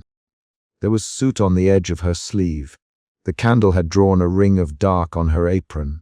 The candles cast the scriptorium in a pale, capacious amber. The shadows in the rafters seemed to listen. Occasionally a rat made its small, human noise in the walls. Beyond the stone, the city slept hollow with its own small worries. The Chronicle's official copy waited for them like a sleeping thing. In their plan it would not be defaced, but extended an appendix would be placed in the margin, a small, official-looking slip that read like an intrusion of fact rather than an oration. Matthias dipped his pen and began. He wrote the names slowly, as if naming them aloud would make them more solid. He kept his letters compact, no capitals that might draw attention, no flourishes that could be catalogued as the hand of a particular clerk. When a word did not sit right, he blotted it out with a small, furtive motion. The blotter took the ink like snow swallowing a footprint. Edda watched over his shoulder and recited alternate forms and orthography in a low murmur, ensuring the entries would not be sooner dismissed as clumsy. Between names he wrote nothing but the air. The list itself took shape like a line of bones. There were 23 names, in all some common as peasants' names, others carrying the odd weight of a commander's title half remembered. He knew what each one implied: a body in a ditch, the silence of a widow, a child's orphaning. He felt them like small hot coals beneath his heart. When he had finished, he paused and stared at the margin until the words seemed to blur into the grain of the parchment. Then he wrote the ledger reference, a small official notation: see ledger XI, full, fortura, truth couched in the paperwork that made it harder to deny. The notation was precise, the kind the scriptorium used when they wanted an auditor to follow a thread and find a fact. It was an invitation, perhaps the only one that would matter. "We need copies," Sister Anwen said softly, as if she feared louder speech would draw the whole world into the room. Her voice was the voice of someone who had spent years praying in libraries. There is a cadence to secrecy as to litany. They made copies the old way, by hand, by light, by the slow fidelity of a practiced eye. Edda copied a version with marginal flourishes in the convent's older hand, the kind that could fool a casual state examiner into thinking it was an old, forgotten appendage. Sister Anwen wrote a paleographic note in faded Latin, something to anchor the document's antiquity. The two copies would not match the official hand exactly, but they would carry the kind of corroboration that mattered in a world where authenticity was both art and alchemy. They heated the wax together like conspirators smoothing a counterfeit marriage ring. The beeswax smelled warm and sweet and dangerous. Sister Anwen pressed the seal hard, and when she set it on the cloth-wrapped slip, the wax gave a small, affirmative sound. The prints they chose were not raw scriptorium marks; those could be traced, but gilded impressions, old ecclesiastical devices Edda could render convincingly. They were not perfection. They were living proof enough for those who knew how to read beneath the surface. "You do this," Edda said, "and there will come a night when the Chancellor will ask whose hand put the names to the margin. They will trace the ink back to this room. They will look for a clerk who wrote in the way you write." Matthias' mouth was a thin line. "We will make sure it is not traceable to my household," he said. But the words were an incantation against the fear that had already caught hold of his throat. He thought of his mother folding clothes, of his sister sweeping the hearth. He thought of the way neighbors looked at them now with a caution that had the same texture as pity. They did not have time for greater stratagems. The Chronicle would be sanctified within 2 days. The official copy must be both altered and unassailable on the surface. Matthias, who had spent so long eliding names, now took them into his hand as if he were carrying them to a grave. The insertion was tiny. He trimmed a slip to the edge of the Chronicle's page and pasted the appendix so that it overlapped the margin but could lie flat when the book was closed.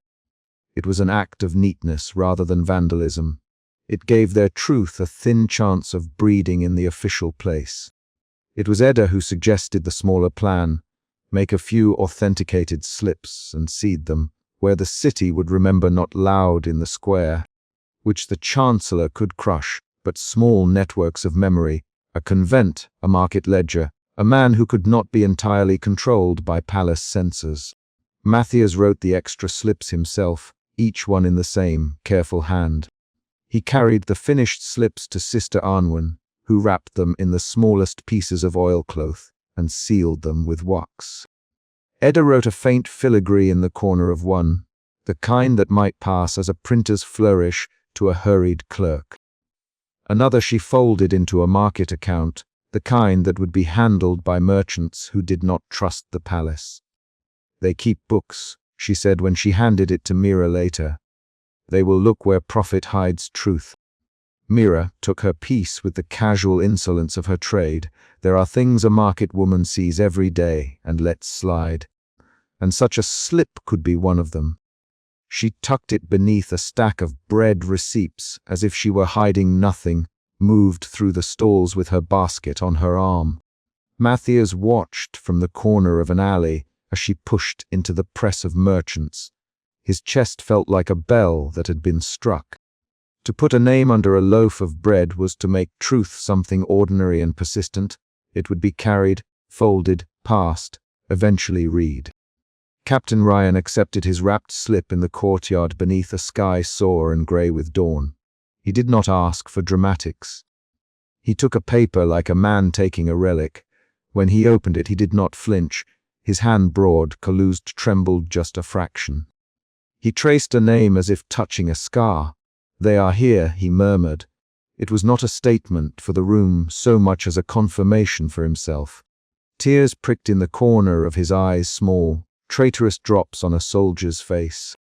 For a man who had learned to measure grief in the time it took for a banner to fall, they were a scandalous fault. "Keep it," Matthias said. "Find someone to keep it safe. If there is to be any action, it is to make sure the names survive first." Ryan nodded once, his jaw setting. It was as if a clock inside him had begun to tick. "Names do not forgive," he said, harsh. "Names remember." The act of distribution was not a triumph. It was a scattering that felt like prayer. Edda and Sister Arnwin had other hands to trust, a novice who could carry a copy to a remote chapel, a merchant who owed Edda a favor, a market lady who had once given Edda a scrap of bread when she had starved. They folded the truth into the apparatus of the city and hoped the city would hold it. When it was done, the scriptorium felt impossibly large and oddly light. The chronicle lay where it had been, the marginal appendix now curved with the book's spine. Matthias closed the cover slowly, tracing the seam with the pad of his thumb, as if he could feel the names through the leather. "Will this change anything?" he asked finally. Edda smiled without warmth. "It will change whether people can say they never knew," she said. "That is the smallest mercy." Sister Anwin put her hand on his shoulder, a motion of counsel and benediction. "We have given them names. We have made a place for mourning." He wanted to believe them. He wanted to feel some absolution in the act. But the act had cost him in ways that were already unfurling. A cousin's shop had been observed leaving the scriptorium that afternoon. A neighbor had asked blunt questions at supper. It was a small thing, perhaps nothing to the wider city.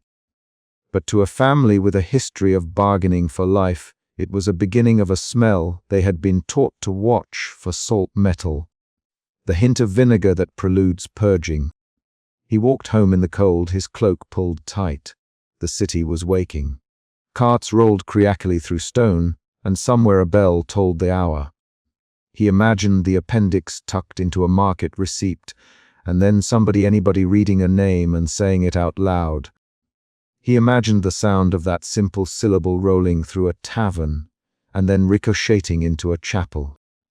He imagined the Chancellor's hand finding the margin and tearing it, and the scriptorium staff being called in the dawn for questioning. At home his mother met him at the door with a worry that had the texture of hunger. It made her hands quick and restless. She asked where he had been, and he lied. She always smelled faintly of starch and stew. Tonight the scent made him feel older. He ate mechanically, fingers committing to muscle movements more than to any pleasure.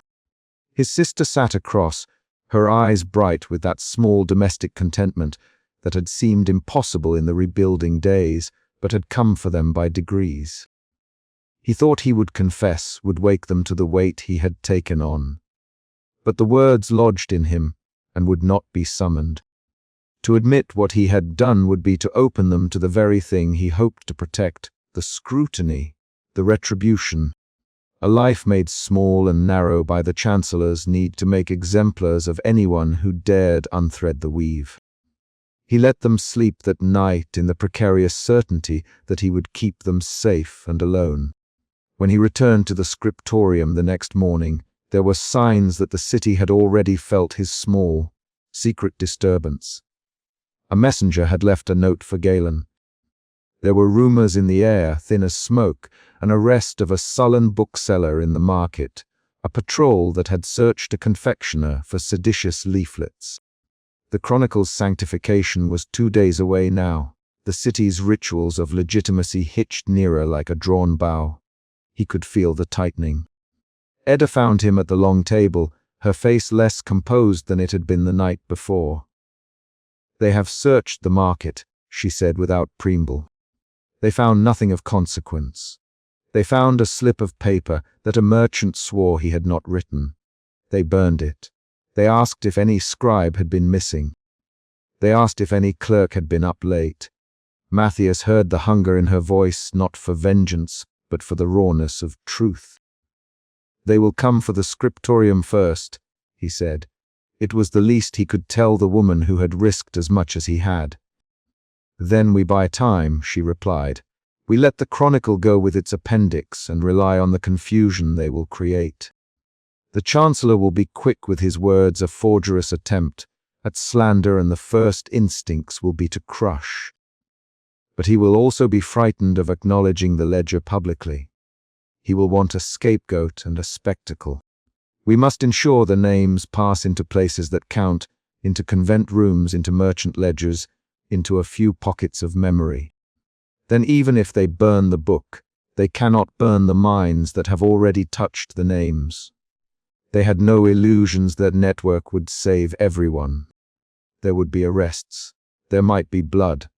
Matthias' act had not meant to make a revolution. It had meant to make it harder, from then on, to claim ignorance.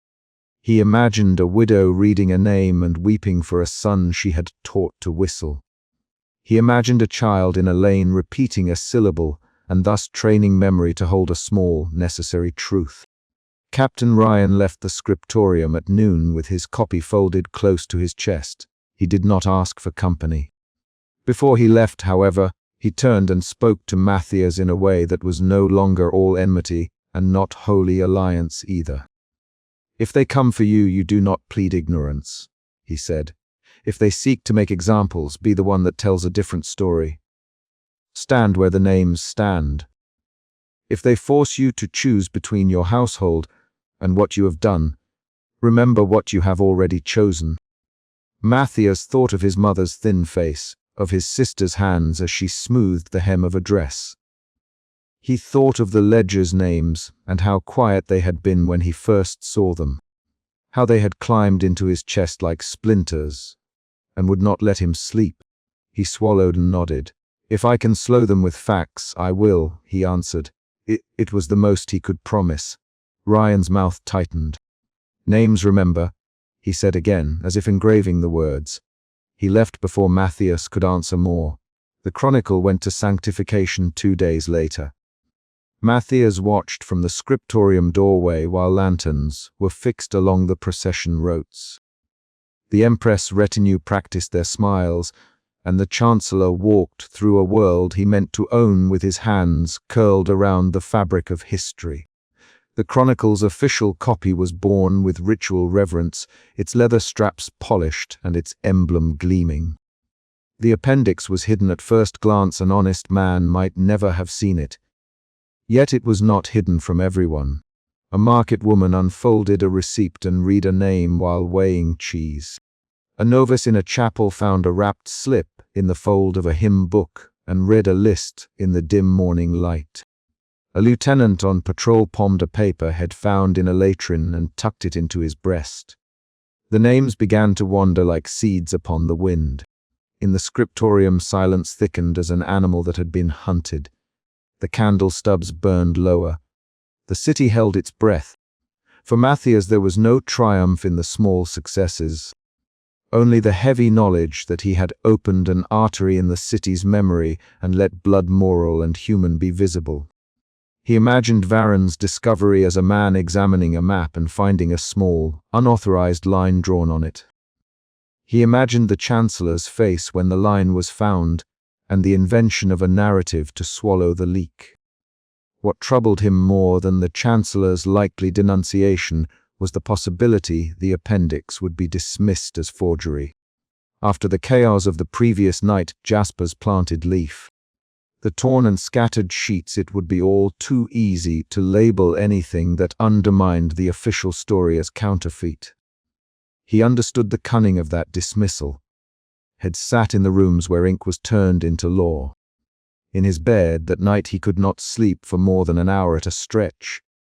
He dreamed of names swimming in a black river. He woke with the sense that something had tugged at his sleeve, something unseen and patient. He dressed in the dark and went to the window. The city was a scatter of lights, and somewhere beyond the walls he could hear the hollow sound of a drum being practiced for the sanctification. He thought of the names again and of how fragile a thing a truth might be when it was small and unadorned. He had not expected gratitude. He had not expected a clean ending. He had expected a small, stubborn continuity someplace where the dead could be seen, if not avenged. He thought of Sister Anwen's hand on his shoulder, of Edda's tone, hard as flint and twice as merciful. He thought of Ryan's quiet acceptance, and the impression it made, like a coin stamped with some private image. Outside, the city began to change its face under the Chancellor's watchful eye, as if someone had gone in with a quiet brush and smoothed the cracks on a painting. But paint could not reattack what the brush had lifted off the canvas. Matthias had set a corner of the tapestry free. Whether it would fray or be stitched back in some new and truthful pattern, he did not yet know. He accepted that the cost was his household's safety and his own public comfort. He had thought he balanced scales when he slipped names into margins. Perhaps he had merely shifted the weight. The ledger's small explosive truth was now a living thing in the city's veins. It might make the city worse, and it might make it better in ways that would not be measured by any chronicle for a generation. As dawn edged into a sharper gray and the sanctification bells began their slow, ceremonial rounds, Matthias stood at the scriptorium doorway and watched the world set itself in motion. He had written the names. He had given them a place. Now the city would read them, or not. Now men like Varen would decide whether to burn what he had done, or to let the truth disturb the fabric of their authority. He felt, with a clarity that had not been available to him when he first found the ledger, that there would be no tidy ending. The act had not been a resolution but a beginning. He tucked his hands into the sleeves of his coat and stepped out into the morning, carrying the small, private knowledge that he had made a choice. The chronicle went down the street to sanctification with a secret stitched into its margin. Whether the seam would hold, or be cut open by hands that would make more wrongs than right, remained to be seen. At the threshold he paused, listening as if the city might answer him. A cart trundled past. A child laughed in the distance. A bell struck the hour in a tone that was neither mocking nor consoling. For the first time since the ledger had come into his hands, the guilt that had been a bar across his chest felt like a lever. He had pulled it. It moved the world just a fraction. That fraction might save a name. He walked toward the procession and away from the scriptorium in equal measure, and behind him the chronicle lay closed, its margin changed and the ink of truth drying slowly into the grain of its page. The city, unaware, continued its ceremonies of legitimacy. The names perched now in pockets of memory, traded like faint contraband, and like smoke they would find cracks in which to rest.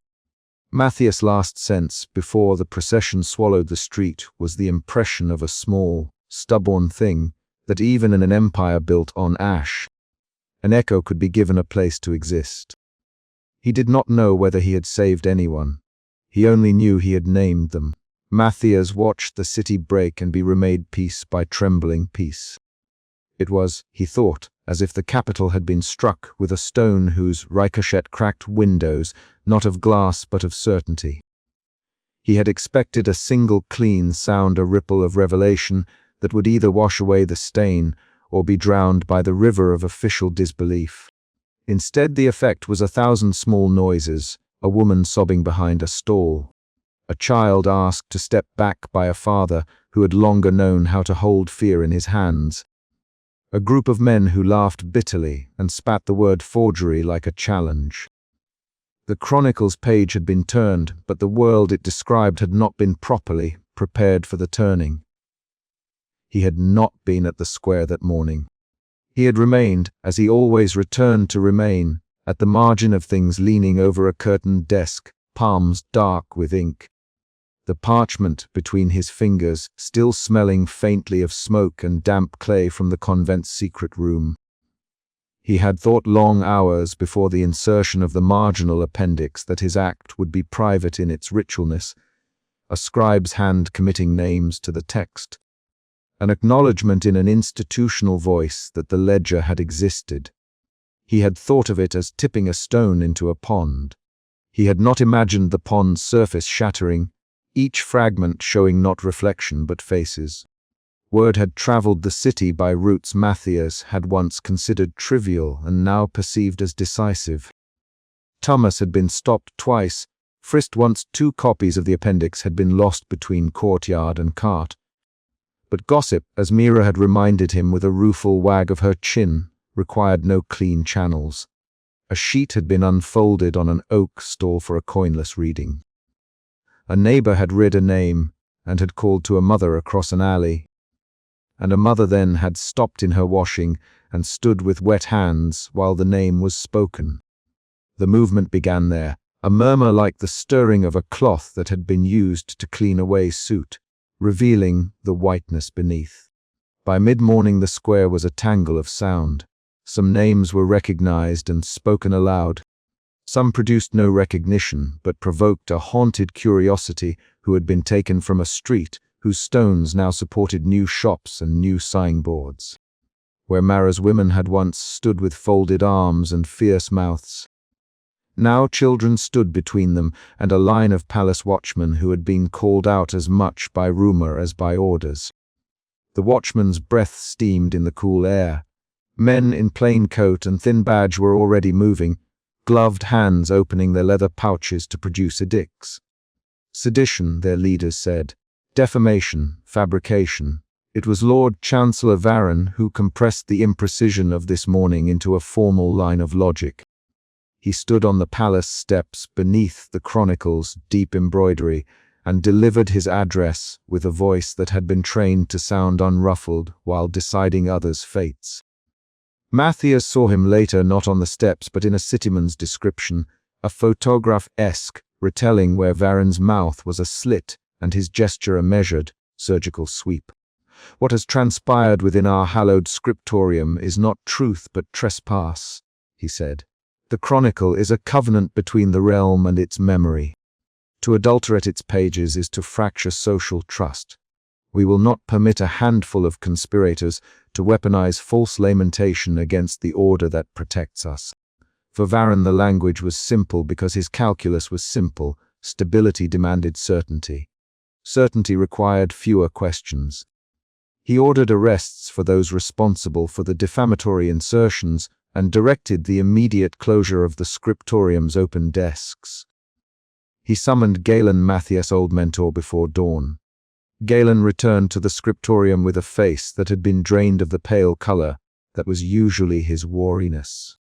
He moved about with a new slowness, as if each step took counsel. The Chancellor's edict, carried by a runner with stiffness in his carriage, named no particulars. It had no need. The net would be thrown wide, and the city would find itself hemmed by law and by fear. The Empress did not condemn the appendix in words as sharp as Varron's, but beneath her crown there was a calculation. Lucilla understood ritual needed for the realm. The chronicle would be sanctified in a fortnight. The page that recorded the founding myth had to be offered clean to the public. Yet she also knew that empathy paid its own sort of political dividend. Her envoy moved among those who gathered and distributed measured expressions and promises of inquiry. She sent a physician to a stall where an old woman had fainted while reading a name. She authorized the temporary suspension of some patrols in the outer markets to let voices settle. She did these things with a hand that had learned how to keep public grief present but not consuming. That balancing act, thought Matthias in private, was a different violence from Varron's blunt force. It was the art of making sure sorrow did not widen into revolution. Matthias' world narrowed to corners and whispers.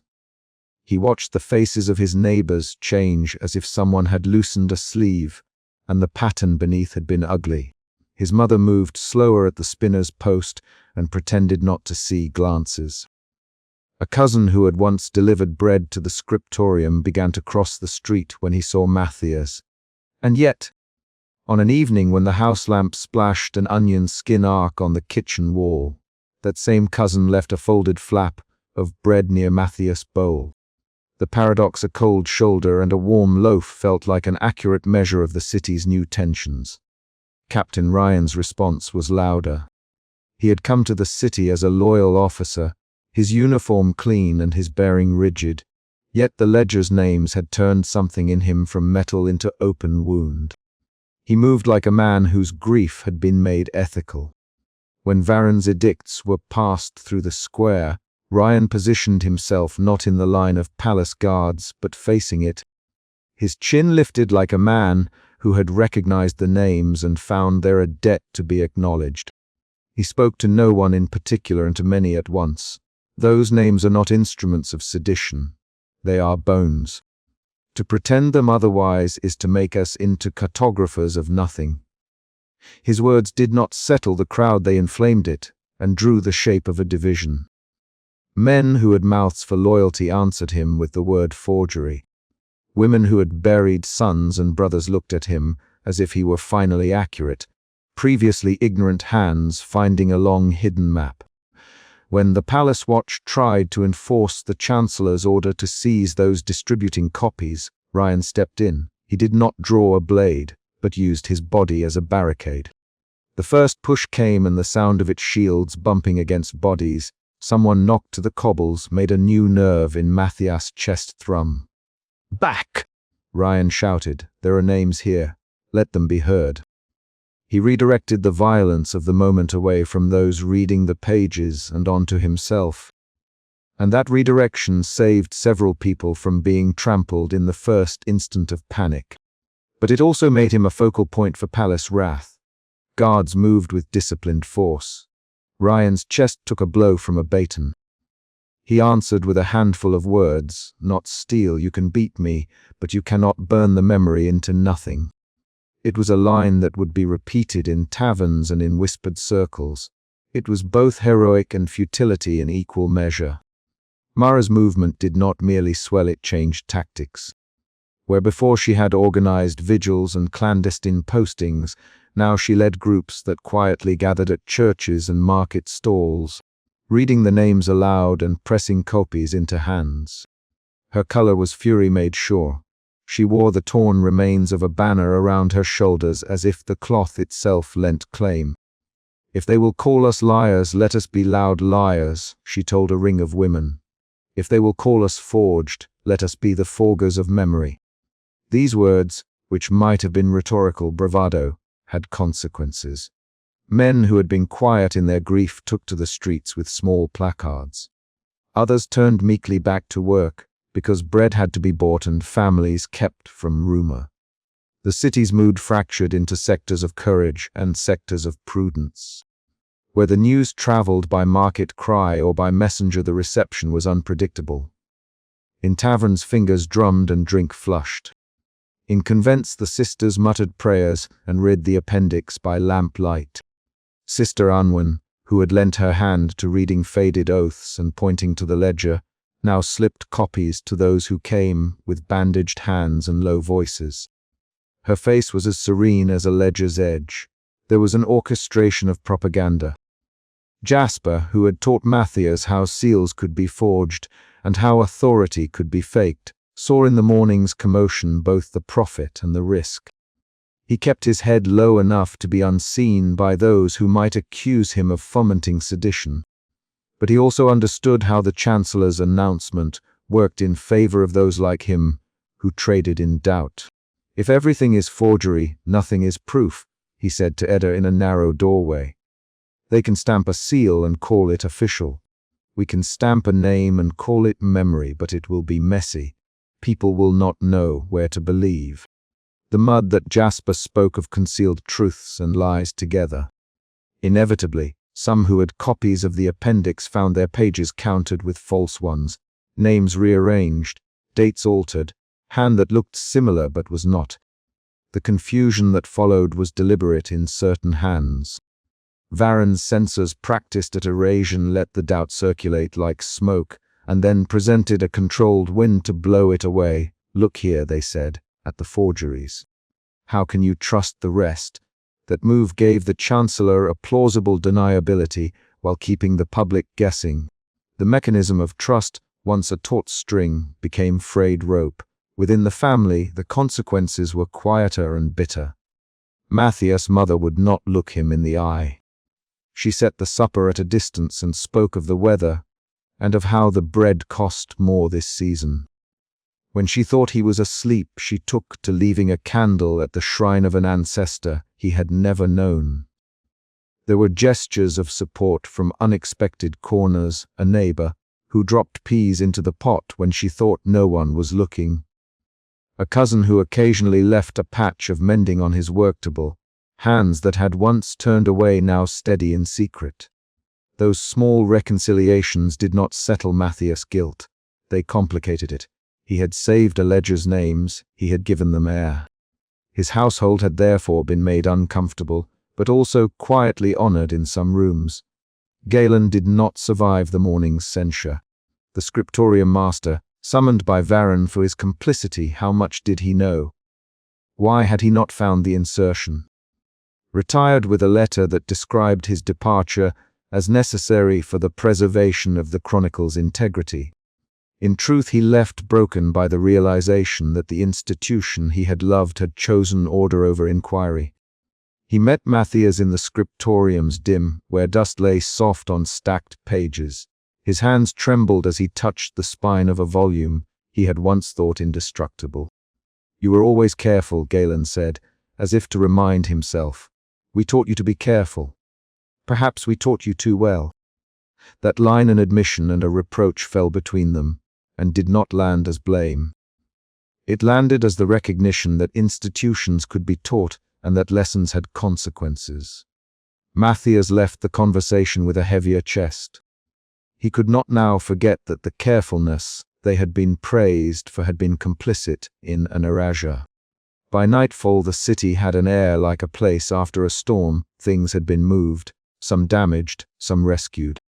The chronicle's sanctification still stood on the calendar, a date circled in official red as if to warn citizens to remain calm.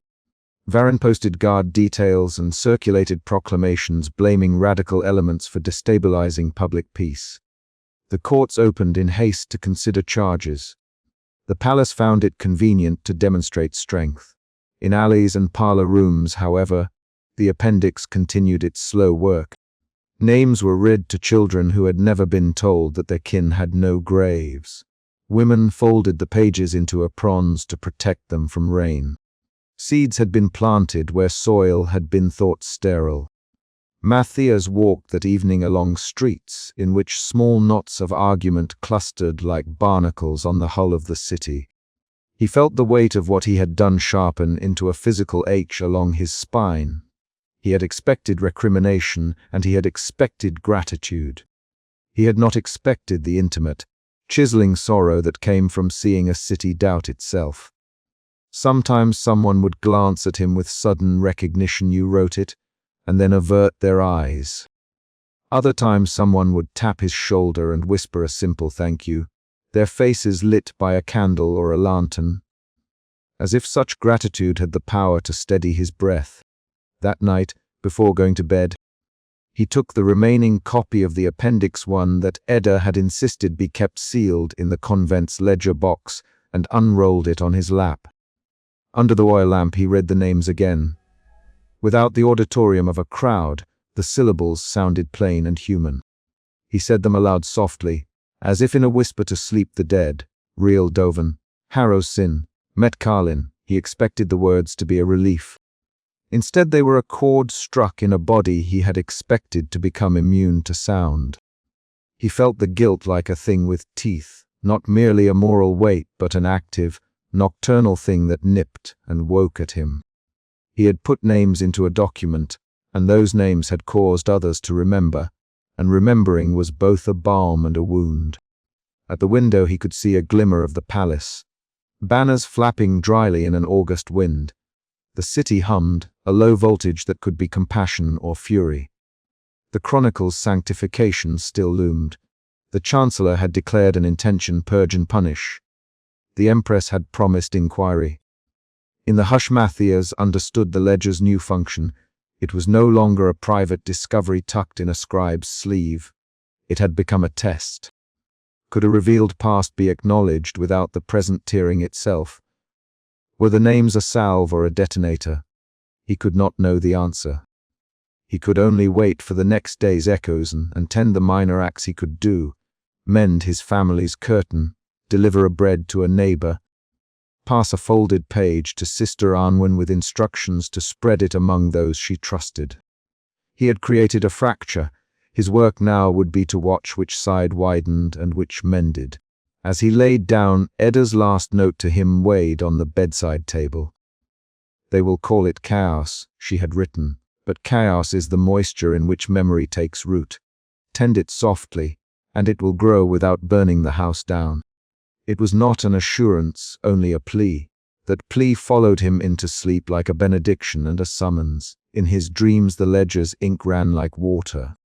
Names blurred into streets and into the eyes of those who refused to look. He woke once, heart quick, because outside someone shouted a name, Ryan's voice, perhaps, and then a pair of boots thudded along the road and faded away. In the long quiet that remained, Matthias felt the enormous solitude of one who had made a choice in a room no one else had been allowed into. The world would answer in its own way and on its own timetable. Some would seek justice, some revenge. Some would forget once the edicts, and the punishments made memory a dangerous thing to hold. He could not foresee which would prevail. He only knew that the names now lived in corners and on lips, and that those echoes would not easily be smothered. The Chronicle would go forward to be sanctified, but it would carry within it a wound disguised as a note and appendix that would make future readers pause. Matthias turned his face to the pillow and, as sleep crept back, heard in his mind the soft, persistent recitation of a single line. To remember is to make reproach and to grant relief. He did not know which of those two the city would take, but he knew that when morning came the day of echoes would not be a single day at all. It would be a season. He felt both dread and a small, stubborn hope that memory might, in time, be enough. The inquiries came like rain on metal thin at first, then hard enough to rattle windows and set loose the roof's worst seams. The Chronicle's sanctification had been a ceremony for the world to see. Its aftermath was a ceremony the palace held in private, a series of closed rooms where the kingdom's story was examined under a magnifying glass and, where expedient, refashioned. Matthias moved through those rooms like a man whose footsteps reminded him of where had hidden the ledger. The sound of his own shoes on the scriptorium flagstones had become an index to risk. He counted them without meaning to. 1, 2, 3 measurements of a life in which caution had been its own liturgy. Galen left first. It is one thing to retire when the years have taken the strength from your shoulders. It is another to be made to retire because the state requires an image to be broken. They came in the grey hour before dawn with a summons that smelled of official paper and wax, and Galen met it with a small, brittle acceptance. He had trained Matthias in the exact folding of a folio, in the steadiness of the hand that would not tremble when confronting ink that carried names, and had always preached the ethics of a mission as if it were devotion. One white space spared a city from screaming. To watch him leave the scriptorium was to see the doctrine itself set walking. He was led along the main aisle with his satchel in one hand. Alice, a junior clerk who had once been his apprentice, stood outside the door with eyes rimmed in red where she'd been crying. The clerks bowed their heads.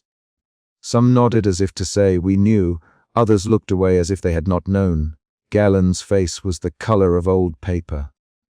He paused by the easel where the chronicle lay on its open pedestal, fingers hovering for a moment as though to check the spine. "Forgive me," he said. Not to the men who had come for him, nor to the Chancellor's emissaries, but to the shelves between which he had spent his life. There was a dignity in his small, private penitence that made even the men accustomed to cruelty flinch. Matthias tried to meet the old master's eye. Galen offered the faintest of smiles, like a footnote at the bottom of a page. "They demand names to be placed somewhere," he said, voice small, "and for a bargain to be made of us all." He did not bargain. Galen's departure was posted as a resignation in light of misapplied archival practices, the phrase a neat palimpsest of truth and erasure. Later, Galen would be given a small state pension and a ribbon to wear when he walked the city's quieter paths. He would not, however, be permitted to speak at the scriptorium door again. Galen's leaving created a vacant face on the institution. Varron filled that vacancy with a different sort of presence. The Chancellor's retaliation was clean, like a surgeon's hand. He staged inquiries in rooms with marble tables and high-backed chairs that swallowed the voices placed upon them. The accused were not always the guilty. They were those whose handwriting had duplicated a stray abbreviation, whose ledger had borne the wrong seal at the wrong time. The palace made of petty clerical errors a parade of perfidy. Men and women were brought in and offered a bargain, confession in return for leniency. Many confessed. Confession, the state learned, is weight that bends the wrist toward obedience. Admissions could be printed, headline-sized, smeared across the city to remind the public that upheaval came from a few bad actors, not the system. Matthias watched from corners and corridors, drawn to the doorways like a man afraid to stand in the ring where blows would land. He sat with Edda in the shadowed cups of a stairwell, while she read to him a list of the names that had been used in the appendix margins. Her voice was low as ink being spilled, careful to keep lines from trembling, as if the sound of the names themselves might summon men with clipped papers. "They're making scapegoats," she said. "They have to show they are acting. It keeps panic from spreading." "At what cost?" Matthias asked. He held his palms, the thin skin there, still faintly stained with the ink of pages had written and the soot from the chapel candles. He wanted to answer loudly, to produce the ledger and throw it into the sunlight and prove the entire story. But each time he imagined that bright exposure, he saw his mother's face, the way neighbors had started to turn away in the market. The clerk who once bought their bread now crossing the road. The ledger's truth had already opened a wound in his household. "At every cost the state will pay," Edda said, unflinching, "and at orders we do not yet see." Anwen at the convent knew of costs too. In the cool, candlelit chapter house she kept a stack of small, unassuming ledgers bound in soft leather. Sister Anwen moved among them with the practiced tenderness of someone who had learned to hold memory as one holds a living thing, with gloves and with silence. She had given the appendix a small place to sit among the old bones of other contradicting records, marginal notes, tucked into margins like prayers hidden between planks. "They will burn some things," she said, "and save others for appearances. But people will tell the story in their kitchens. Memory is not only in books." Memory moved like smoke. It found the smallest opening and threaded itself in. In the taverns and laundries the names were said like a litany. Those who had lost kin at the time the ledger recorded payments, men and women who had learned to breathe grief in the shape of the city, were the first to read the appendix and feel the floor give beneath them. Mara's leaflets multiplied in the hands of those who had not yet been swallowed by fear. Her movement, once precarious and furtive, gained a cautious audacity. She claimed, blunt and raw, that names were not blots to be traded away. "They took our fathers," she said at a small meeting in a back room where light came from a single lamp. "They called it stability. We call it theft." Varron heard that language and answered with law. He required a series of public denouncements. The Chronicle's official copy would be corrected, and those corrections, a legal term used to justify removal, would be presented as evidence that state institutions had acted decisively. He used the language of order with a cool, relentless cadence and a gaze like an instrument, useful, reparative, but unfeeling. In the palace, relying on tradition, he marshaled the empress to appear above the storm as composed and tender. Lucilla's public face was sympathy. Her private face a calculation. She was forced to stand like a reed between the wind of public grievance and the stone of her chancellor's counsel. This is not to suggest Varron lacked conviction. He believed sincerely that the empire's survival required a singular story, a past small and tidy enough that everyone could fit themselves within it and carry on. He believed in the arithmetic of trade, in the markets reborn from ruins, in the hardness that kept the city from reburning. He had been a man who had exchanged these sorts of bargains himself, in earlier years bartered names and favors to stitch together a new capital from the battered timbers of the old. That such bargains, when diagrammed on paper, required someone to say guilty and someone to be spared, did not trouble him. He had concluded the world would not permit both the truth and the peace. So the tribunals announced their results. Some men admitted guilt in trembling statements read aloud by clerks who looked as if they had swallowed bile. They apologized to the crown and to the empress and to the people. Only a few words kept between each phrase so that those listening would not notice the lack of sincerity. Gallen's statement was the strangest of the lot. In it he admitted to errors of judgment in archival curation and expressed regret for any misapprehension such errors may have caused. He did not say the ledger's precise words, he did not say the names. He retired to a small house at the edge of the city and planted beans in a narrow plot of earth. And when a child asked him once why the Chronicle had mistakes, he said, "Books contain our failures, as well as our virtues." The child thought this profound. The grown men in the market called it cowardice. Jasper's disappearance was less tidy. He walked away from his stall in the poor quarter with a small pack and a throat full of dirt. No one reported him taken. Nobody saw the men who might have dragged him through alleys. Sometimes, in a tavern's corner, a person would mutter that the Forger had fled, or that he had been swallowed by the city's black channels of coin and skulking favors. Others said only that he would come back when it was safer. Edda said, "Forgers are always the first to vanish. They know how the seals fall apart." Matthias' family found the consequences measurable in the weight of doors shut a little faster. His mother, Iseult, who had once been greeted in the market with small kindnesses, began to receive sidelong glances. A neighbor who had been friends for 20 years crossed to the other side of the street when she saw Iseult coming by. A clerk who had sometimes delivered wood to their household now turned and spoke to someone else. They received a single, polite letter from the scriptorium's administration. "We regret the confusion. We trust that such matters will not trouble our valued citizens further." The letter was a certain sort of weapon. Iseult's shaking hands folded it thrice, and put it away like a talisman she no longer believed in. "Do not come here to bring trouble," she said to Matthias when he visited. The coal gave off a thin, honest heat. Tea breathed a lemon scent between them. "We have enough." Her voice was the color of cloth that had been washed too many times, kind, practical, thin. Matthias thought he felt her forgiveness folded into preemptive protection. "You did what you thought needed doing," she went on, "but not at the cost of us." That sentence lodged in him like a splinter. He wanted to protest.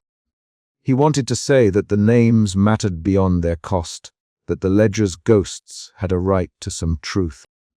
But after the failed leak in which Mara's attempt to scatter lists in the square had been crushed, and bodies dragged, Matthias had learned the arithmetic of partial revelations. He had seen the quick violence a fragment could summon. He had seen how the palace would answer with law, and how the people answered with fear. There is no simple moral algebra that resolves the lives of many against the lives of a few. There never was. He held his mother's hand for a long time and let the guilt grow like frost. In the alleys beyond the scriptorium, murmurs circulated, stubborn as dikes. At Sister Unwin's urging, small circles read the appendix aloud in rooms lit by candle flame, and by the slanting light that came through a cracked window. People devoured the names like scripture that had been hidden, and in the telling the names acquired new flesh, Ilian Sorik, someone would say, and everyone would nod because they remembered the hat he used to wear at the docks. These whispered confessions flew faster than Varen's proclamations. They were not printed. They were not sanctioned. Their power lay in the body memory of those who had once been connected to the names.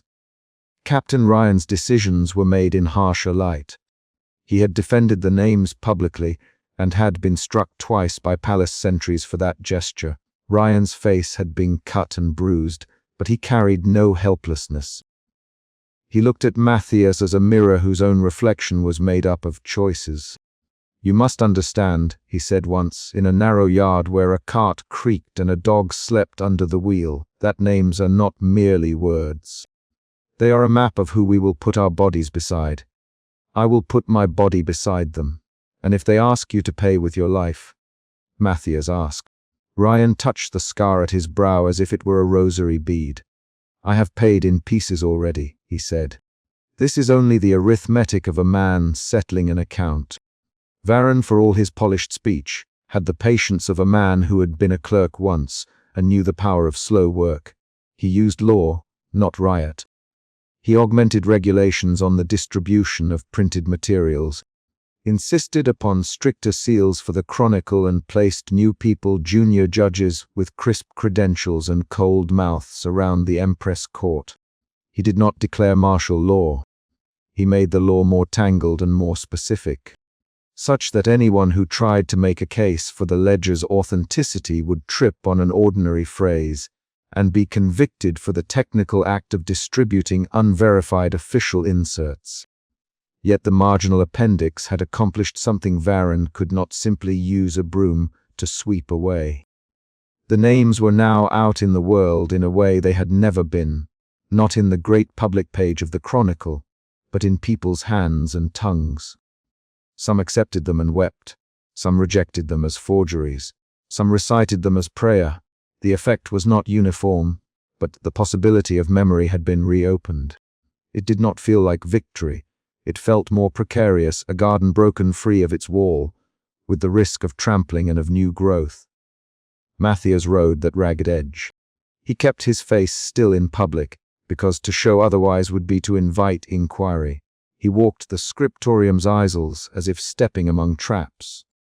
He found that the guilt he carried had grown more complex. It included compassion for Gallen's small, private apology, fear for his mother's safety, anger at Varen's clean hands, pity for Jasper's vanishing, and a strange, stubborn pride in the fact that the appendix, in its smallness, would not wholly be returned to silence. There was one night toward the end of the tribunals when everything seemed quieter because the machines of state were content to let the clock run. Matthias lingered after the younger clerks had gone, and he sat alone with the chronicle under the exhausted lamp. He put his palm on the page, where had once placed an annotation in a spare margin, where ink had overlapped itself to form a small illegibility. Beyond the window the city slept, but he could hear, faint as a thread, steps, someone moving late, a cart creaking past, a child's laugh that broke off as if caught by worry. Elsewhere, in warm rooms where bread stewed and mugs of ale steamed, people were reading the names and finding some of them relief. He took from his satchel the small fragment he had kept folded, a single leaf snipped from a ledger, blotched with damp and soot. He had smuggled it in his coat on the night he had made the appendix, and had kept it folded as a man might keep a stolen jewel. He opened it now and smoothed the page with a finger. The names were there in small, cramped hand, an Elian, an Erin, a Sorik. His finger hovered over a name he had not known, a name that stopped him like a hand across a throat. It was a child's name. He did not recognize it. He had never seen the child's face, even in the market among the crowd.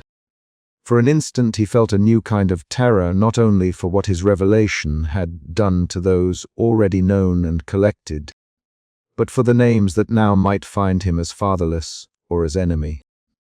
Somewhere in the city someone laughed loudly, a sound that might have been joy or might have been the noise of a guard mocking a frightened merchant. The lamp guttered and a draught moved under the scriptorium door, carrying the smell of cold ash and wet newspaper. Matthias folded the leaf in on itself like a prayer, and then slipped it back into his satchel. He closed the chronicle and left the room slowly, his steps measured, as if he could count his way back toward a piece he knew he had undone. On the threshold he heard a child in the street cry a name, one of the names from the appendix, spoken without reverence or fear, only treatment as a fact. The sound struck him with the force of an answer. The city had begun to speak differently. That was not the same as justice. It was only the first sound of a chorus. He pulled his cloak tight against the chill and walked toward home. The night swallowed him in its ordinary noises, the scrape of a broom, the distant bark of a dog, a melody played by a violinist in a doorway. He had not yet been arrested. He had not been forced to confess beyond what a man confesses to himself. But as the city kept its breath and continued its slow counting, he knew that the ledger's arithmetic would not end with reckonings in the marble rooms. Reckoning would arrive at hearths and in taverns, in whispered admissions and in quiet thank yous, in the sudden shame he saw in people's eyes. At the last corner before his street he paused and looked back once. The palace was a cut of pale stone against the ink of the sky, its windows little chips of light. He imagined Varon there, hands folded as he planned the next order, the next tightening of the law. He imagined Jasper on some rooftop, alive and sneaking back to sow mischief, or dead or hiding, or already at work forging other truths for sale. He imagined Galen bent over his small plot of beans, counting the days in the slow mathematics of a retired man. And he imagined the names themselves, not merely as marks on paper but as the small, necessary thing they had become, the only evidence that someone had lived, loved and been taken away. He had placed them in a margin as if margins were thin places through which the dead could be summoned. Now he understood that marginalia can become marrow. He put his hand in his coat, felt the folded leaf, and walked toward a house where his mother sat up with a lamp. The guilt would not be relieved. The work would not be done. As he climbed the narrow stone steps, someone called from below. He turned to see Thomas, the messenger, hurrying breathlessly up with a small, damp envelope in his hand. "For you," Thomas said, voice wind-blown. His eyes were round with something that might be news or fear. "From the North Road. Came with a merchant's hamper," said return to sender. Matthias took the envelope, its wax seal broken and smeared with road dust. The paper inside bore a single name, and a single sentence in a hand he did not recognize. They have found a fragment by the river, another list. The sentence was signed only with a mark. Matthias' breath left him like winter fog.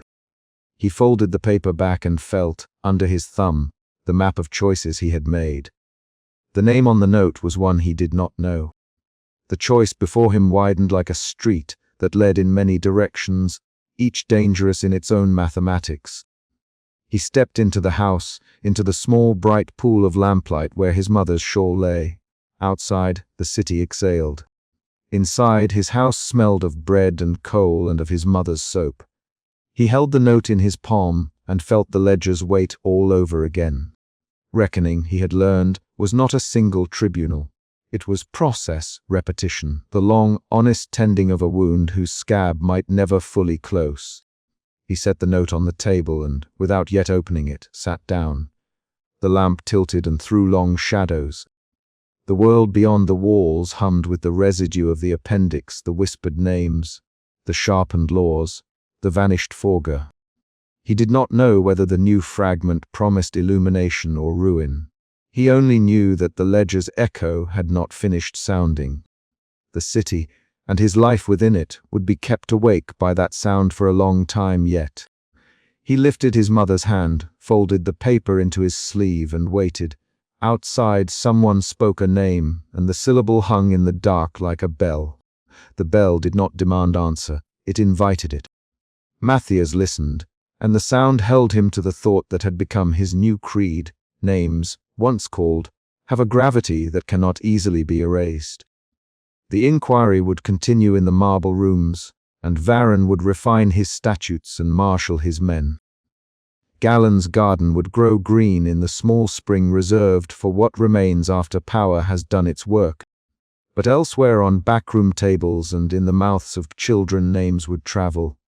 In the morning Matthias would open the note and decide what to do next. For now, in that suspended minute with the lamp's last steady breath, he felt guilt and resolve braided into one long line. He did not know whether that line would be enough to bind the city's wounds. He only knew it would have to be tended. He looked at the paper in his sleeve and thought of the list the appendix had begun. The ledger's arithmetic continued to add and subtract. He felt, faint as a pulse, the knowledge that this was not the end. It was only another turn in the long reckoning. He set his jaw, and the house's small lamplight pooled around him like a promise. The city exhaled again, softly and without decision. Matthias closed his eyes for a moment, and when he opened them, the street beyond his window had a single figure moving through it, a child carrying a scrap of paper, and the child's mouth was moving as if reciting a name. The sound was not loud. It did not have to be. It was enough to keep the ledger from being entirely erased. He rose and reached into his sleeve. The note he had not yet read might be threat or solace. The next step would be a choice he could not take back. He had already made one choice.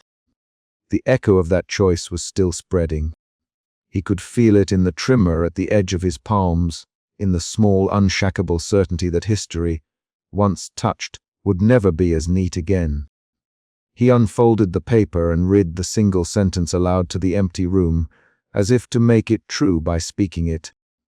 They have found a fragment by the river, another list. Outside, a dog barked. Inside, the lamp guttered once and steadied. He sat down with the paper, and with the slow steadiness of a scribe about to make a new entry, began to read.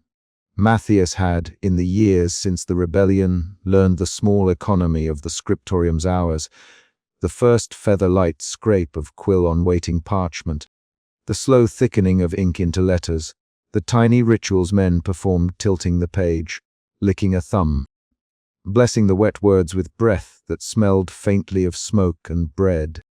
That economy had taught him how to become invisible in the service of other men's presences. He had grown adept at making his work look accidental, inevitable. He could make whole lives sink into acceptable silences and then move on for supper, as if the act of omission had been as trivial as sweeping crumbs from a table. Now the crumbs had become an altar. The marginal appendix he had pressed into the chronicle, the cramped column of names and dates, and a few terse lines of context, sat like a scar in the state's most sacred text. He had not imagined the scar would bleed into the daily life of the city so quickly, so quietly. The aftermath arrived like weather, not the sudden roar or flood that some expected, but a steady, pervasive damp that altered the texture of everything it touched. In the first days, the scriptorium itself was a place of small revolts and cold formalities. Men and women who had once moved around him with the shielded intimacy of colleagues now crossed the room to the next desk, as though his air had become contagious. Galen, reduced further by the censure and the necessity of retreat, greeted him with an expression he had trouble recognizing: pity, perhaps, or the professional sorrow of one who had watched an apprentice misapply a lesson. Galen's hands trembled, but he would still not ask the question that trembled in the hallways. Neither would he offer the comfort Matthias wanted, which was some sort of absolution for the moral arithmetic he had performed. Galen's resignation had been formalized with a small writ that made a larger reality. The scriptorium would continue, and those men who remained would learn to live with marginal notes. Order would survive. Still, the chronicle's marginal wound had directions. One pointed toward the palace, stony and intent, where Lord Chancellor Varron moved as if chapter and ledger had been a personal assault on his skeleton. Another pointing outward, to the city's neighborhoods, where people had discovered that the names were no longer simply stories told by the old. They were now written in the state book, and thus resisted total erasure. Matthias spent mornings under the damp light of the scriptorium, his head bent over the chronicle as if to guard the very skin of the book. He traced the margin with a thumb that had learning ink in the grooves, a touch simultaneously reverent and tentative. He read the names aloud, as though by speaking them he could measure their force against the world's reluctance to know them. The sound of his voice in that wooden room was small, but it was honest. Each name warmed a paper-cold emptiness. Chance brought him to places the state did not love. He walked to the convent and found Sister Anwen in cool light, arranging herbs in a ledger. Her calm had not been disturbed by proclamation and denunciation, because the convent had long lived at the edge of what the state called order. "Names are stubborn things," she said without looking up, fingers steady as she tied a string. "They do not know whether they are convenient." Her remark was not comfort so much as observation, a fact that both steadied and punished him with its clarity. Edda met him there, ink-smudged and vigilant. The two women had organized quiet distributions of the appendix copies. Edda moved like a woman who kept her anger folded like a fine cloth, usable when needed. "They will call it forgery," she said, pressing a roll into his hand. "They will call it sedition. So we be careful and keep it out of public hands where possible. If found, the parchment itself will be evidence against everyone."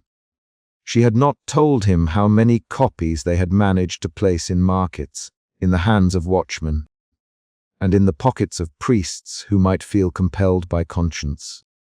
That secrecy was its own form of witness, small, distributed, vulnerable. Ryan came with the stolid cadence of a man who had learned his grief by measurement and restraint. He had taken to visiting the unmarked graves on the hill outside the city and clearing them as one might clear a hearth that had been left to ash. In the yard where the earth was still clotted with the winter's sleep, Ryan pressed his palm to a stone and murmured a name. The syllable seemed to sink into the ground like seed. For Matthias, the visits were a geography of atonement. The graves turned the ledger into flesh. When Ryan spoke of the men he had known, names that now matched the appendix, his voice broke once, a fissure in otherwise armored speech. "They were poor soldiers," Ryan said. "Some turned aside, some had families, but they were there all the same. We owed them something better than forgetfulness." Matthias' family had taken their hits publicly. A cousin lost his post. An old neighbor's boy spat at him in the lane and accused him of being the child of traitors. Their home, once tolerably warm, chilled. His mother took to sitting by the window in the afternoons, her hands folded in a manner that betrayed a prayer habit newly reclaimed. She would not meet his eyes. When she spoke, the words were ordinary bread errands. The weather, but the silences between them were heavy with questions she couldn't ask and answers she could not receive. He understood then that the ledger's truth had not swept cleanly into justice. It had scattered weight across his little world. The city reacted as a living thing does to a wound, first with a flinch, then with a pressure around the exposed place. Merchants muttered about forgeries. Tavern conversations acquired sharper edges. Varron, in his public pronouncements, took to denouncing malign falsifications that sought to undermine the social compact. He called for stricter controls on the archives, presented a slate of legalese meant to make any unauthorized marginalia a capital offense. The rhetoric was careful and calm. It was a kind of violence dressed in gloves. His spokesman distributed leaflets warning of the dangers of sedition, and street patrols began to linger longer at the edges of markets where the appendix copies might be traded. Mara, who had once called for open lists and public reckoning, adjusted her tone to the new topology. She did not abandon the streets, but became more precise. There was a movement in the lower quarters toward private rituals, families lighting candles in windows on designated nights, lists read aloud behind shuttered doors, small altars where names were laid under plates and then burned forward into a cloud of fragrance. That cloud became a kind of new liturgy, not state-sanctioned, but resilient. One woman carved a small wooden tablet with a single name and left it within the weave of a market stall. Another wrote lines in the dead language of the old movement and sewed them into the lining of a coat. Yet no act arrived without consequence. When a messenger returned to the scriptorium with news that a copy had been found and burned, that the house of a watchman who had received it had been set upon, Matthias felt an ice sickness. He could enumerate his complicity down to the hours he had spent in the scriptorium, long after the candles had guttered. He had made an act of conscience and, in doing so, had invited danger upon others. The ledger's names were no longer mere ink. They were a beacon. He could not, in good faith, know how many small fires his single match might kindle. At the same time, the appendix had a curious effect on the palace. The Empress, precarious and ornamental, found herself in the middle of a conversation she had not wished to host. Varron demanded an investigation and public censure. The Empress read the marginal text and, in a private moment, turned it this way and that on the page like a woman who has held a jewel she would rather not possess. She was not unfeeling. She believed, perhaps, in the ideal of rule that could hold together broken things. But she was advised to speak and act in ways that always put preservation ahead of confession. The speeches she made, therefore, barely trembled the surface of policy. The work of the state shifted to the more ruthless rooms. Matthias' immediate world sharpened into clear moral geometry. He knew the cost of his act in ways that went beyond the political, in the hunger of his household, in the way his mother avoided the public baths because she was ashamed of the stairs.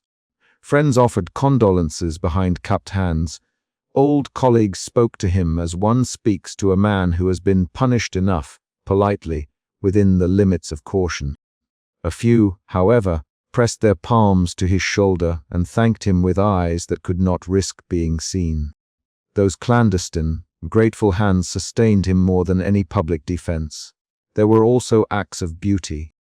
Sister Anwen arranged a small commemorative roll and placed it under the altar in a convent chapel, a discreet repository where names could be read once a week. Edda slipped marginal notes into unrelated copies across the city, fragments of context that, if gathered, would form a fuller picture. The work of remembrance was now something like embroidery, small stitches, hidden from immediate view, but holding a larger cloth together. It was privately heroic and institutionally subversive. Months folded into a season, and the chronicle, with its scarred margin, remained. It had not toppled the state. The city had not exploded into a general uprising. Instead, there was a slow uncoupling. Varron tightened the rules, the secret distributions continued, and ordinary people found ways to breathe the new memory into their days. Some families found solace in the appendix and began to speak of lost relatives. Some men drank to drown the new complications. Others pretended not to notice. The discourse had changed enough that you could, in certain alleys and certain monasteries, allow your tongue to unfasten. Matthias walked those alleys like a man who had been given a book he neither wanted nor knew how to bestow. He visited the graves, pressing his palm into cold soil where Ryan had once placed his hand. He sat with Sister Anwen and read aloud names until the nun corrected his pronunciation with a gentle, deliberate patience.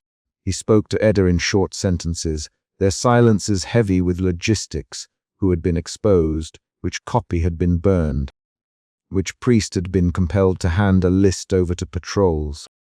These were the minutiae of survival, the ledger of consequences that owed no allegiance to moral clarity. The last scene of consequence for the chapter takes place where all his labor began, with the chronicle open upon his lap late one evening, candlelight licking the edges of the margin. He palmed the page as if to feel the memory through the fibers of the paper. There was no triumph in the gesture, no final absolution. He had not restored order nor had he created catastrophe. Instead, he had changed the way people carried the past. He had made possible a small, precarious truth. "Do you regret it?" Sister Anwen asked him there, the question arriving into the hush between bell and footstep. Matthias rested the back of his hand against the margin. The ink left a grey smudge on his knuckles. "I do," he said at last, "and I do not." The answer was not meant to be one that closed a book. It was an admission of an ongoing work, that conscience was less a verdict than a daily practice.